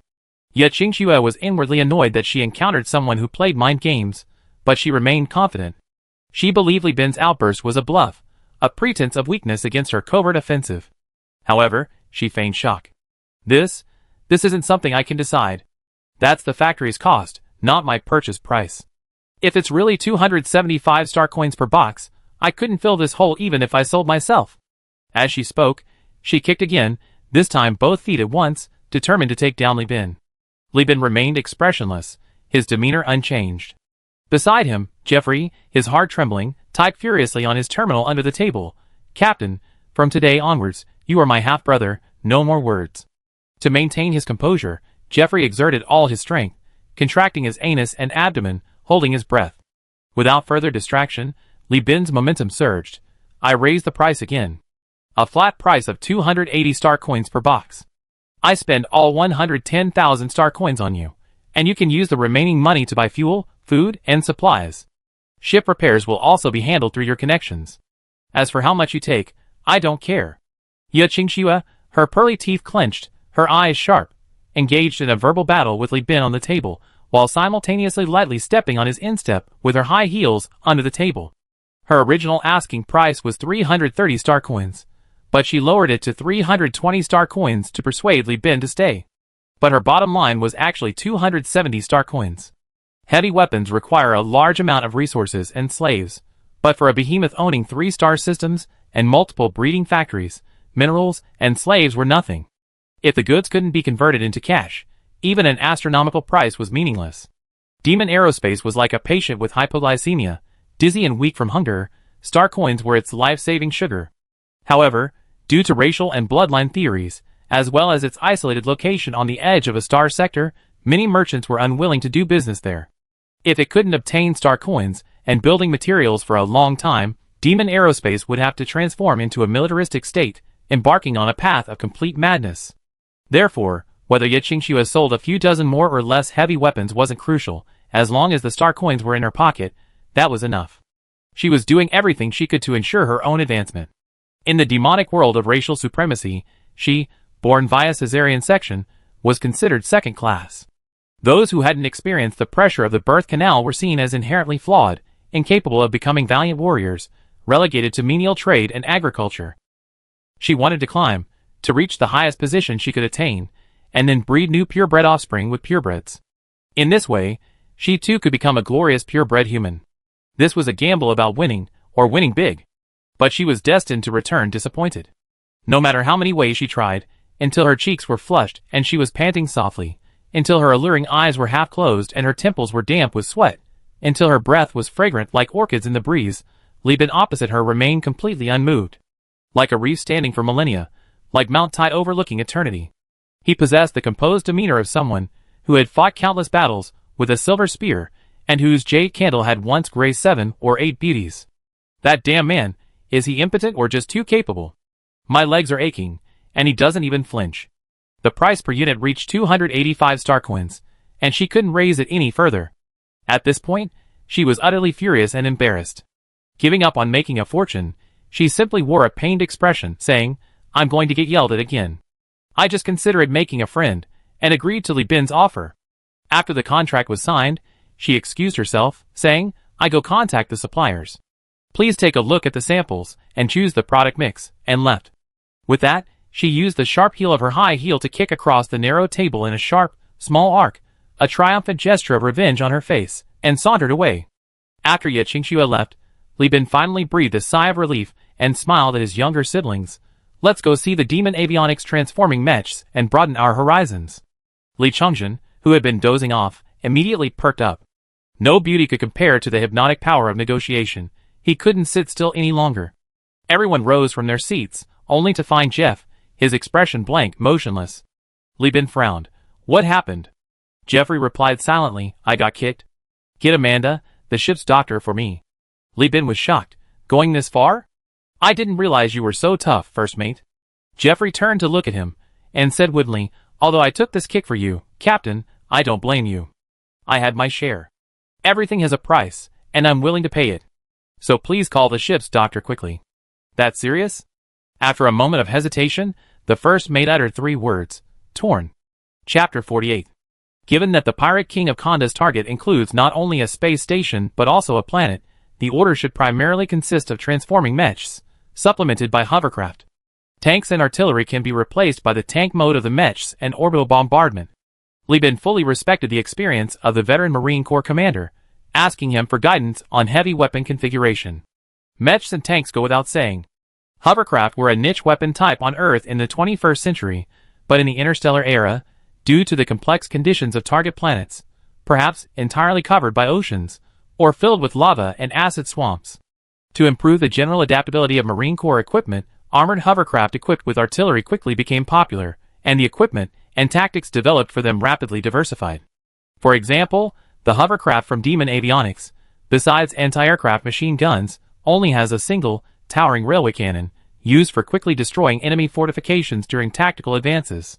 The proportion of transforming mechs can be lower, the old one-eyed man said, examining the Demon Avionics cool mech design and specifications with his prosthetic eye. Transformation can certainly adapt to various environments, but planets are not like outer space. There are too many interferences. What if the transforming structure gets stuck in acid or dust? That would be a disaster. Don't be fooled by the seller's boasts. If transforming mechs were truly invincible, other giant corporations would have already entered the arms race. This was based on experience, and Li Bin naturally agreed. The final plan was settled, and the account balance rapidly dwindled, dropping from 6 figures to 3 digits under everyone's pained gaze. 114,680 star coins were used to purchase 360 crates of heavy weapons, equivalent to 102,600 star coins, plus 10,260 star coins in customs duties. Demon Avionics desperately needed star coins. To encourage trade, a minimum customs duty of 10% was levied on bulk trade. In addition, 980 star coins were spent on ship repairs, supplies, fuel, and other expenses. Li Bin couldn't find a black market at the port, or rather, because he was restricted to the port area, he had no opportunity to access one. Furthermore, to boost morale, Li Bin booked a decent hotel for the crew to rest for 2 days. Since Demon Aeronautics possessed vast farmlands and agricultural factories, each person could enjoy a daily dinner consisting of vegetables, fruit, a small amount of poultry, and a cigarette and a glass of wine. The total cost for over 100 people, including this luxury food, was 75 star coins. As for the cost of finding day rental partners for the crew, the company refused to reimburse them. They had to pay for it themselves. Li Bin's account had only 765 star coins left. Thus, with boxes full of cargo and a well-rested and highly motivated crew, Li Bin's fleet embarked on its return journey. The fleet's voyage within the star system was exceptionally safe. Demon Aeronautics' army, composed entirely of pure-blooded humans, was highly motivated and eager for battle. After assigning tasks, Li Bin left the bridge. He knocked on the navigator's bedroom door. Li Shu's voice came from inside. "The door's unlocked. Come in." Li Bin pushed open the door and saw his sister wearing a transparent eye mask resembling diving goggles, lying on the bed, watching a movie projected on the screen. Navigators need to spend a lot of time every day reviewing star charts and comparing data. Nearsightedness and astigmatism pose a huge threat to their profession, but space doesn't support eye drops, so they need to use eye masks to lock in the protective ingredients. The projection was showing a female lead, a slave-like woman wearing a collar, covering her face in pain. Nearby, a purebred officer in a blood-red uniform and a wealthy second-class man in a dark red robe, adorned with gold and silver, were fighting rather rudely. The female lead sobbed, "Stop fighting. I don't want to see the company's pillars fighting over such a small role as mine." This bizarre projector must have been bought by Li Shu at a second-hand store. Perhaps to the unscrupulous Devil Aviation, such a racially insensitive projector might be classified as contraband. "Good sister, your brother couldn't even find a black market, and you managed to buy contraband. You're truly a woman of courage." "Brother, what happened? Did Changjin get into trouble again?" Seeing her brother, Li Shu quickly turned off the melodramatic romance film and awkwardly straightened her hair. Li Bin pulled over a magnetic stool and sat down. With a snap of his fingers, Li Changjin, suspected of wrongdoing, appeared at the door with a smile, carrying a tall, beautifully decorated box, shouting, "Sister, you wronged me. Big brother prepared a birthday present for you, and I helped carry it." Birthday presents. Li Shu had only received gifts from her brother when she was little. Back then, her brother said that birthdays were his own special day. Unfortunately, since her brother became a sailor, no one had given her any gifts. Her parents were busy taking out loans to run that factory with questionable profitability, and didn't care about any of that nonsense about birthdays. She was busy raising her younger brother, and their finances were tight, so she didn't have time for a birthday celebration. Unexpectedly, her older brother remembered, and Li Shu's eyes instantly welled up with tears. Li Bin ruffled his sister's hair and teased, "It's a good thing you wore an eye mask, otherwise all those tears would have been streaming down your face. You wouldn't even have opened your birthday present before you were busy catching the water droplets." Li Chengzhen patted the box, eager to see what his older brother had given him. His hand had just touched the clasp when Li Shu slapped it away. "This is mine. You can wait until your own birthday to get it." Li Chengzhen immediately looked at his older brother expectantly. Li Bin coughed calmly. "I give you something better for your next birthday." But in his heart, Li Bin was thinking of secretly asking Li Shu about Li Chengzhen's birthday later. He wasn't there when his younger brother was born, and he still didn't know when he was born. Birth factories produced children everywhere, and most people didn't even have relatives. Except for large families for political reasons, and to maintain blood ties, birthday gifts were no longer common. Afraid of not being able to stop her tears, Li Shu didn't remove her blindfold. She squatted down and carefully opened the box. A dry, cold draft leaked out, and a miniature projector displayed large, metallic characters. Li Shu looked at them one by one. One's a portable ecological farm test tubes, dispensers, monitors, electron microscopes, surveillance equipment, incubators, sprinkler systems. The box was arranged in a tiered fashion, each layer neatly arranged. The bottom layer was a hydroponically grown incubator, currently empty of water, containing prepackaged fertilizer and nutrient packets, resembling a mooncake gift box at first glance. The items inside were small and exquisitely designed, clearly not ordinary products. Li Bin's finger traced the product name on the projection, which began playing product information and instructions. Below, Li Shu could even see a step-by-step tutorial video on planting. "I remember when you were little, you loved listening to stories about forests and gardens. You always asked what this flower looked like, and if that flower was edible. Your brother doesn't have enough money to buy a real farm right now, so don't be offended. I give you a small one to plant for fun." Li Shu was already sobbing, her breath coming in snotty sounds. She shook her head, moved, and said, "How could I be offended? Such a beautiful gift, and it even produces food. I'm so happy. It must be expensive, right?" "Only 6-star coins, not expensive at all. These days, I spend more than that to treat people to a meal," Li Bin said nonchalantly. Seeing the portable farm, especially its various equipment, Li Chengzhen's mouth watered. He could cook too, so he knew how much fresh ingredients enhanced a dish. He excitedly said, "Brother, since you think it's not expensive, buy one for me too. You never given me a gift in my life. Consider it a belated gift. Go buy one yourself, you're not without a salary." Li Bin pushed away the shamelessly approaching Li Chengzhen. "Speaking of belated gifts, well, I'm 16 now. You still owe me 16 gifts. Let's make up for it first." Li Chengzhen immediately lost interest. He pouted, feeling incredibly envious yet. He muttered, "Forget it.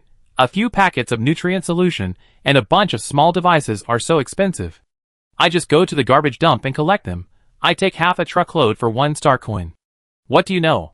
Li Shu glanced at her brother, then pulled out a pencil case-sized, faux animal skin box from the trunk. "The most expensive thing isn't these things, it's the seeds."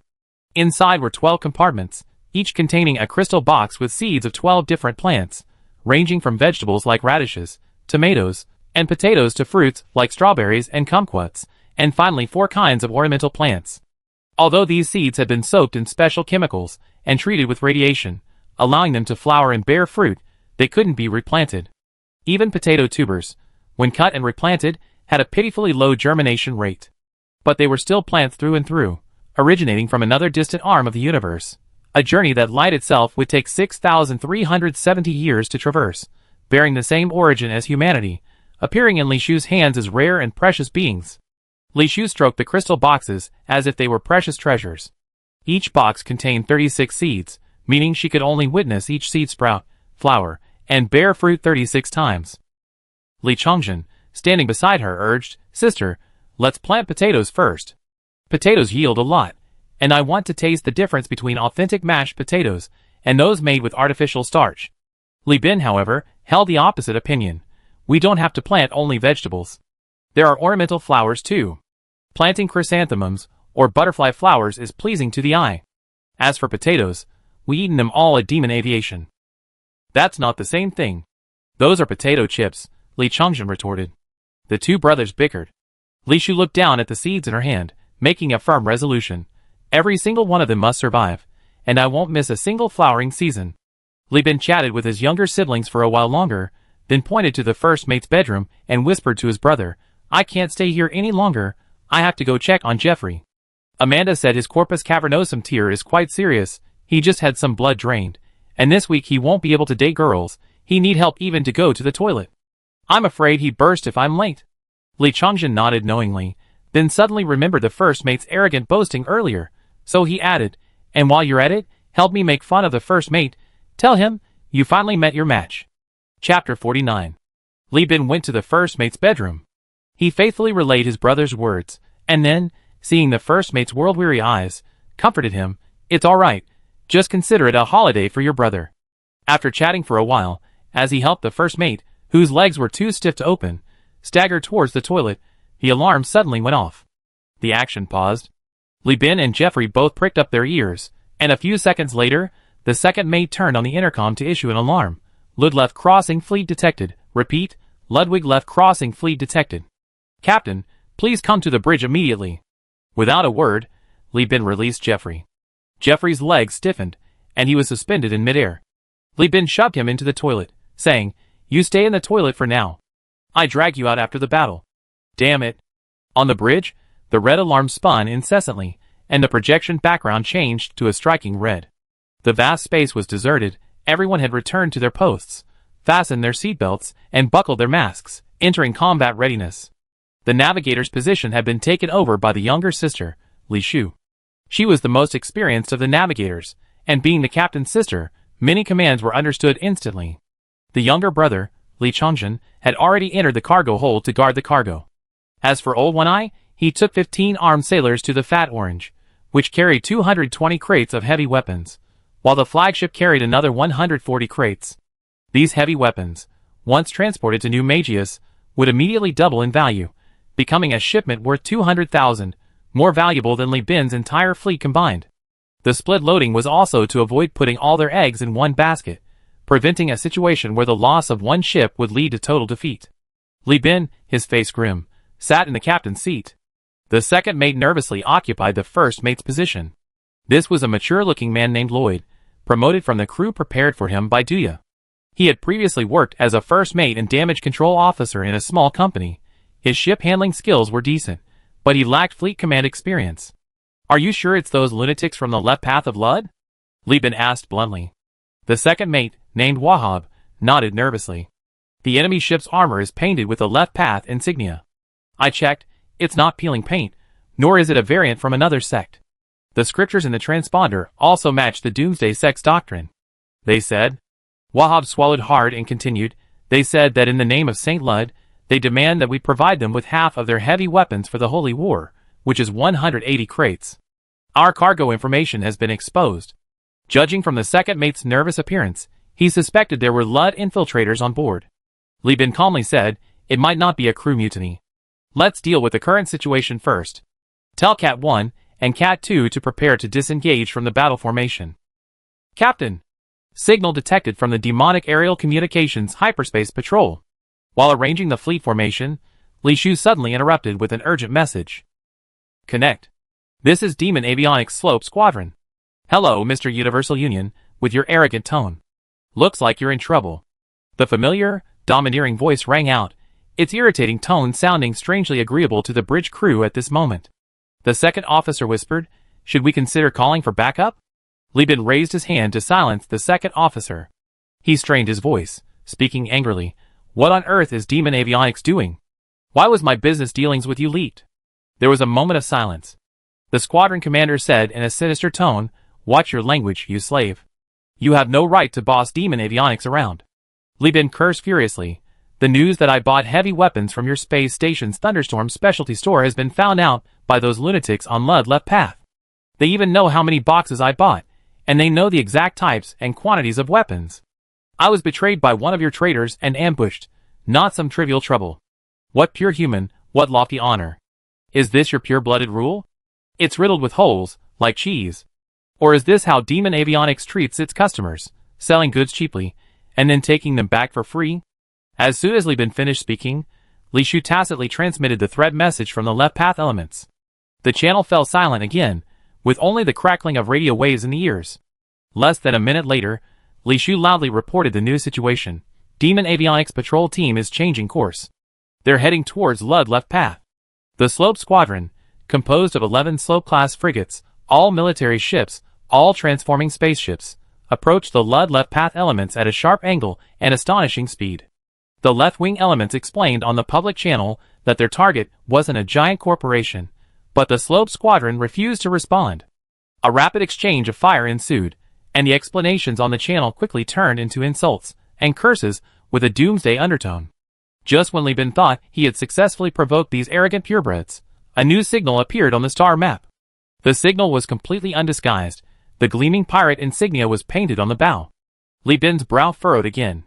The Slope Squadron commander's voice rang out again, accompanied by the tremors of a near-miss torpedo explosion and the crackling of electricity. This intelligence must have been leaked by the slaves. Some of them have joined a cult. A violent commotion erupted on the channel, followed by a startled but composed cry. The voice continued, "Our rule has faltered, but that doesn't mean there's a problem with the purebreds. The space station and even the Demon Avionics will soon be investigating every slave, killing those left-wing scum, ensuring they don't even have a single cell transplanted. And I will defeat these lunatics and prove that pure humans are not to be desecrated. Take back your arrogant words." To this slightly childish and arrogant statement, laced with the bloodthirsty intent of slaughter, Li Bin was quite blunt. "Judging from how desperately you're fighting, it doesn't seem intentional. I'm sorry, I admit my tone was too harsh and my attitude was bad." Such blatant shamelessness left the other side speechless. After all, they had their pride, but Li Bin had his life. He simply left with the words, "Small businessmen, then run for your lives," and cut off the communication. Having dealt with a giant corporation, Li Bin looked at the current battlefield situation and breathed a sigh of relief. The Lud left path fleet consisted of 3 destroyers and 4 frigates. Judging from the fleet composition, they were prepared to gain the upper hand regardless of whether it was war or peace. However, facing the well-equipped giant corporation patrol, even a victory wouldn't be quick. The pirates, on the other hand, had 5 frigates. Judging from their appearance, they were just wandering around looking for loot, and had simply stumbled upon this opportunity to make a quick buck. If Li Bin is easy to handle, then seize him. If Li Bin is prickly, then take advantage of the chaos on the battlefields of Zwijing and Juki. Target: Pirate Fleet, position -200, -178, altitude 91. Fleet turn. The engines hummed, switching off high-speed mode, fuel redistribution, and the boosters at the front and sides of the ship activated. After tracing an irregular, upturned semi-ellipse, the fleet, with the fat orange cargo ship at its core, refocused its aim on the enemy. "The pirates have sent a message," Li Shu reported. "Don't bother reading what they said, just go back to eating shit." Li Bin finished speaking, switched to the Sky Dome tactical system, the ship switched to battle mode, power was cut off to the crew quarters, galley, cargo holds, and other secondary compartments, the battery packs activated, and the shield began charging. The second officer, staring nervously at his data panel, reported, "Enemy ship 5,000 units from the fleet. Pilots, prepare." On the flight deck of the Claymore, pilots drawn from the experienced crew recruited by New Magia sat in the cockpits of the Claymore heavy fighters. These crew members had undergone comprehensive pre-job training and possessed extensive experience flying mining aircraft. Operating the fighters with them was far more effective than letting the half-baked recruits from ELF fly them, both in terms of combat results and survival rate. "Enemy ship 4,200 units from the fleet," the second officer shouted. "Carrier-based aircraft sortie," Li Bin ordered. The Claymore fighters had a range radius of 4,000 units. With the pirates traveling in opposite directions, launching at this moment would allow the enemy ships to enter engagement range simultaneously with the fighters entering torpedo range. The pilots closed their eyes and took deep breaths. The electromagnetic catapults, with their immense thrust, launched 4 fighters in succession. Engines ignited, and the 4 aircraft rapidly advanced along the path planned by the head-up display system. The pirates cursed the moment they saw the fighter jets. Damn it!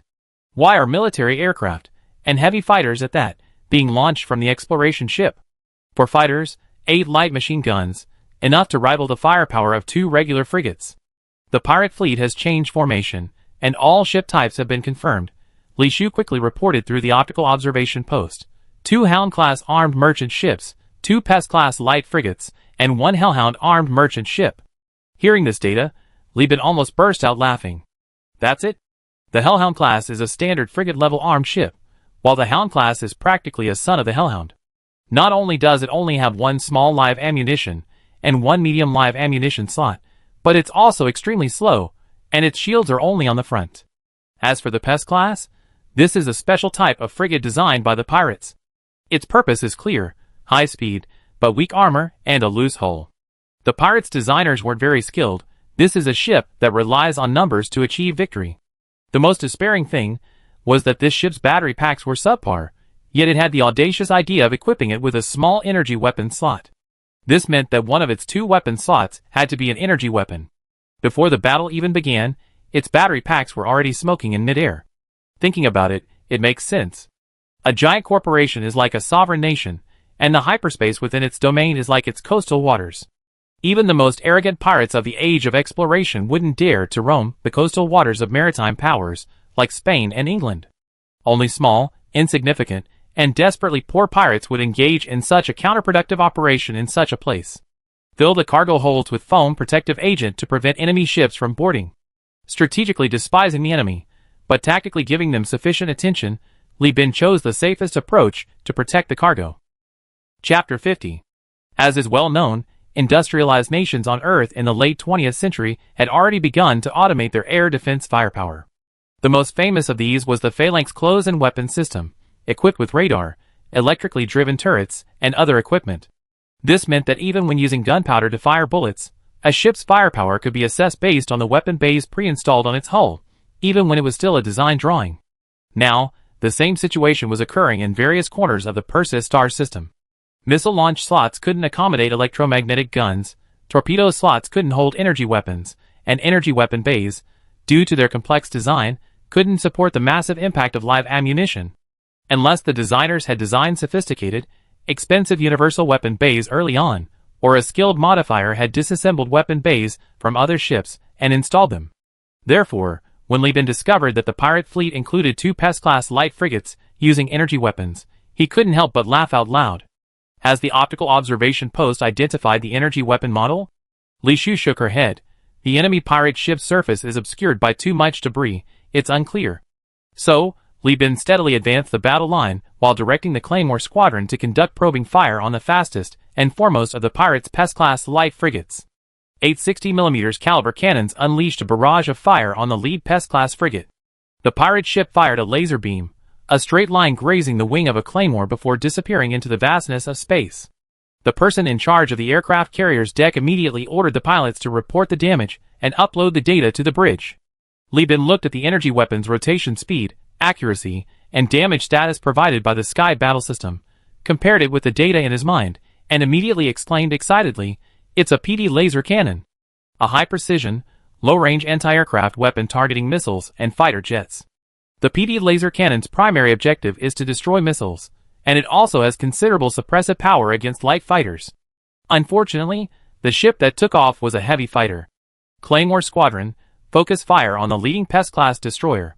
Don't worry about destroying the target, just bring its battery pack's waste heat to a dangerous temperature. Force them to either detonate or overload.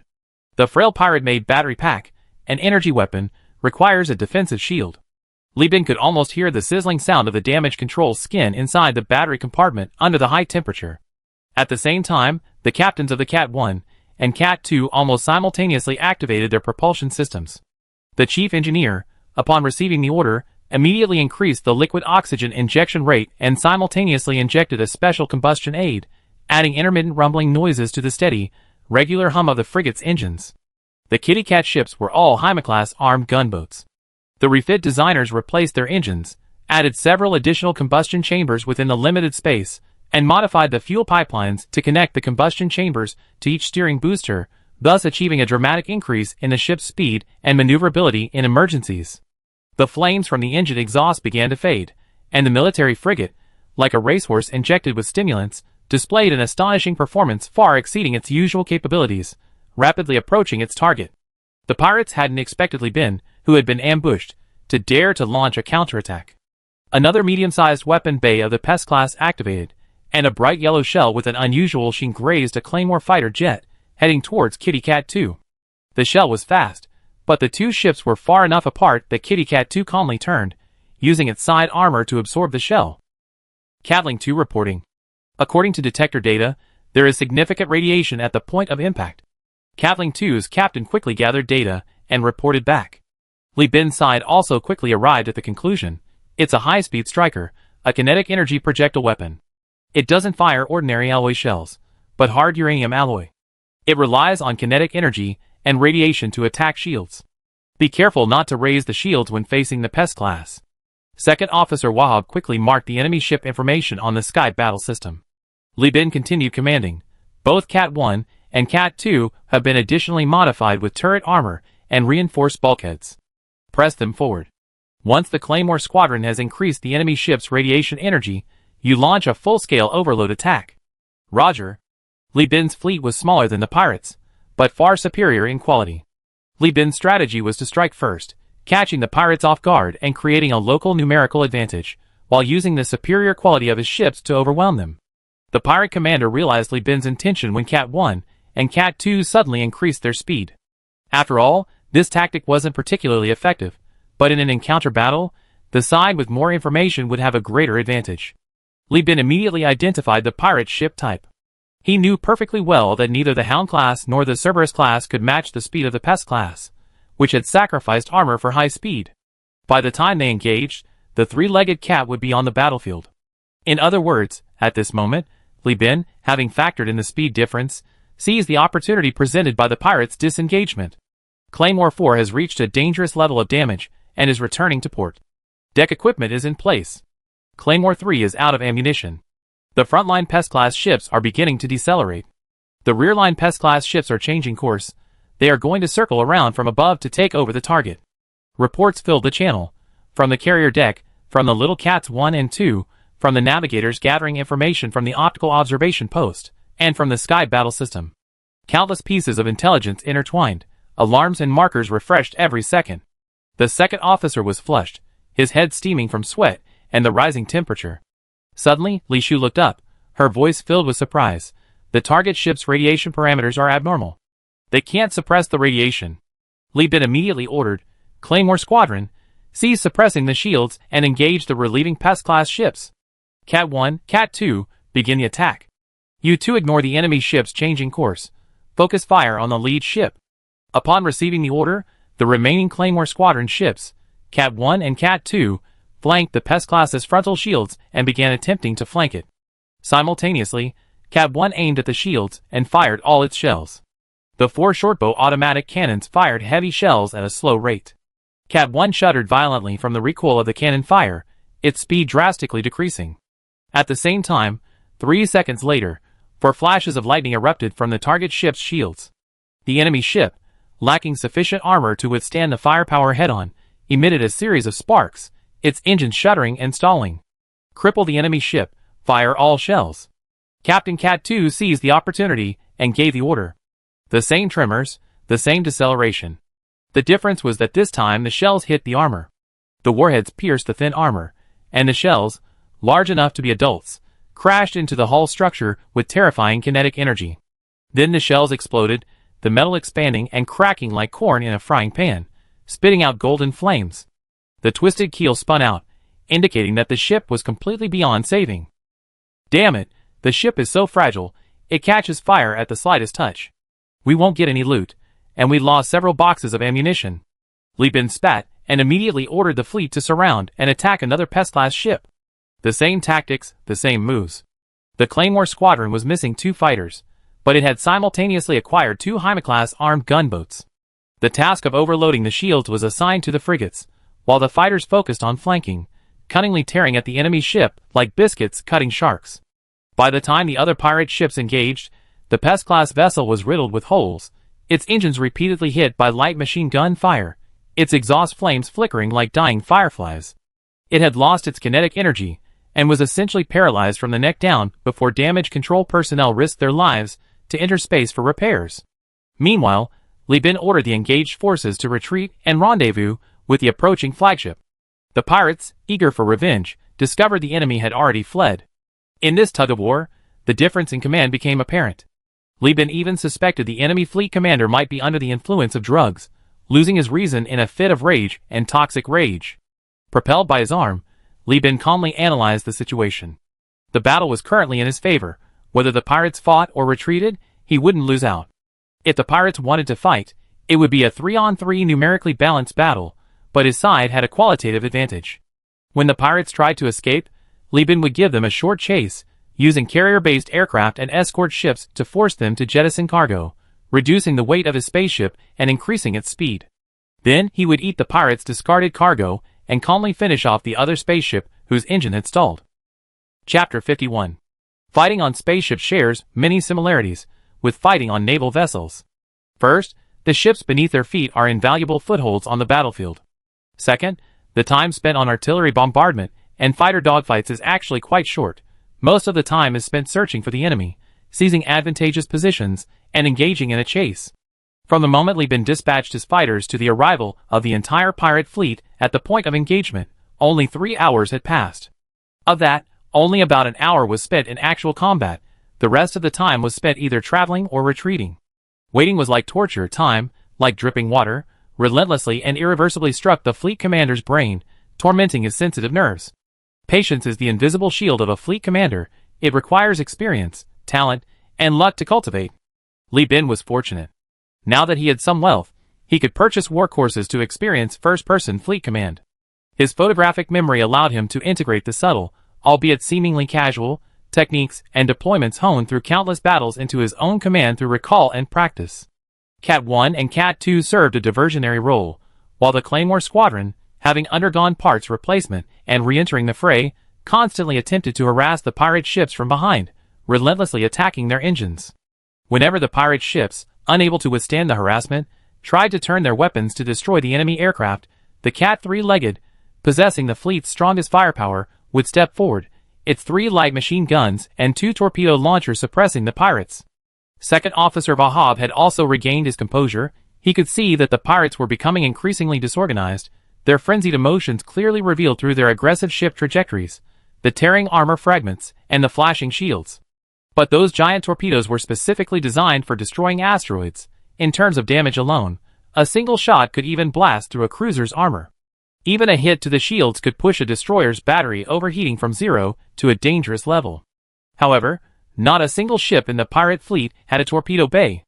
They were pirates who only wanted to plunder and make a fortune. Their small force had no right to develop their own power bases at any pirate base or orbital station, the lowest of the low among pirates.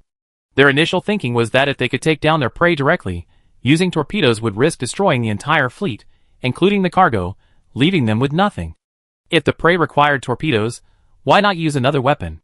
The pirate captain hadn't expected that what could have been a close contest would turn into a disadvantage, because his fleet was a haphazard collection with a significant speed difference. Unable to accept defeat, he couldn't bear to leave now. Losing 2 ships, he risked being betrayed by his men. Only renowned pirates have the chance to make a comeback. Their success stories are enough to convince their men to fight them again. But he himself, faced with the choice between being killed by retreating subordinates, praying that his men are all loyal henchmen, and fighting to the death, the pirate captain actually only has one option. Enemy ship's trajectory changed. Kitty 1 is under fire suppression. In the sky battle system, the pirate ships concentrated their fire, raising Kitty 1's radiation energy high. Its shields emitted dangerous flashes, forcing it back before aggressively charging towards the 3-legged cat. Flagship sinking. This madman is coming for me. Li Bin slammed the rudder forward, and the 3-legged cat's bow boosters rapidly fired, slowly tilting the ship downwards. Being a massive vessel over 300 meters long, the 3-legged cat couldn't keep up with the speed of the escort ships. Li Bin steered while continuing to direct the fleet's bombardment of the frenzied pirates. The broadsword squadron was also in a panic. The 3-legged cat possessed the fleet's only deck. If the flagship was destroyed, these pilots would have no choice but to try jumping from the escort ships in their spacesuits. The fighter jets unleashed a barrage of fire, sweeping towards the pirate ship's engines. Li Bin repeatedly changed course, but with 3 enemy ships blocking all avenues for maneuver, a collision was inevitable. The pirate captain's strategy was simple. Knowing his ships were inferior in quality, he decided to forego competition and go all in on a boarding maneuver, committing his entire fleet. He used 2 Hellhound-class frigates to draw fire while his flagship attempted to board. Li Bin ordered the 3-legged cat to continue sinking. One of the pirates' Hellhound-class ships was hit by a shell, causing it to stall. The exploding shell ignited the liquid oxygen in the pipes, which rapidly expanded and burst under the high temperature. The high concentration of oxygen was also ignited by the explosion, subsequently setting the fuel lines on fire and causing a secondary explosion. Seeing that the other Hellhound-class ship had lost a ship before even successfully boarding, its captain, quick-witted, immediately opened fire on his flagship's engines, then pulled up to escape the battle, wobbling and changing course to flee for his life. Li Bin's fleet was focused on destroying the last Hellhound-class ship heading towards the flagship. Seeing the fleeing pirate ship providing an extra boost, and the pirate flagship unable to gain speed without its propellers, they ignored it and continued attacking the Hellhound class. The Cerberus-class destroyer, its stern torn away by concentrated fire, exposing its vulnerable hull structure, charged forward relentlessly. At this moment, Li Bin grinned maliciously at the battle system. I knew you resort to desperate measures. Third officer, activate foam protection. Li Chongjin, guarding the cargo hold, ruthlessly pulled the valve. Several compression tanks in the center of the hold released gray foam. The foam rapidly expanded and hardened upon contact with air, filling the entire cargo hold in just a few seconds. This was originally a damage control device used for emergency sealing of leaks in the ship's hold. The expanding foam was mixed with metal powder. Its fluffy structure after hardening provided excellent impact resistance. Although the foam's duration was short, it was sufficient to handle the current situation. Raise the shields. With Li Bin's command, the ship's shield generator activated, and the pirate flagship, trailing a smoking tail, rammed headfirst into the shields. From a distance, the two ships appeared not to have made contact, but the Triangle Cat flew parallel to the pirate ship. This was because the shield's force field couldn't completely absorb the impact of the hundreds of meters-long destroyer. The excess kinetic energy flowed into the flagship, forcing the Triangle Cat to move under the powerful thrust. Li Bin stared intently at the shield. Outside the shield lay metal flattened by passive energy. Glass shards and dark red fragments mingled in the metal gaps near the enemy ship's bridge, the debris of pirates who hadn't managed to escape. Explosions erupted one after another. Flames danced along the cracked hull, following the trail of air leakage. The shield was covered in flickering lights. Damage control yelled into the channel, the battery packs are too old, they can't operate at full capacity. Too much waste heat. In another round of explosions, the entire Hellhound-class armed merchant ship snapped in two, its shield completely overloaded and shut down. The fuel tanks ruptured, leaving a long amber-colored trail in space. Liquid oxygen mixed within, and flames ignited the fuel along with the oxygen, creating a dazzling sea of fire above the bridge. Thanks to the new Magius's heavy armor upgrades, the three-legged cat, an old ship with over 200 years of service, survived the explosions, suffering only damage to its external armor. The second mate gripped his seatbelt tightly, looking around in a daze. We made it? A feeling of relief washed over everyone. But Li Shu suddenly spoke up, someone speaking on the public channel. Ha ha ha, I'm alive. I'm alive. I, the eight-armed thief, am immortal. I'm going to be the pirate king. I won't die. The hysterical screams, the joy of survival, the stimulation of the drugs, the tone was mad. 3 escape pods, their surfaces molten, burst from the inferno, leaving 3 trails of flame, and, under everyone's watchful eyes, with unwavering resolve, crashed into the three-legged cat. Pirates boarding! Li Bin slammed the button, sounding the alarm. Chapter 52. The alarm for the pirates boarding the ship blared throughout the vessel. The hurried footsteps clanged against the metal of the gangway, and the sound of air gun fire grew ever closer. The atmosphere on the bridge grew heavy. The pirates had boarded very close to the bridge. In fact, they had been heading straight for it from the beginning. The explosion had blew them off course, and they were now trying to get back on track. Take the chairs off, quick! You over there, bring the welding torch from the maintenance room. Set up cover in the gangway. Li Bin commanded his crew with a grim face. These crazy lunatics, saved by sheer luck from the escape pods, were still not satisfied and dared to attempt to seize the ship with just a dozen or so men. Li Shu and other crew members, who hadn't received weapons training, were placed in the projection booths. The massive Sky Dome battle system projections concealed their figures, while the remaining crew used chairs and other miscellaneous items as cover. Second Officer Wahab nervously gripped his gun, cautiously peeking out to observe, muttering, "The bosun's on the fat orange. If only he were here." Meanwhile, Li Bin kicked the second officer to the ground. "Stop talking nonsense, they're here." An air rifle bullet grazed the second officer's helmet, struck a metal chair, bounced twice in the cabin, lost momentum, and the deformed metal bullet hovered eerily in the cabin. A wildly arrogant voice suddenly rang out. "In the name of the Pirate King 8-armed thieves, this ship belongs to me. I order you to surrender." Li Bin, pressed against cover, scoffed. 8-armed thieves? Never heard of him, but Barbie dolls sound familiar. "How about this, you laid down your weapons, and I have someone make a dress for each of you to wear as a sacrifice." A moment of silence followed from the passageway, then a series of wailing screams erupted. A group of pirates, covered in blood, with bloodshot eyes beneath their helmets, and some with congealed blood trailing from their nostrils, charged out in combat suits. They charged and fired, some even pulling off their helmets and stabbing themselves in the neck with powdered needles. Afterward, their eyes trembled, and they pounced like mad dogs. "Fire!" Li Bin immediately gave the order, and a dozen crew members pulled the triggers, unleashing a hail of metal bullets. In the ordinary crew mess of the three-legged cat, Li Chongjin raised his bulletproof shield, his waist strapped with a space operation thruster, and rammed into the pirate defenses like a tank. Armed sailors followed closely behind, taking advantage of the gaps in the pirates' concentrated fire that created openings in the defenses to swarm in. The space combat suits could withstand air gun bullets, but when the muzzle was pressed against a helmet and fired in rapid succession, the concentrated kinetic energy still caused significant damage. The pirates' minds were quickly jolted awake by the bullets' kinetic energy, as if they'd been stuffed with popping candy. "Vulcan!" Li Chongjin roared. Vulcan, the engineering team leader, and his men pounced, tearing open the pirates' combat uniforms with hydraulic shears, then violently smashing their fingers to snap them awake before interrogating them about the whereabouts of the other pirates. A moment later, Vulcan anxiously reported, "Third officer. There are 5 people in each lifeboat, 15 in total. They're trying to seize the ship. Damn it, big brother." Upon hearing "seize the ship," Li Chongjin's first thought wasn't for the ship's safety, but for his older siblings on the bridge. The bridge, as the command center, should theoretically be heavily guarded, but this was just a destroyer. There wasn't enough space to accommodate the technical crew and a sufficient number of armed sailors.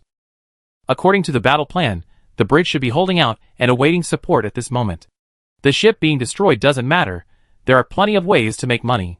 But my older brother and sister absolutely cannot be harmed. Good days are just around the corner. Li Chongjin's eyes were bloodshot. He drew his gun and fired repeatedly, killing the pirates. Amidst the splattering blood, Li Chongjin's aura was terrifyingly malevolent. He looked at Vulcan, his face contorted with rage. "I immediately go to the nearest bridge entrance to provide support. You take your men to the other side. If you let any of them escape, I kill you." Vulcan replied matter-of-factly, "You don't need to lift a finger. If I let any pirates escape, I kill myself first." Without a word, Li Chongjin raised his shield and signaled his armed sailors to follow. Vulcan also dropped his hydraulic shears and led his men to the other side. Passing the crew quarters, Li Chongjin suddenly stopped. After a moment of observation, he kicked open a door and went inside. A few seconds later, he emerged carrying a live-fire weapon specifically designed for land warfare. "This was something I found in Old Magius, from the bosun's collection, forbidden on board. To hell with the rules." Li Chongjin spat, continuing his charge with his gun. The situation on the bridge was dire. The crew wore ordinary spacesuits, with only self-circulation and sealing functions, designed to ensure half an hour of survival in the event of a fall into space. Combat suits were bulky and inconvenient for operating precision instruments. Only Marines and armed sailors wore them in wartime. As the pirates took drugs, the narcotics fueled their reckless charge, forcing the defenses to shift backward. The passageways were no longer defensible. The front line had now shrunk to the bridge hatches, and any further retreat would leave them defenseless. Shut down the power to the hatches, manually close them halfway to use as cover. After receiving the order, the second mate crawled back to the command tower to cut off the power. With the hatch half closed, the number of stray bullets hitting the bridge decreased significantly. Li Bin was covered in sweat, but wearing a helmet prevented him from wiping it away. He could only constantly wince and frown to keep the sweat from dripping into his eyes. Some crew members had already been injured. Besides the unlucky one whose helmet was ripped open by a ricocheting stray bullet, leaving his face covered in shards, 2 others had their hands injured when a crazed pirate bit through their spacesuits while subduing him. That madman actually had all his teeth pulled out and replaced with titanium alloy ones. Those alloy teeth are fiercer than a dog's mouth. After cutting off the power to the hatch, the second mate shrank back to Li Bin, panting, and said, "Captain, I just checked the surveillance footage. There's no one in the other passageway." You should take the technical crew and evacuate through that route. Be careful, and you won't be spotted. No way, Li Bin objected. There's no reason for the captain to run first. You take Li Shu and the others to that hatchway. I tried to distract them, and you can take them away while you're at it. Wahab was taken aback, then shook his head. That won't do. I won't leave unless the captain leaves. You should find someone else for this. I'm the second mate. With the first mate gone, I have to assist the captain. Li Bin saw a hint of determination in the second mate's panicked expression. Turning around, he saw that although the other crew members were tense and flustered, their eyes were all firm. Even the wounded had their wounds bandaged, leaning against cover with their guns. Not one of them had any intention of leaving. The success of the past year, coupled with Li Bin's generous compensation and sincere, heartfelt management, has finally earned everyone's recognition. Everyone knows the state of affairs within various companies in the Persis star system. Li Bin's efforts are evident to all. New recruits from Elphi are not only trained but also paid. Crew members recruited from other planets receive all due compensation, ample food, and daily rations. Furthermore, aside from prohibitions on drug use and religious beliefs, the captain has no strange rules, overtime is compensated, and year-end performance bonuses are promised. No one wanted to see such a generous and good captain fail. In this world, jobs are fiercely sought after, and a good company and a good boss are priceless. Deeply moved, Li Bin was about to say something to encourage everyone when his wrist terminal beeped. Looking down, he immediately shouted, "Everyone down! Get down on the ground!" At the same time, behind the pirates, 3 armed sailors were violently thrown from around the corner. They crashed into the passageway and raised their shields for cover. Li Chongjin gritted his teeth, slammed his machine gun against the shield, and roared, "Big brother, watch out!"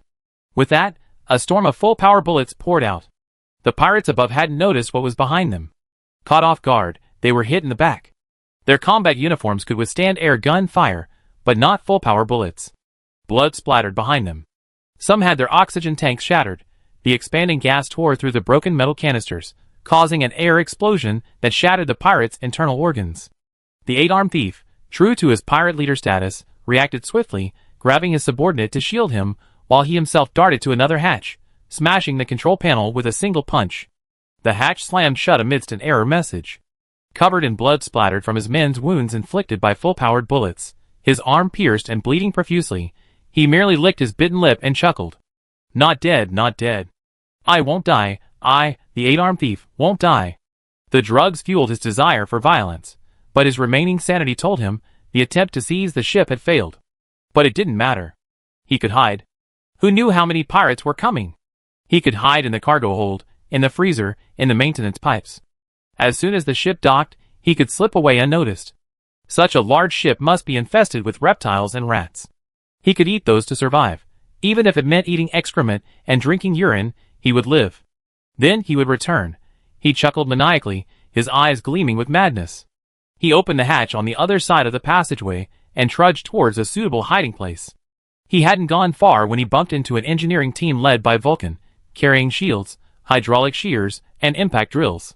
A fully armed drug addict, a pair of strong, well-protected, heavy-duty men, unexpectedly encountered him in the narrow passageway.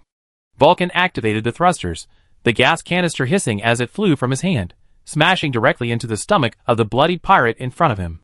The pirate vomited, his face mask obscuring his vision, and could only frantically pull the trigger.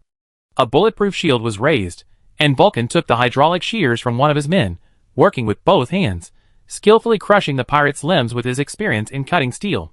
Vulcan grabbed the pirate, brought him to the bridge, and, after confirming the captain had no intention of interrogating him, decisively snapped his neck.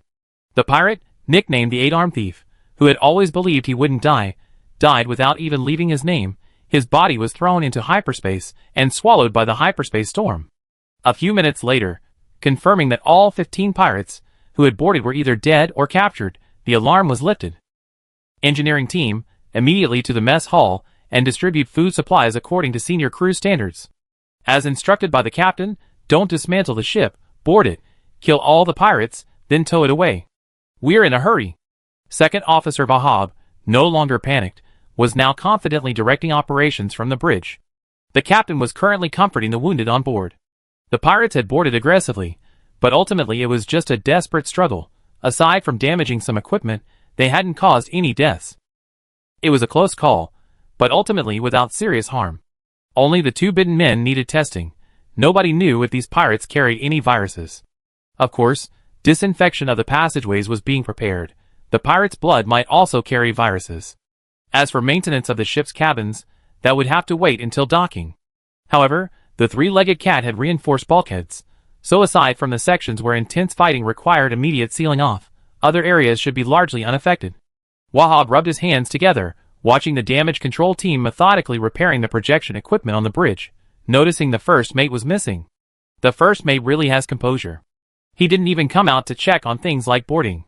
No wonder he's the first mate. I still have a lot to learn, the second mate recalled, feeling ashamed of his previous moments of helplessness. Meanwhile, Jeffrey, whom Wahab had praised for his composure, was huddled in the latrine, his hands covering his head, floating there. He was crying silently, feeling utterly suffocated. There weren't even any railings in the toilet. When the spaceship was hit, the others could use their magnetic boots to stabilize themselves. But he, a veteran patient, naturally wasn't wearing boots and was thrown around, completely disoriented. He heard the alarm about the pirates boarding, and although he wanted to fight, the humiliation of being between his legs rendered him immobile. Even his air rifle was in the cabinet. He was truly powerless. His life and death were in the hands of others, and he could only hide in the toilet, waiting to die in utter misery. He had never felt so wronged in his life. Wah, you beasts! Chapter 53. After the great battle, a heated debate erupted within the company regarding the fleet's future. The crew, led by the damage control officer, believed the fleet should return to the Demon avionics for repairs. Aside from the ammunition losses, the three-legged cat, as a deep space exploration vessel, possessed a self-sufficient system capable of manufacturing components from minerals and scrap metal. However, the damage control officers unanimously agreed that the three-legged cat's battery packs already had aging issues, and this battle had directly resulted in the loss of one battery. Fortunately, thanks to the spirits of Jeffrey's parents and grandmother, the small nuclear reactor providing power hadn't malfunctioned. Otherwise, the three-legged cat might have been half destroyed. Moreover, the pirates had boarded the flagship using escape pods, smashing 3 holes in it.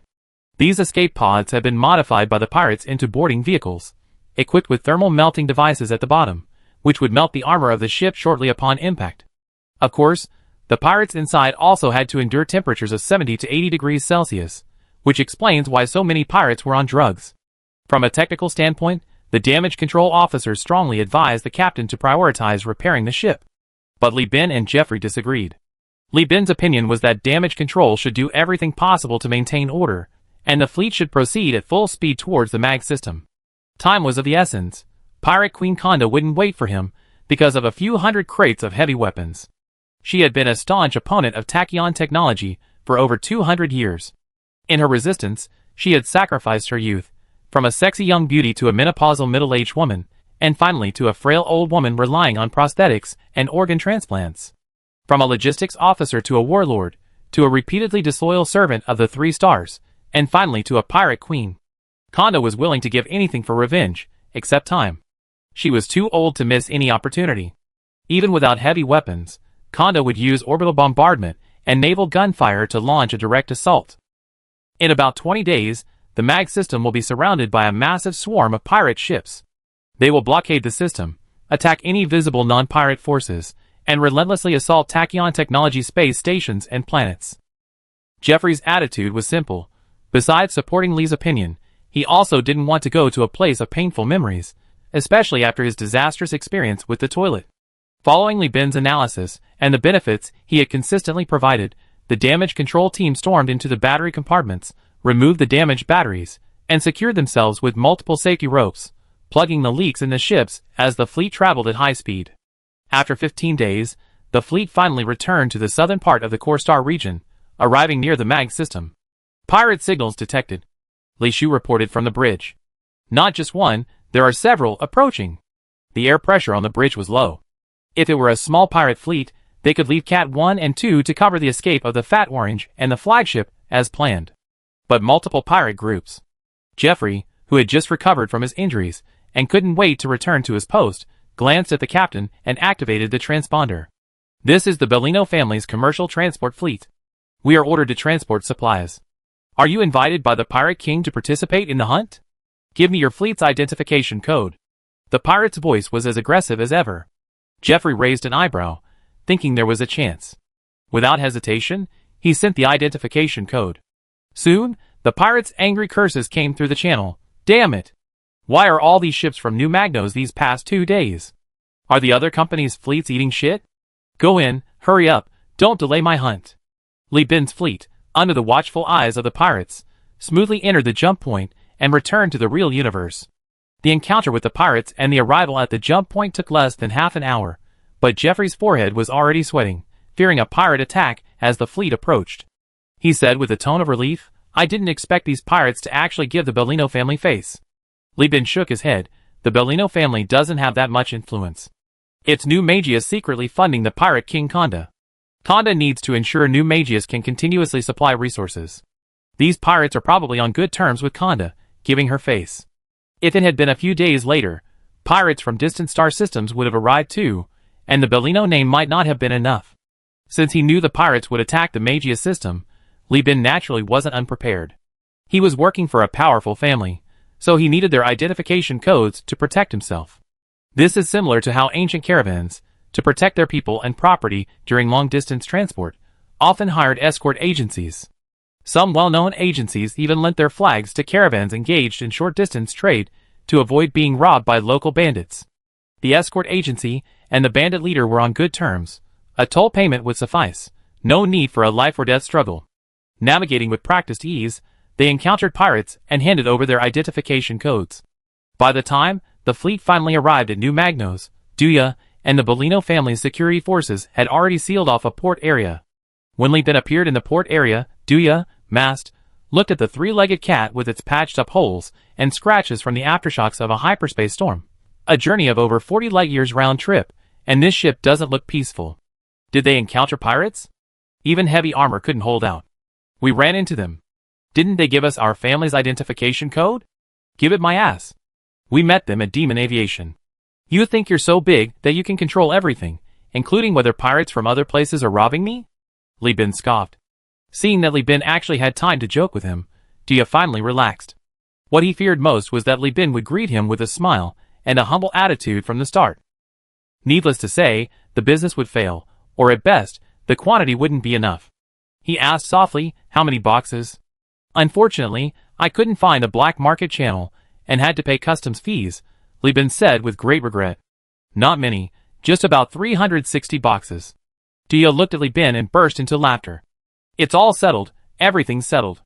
Now he could report back to the governor and to his family. His family's status was about to rise with the success of this trade. His decade-long tenure in the administrative office was finally over. Dia grabbed Li Bin's shoulder, excitedly saying, I knew you could succeed. And here's some more good news. Guess how much heavy weapons are priced at Mag Information now? How much? Dia said, enunciating each word clearly, 720 star coins. If you delay a little longer, buy the rest of your goods later. It definitely go up to 800. After delivering the 306 boxes, the contract still says 640 star coins. Don't sell the remaining 54 boxes directly to our family. I give you away. Sell them on the black market. Wait, you have transforming mechs in there? That's great. Each box of those can sell for a dozen more star coins. Congratulations, Li Bin, you're rich. Jeffrey listened, his eyes wide with astonishment. After all that effort, he only earned about 300 star coins per box. The Bellino family, with a contract and a small payment, could easily earn tens of star coins more per box, and a few hundred more if they waited. Isn't this just like financial capital? Real businesses carefully calculate costs, production, company structure, and market size, only to be dumped by financial capital for a massive profit-taking spree. His thinking was a classic case of only seeing the thief eating meat while ignoring the thief getting beaten. Duya's investment in Li Bin was also a gamble on his family's future. Li Bin smiled and declined Duya's offer. I don't plan to sell these dozens of boxes of heavy weapons. What? There's still a war going on there, and they're selling them for thousands? Duya's ears perked up. Tell me, if it's a corporate war, these things could easily sell for over 1,000. Then I have some money, and we could make a killing together. It's not about selling weapons, Li Bin explained. I want to give these things to the pirate king of Kongda as a small token of my appreciation. Dia was a little dizzy, and not to mention the first mate, he was also starting to feel confused.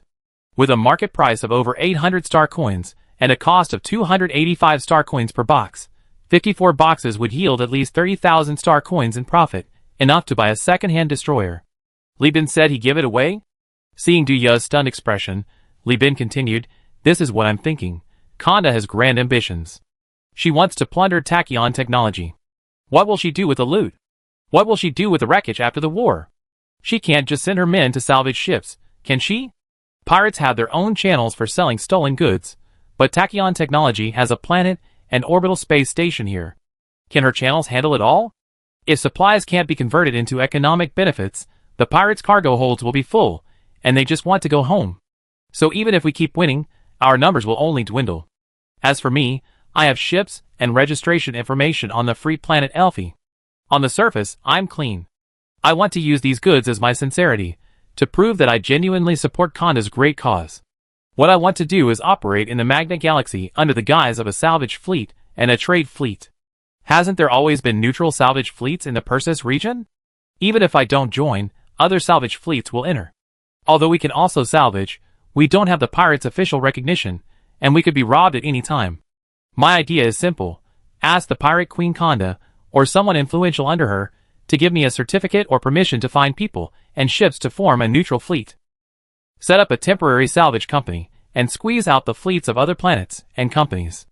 Under Jeffrey's dazed gaze, Li Bin spoke confidently. "The pirates will be responsible for the attacks, hit and run, not giving tachyon technology a chance to catch them. We handle the salvage and rescue, register the cargo, sell it, and then directly pay Kanda, who will then pay the pirates they recruit. If conditions allow, we might even be able to establish connections with tachyon technology's fleet and gather intelligence. I can't guarantee much, but reporting information shouldn't be a problem." Looking at Du Ya's widening mouth, Li Bin solemnly said, "I know a few dozen boxes of heavy weapons aren't enough to justify this, but considering how well we know each other, and how pleasant our cooperation has been, you should talk to the family. Once this temporary company is established, the Bellino family will also have shares, and they receive a share of the profits after it's successful." Du Ya first clutched his drooping jaw, took a few steps back, looked at Li Bin, and after a long while lowered his hand. In a very formal tone, he said, "Li Bin, after all this, I finally understand. If you don't die, you definitely have a place in the Persis constellation.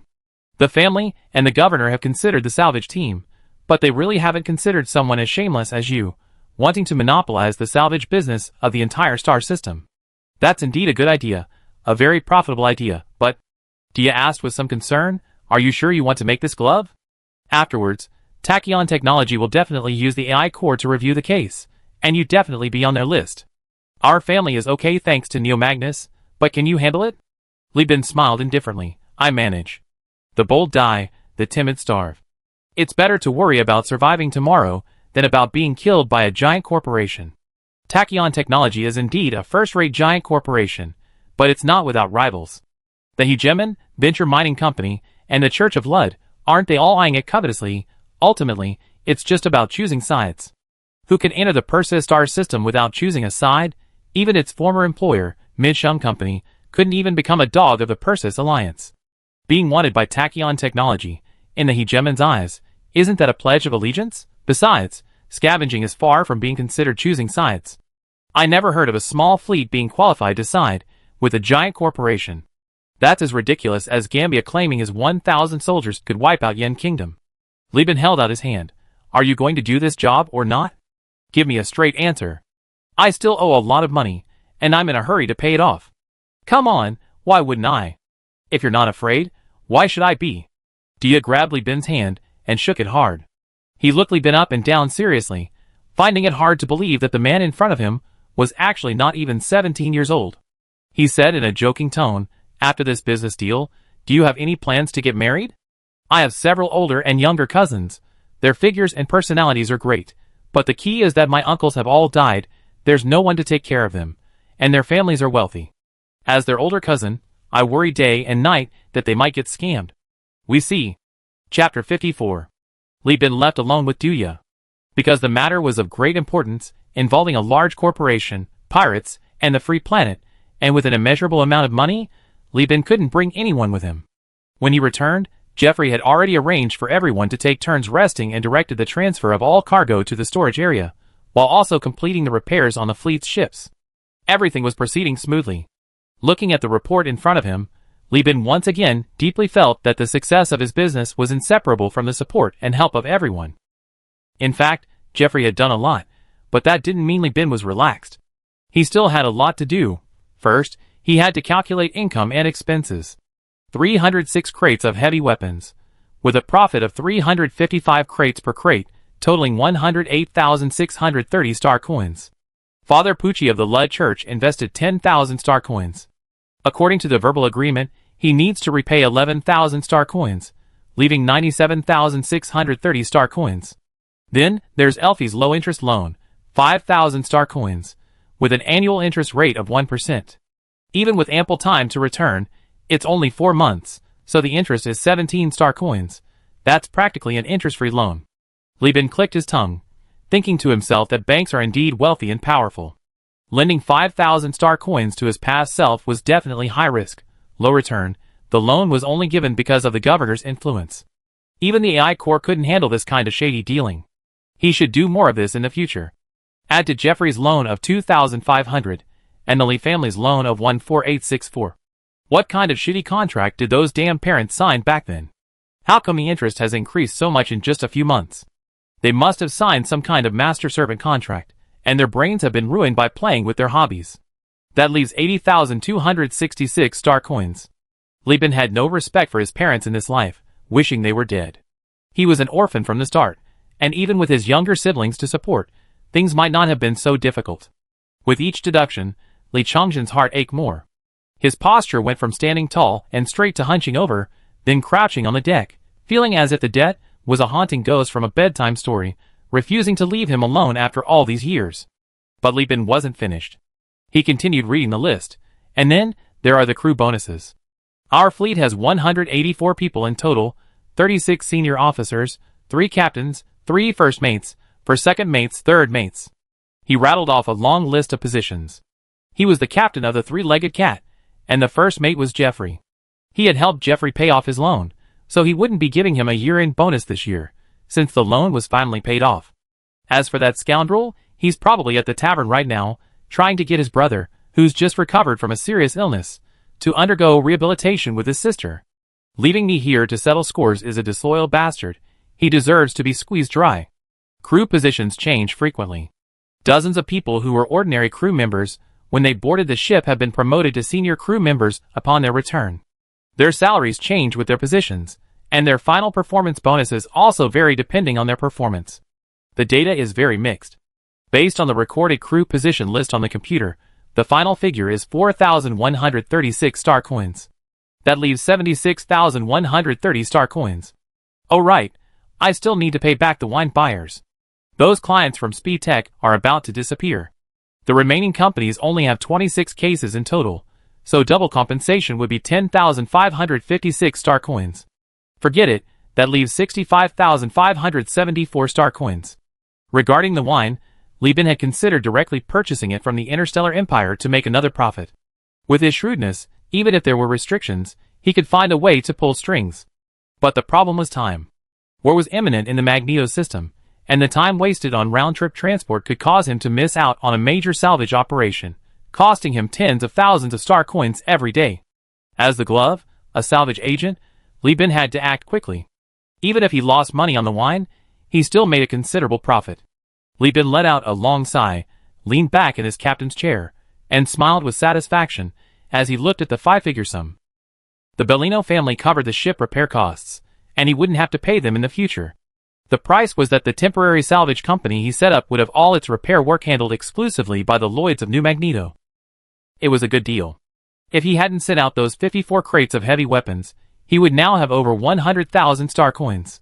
His boast of using 30,000 to leverage 100,000 had come true.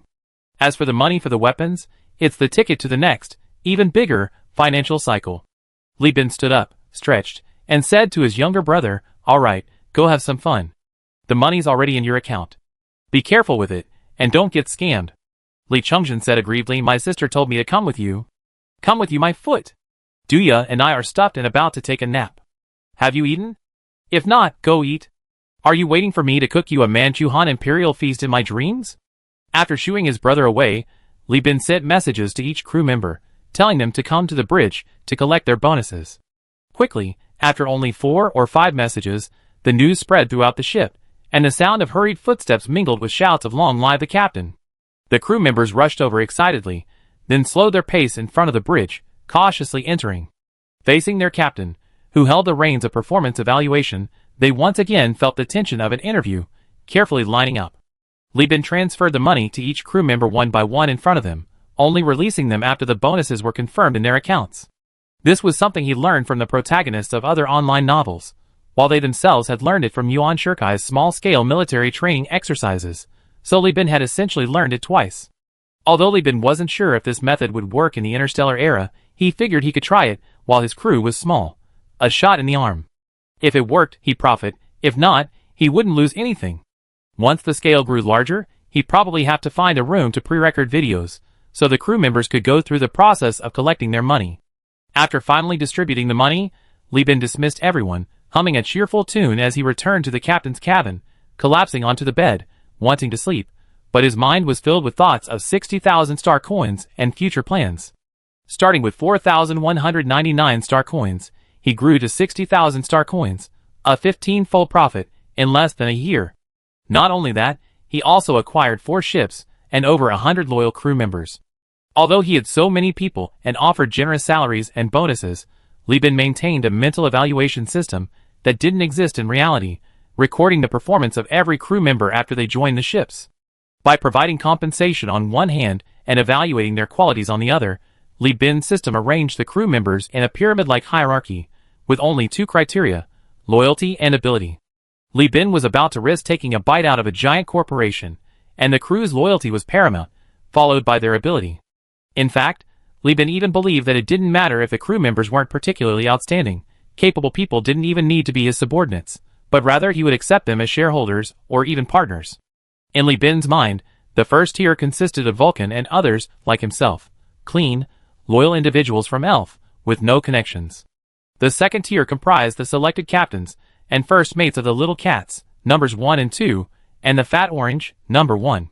As for not placing Vulcan in a more important position, firstly, his current abilities were insufficient. He needed more training beyond engineering and combat. Secondly, in Li Bin's plan, he occupied a more crucial role. Jeffrey was a special talent. His abilities were only sufficient for a subordinate position, but he joined early, held shares in the company, and was essentially a semi-partner, semi-commander, an exception.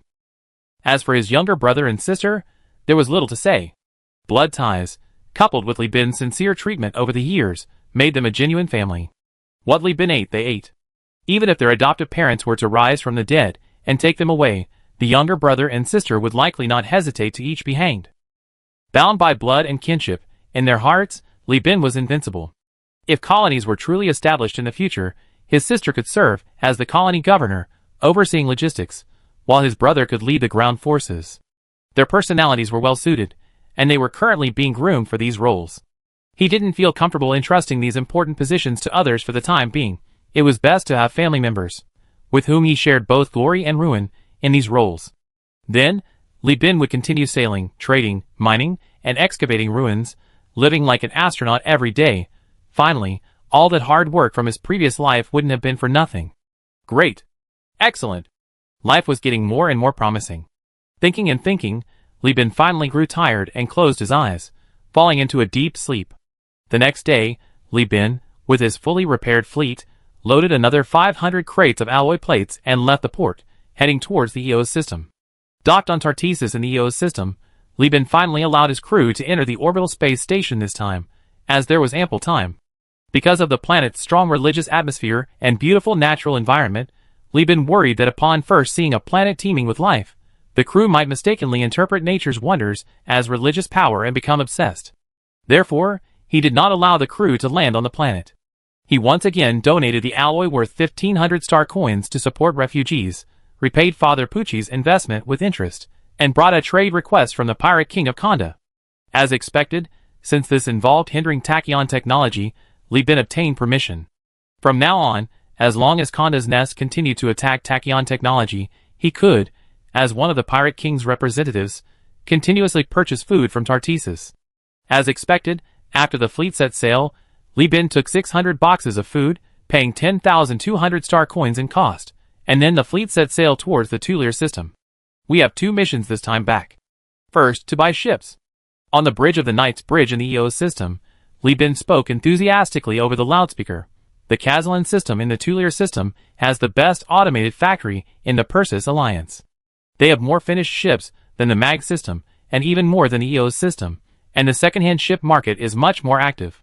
Our fleet can be expanded again. 650 units of cargo capacity is still too small to meet our future needs. Second, we need to recruit more people. More engineering teams should be recruited from the factory area. Recruit them.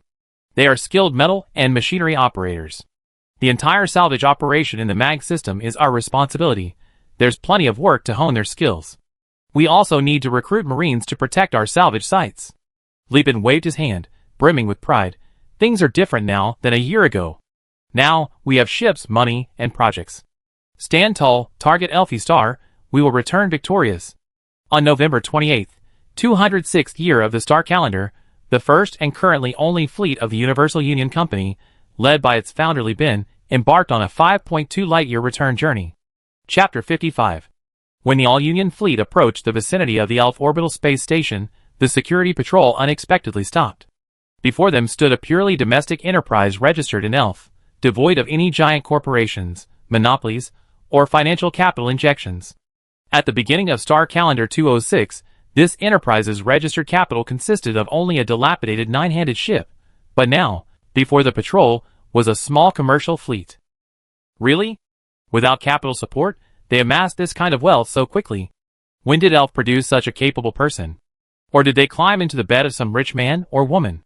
The captain of the 4th Squadron, Boncharev, stroked Chin Ranran's chin, thinking that it couldn't be ruled out that they were pirates, using this as a front for reconnaissance.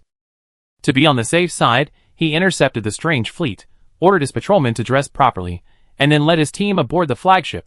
What followed was the most bizarre scene of his life so far. The fleet was commanded by the company's owner, who called himself Li Bin. He wore a captain's uniform on the ship, but without any additional jewels or precious metal ornaments. This was extremely rare among merchants. Flaunting wealth through clothing, food, and lodging to boost investor confidence was a cost-effective tactic. This man named Li Bin was very humble, his tone mild but not obsequious. During their conversation, Boncharev found a pack of cigarettes slipped into his hand without him noticing. He glanced at the packaging. It clearly bore the Luddite Church's logo, a genuine, high-quality product made from real tobacco. Upon closer inspection, he found a hard object inside the pack, presumably an anonymous debit card. It was clearly a bribe, but Li Bin handled it with nonchalance, as if it hadn't happened at all. Boncharev swallowed hard, looking at the cigarette, and silently accepted it. Furthermore, this company, registered less than a year ago, seemed incredibly powerful. The crew was eating commercially available rations inappropriate for their status. Besides, the mess hall's menu clearly listed today's dishes, including dehydrated vegetables mixed with spicy and sour starch puree, dumplings, and buns. The dehydrated vegetable patrol team's mess hall only served it once a week. It was unclear whether these crew members could eat it every day. And that aroma. Same ingredients, but why did it smell so good? The patrol team members, drawn by the smell, went to the mess hall, then were overwhelmed with cravings. Finally, only after Li Bin's enthusiastic invitation did Boncharev reluctantly sit down. After just one bite of dehydrated vegetable puree, Boncharev clearly realized that life is indeed unequal. These crew members, though not government employees, without insurance provided by the captain, and risking their lives in deep space for money, enjoyed high-quality food, comparable to that of entry-level employees in large corporations. While he worked in a patrol team, with full insurance and a pension, and didn't have to fight life-or-death situations every day, compared to this place, they ate pig feed daily. Elfrey doesn't produce grain. Finished grains must be imported. Perhaps the gentlemen have expensive soil, but it's not for farming. For a fleeting moment, he even considered kidnapping the mess hall cook, but the founder of Universal Union dissuaded him with sincerity. After the inspection, Boncharev and Li Bin were already arm in arm, addressing each other as brothers, as if they were half-brothers. Even after Boncharev returned to the spaceship, the two were still reluctant to part. Looking at the separating docking bay, Li Bin sighed inwardly. This 4th patrol captain was truly a straightforward man. He must have been newly appointed. He discreetly offered cigarettes and star coins, accompanied him to dinner, and showered him with compliments, thus sending him on his way. The whole affair cost less than 10 star coins, truly incorruptible. Such straightforward men should be cultivated. A good personal relationship should be established before they become corrupt. Thinking this, Li Bin's fleet sent its identification code to the space station, then traversed the sparsely populated void channel and entered the port area.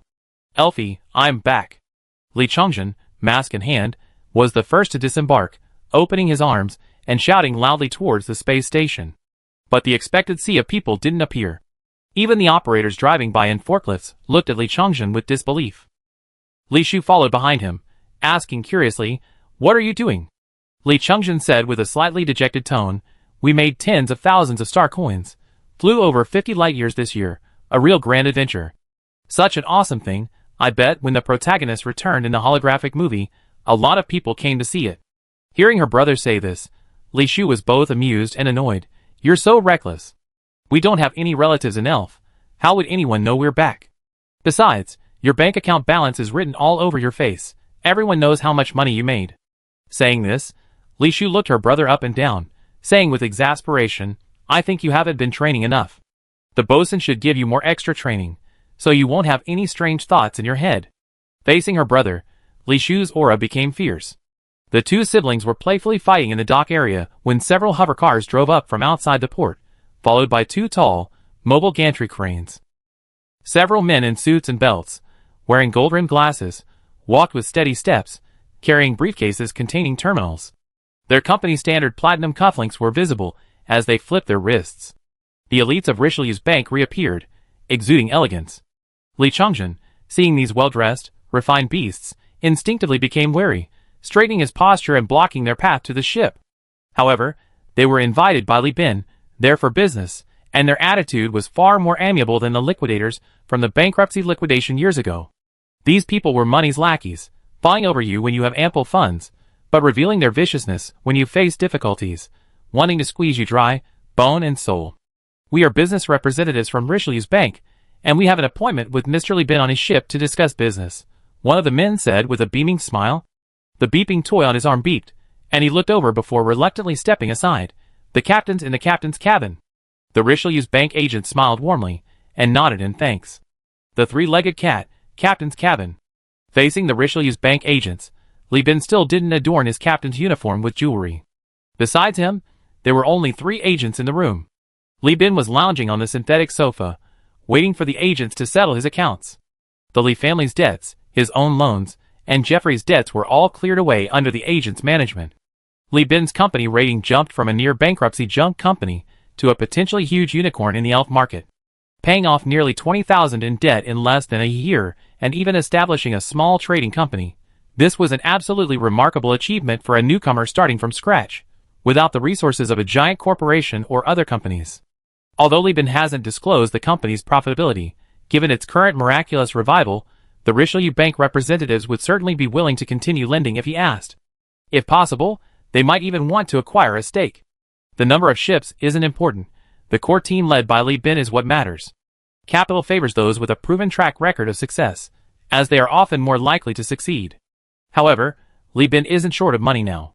He rather borrow from Father Pucci and the Bellino family, where the interest rates are low and the debt can strengthen their relationships, far better than the cold-blooded financial capital. Interpersonal relationships are the ladder to Li Bin's success. Chapter 56. The three-legged cat, captain's cabin. The air conditioning hissed, and the synthetic, formulaic incense lingered in the captain's bedroom's anteroom. This time, Li Bin was neither smoking nor drinking, focusing on his deep pockets and avoiding any superficiality. The sales representative adjusted his glasses and smiled. "Mr. Li Bin, the food items you ordered are all finished grains. Elfia doesn't produce grain, but finished grains are unaffordable for miners and the poor, so the market is much smaller." Li Bin understood immediately. They were using the reality to lower the price. Elfia's total population was less than 1 million. 90% were poor, the remaining 90% were middle class, and the very last few were wealthy. The poor ate nutritional pastes or compressed dry rations made from artificial starch, additives, salt, sugar, and oil. For the poor, finished grain was an expensive but impractical food. Not only did it require cooking, but extra oil, salt, and sugar were needed, and it wasn't even as palatable as diluted nutritional paste. Its only redeeming quality was its good taste and ability to be made into other dishes. This elaborate preparation was most appealing to the middle class and the wealthy, who saw these extra steps as proof of their leisure and wealth. Just as landowners and their wives meticulously groomed their long nails, this practice could be traced back to Empress Dowager Cixi. Even so, grain, as a consumable and strategic resource, should have been sought after by both governors and industrial conglomerates for reasonably priced grain trade contracts. This was blatant price cutting. Li Bin patiently listened to the other party's ramblings, only asking one question: how much could they possibly buy? This? 300 boxes, 18-star coins per box. Wow, that's outrageous. Li Bin was amused. 6 months ago when he left, the price of finished grain was 26-star coins or more. Now they're telling him it's 18-star coins. They're really treating him like a lucky idiot. I never heard of elf's lava turning into mulberry fields, he said with a smile, opening the door and gesturing for them to leave. You can go now. I sell this batch of grain to Kazalin. There are many wealthy people there. Mr. Li Bin, this price is actually quite fair. The sales representative was a little flustered, thinking, why isn't this guy playing by the rules? He usually asks for an exorbitant price and then haggles down. He's playing to get rid of the customer card right from the start. What kind of tactic is this? The key point was that, based on the actions and facial expressions captured by the terminal glasses, this person seemed genuinely interested in selling to Kazalin, not playing dirty psychological tactics. Kazalin was a metal planet, lacking a food base large enough to feed everyone. It had a population of tens of millions, a vast manufacturing industry, and was a direct territory of a giant corporation, supporting countless middle-level managers and countless lower-level administrators. Li Bin's small amount of finished grain wouldn't make a ripple. It would only slightly lower the price that day. But then the buyers wouldn't just be Richelieu's bank. After all, the Perses Alliance is best known for its financial capital. And by then, even if the order was secured, it would be the performance of Kazalin specialists, not their Elfie specialists. So, while maintaining professional smiles and saying, let's talk, we can talk, the three racked their brains trying to figure out how to sway Li Bin's resolve. Just then, Li Chongjin yelled in the passageway, brother. Our men have been beaten up. Vulcan has been detained, and they specifically asked you to come and get the ransom. Li Bin took a breath and asked from the doorway, who are they? Li Chongjin replied, the first mate said they're port gangsters, and quite a few of them are still working as dock workers. Already in a bad mood because of the commissioner, Li Bin suddenly flared up. He thought, I can let the bank rip me off, they're rich, after all. I can just say a few words and let it go. When has the fleet ever been bullied by dock workers? I even brought them job opportunities today, and this is how these bastards treat their bread and butter? In the shipyard, there's no such thing as dock workers. Besides, the crew members live and work together year-round, braving wind and rain in space. In terms of cooperation and fighting, they're only on par with the military and mercenaries, on par with miners.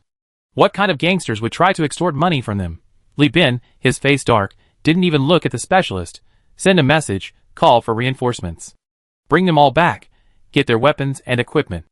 I want to see how many more bones these port gangsters have compared to the factory gangsters, how many bullets they can withstand. It's truly a reversal of the natural order. One of the business specialists seemed very familiar with the matter. While the other two were still thinking, he cleverly approached, his briefcase placed on his lap, bowing respectfully. Mr. Li Bin, forgive my bluntness, but you are a successful businessman. These peasants aren't worth your personal attention. If you don't mind, please give me a chance.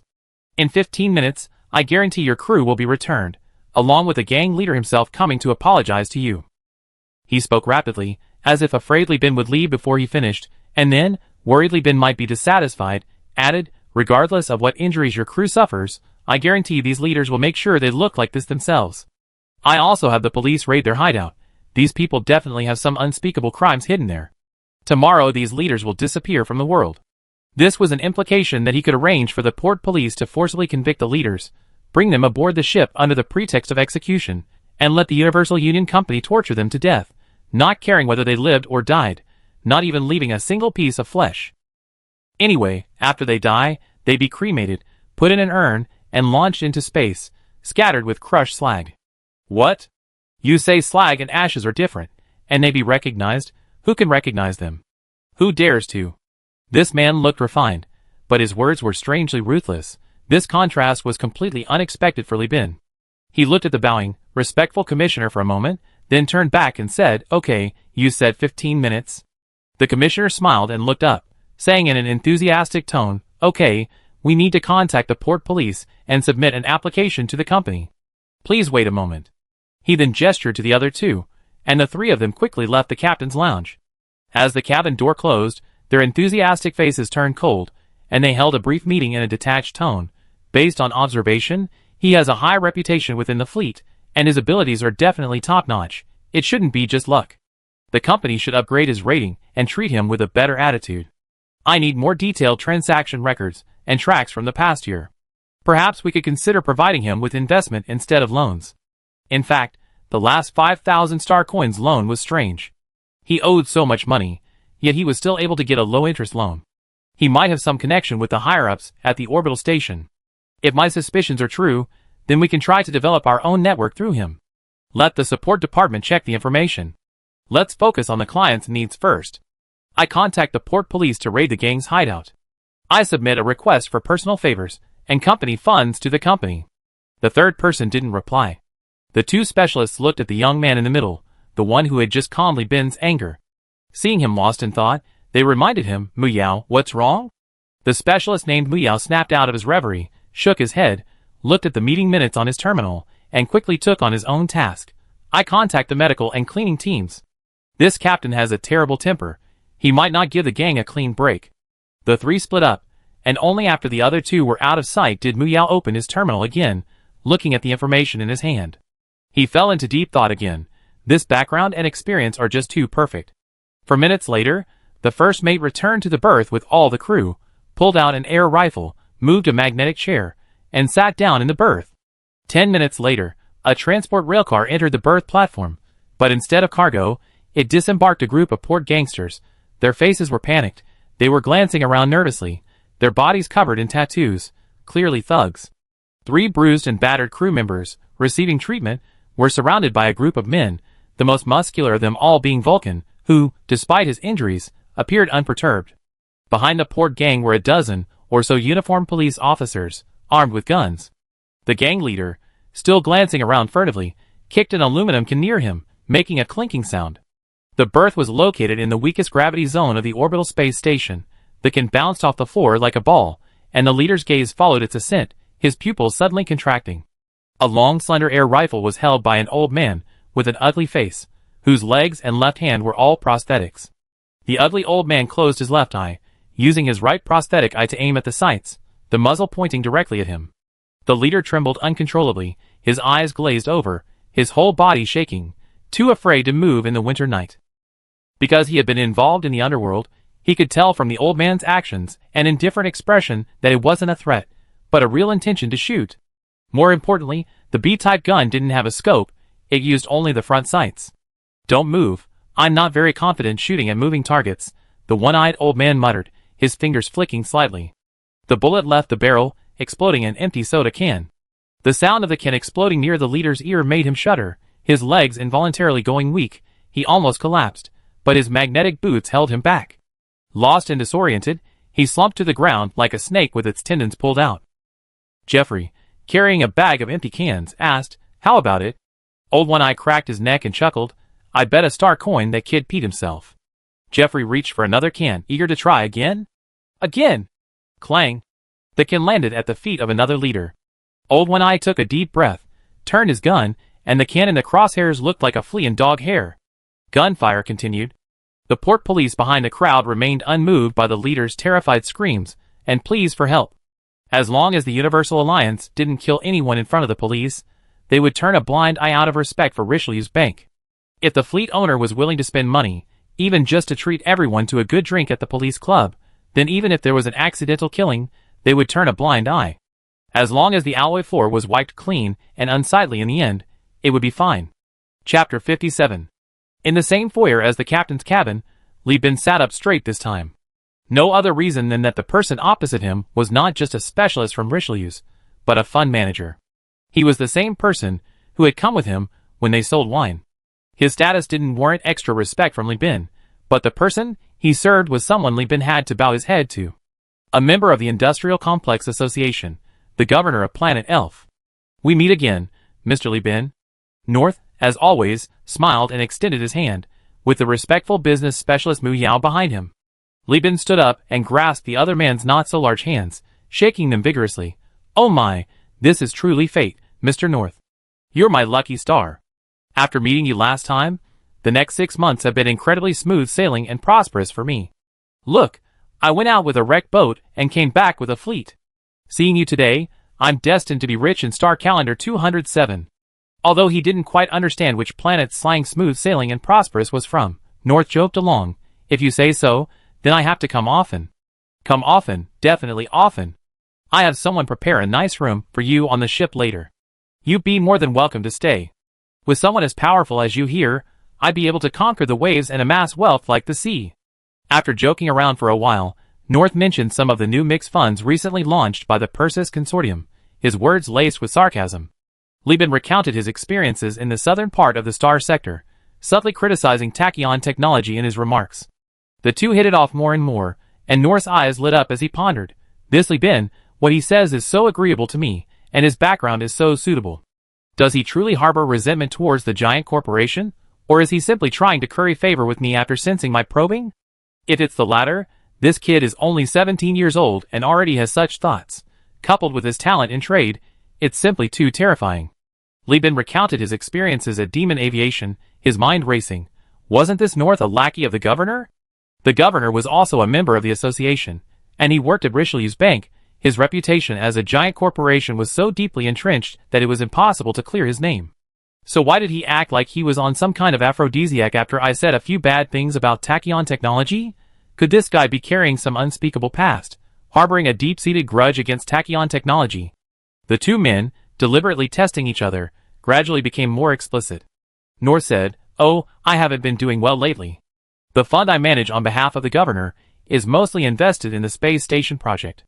I wanted to get some inside information by relying on the governor's connections, but the Perseus Alliance has been driving down mineral and metal prices so badly that the space station's refinery is losing money. The Industrial Convergence Association is doing nothing about it, acting like a corporate yes-man." Li Bin shrugged off. "Don't even mention it. I finally built up connections in Magnolias, and I was just about to make my mark, but then Speetronics and the pirates are about to go to war, causing a huge uproar, and I can't do any business anymore. Speetronics, such a huge corporation, why are they messing around with those mad dogs like the pirates? It's shameful." They chatted haphazardly about all sorts of things, until the conversation had reached a dead end. Continuing would have escalated the situation from mutual probing to a scene of kindred spirits, practically ready to swear an oath of brotherhood and rebel against the damn giant corporation. At this point, both men realized something and stopped the conversation. North waved for Mu Yao to leave, while Li Bin took the opportunity to gulp down several mouthfuls of water to moisten his throat. Once the door slammed shut, North stood up, pulled out a device, and began scanning the lobby in front of Li Bin. After finishing, he gave Li Bin an apologetic look, then took out another device from his briefcase, adjusted it a couple of times, and finally sat down again.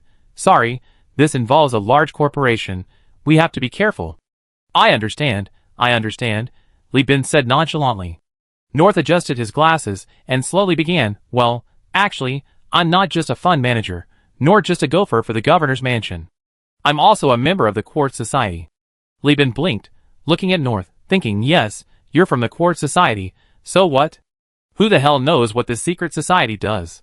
Maybe your gatherings involve mining quartz, or perhaps synthesizing quartz using alchemy. Stop trying to sound cool, buddy. There are tons of societies in the world.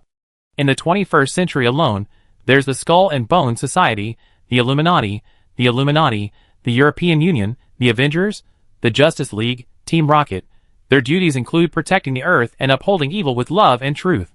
Give me something useful. Li Bin stared, waiting for North to speak.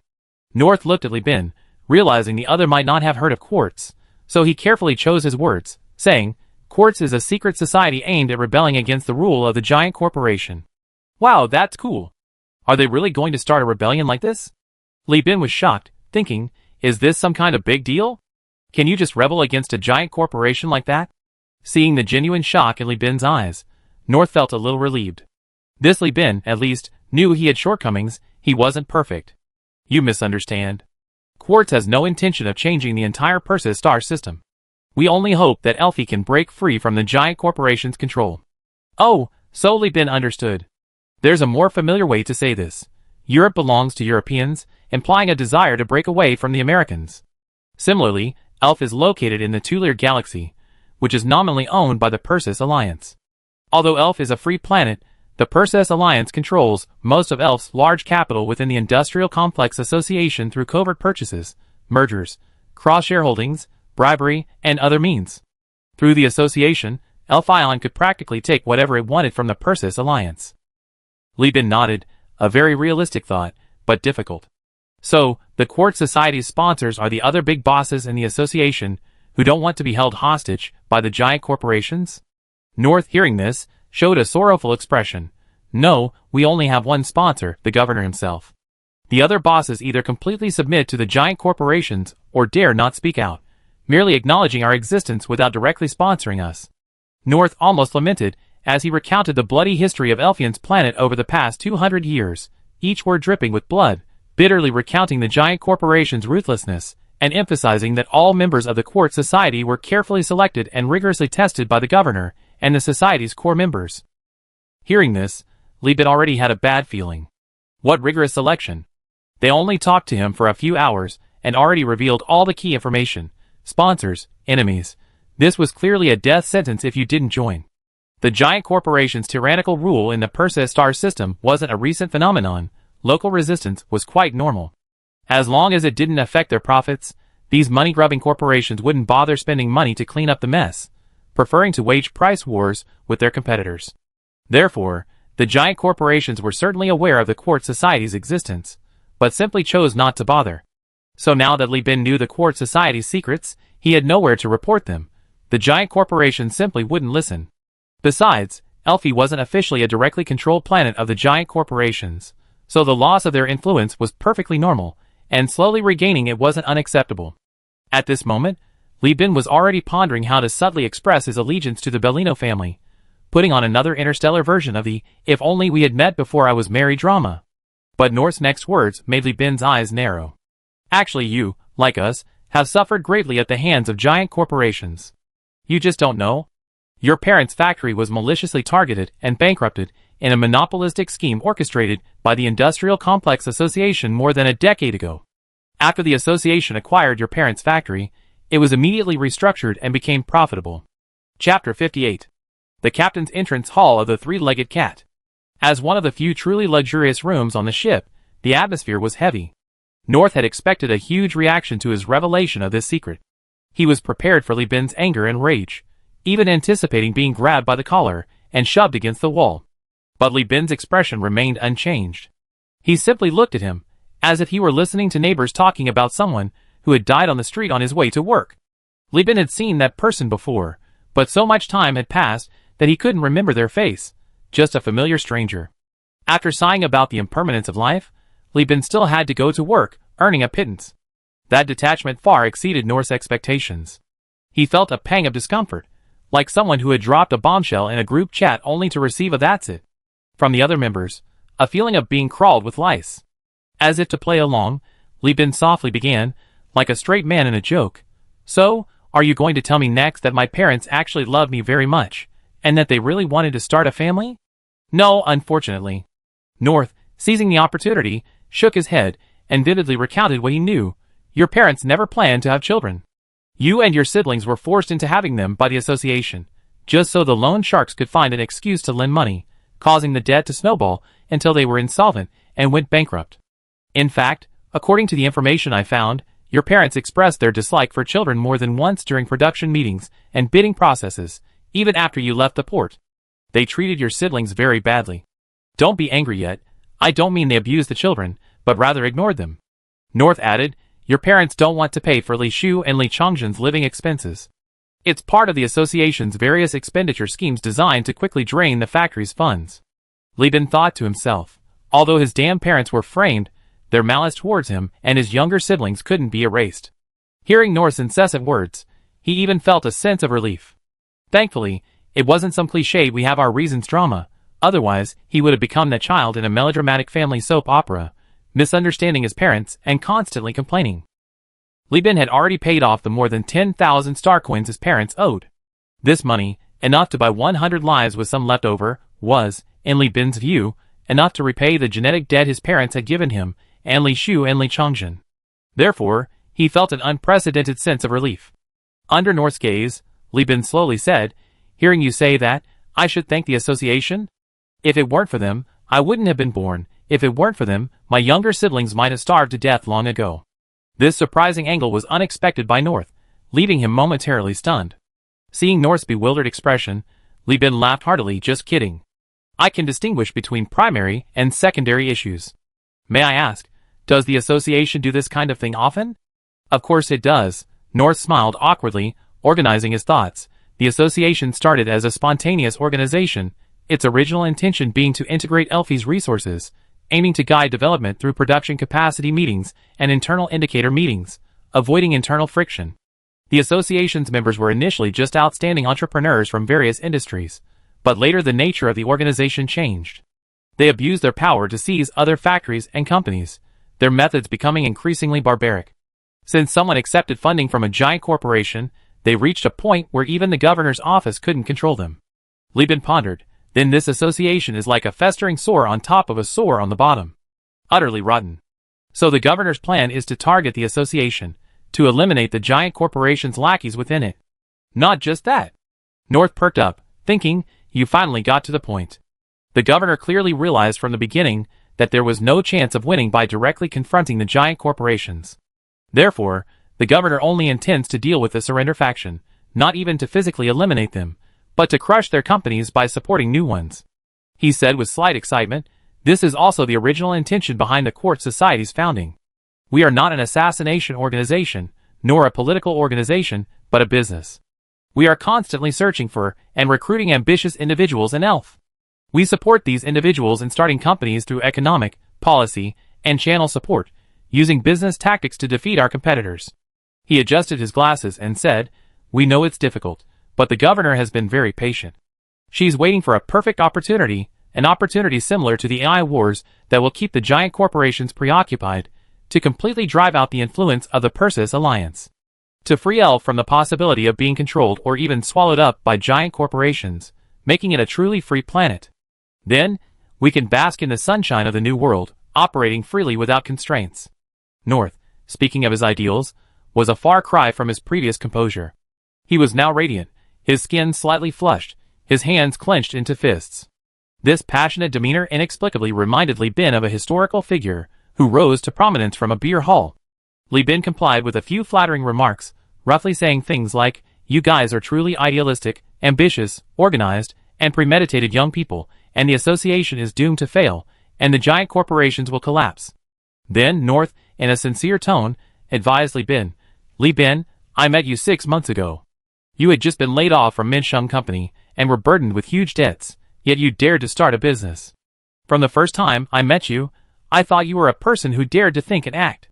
The loan approved for you wasn't just because of the wine, but also because of you as a person." Mu Yao is actually also a member of Quartz Society. He was specially arranged by us to be a business specialist. Many people's first interview at Quartz Society is hidden in such ordinary trade. Mu Yao has reviewed your family information and your financial situation, and thinks you meet our requirements. So, I used the opportunity of helping the bank further screen potential clients. The client has arrived. Actually, I'm also very pleased. I didn't expect you to succeed so quickly. After talking with you, I realize you're a rare talent. We can't miss out on someone as talented as you, so I sincerely invite you to join Quartz Society and build a great enterprise together," he said, taking a terminal from his briefcase and projecting an image. "Although Quartz Society is a secret society, we have the governor's backing and are quite powerful. We have members on space stations and planets, and we can provide a lot of help for your business." Li Bin looked around. Quartz Society members were spread across all levels of Elf Society. From gangs to mines, from factories to markets, marines, transport teams, security teams, port management, everything was included. This information, along with the governor's plans, confirmed Quartz Society's involvement.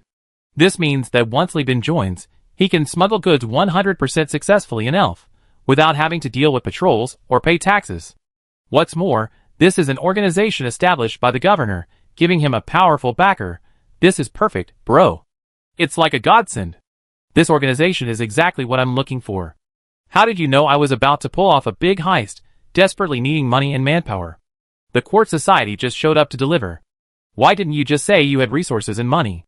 Why all this we can't miss out stuff? It's like you're saying, if I don't get you, I kill you. Are you playing a Yandere simulator here? Li Bin was thrilled. His plan to monopolize the salvage company was a match made in heaven with the Quartz Society.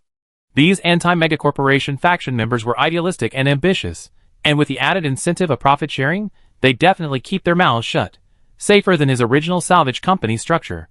Even better, after joining, Li Bin could also reap another wave of salvage profits and elevate his status within the organization. What is a win-win situation? This is a win-win situation. Others win, and you win twice. Li Bin excitedly grasped North's hand, saying emotionally, I wandered half my life, only regretting not meeting a wise ruler. If the governor doesn't abandon me, I'm willing to become. I'm willing to serve you like a dog. His directness and bluntness made North feel embarrassed. North had originally planned to say, because it concerns the society's secrets, I can't let you leave. You can stay here and consider it for a few hours, but Li Bin agreed without hesitation. Not only that, Li Bin seized the opportunity. Before the initiation ceremony even began, he started promoting his project to North. I have a connection in Mag. It's risky, but the profits are high. Fortune favors the bold. If you're interested in the society, I can make the connection. Why not join and make money together? North was now, for the umpteenth time since meeting Li Bin, utterly bewildered. This guy is completely unpredictable. Chapter 59. A hover car bearing the gold-painted logo of Richelieu's bank silently drove out of the port. In the soundproof rear cabin, North rubbed his temples, looking exhausted. The newcomer he met today was exceptionally talented, his negotiation skills uncanny, repeatedly uttering surprising remarks that caught him off guard. But his greatest strength lay in his business acumen. Kanda, the pirate king who colluded with Magius and the Magius system, actually wanted to use pirate attacks to monopolize the salvage business, a tantamount to negotiating with a tiger. Even worse, Li Bin, not content with managing two businesses simultaneously, wanted to use Quartz to drag Elf into the mess. North was thrown off balance by Li Bin's combination of skillful negotiation and a daunting challenge. He dared not agree to Li Bin's terms outright, only noting the conditions before hastily retreating. Thinking of this, North felt guilty, realizing he had failed the governor's patronage. But the thought that if he recommended Li Bin to the Quartz Society, the society would be greatly strengthened, increasing their chances of success, reignited his passion. Such a talented individual could surely rise rapidly even if he joined a giant corporation, right? Although this major undertaking still requires the approval of the society's core members and the governor, this deal is just too lucrative. A bright future, with the pirates bearing the main risks, high returns and low risk. How could he not be tempted? Thinking this, North sighed, this Li Bin, he's perfectly aware that the Quartz Society needs star coins and assistance for expansion. He truly understands human greed. North's mind involuntarily echoed with Li Bin's bewitching allure. Think about it, as the most technologically advanced technology in the Perseus constellation, even creating the afterglow of tachyon technology, how much are their ships, their equipment, their research data, their technicians, their formulas, and their inventions worth? How much is it worth? Even if the tachyon technology branch in the Magna Galaxy was prepared to abandon its mission from the beginning, its core objective being to monitor the hegemon's military forces, don't forget, it also has an orbital station, a planet, and hundreds of thousands of people. How many research projects can hundreds of thousands of people accommodate? What if there's an AI core? Tachyon technology is renowned for its AI, the hegemon even waged 2 wars against it for it. The broad and bright future, like an invisible hand, gripped the hearts of everyone who heard the plan, and with a gentle squeeze, they were powerless to resist. He looked at Muyao beside him, who was responsible for organizing the meeting minutes, staring dumbfounded at the audacious words in the records. North felt inexplicably much better. He spoke to his valued junior colleague, half instructing and half warning, from now on, you should cooperate more with Li Bin. Judging from his proposals, he's someone who knows when to advance and retreat, how to share profits, and doesn't hoard them. Cooperating with him won't be a loss. Furthermore, regardless of his future success or failure, don't be jealous of him or mock him. He's not an ordinary person. If he holds a grudge, your future will be difficult. Fortunately, this kind of person is a fellow member of the Quartz Society. It's hard to imagine what would happen if he became a lackey of the Perseus Alliance. Muyao listened, his mouth dry. North, As a senior colleague who had also risen through the ranks from a sales specialist, had introduced many talented individuals to the company. This was the first time Mu Yao had heard North speak so highly of someone other than the governor. I understand, Mu Yao replied solemnly. Li Bin, on whom North had placed such high hopes, hummed a cheerful tune, good luck to us, and strode out of the cabin with light steps. The scene before him surprised him. Many gangsters were limp, but the space station lacked sufficient gravity to pull them down, and their magnetic boots held them firmly to the alloy floor. So, like a seaweed thicket, they swayed precariously, one end of them touching the ground, the other pointing skyward. One man was particularly absurd, screaming wildly and struggling to escape, seemingly having forgotten how to use his magnetic boots. His groin was bulging, as if he were defecating and urinating. Had his spacesuit not been properly sealed, the entire docking area would likely have been affected. Li Bin looked at Jeffrey. First mate, what's going on? Jeffrey turned away sheepishly. He looked at the old one-eyed man, who glanced at the first mate, then at the captain, and finally, under the captain's pressure, recounted the first mate's shooting incident, the latter described as trivial. Regarding the can-throwing incident, the retired Marine wrote extensively, Captain, I really didn't mean to scare people. I just wanted to practice my shooting and keep my skills sharp.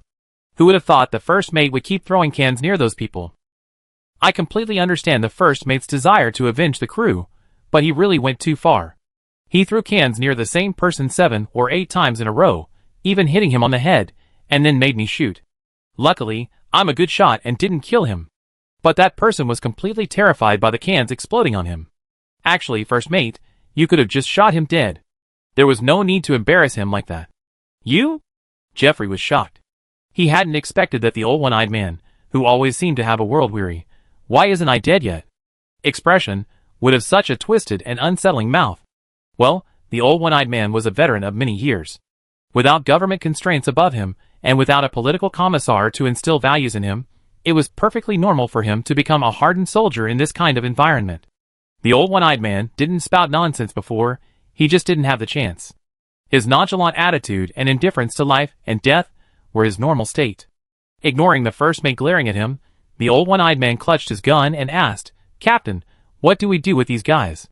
Shooting them out would be a mess, blood everywhere and hard to clean up. Or should we take off their masks and let them suffocate? Li Bin said, no rush, I haven't even asked what happened. He called over Vulcan, whose face was injured. They learned that the incident had occurred at the Interstellar Coffin Tavern. Vulcan and the crew were celebrating at the bar drinking. The ship's doctor, Amanda, with her beautiful looks, gangster background, and medical training, possessed an intellectual, aloof air reminiscent of a mafia boss, attracting a group of port gangsters who invited her to participate in a group game. Seeing Amanda's distress, and having reformed himself since joining Li Bin, deeply resenting his past as a gangster, Vulcan led the engineering team to intervene, and a fight broke out between the two groups. Win or lose. Li Bin's concern was focused on the strange aspect, his tone more like a father questioning his son. Vulcan, his neck stiff, replied, we won, but those guys were shameless. They called their father, and that's when I found out the leader was the son of the port's mob boss. In the second round, they outnumbered us, and we didn't have the right weapons, so we lost.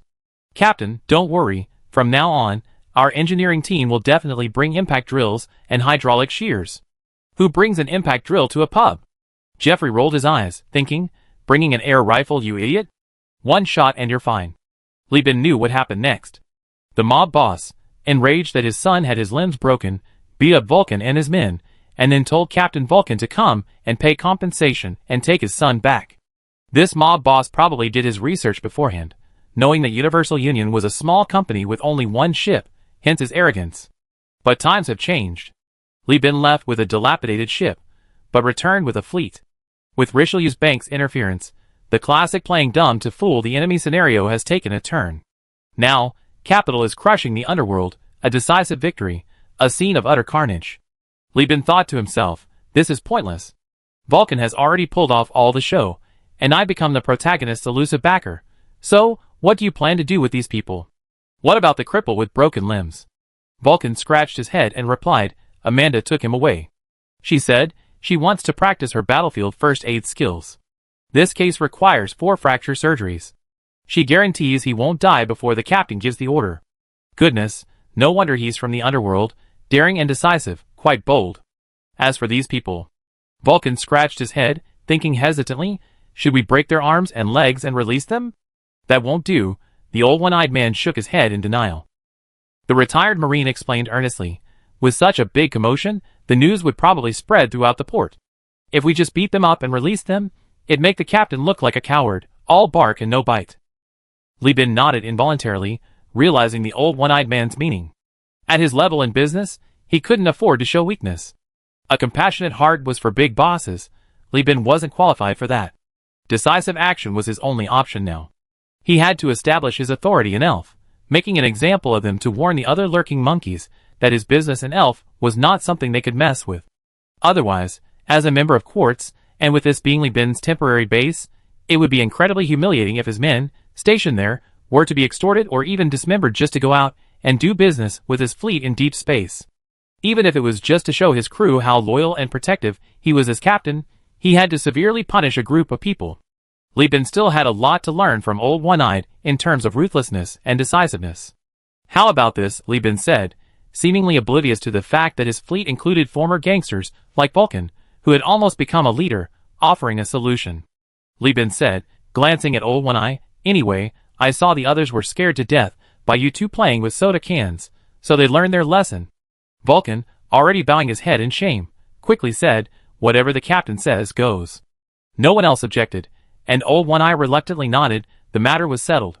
Soon, the police sprang into action, dragging the other lower-ranking members onto the train tracks, leaving only the ringleaders. The crew members dispersed to find entertainment and boast. Today's events had greatly enhanced the reputation of the Universal Union. The taverns and brothels in the dock area had plenty of people eager to hear the aftermath, and the crew members were happy to brag about their company and captain. Only Jeff hesitated for a moment, glancing around the scene before approaching Li Bin. Captain, I have something to say. Li Bin looked over in surprise, quite astonished by Jeff's embarrassed expression. He thought to himself, you're a womanizer who does everything except drugs, drinking, and whoring, and you're actually embarrassed? Jeff said awkwardly, Captain, could you kill that idiot too? Huh? The first mate, seeing the terrified man about to get into the car, dropped the pretense and spoke rapidly. That old one-eyed wasn't telling the truth. I didn't mean to. To make him stupid, it's just that the can was empty, and I mishot it. I have no grudge against that guy.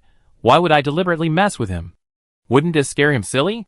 He doesn't look like a rich man with a family, no parents or children, a fool with no one to care for him. He'd probably go hungry one day and starve to death. Food is expensive in Elf. No one will have the heart to feed him. So, just consider it your good deed, include him in the list of leaders, and kill him too, okay? Good heavens, is this how you show kindness? Li Bin has learned something new. Chapter 60. Li Bin's time was tight. He only planned to stay in Elf for 2 days. The first day, he would send the local crew members home to visit their families. The second day, he would hold a recruitment fair to recruit new crew members from the factory area into the engineering team. Through a mentorship system, where experienced crew members trained alongside new recruits, and with a battlefield littered with wreckage, these people could quickly grow into qualified operational crew members. The battlefield was extremely dangerous. Stray bullets and wreckage posed risks, and personnel losses were inevitable. Furthermore, the nature of war was unpredictable, so Li Bin needed to recruit beyond his quota and purchase an additional batch of destroyers and frigates to meet operational needs. While waiting for North's reply, Li Bin thoroughly explored Elf. Before, when he was poor, he only frequented the living quarters, the port, and the factory area. Now, with money in hand, his remaining balance was his entrance fee. He could go anywhere except the governor's mansion, the association, and administrative institutions. Wearing his terminal glasses, he read information from the internet to his younger siblings. The younger brother and sister looked at the surrounding scenery with great curiosity. It was only then that Li Bin discovered that the Elf space station, 6 kilometers in diameter and shaped like a screw, wasn't without its luxuries. In the very center of the station lay a garden, complete with pavilions, fountains, streams, sculptures, music, and a full array of flowers, birds, insects, and fish.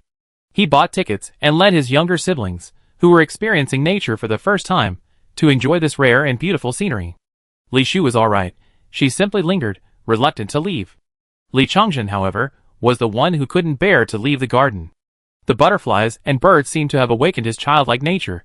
If someone hadn't stopped him, he probably would have been like a mischievous kid from the 80s or 90s, climbing trees to steal bird eggs, and wading into the water to catch shrimp and fish. As he was leaving, this guy, now taller and stronger than Li Bin, actually bit his finger and asked, "Big brother, when we're rich, how about we build a garden on the ship?" It seems he hadn't completely lost his mind about gardens. He still remembered the prices. Without a word, Li Shu grabbed her younger brother's ear and scolded him. "A garden? Each shrub here costs 80 star coins, and a tree that meets ornamental standards starts at 180 star coins. How many star coins would such a large garden cost? Did your money fall from the sky or arrive by meteorite? Can you afford to spend like this? I think I've been too lenient with you lately. Go back and get some extra training from the bosun." After scolding her brother, Li Shu quickly tried to comfort Li Bin. "Brother, Chongjin was just joking. Don't take it seriously. He hasn't had enough of hardship before you came back. Let him grow up in a couple more years, and he understand. This money isn't easy to earn. Focus on the company first. Once I grow my butterfly flower, I give him a potted one." What could Li Bin say to his sensible sister? He could only comfort her that things would work out, and the garden would come too. It just needed time. Besides these extravagant decorations, poverty was the main theme of the space station. Previously, Li Bin always used rail transit to travel from the port to the living quarters. This time, having a rare free time, he walked along the narrow, winding passageways and discovered a group of homeless people living there. These people had miserable faces, were dressed in tattered clothes, draped in what appeared to be clothing sewn together haphazardly with plastic, and had large fluorescent tattoos on their faces and bodies. At first, it was impossible to see what was tattooed. However, after the airtight door was opened and other modules briefly exposed the tattoos, the excited electrons in the tattoos absorbed the light energy. Once the electrons returned to a stable state, they released a dim glow, making the writing on them visible. 60 points per session, includes a portable health checkup device, guaranteed virus-free. Equipment repair. Furniture for sale, 30 points for everything. Electronic component recycling. Heavy element mine hiring, contact us if interested. Fluorescent tattoo 1 point per square centimeter. Moss mud, for points for 50G. Job seeking, proficient in port operations, holds an engineering vehicle driver's license, industrial. Job seeking, possesses MOA genes, excellent physical condition, willing to engage in underground boxing, hand-to-hand combat with machinery, capable of life and death. Here, people's skin is their billboard. Some tattoo their skills and expertise as resumes, some tattoo their services as signs, and some simply sell their skin by size to the gray market and the underworld, allowing them to plaster dangerous advertisements on their bodies. Toxic fluorescence resides beneath the skin, separated by a layer of soft plastic film. Many people bear scars and sores, caused by the leakage of fluorescent agents beneath the skin. They don't care, they simply dig open the skin to remove the tattoo, buy some strange powder from a nearby pharmacist, and apply it. Once the wound heals, it'd be another advertising space available for rent. If it doesn't, it'd just rot there. Li Bin truly couldn't understand what those unknown powders were made of, since there wasn't even a single plant to be found here. These people were truly at the bottom of society, their annual income less than half a star coin. Huddled under their robe-like clothes, they stared at the passing workers and crew with eyes full of murderous envy, but their eyes lit up when they saw Li Bin in his captain's uniform. "Captain, are you hiring crew? I can sign a lifetime contract. 3 star coins a year is fine. 1 star coin? Then I won't take any star coins. Just provide food. Sir, come on over. 200 points, this year 12. Boss, looking for a suicide squad? 15, no. 7 star coins for my life." People slowly swarmed over, extending gray, dark red, cracked, burned, or intact hands, waving them pleadingly, a sight that tugged at the heartstrings. He walked forward silently with his younger siblings, refusing every hand, but the owner of the hand stubbornly approached, his voice growing increasingly noisy. "Sir, by a laborer, I'm very small, I can squeeze into the fuel tank." The people drew closer, blocking the way. Others with work saw this, cursed their bad luck, and turned away, taking a detour. A foul and complex stench assaulted his nostrils, a smell more pungent than the chemical pools of a refinery, carrying the strange odor of rotting biomass. His biological instincts constantly warned him that what lay before him carried pathogens, was extremely dangerous, and could potentially infect him with infectious diseases, sending chills down his spine. Those eyes, hidden beneath hoods and filthy hair, were the only white parts of their bodies. They bared their yellowed, blackened teeth and spoke incoherently, their whites twitching occasionally, their pupils contracting as they stared at Li Bin, their gazes shifting from time to the two men behind them. Jealousy, longing, desire. Li Bin brushed aside the hand blocking his path. The man staggered, his eyes shifting instantly. Love of life, resentment of death, fear of illness, unfulfilled desires, hatred of those he hated, and resentment. Perhaps it was hatred for Li Bin's indifference to their suffering, or perhaps the long-term repression had made them unable to control their emotions. As Li Bin moved further and further away from the passageway, the crowd grew increasingly agitated. The criminals hidden in the crowd began to make advances. Li Bin, without a sound, extended his hand, his body on alert. The air cylinder activated, the concealed air rifle in position. Chapter 61. Back then, Li Bin always carried a gun when he returned to the factory area, and this time he certainly wouldn't be empty-handed. His younger brother, Li Chongjin, also carried a chainsaw sword modified from an engineering project, more than enough for self-defense. However, he really didn't want to kill these unfortunate people unless absolutely necessary. The torment of working for a large corporation was already cruel enough. They weren't pirates or gangsters, just a group of unarmed men. Most of the people's anxiety stemmed from their eagerness to find jobs and market themselves, even if it was unethical. Some were willing to risk their lives for a comfortable life. It was only the few criminals mixed in that posed a real threat. But the situation didn't allow Li Bin to interrogate them individually. If the crowd became enraged and opened fire, friendly fire was inevitable. He pulled out an air rifle from his wrist. The crowd trembled slightly, and the atmosphere became tense. Time passed, and it seemed that Li Bin's handsome face softened his murderous aura. Some of the crowd retreated, but those who remained still looked at him with pleading eyes, and some even stirred up trouble within the crowd. The man seemed to think the noise and chatter would provide cover, so he shifted his feet and mumbled incoherently, unaware that he was like a student cheating on a test, easily spotted by the teacher. Who's begging on their knees, moving left and right like that? Are they playing football here? They must be out of their minds.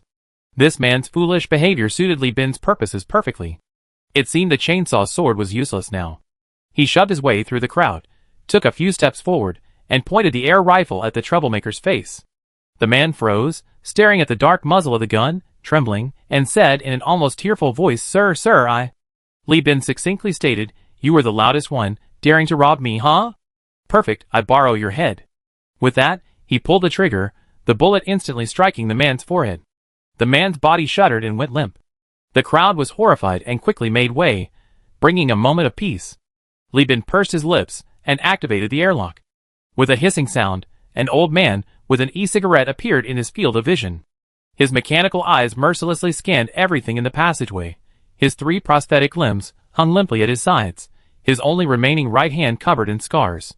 The bosun glanced at the situation inside and calmly said, Captain, an invitation from Richelieu's bank. Manager North is hosting a banquet at the Chromium Alloy Club. The first mate sent me to pick you up. Before leaving, Li Bin slightly turned his head, seeing the crowd behind him, seemingly afraid of him, yet also afraid of the orderly and bustling port area outside, silently retreating into the dark, oppressive depths of the passageway. Li Bin sheathed his gun and left with the silent Li Shu and Li Chongjin. The airtight door closed, isolating the suffering and darkness behind the metal. The one-eyed old man took everything in, his face expressionless, but a fleeting, almost imperceptible, sense of satisfaction crossed his eyes. Killing one person to intimidate the crowd had prevented a bloodbath caused by the crowd's agitation. What was that called again? Oh right, he had once said it was called using ruthless methods to display a compassionate heart. Very good, he had finally learned it. Outside the airtight door, Li Bin frowned and asked, What's going on with these people? Oh, them? Poor people, the one-eyed old man replied unsurprised. Most of them are refugees whose homes were destroyed by giant corporations. Some were laid off due to work-related injuries, some were bankrupt and indebted, and the rest are fugitives and drug addicts. He casually remarked, These places are everywhere. On other planets, they're called slums, on orbital stations, they're called rat dens. They don't stay in one place for long. The station police can easily chase them away and prevent them from gathering, but they always regroup soon after. Who knows how the news spreads? There were only a few people on this road yesterday. Captain, you're unlucky, you ran into a rat swarm. Li Shu covered her mouth, struggling to control herself, only spitting it out when Li Chongjin took a bag from his purse. Li Chongjin was deeply shocked.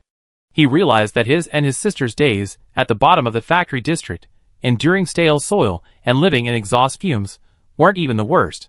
He belatedly asked Li Bin, "Brother, so if you hadn't come back, my sister and I would be like these people now?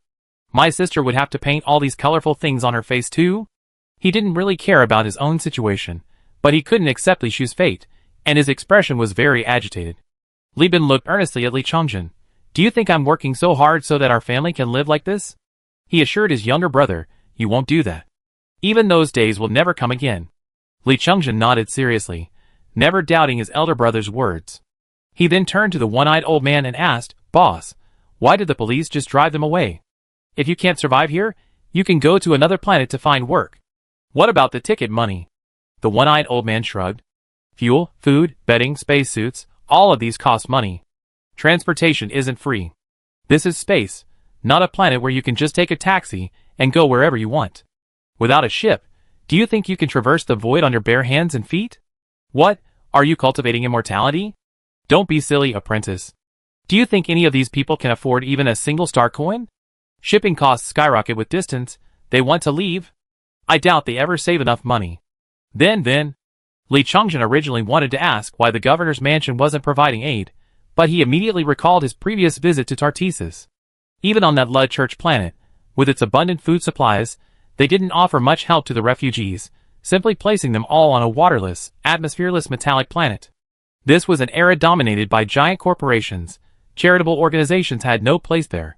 For these people whose organs didn't meet standards, whose physical abilities didn't meet standards, and whose credit was blacklisted, even being a pirate would be rejected, they'd be worthless, their bodies wouldn't fetch a good price.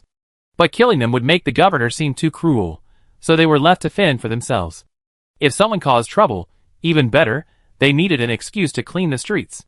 Even ordinary people had no sympathy for these trash, who delayed their work and might threaten their property and lives. Li Bin didn't want to dwell on this topic. He was powerless to save these people now, and continuing the conversation would only be a case of womanly compassion. So he changed the subject. "The Chrome Alloy Club, I just saw some information online.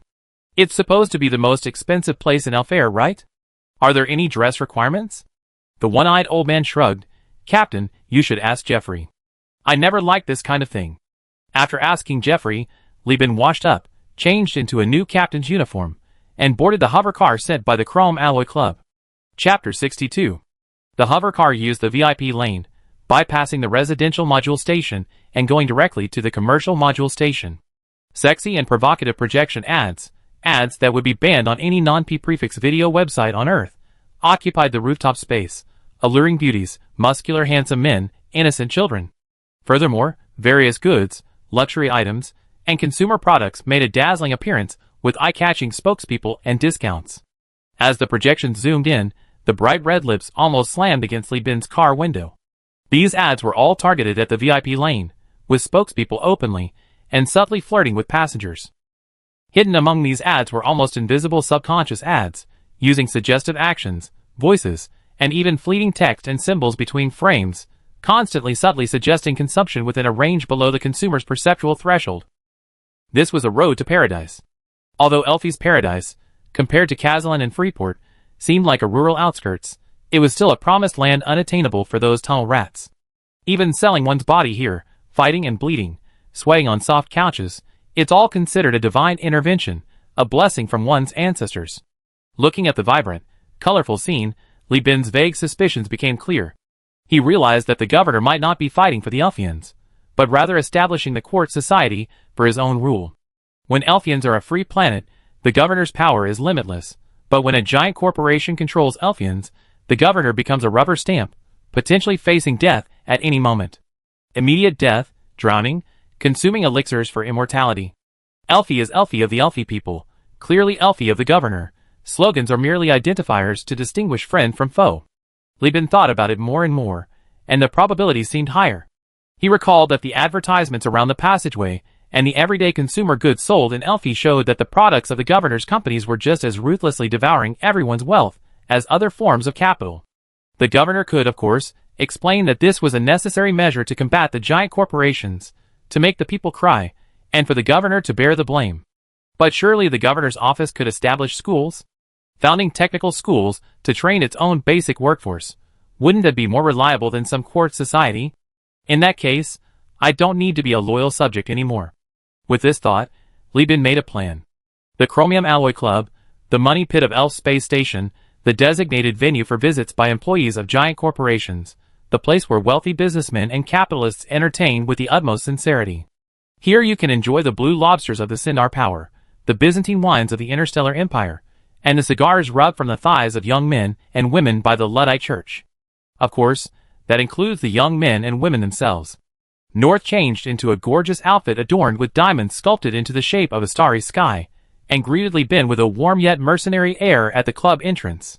Once inside, his face returned to a gentle smile, and he said in a mild tone, "There were too many people, and too much attention outside, so I had to pretend to be a fund manager. Now that I'm inside, I can finally relax. This is also a member's property, so you don't need to be reserved or hide anything." Li Bin nodded.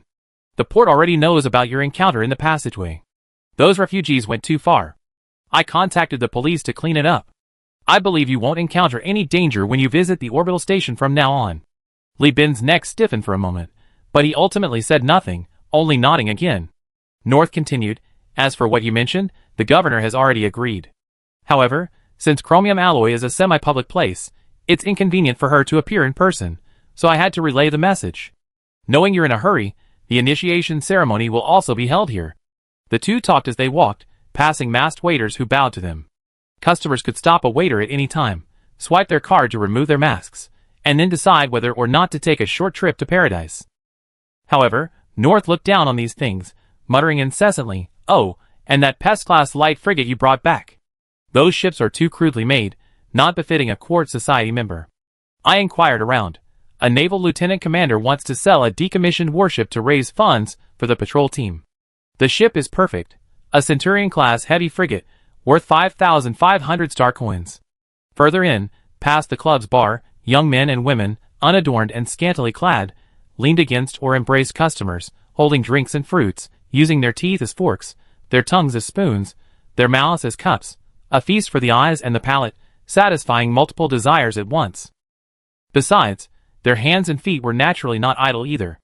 Li Bin also seemed to see the band responsible for the bar's music, a group of naked musicians.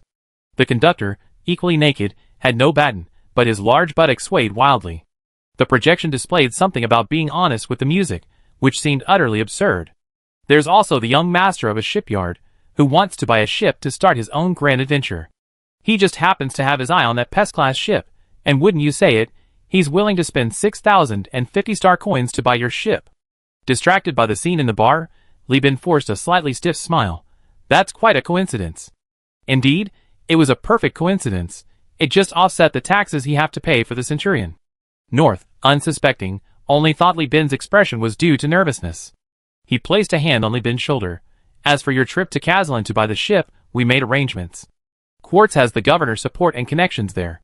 He can take you to the local black market to see ships, and even to the Perseus Alliance's military market. Of course, you have to pay for it yourself. He made a small joke, patting Li Bin's shoulder. We're here.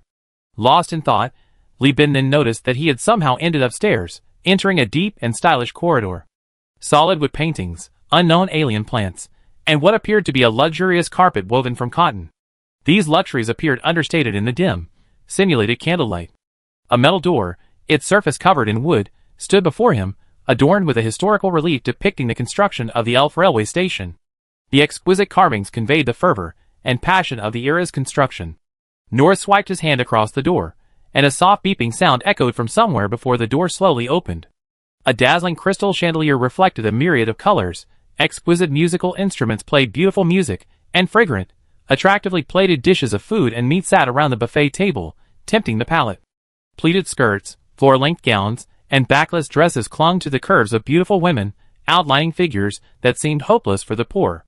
Suits, jackets, and uniforms adorned handsome men, perfectly complementing their unparalleled, confident aura. Everyone wore a smile, every finger was spotless, nails were free of grime, and every garment was impeccably tailored. North led Li Bin in, introducing him in a booming voice. Ladies and gentlemen, Quartz Society has discovered another exceptionally talented young man today, and this banquet is held in the name of his induction ceremony. Let us welcome our newest member. Li Bin. Amidst restrained applause and curious, welcoming gazes, Li Bin, Beaming, strode forward and bowed to the crowd. He recited the lines he and North had rehearsed beforehand, expressing his immense honor in working alongside him. Everywhere he looked, there were smiling faces. Everyone seemed refined and elegant. Truly, there were learned scholars among them, and no uncultured person among them. The noise of music filled the air, but the toil of official documents did not. Representatives of all walks of life were present, except for the most numerous group, the poor. Li Bin felt a little nauseous. He had only just entered, and he was already missing the stifling, circulating air on the three-legged cat. Chapter 63. The more extravagant the initiation ceremony, the more uncomfortable Li Bin felt. The expensive and exquisite food tasted like cardboard, and as for the lavish after-party activities, he brushed them off with the excuse that business waits for no one. Only when he got into the car, opened the window, and felt the slightly strange smell of the space station being whipped against his face by the speeding hover car did Li Bin finally relax. Most of the attendees were merely witnesses to the initiation ceremony. Very few actually had a real connection with Li Bin. Besides introducing the various roles, the meeting mainly involved North, representing the governor, communicating with Li Bin. First and foremost, the governor had approved the plan to establish a temporary salvage company and was immediately putting it into action. Once the company was established, Quartz members interested in participating would invest in it under the persuasion of fund managers and business specialists led by North. North's exact words were, "Because the Perseus Alliance monitors the association very closely, to avoid attracting the attention of the association and major corporations, the governor's funds cannot be directly invested. A portion can only be diverted through Quartz Society's companies, and even then, too much cannot be invested, otherwise it will still be discovered. The majority of these funds came from the governor's office's dispersed investments, with the remainder from Quartz Society members' investments, totaling approximately 180,000. Some other members are interested, but they all have fixed assets and insufficient cash, needing a few days to process them. Before you go to the MAG system, I guarantee that Elf's fund will reach over 200,000. North made this guarantee. Li Bin looked at the bright lights outside the window and thought it was enough. This company was actually a stolen goods disposal agency disguised as a salvage operation, requiring massive amounts of star coins to purchase stolen goods from pirates. Both the Bellino family and Quartz Society had calculated that this fund should ideally be over 500,000 star coins. Elfie pledged 200,000 star coins, and New Magius pledged 140,000 star coins. Their main funds were used to fund pirates.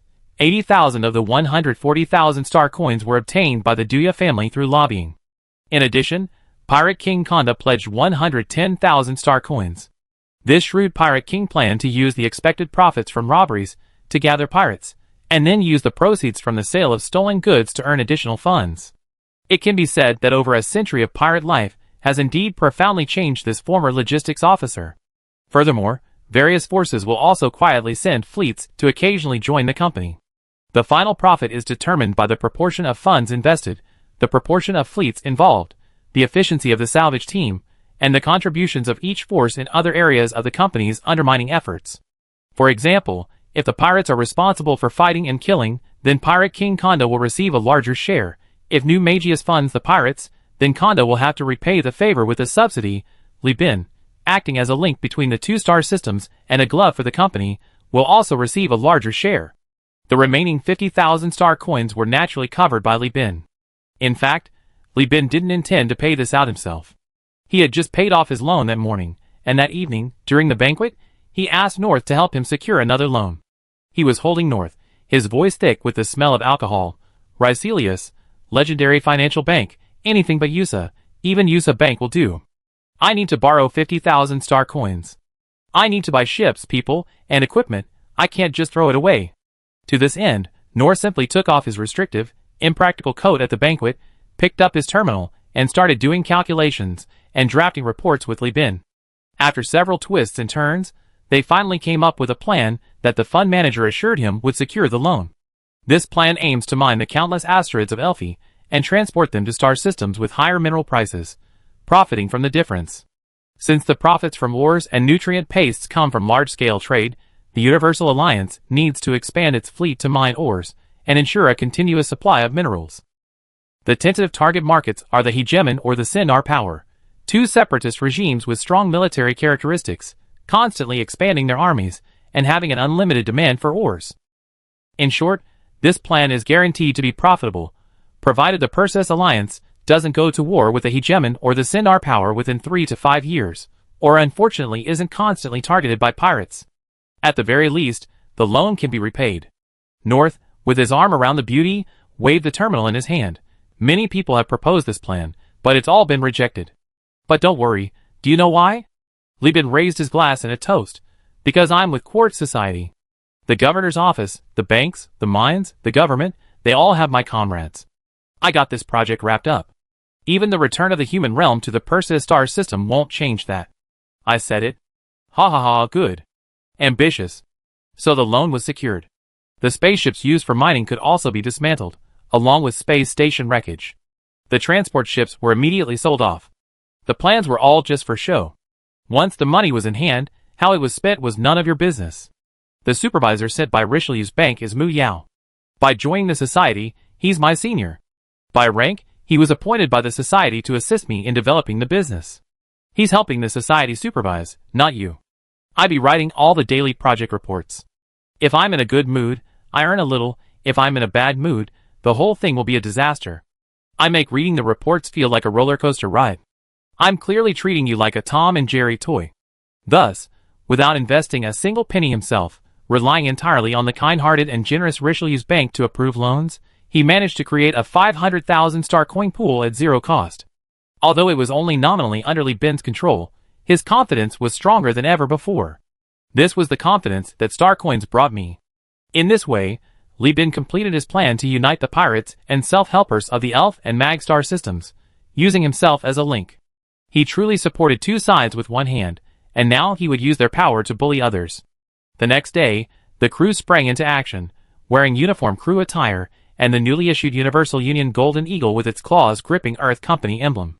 They borrowed a storefront in the port area from Quartz Society to use as an office and began recruiting. Their recruitment requirements were outrageously low. No drugs, no fluorescent tattoos, no criminal record, no religious affiliation, and a passing physical examination were all acceptable. Furthermore, there were no restrictions, no qualification certificates, no crew rank examination certificates, and no skill limitations. Even this was just the surface-level recruitment. The real big hiring was done in the deserted factory area. Vulcan only needed to bring his burly, well-fed, and healthy-looking crew members to the factory area, and job seekers would flock to him. Even people from the neighboring engine and repair areas came running. These guys were all incredibly resourceful. Some couldn't repair spaceship engines, but could repair space station engines. Some could work for 3 hours without protection in temperatures over 100 degrees Celsius. Some could move spaceship parts by hand. It was like a veritable swarm of heroes. These were all specially trained talents for the gene factory, tailored to the specific needs of different operations.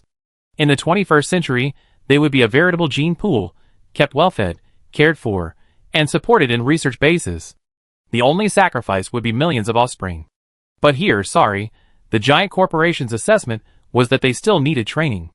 For these unexpected windfalls, Li Bin had only one requirement: meet the standards, and they would be given priority in hiring. Chapter 64. The recruitment drive ended in less than 2 hours. Vulcan once again experienced the surging crowds of 6 months ago, enduring countless pleas, insults, and physical assaults, leaving behind a next time, for sure, before fleeing his homeland. This time, he gained no memories, only lingering fear. He had initially found the ship wonderful, but a glance back filled him with immense dread. He realized how he had managed to survive in such a bleak place. He worriedly thought that he had seen the stars, and the factory district was a place he could never return to. He would rather be brutally killed in a boarding battle with pirates than return to this smoky, polluted place where he had to wear a filter mask everywhere he went. It wasn't even as good as old Magnos. At least there was vast land on that planet. The factory district was just cramped confinement.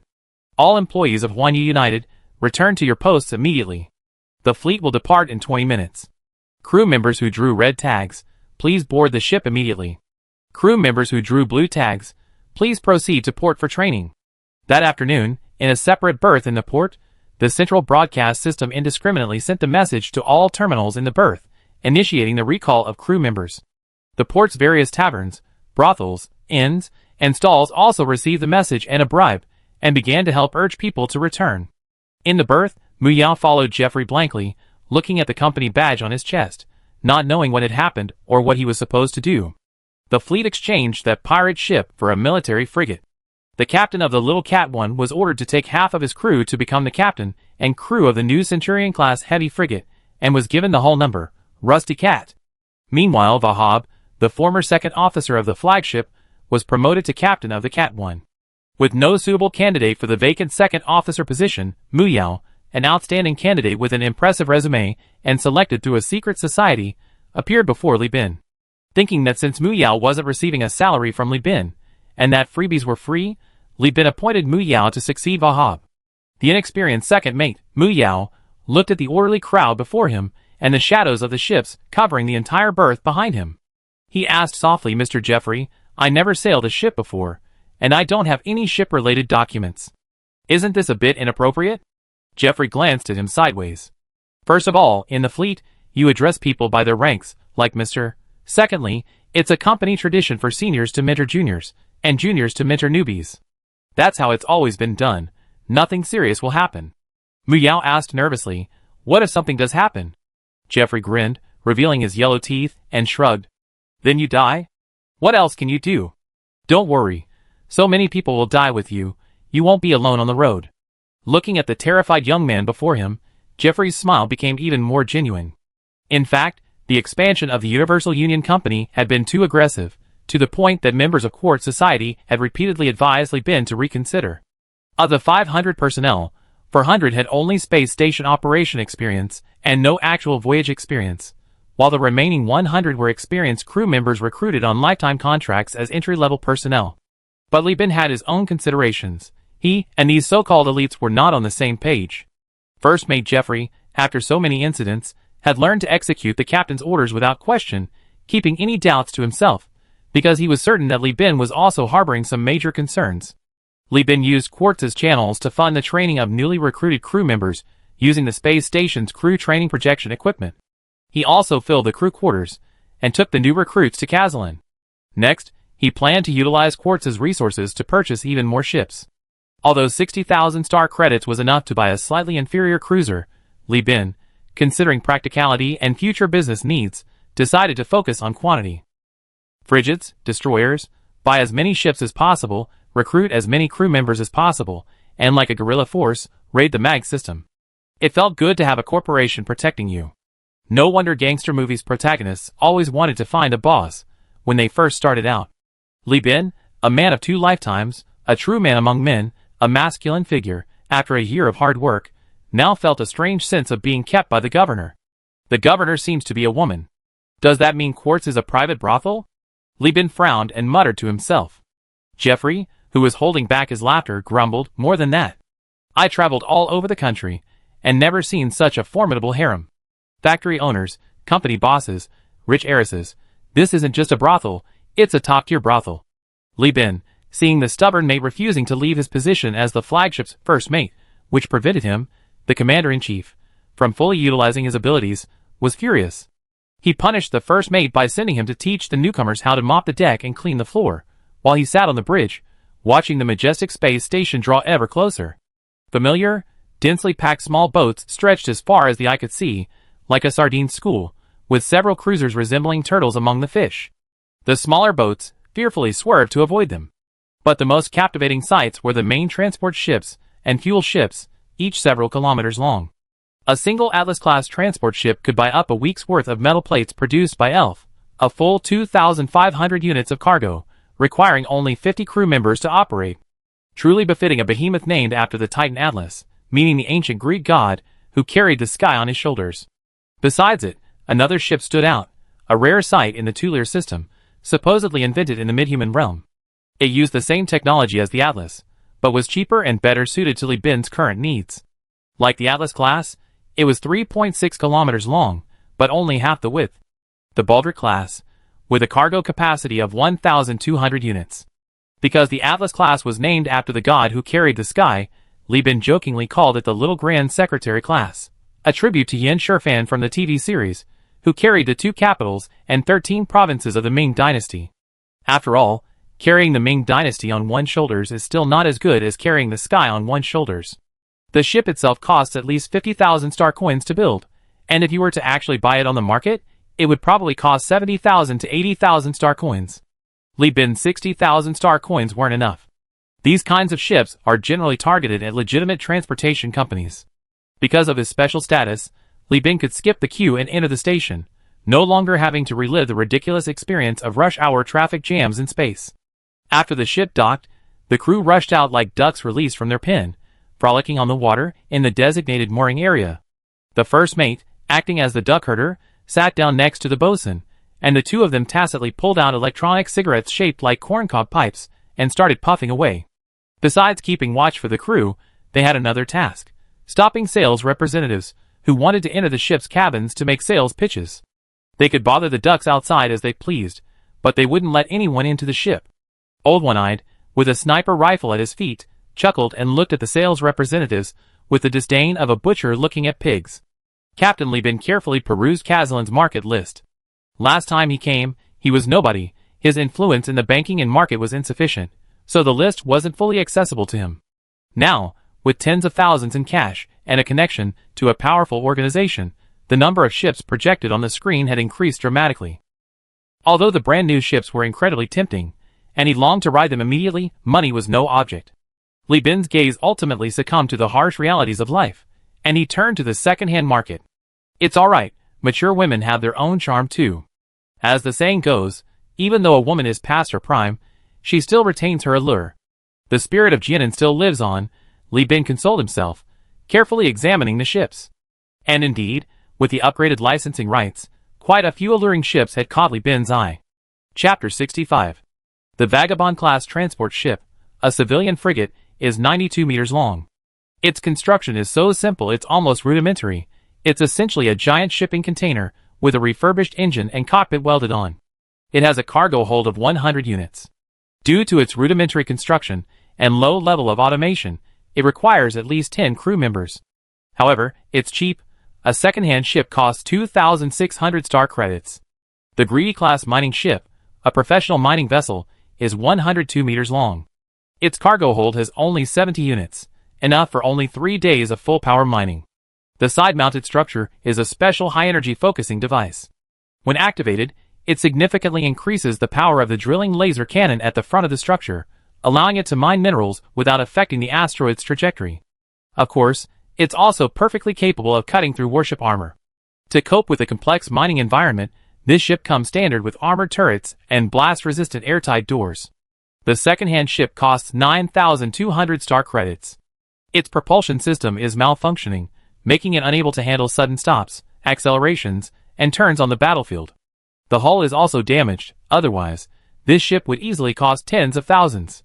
After all, compared to transport ships, it's a veritable wealth-generating machine. Just 4 or 5 greedy ships mining, paired with a buffalo or little grand secretary for transporting and selling the minerals, and star credits can flow in steadily and continuously. Besides this, there's the Mudskipper-class cruise ship, a civilian frigate, 88 meters long. Designed during the human realm era, it's a standard intergalactic human transport ship with 70 cargo units and a capacity of 100 people. Its armor is so fragile it can't even withstand a light machine gun, and its speed is slow and its maneuverability is poor. However, the ship has spacious bedrooms and washrooms, a mess hall, and a lounge, compensating for the cramped space of other frigates and alleviating the psychological stress accumulated by the crew of these ships from deep space travel. Most importantly, there are quite a few ships with battery pack malfunctions or insufficient engine power, and they are inexpensive, costing only 3,000 star coins for a used one. Of course, there are also the Hellhound-class and Hound-class ships that Li Bin has repeatedly encountered during his voyages. As armed cargo ships, the former is 306 meters long and serves as a civilian destroyer, while the latter is a 110-meter civilian frigate. Once equipped with mining equipment, their weapons can be used for both ship salvage and combat. However, Li Bin has no intention of purchasing these two types of ships. He wants to buy another type of ship, one that he had his eye on when he only had 4,199 star coins, but couldn't afford to part with, and which is not currently available for sale on the Kazlan open market. He stood up from his throne and beckoned his second mate, Mu Yao, to follow him. He planned to go to the Kazlan military market to pick up the goods first. As soon as he stepped off the berth, the sales representative saw Li Bin's captain's uniform and the shoulder insignia that clearly indicated he was a fleet commander, and they quickly started chattering. A beautiful woman in high heels, with a full bust and curvaceous figure, stepped forward, seemingly oblivious to the risk of Old One-Eye's ruthless advances. Captain Li Bin, Captain Li Bin. It's me, Mira, the sales representative from Kissinger Recycling Company. She waved and called out. Li Bin frowned, looking over, his eyes showing no familiarity. Seeing this, Mira decisively kicked off her heels, pulled a pair of stockings from her pocket, and put them on in public with a graceful and poised demeanor, neither shy nor seductive. They were 30D black stockings. Once on, her bare legs were enveloped in a delicate, sheer black, exuding a sensual allure. Combined with a short skirt and crystal-rimmed black glasses, an undeniable intellectual air emanated from her. He hadn't recognized her by her legs, but her confidence and intellectual demeanor were unforgettable. Li Bin suddenly remembered. Oh, you're the beautiful woman who sold me heavy weapons and introduced me to Old One-Eye. It's been so long, how come you're still in sales? Nonsense. Who do you think you are, getting rich so easily? In just over 6 months, a few thousand star coins have ballooned to this. I still remember your shopping records. You scrimped and saved to buy some heavy weapons, and I even had to pull strings to find you veterans. And now, in the blink of an eye, you have a fleet and connections at the top. You've gone from rags to riches, forgetting all about how genuinely helpful I've been. Mira smiled, but inwardly she was cursing. She was a top saleswoman, well connected with top salespeople in every small company. As the head of Kissinger Recycling Company, at least she didn't have to clock in every day. As long as she got orders, the boss would do her bidding. This was much more comfortable than being a nobody in a big corporation. Those people could be dogs if they wanted. She wanted to be a human being. Li Bin beckoned her over, and Mira trotted over, her graceful legs swinging. Old One-Eye also turned his gun, aiming at the other eager salespeople. Mira was introduced to him by his Old One-Eye friend. He was just doing her a favor by letting her try to say a few words. Whether it worked out or not was none of his business. As for the others, they'd be easy prey. Li Bin, watching the approaching beauty, tilted his head and said to Second Officer Mu Yao, I still have to go to the military market. Mira is in your hands. She's smart and eloquent. Be careful. I sent what we need to buy to your terminal. You don't need to worry about anything. Just haggle hard to get a deal. Don't try to be gentle with her. I only have one request. Even if you throw your 100+ pounds on her bed, you have to buy what I want at the lowest possible price. Did this mean he was supposed to seduce her? The self-proclaimed elite Mu Yao was bewildered by Li Bin's rough yet somewhat refined words. The idea of being gentle with a woman sounded ancient, yet he was being asked to sell himself. It was like a gilded dung pot. Leaving Mu Yao and Mira to continue their online battle, Li Bin hailed a ride-hailing car and headed towards the Kazalin military port. Before entering the port, Li Bin was stopped. Soldiers verified his identification, QR code, and genetic information before placing him in a military vehicle. Inside, there was no signal, and he couldn't see or hear anything outside. When the car door opened, the deep and expansive military port abruptly came into Li Bin's view.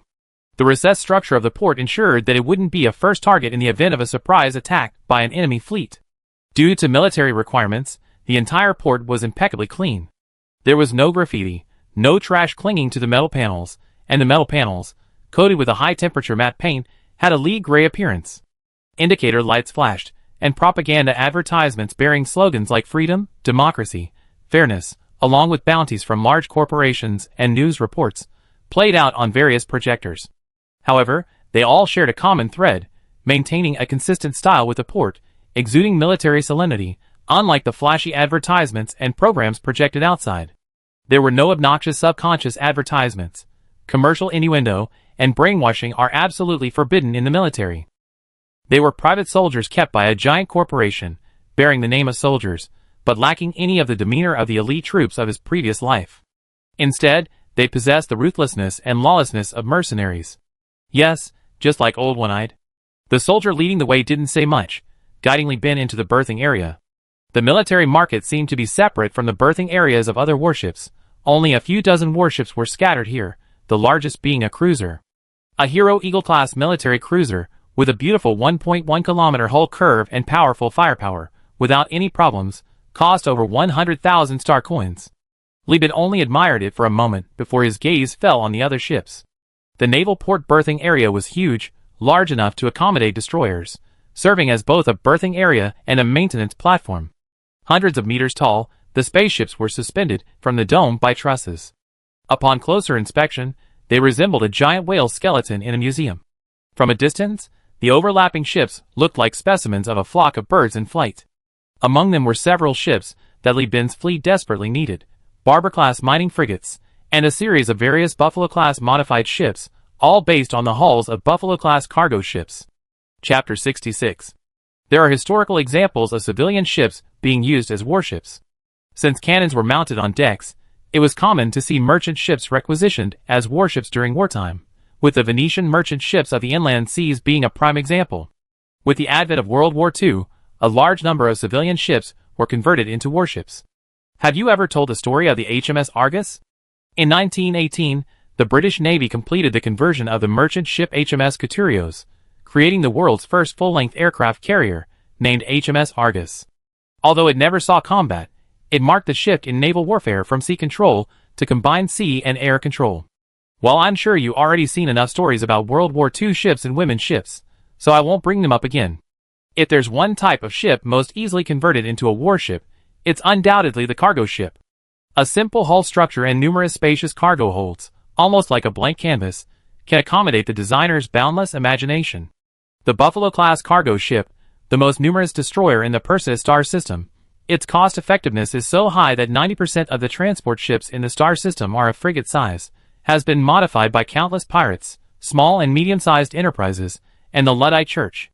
What Li Bin now faces are these Buffalo-class modified ships, so fantastical they rival the Type 59 modified version. There's the Buffalo 2 Malawing Quachas, modified into a firepower platform, the Buffalo 3 Malawing Quachas, modified into an aircraft carrier, and the Zebu class, a creation of a giant corporation that, through recycling, uses the Buffalo hull as a base and combines Hellhound, Hound, and other space debris. Of course, this is only a tiny fraction of the magnificent Buffalo-class modified ships. Ships appearing on the military market are generally war booty or retired vessels discarded by the military. They may have various problems, but generally speaking, as long as they qualify for the market, buying any of them is excellent value for money. This is the rigorous selection process for military personnel. The key is that with membership status, Li Bin's purchases are tax-free. The Quartz Society has already taken care of the tax authorities. Using test drives and evaluations as an excuse, Li Bin lingered in the market all day until he received a message from Mu Yao at the terminal. Only then did Li Bin finally realize how much capital he still had. He bought 100 contracted crew members and 95 star coins each. He also purchased some daily necessities and distributed them. After exchanging finished rations with members within the society specializing in transporting nutritional supplements for food and money, he no longer needed to worry about their basic needs. As a result, Li Bin still had 60,174 star coins when he arrived in Kazlan. His decision to send Mu Yao to target Mira of the Kissinger Company was deliberate. The sales representatives in Kazlan were of varying quality. Although Li Bin could spend a lot of time finding cheaper companies, he simply didn't have the time.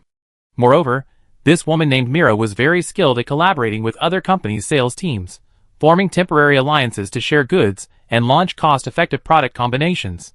This would save Li Bin a lot of time and energy, allowing him to focus on the military market. 6 Vagabond-class ships, 1 Greedy-class ship, and 2 Mudskipper-class ships, all frigates, for a total of 30,800 star coins. No discounts or special offers, but for just 1,100 more star coins, you get a beginner mining equipment pack from Risk Mining, which also includes a nail gun. This Mu Yao, is he really selling his genitals? Looking at the package Mira had given him, Li Bin, with profound respect for Mu Yao's kidneys and the thought that he had to buy him some fresh beef and lamb kidneys to nourish him when he got back, strode towards the military salesman. The man wore a full suit of military power armor, his face sharply defined without a helmet. The Perseus Alliance insignia was painted on his chest, and a nude female figure, her groin partially obscured by a shoulder strap and her breasts, was painted on his left shoulder armor. He was puffing on a pack of cigarettes from the Luddite Church, a gift from Li Bin, and jokingly gestured with his chin towards Li Bin, here to deliver cigarettes again? Li Bin had his eye on several ships, but the remaining balance for the purchase wasn't finalized, preventing him from placing orders and receiving goods. To prevent others from snatching the orders, he would bribe the military salesman at the port every few hours, asking for help to buy time. After several trips, he had become familiar with the stranger. Soldiers are known for their short tempers, but they are generally straightforward.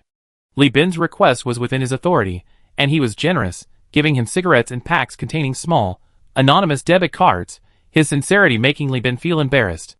Li Bin chuckled and waved his hand, appearing completely unassuming. The money's in. He clasped his hands together in a pleading gesture. Brother Shu, could we make a deal? Could you give me a discount? I want to buy 2 ships, but I'm a little short on funds.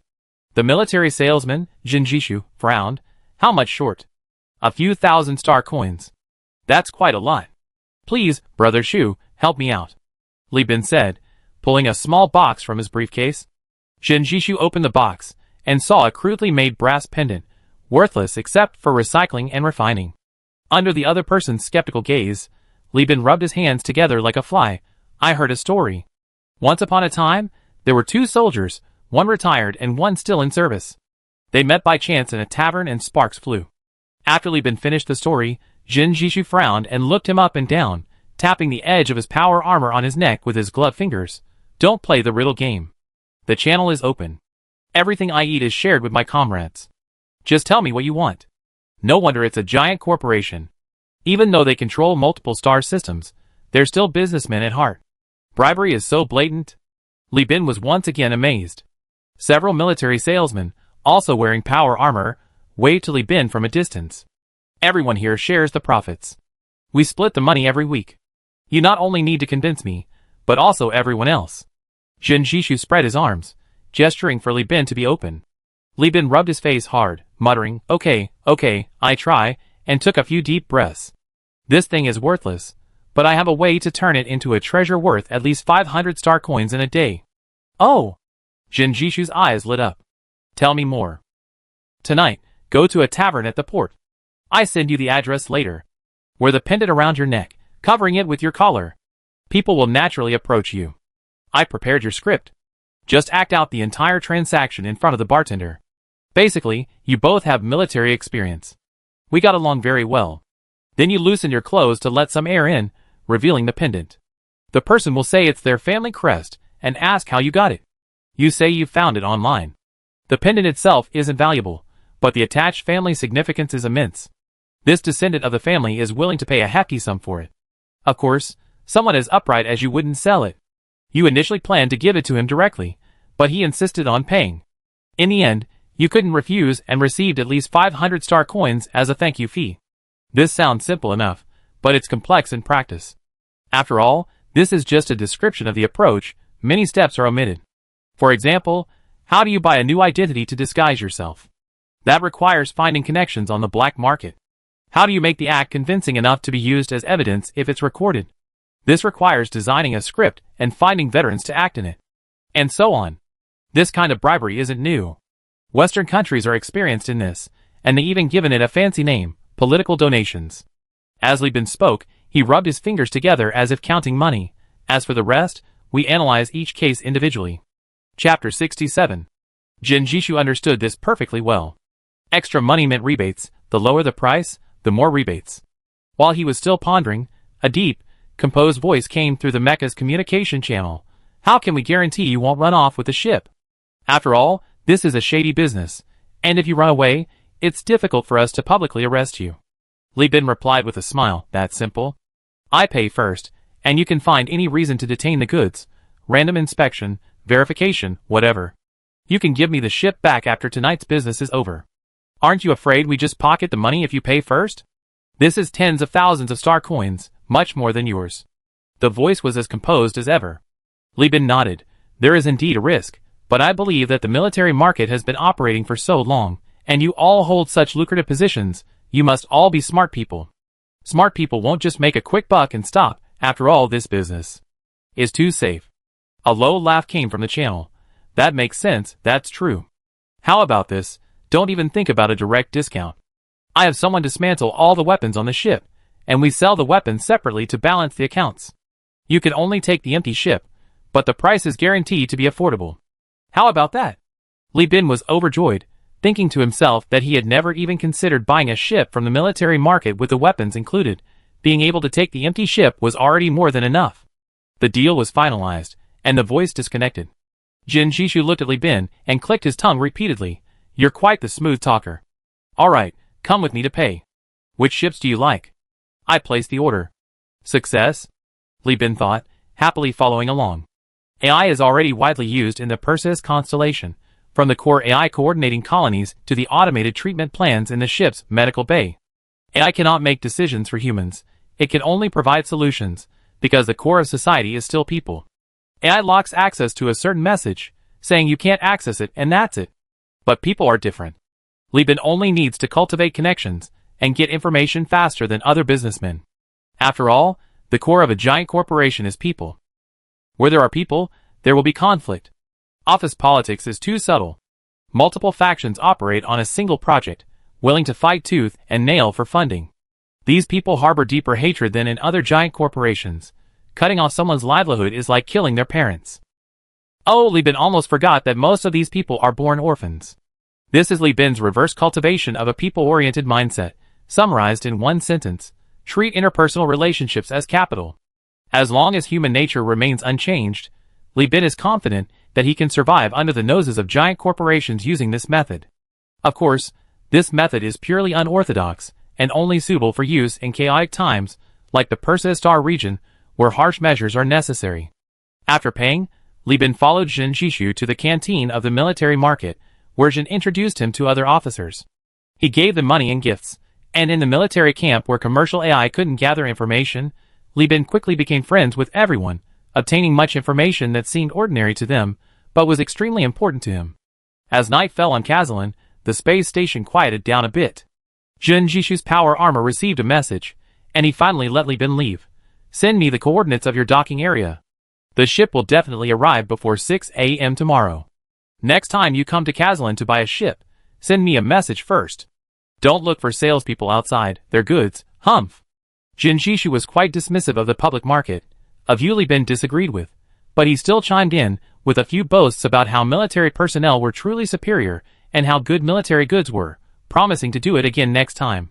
The next day, Li Bin woke up and ate at the VIP mess hall, a meal prepared by a cook who had trained under Li Shu.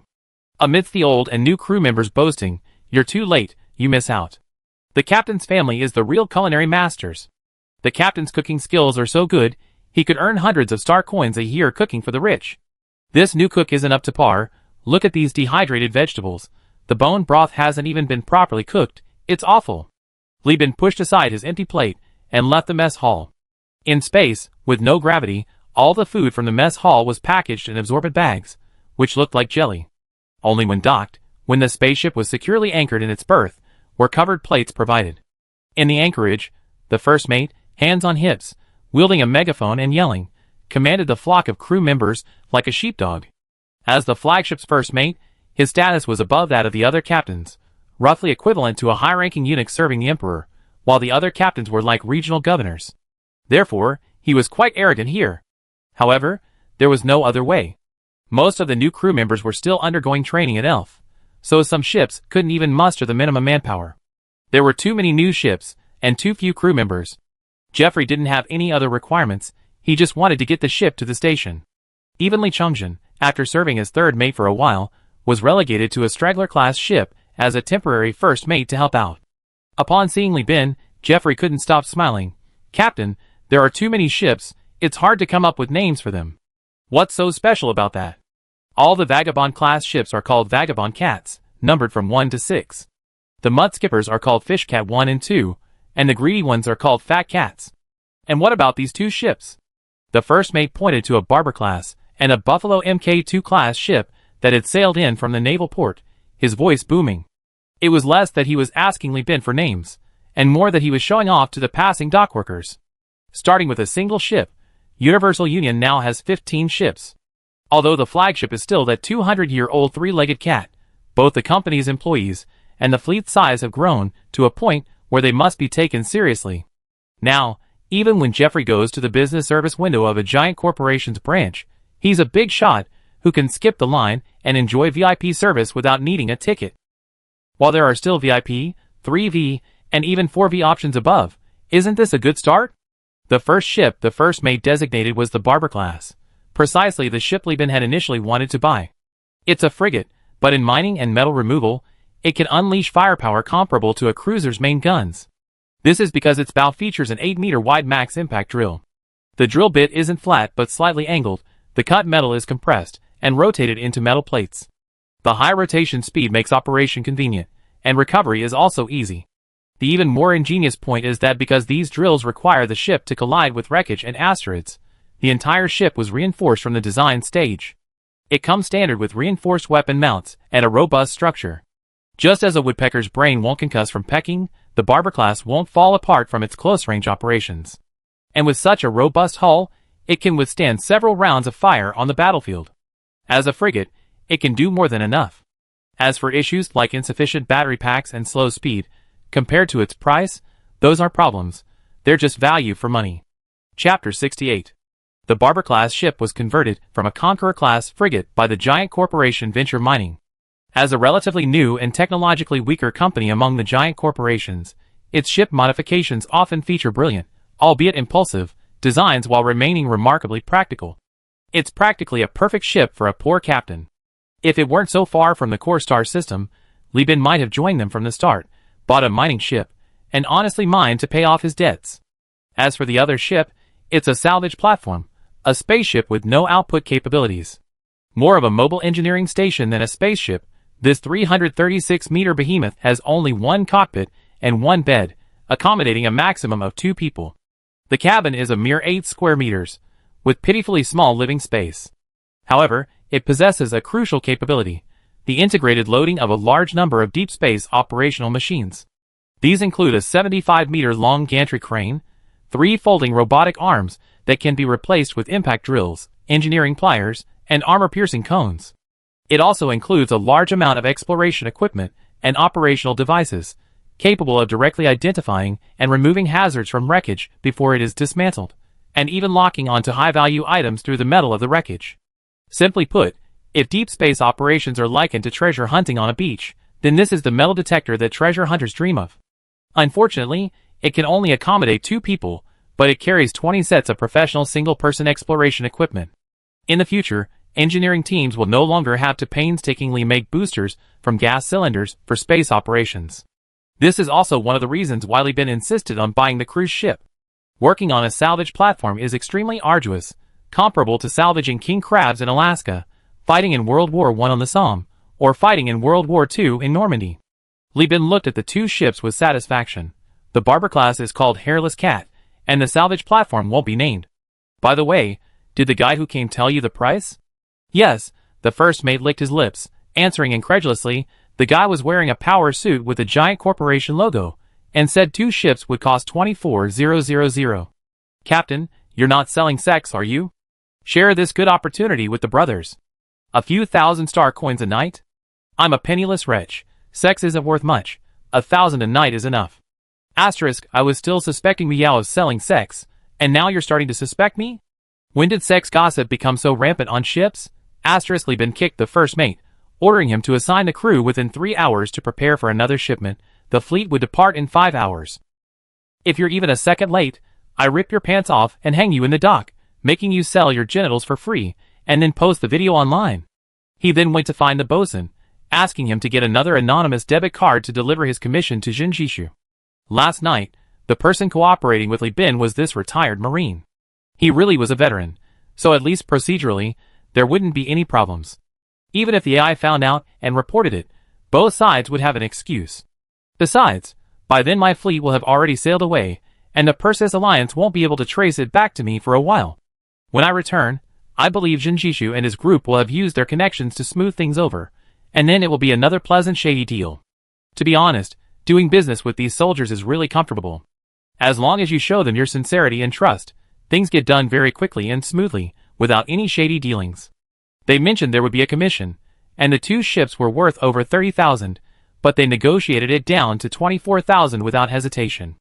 Li Bin gave an extra sum on top of his commission of over 400 star coins, making up a total of 1,000 star coins to transfer over. Marines earn more than senior crew members, with lifetime contracts starting at 260 star coins.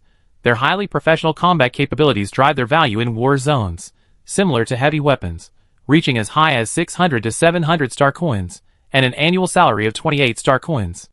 This 1,000 plus star coins is more than enough for Jinjishu and his team to divide. Anyway, the company is losing money, but they're making their own, so it's not shameful. Thanks to Jinjishu's connections, they still have over 3,000 star coins left after selling the ship. They take advantage of the cheap prices on Kazalan industrial products, and use the remaining money to buy heavy machinery to improve efficiency in future wreckage excavation. Finally, when the fleet was about to leave port and the berth area was deserted, Li Bin still hadn't seen the second mate. He called out to Jeffrey, "Hey, where's the second mate? Had he really sold his ship?" "Oh, him." Jeffrey was intently directing the 15-ship fleet on the projector, and without turning his head, he called out, "Didn't you tell him to haggle with Mira by any means necessary?" They talked all day without reaching a conclusion, so Mira challenged him to a fight, saying they pilot combat robots and whoever won would follow their rules. Before the battle, Old One-Eye gave him 3 combat elixirs, intending for him to take them one at a time, but the kid was too nervous and gulped them all down at once. And he won? Yeah, he won. He came down as red as an engine exhaust. His subcutaneous capillaries were practically bursting, blood was flowing from his ears and nose, and he was foaming at the mouth. His eyes were practically popping out of their sockets. He was taken to the ship's doctor, Amanda. TSK, you really can't believe it. Such a refined young woman, yet she pilots a combat robot like Optimus Prime from your stories, Captain. It's a pity the second mate was drugged. He was like a Bio-Megatron. After the robot was destroyed, he just grabbed a crowbar, jumped on board, and practically ripped open the cockpit door on the other side. Li Bin was shocked, finding it hard to imagine a sophisticated woman in stockings and glasses risking her life piloting a robot. Is there a video? Yes. Everyone recorded it. It was way more exciting than any underground boxing match. The docking area was packed with people, and there were even betting pools. I made a small fortune too, Jeffrey said gleefully. The fleet returned to Elfair Space Station, and the crew was regrouped. The company had 460 registered crew members, but if each ship retained only the minimum number of crew members, it would be 169. This meant the remaining crew could either dismantle the wreckage during operations or work on a rotation system, with resting crew members going to the Fishcat, Mud Skipper cruise ship, for rest. The number of crew members far exceeded the needs, but considering the future busy operations and the fleet's immediate conversion of funds into spacecraft production capacity, these people might not be enough. Li Bin's hope was to utilize the vast number of destroyers and frigates during the salvage operation to form a small fleet, achieving a large fleet scale through sheer numbers. Only in this way could they maximize the benefits of the war.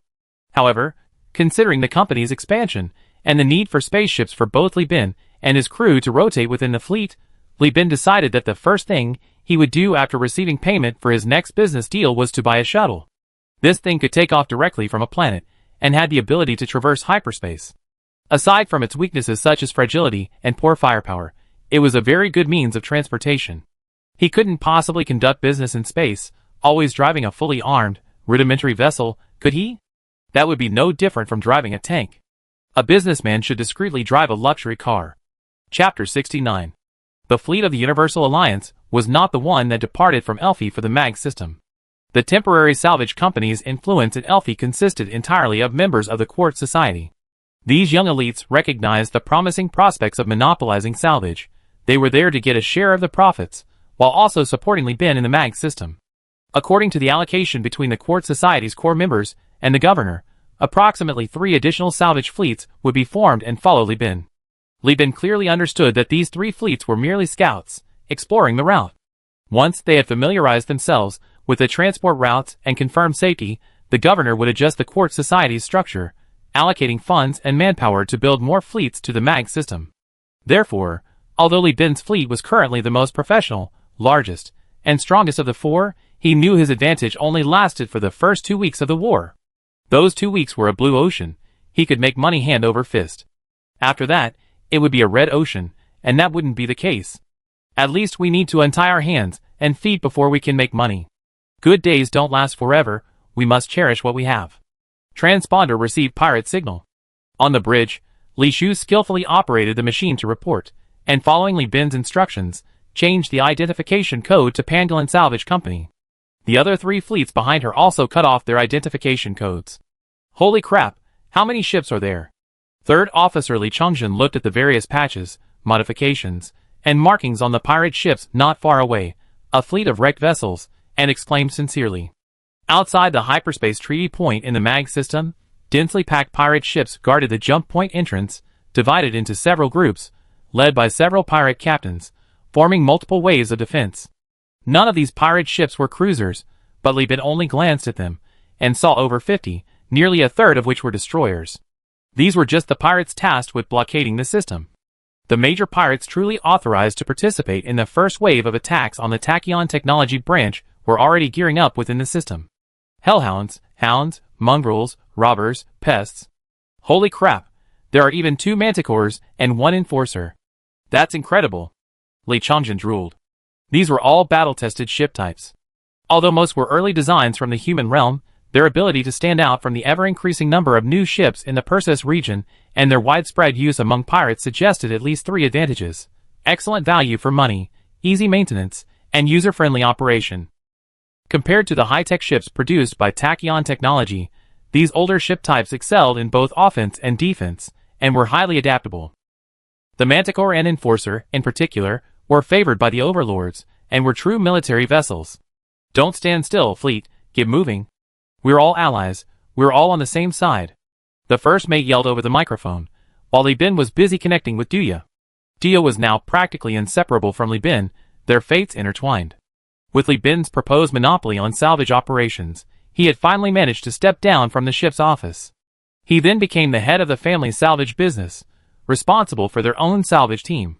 Ironically, in the Bellino family's eyes, Li Bin was someone they had discovered through Duya, someone with excellent credit. During their previous cooperation, Li Bin had never taken advantage of the situation and had always strictly adhered to the contract. In Elf's eyes, Li Bin was not only a native, but also a promising elite member of court society, and one of their own.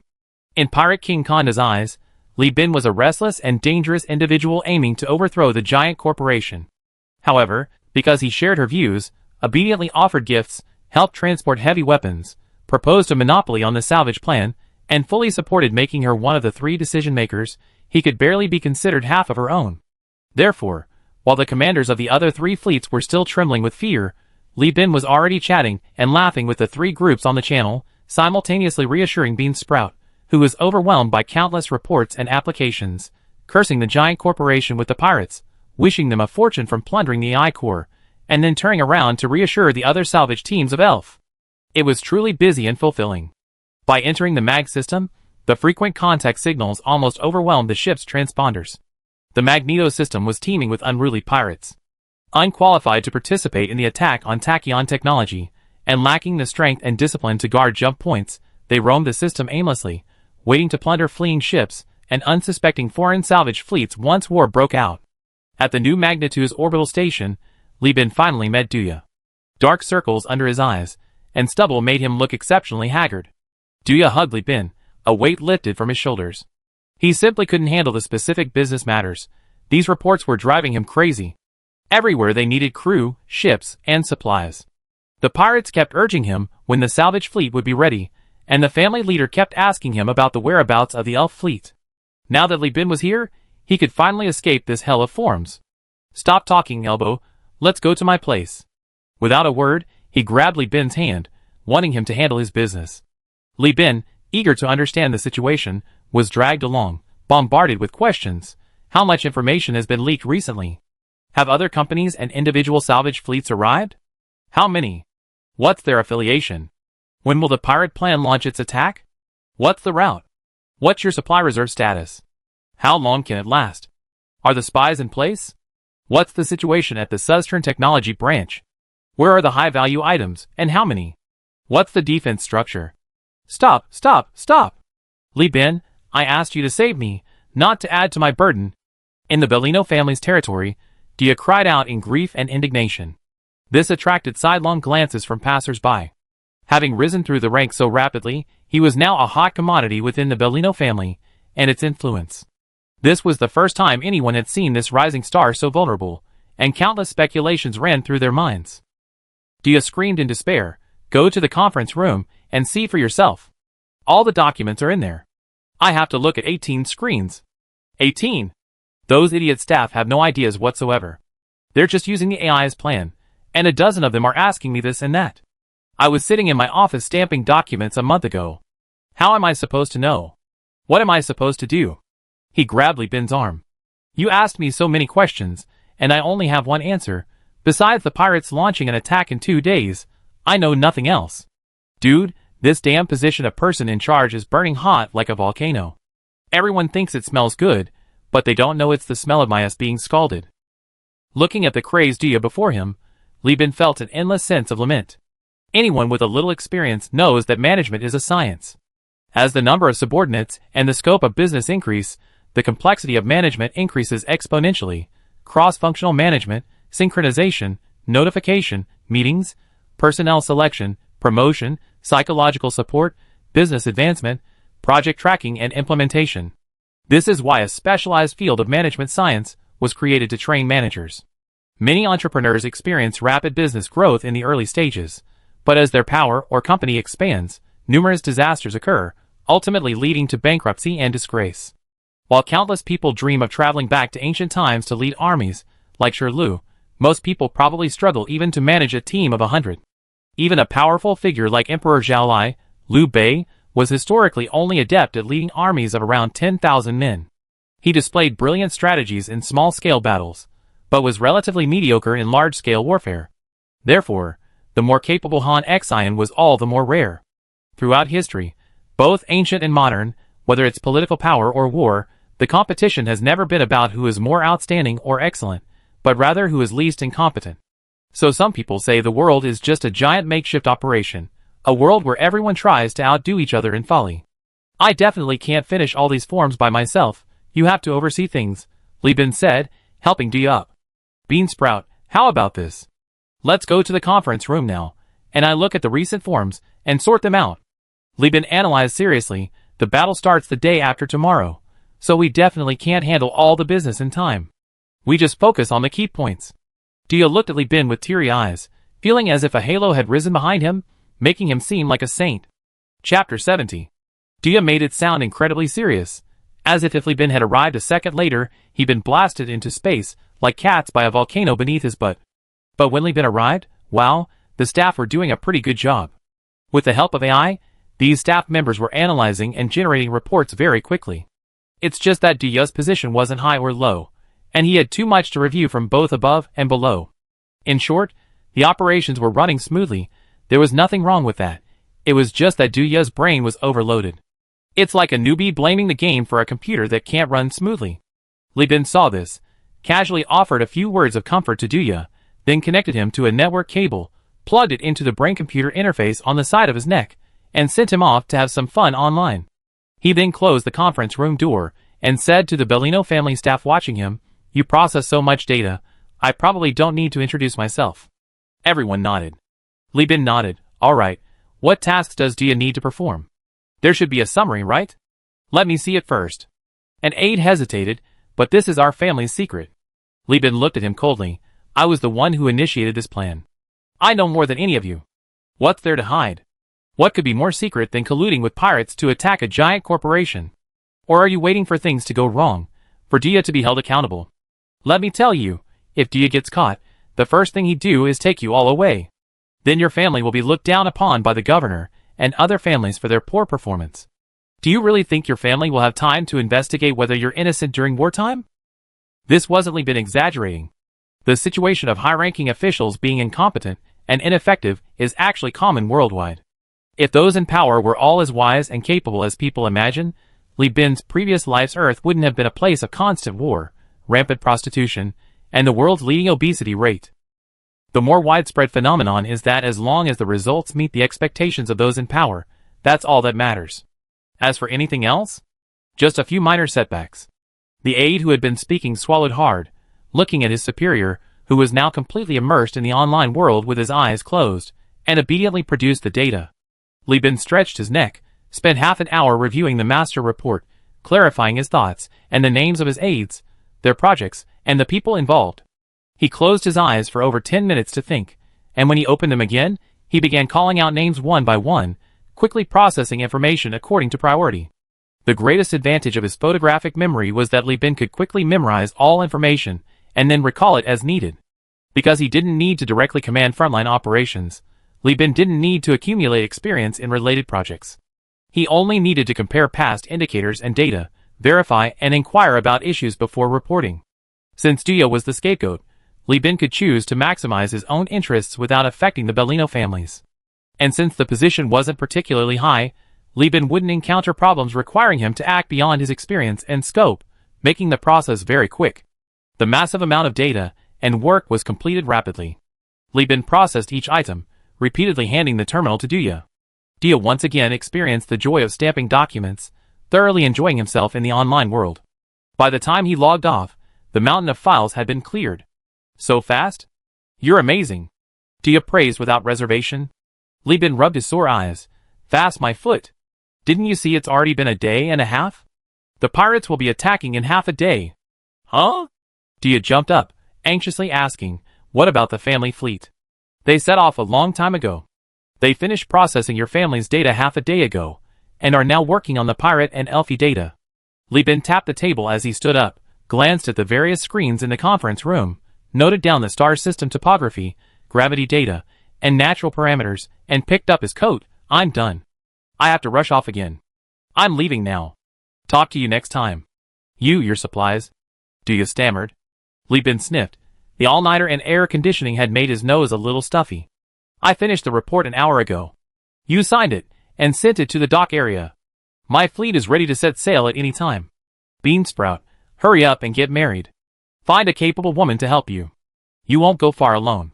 With that, he patted Duya on the shoulder and left amidst Duya's astonishment and the weary yet respectful, and somewhat fearful, gazes of his staff.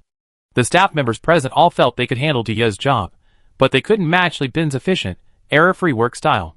A staff officer muttered under his breath, if I hadn't seen him eat 9 packets of nutritional paste, drink water, and go to the toilet, I really suspect he was an AI. Back on the bridge, Li Bin immediately urged the fleet to set sail, while boasting to his younger siblings, we're going to make a fortune this time. I did all the ship parameters, maintenance, resupply, and route planning for the temporary salvage company. I even compiled the names, personalities, and fleet strengths of the major pirates, as well as the star system's route and geographical parameters. I even managed to extract some tachyon technology data stolen by spies. We're going to be rich this time, Li Shu, you know? We're going to be rolling in money. Li Bin's mental data was more extensive than that of the commander of the salvage fleet under the Bellino family's own command. The fleet approached Tibicina. The MAG system was a binary star system, the primary star was a blue giant, and the other, isolated star on the edge of the system, was a white dwarf. Its main component was carbon, but it lacked sufficient temperature to melt carbon. Therefore, instead of relying on the heat of nuclear fusion to resist gravitational collapse, it relied on the electron degeneracy pressure generated by extremely high-density matter for support. In simpler terms, it was small and cold, unable to provide enough warmth for the surrounding Tibicina. Therefore, the hydroponic farm built by tachyon technology on this planet mainly relied on 2 nuclear power plants to supply the laboratories, and then used artificial light simulated by heating lamps to cultivate some food, solving the dietary needs of the local upper-class residents. As for the poor, tachyon technology was known for its inhumanity. The cost of building additional nutrient-paste manufacturing plants could not be recovered by the limited local population, so it all depended on the invisible hand of the market to regulate itself. Tibicina is inhabited by approximately 600,000 humans, 550,000 of whom live in underground cities. The planet is riddled with countless chasms, several kilometers long, created by tectonic activity. These underground cities were built by excavating into these chasms, utilizing the geothermal heat from the ever-flowing magma deep within to power the entire city, nuclear power for the upper levels, and geothermal energy for the poorer. Furthermore, because the planet's atmosphere is so thin it's practically non-existent, meteorites can impact the surface without hindrance, allowing the underground cities to utilize the crustal structure for shelter. In addition, the planet's gravity is 1.9 times that of Earth, and the area within a few dozen meters of the surface is filled with heavy, inert gases held captive by gravity and emanating magma. Perhaps in tens of thousands of years, once there are enough inert gases, this planet will have its own atmosphere. Another 50,000 people live in the spacious, bright space station. They consist of military personnel, researchers, staff serving these people, and a small number of businessmen. No matter how powerful this planet once was in the galaxy, boasting the name of a giant corporation, it is now destined for decline. For hundreds of pirate ships have assembled, led by 2 Mora-class aircraft carriers and 1 high-tide-class long-range missile boat, converted from interstellar cruise ships by the pirates, with 3 large pirate fleets spearheading the attack, and 2 capital ships providing cover as they slowly approached the Tibicina space station. One of these capital ships, a converted Tatras-class supercargo ship, is 3.6 kilometers long and 1.2 kilometers at its widest point, a behemoth longer than the space station, revealing a despairing array of weapon bays. The other was the flagship of Pirate King Conda, a Mercury Elwa-class death barge, for 0.1 kilometers long and 1.3 kilometers at its widest point, its weapon bays haphazardly scattered across the front, rear, left, and right. These 2 capital ships were the foundation and accumulation of Conda's power and prestige built over 200 years in this dilapidated star system. His hundreds of powerful ships of various ranks were the embodiment of his influence and prestige. Both capital ships were riddled with chaotic patches and tumor-like structures, completely incompatible with their core interstellar technology. It was as if their designers and builders had each consumed mushrooms equal to their own weight, the graffiti of a fungal invasion of the brain. There was a wildness to it all, a beauty born of a brainstem deficiency. As the gun bays silently adjusted, the space station futilely deployed its shields. The cobalt blue, translucent shields kept the patrols guarding it at bay. Those weak patrol ships were torn apart by the roaring pirate frigates and destroyers, their wreckage scattered like the skeletons of waterbirds gnawed by pomfret. High energy reaction detected. Too many! It's the battleship's main guns firing, Li Shu exclaimed. Actually, she didn't need to explain. Through the observation windows on the front of the bridge, everyone could see dark red and orange-yellow flowers, tens of meters in diameter, blooming one after another. Those were the battleship's main guns, silently roaring in the desolate space. These were artificial spider lilies, the death knell of war, the harbinger of doom, the vengeful fist of Magius, 200 years late from Conda.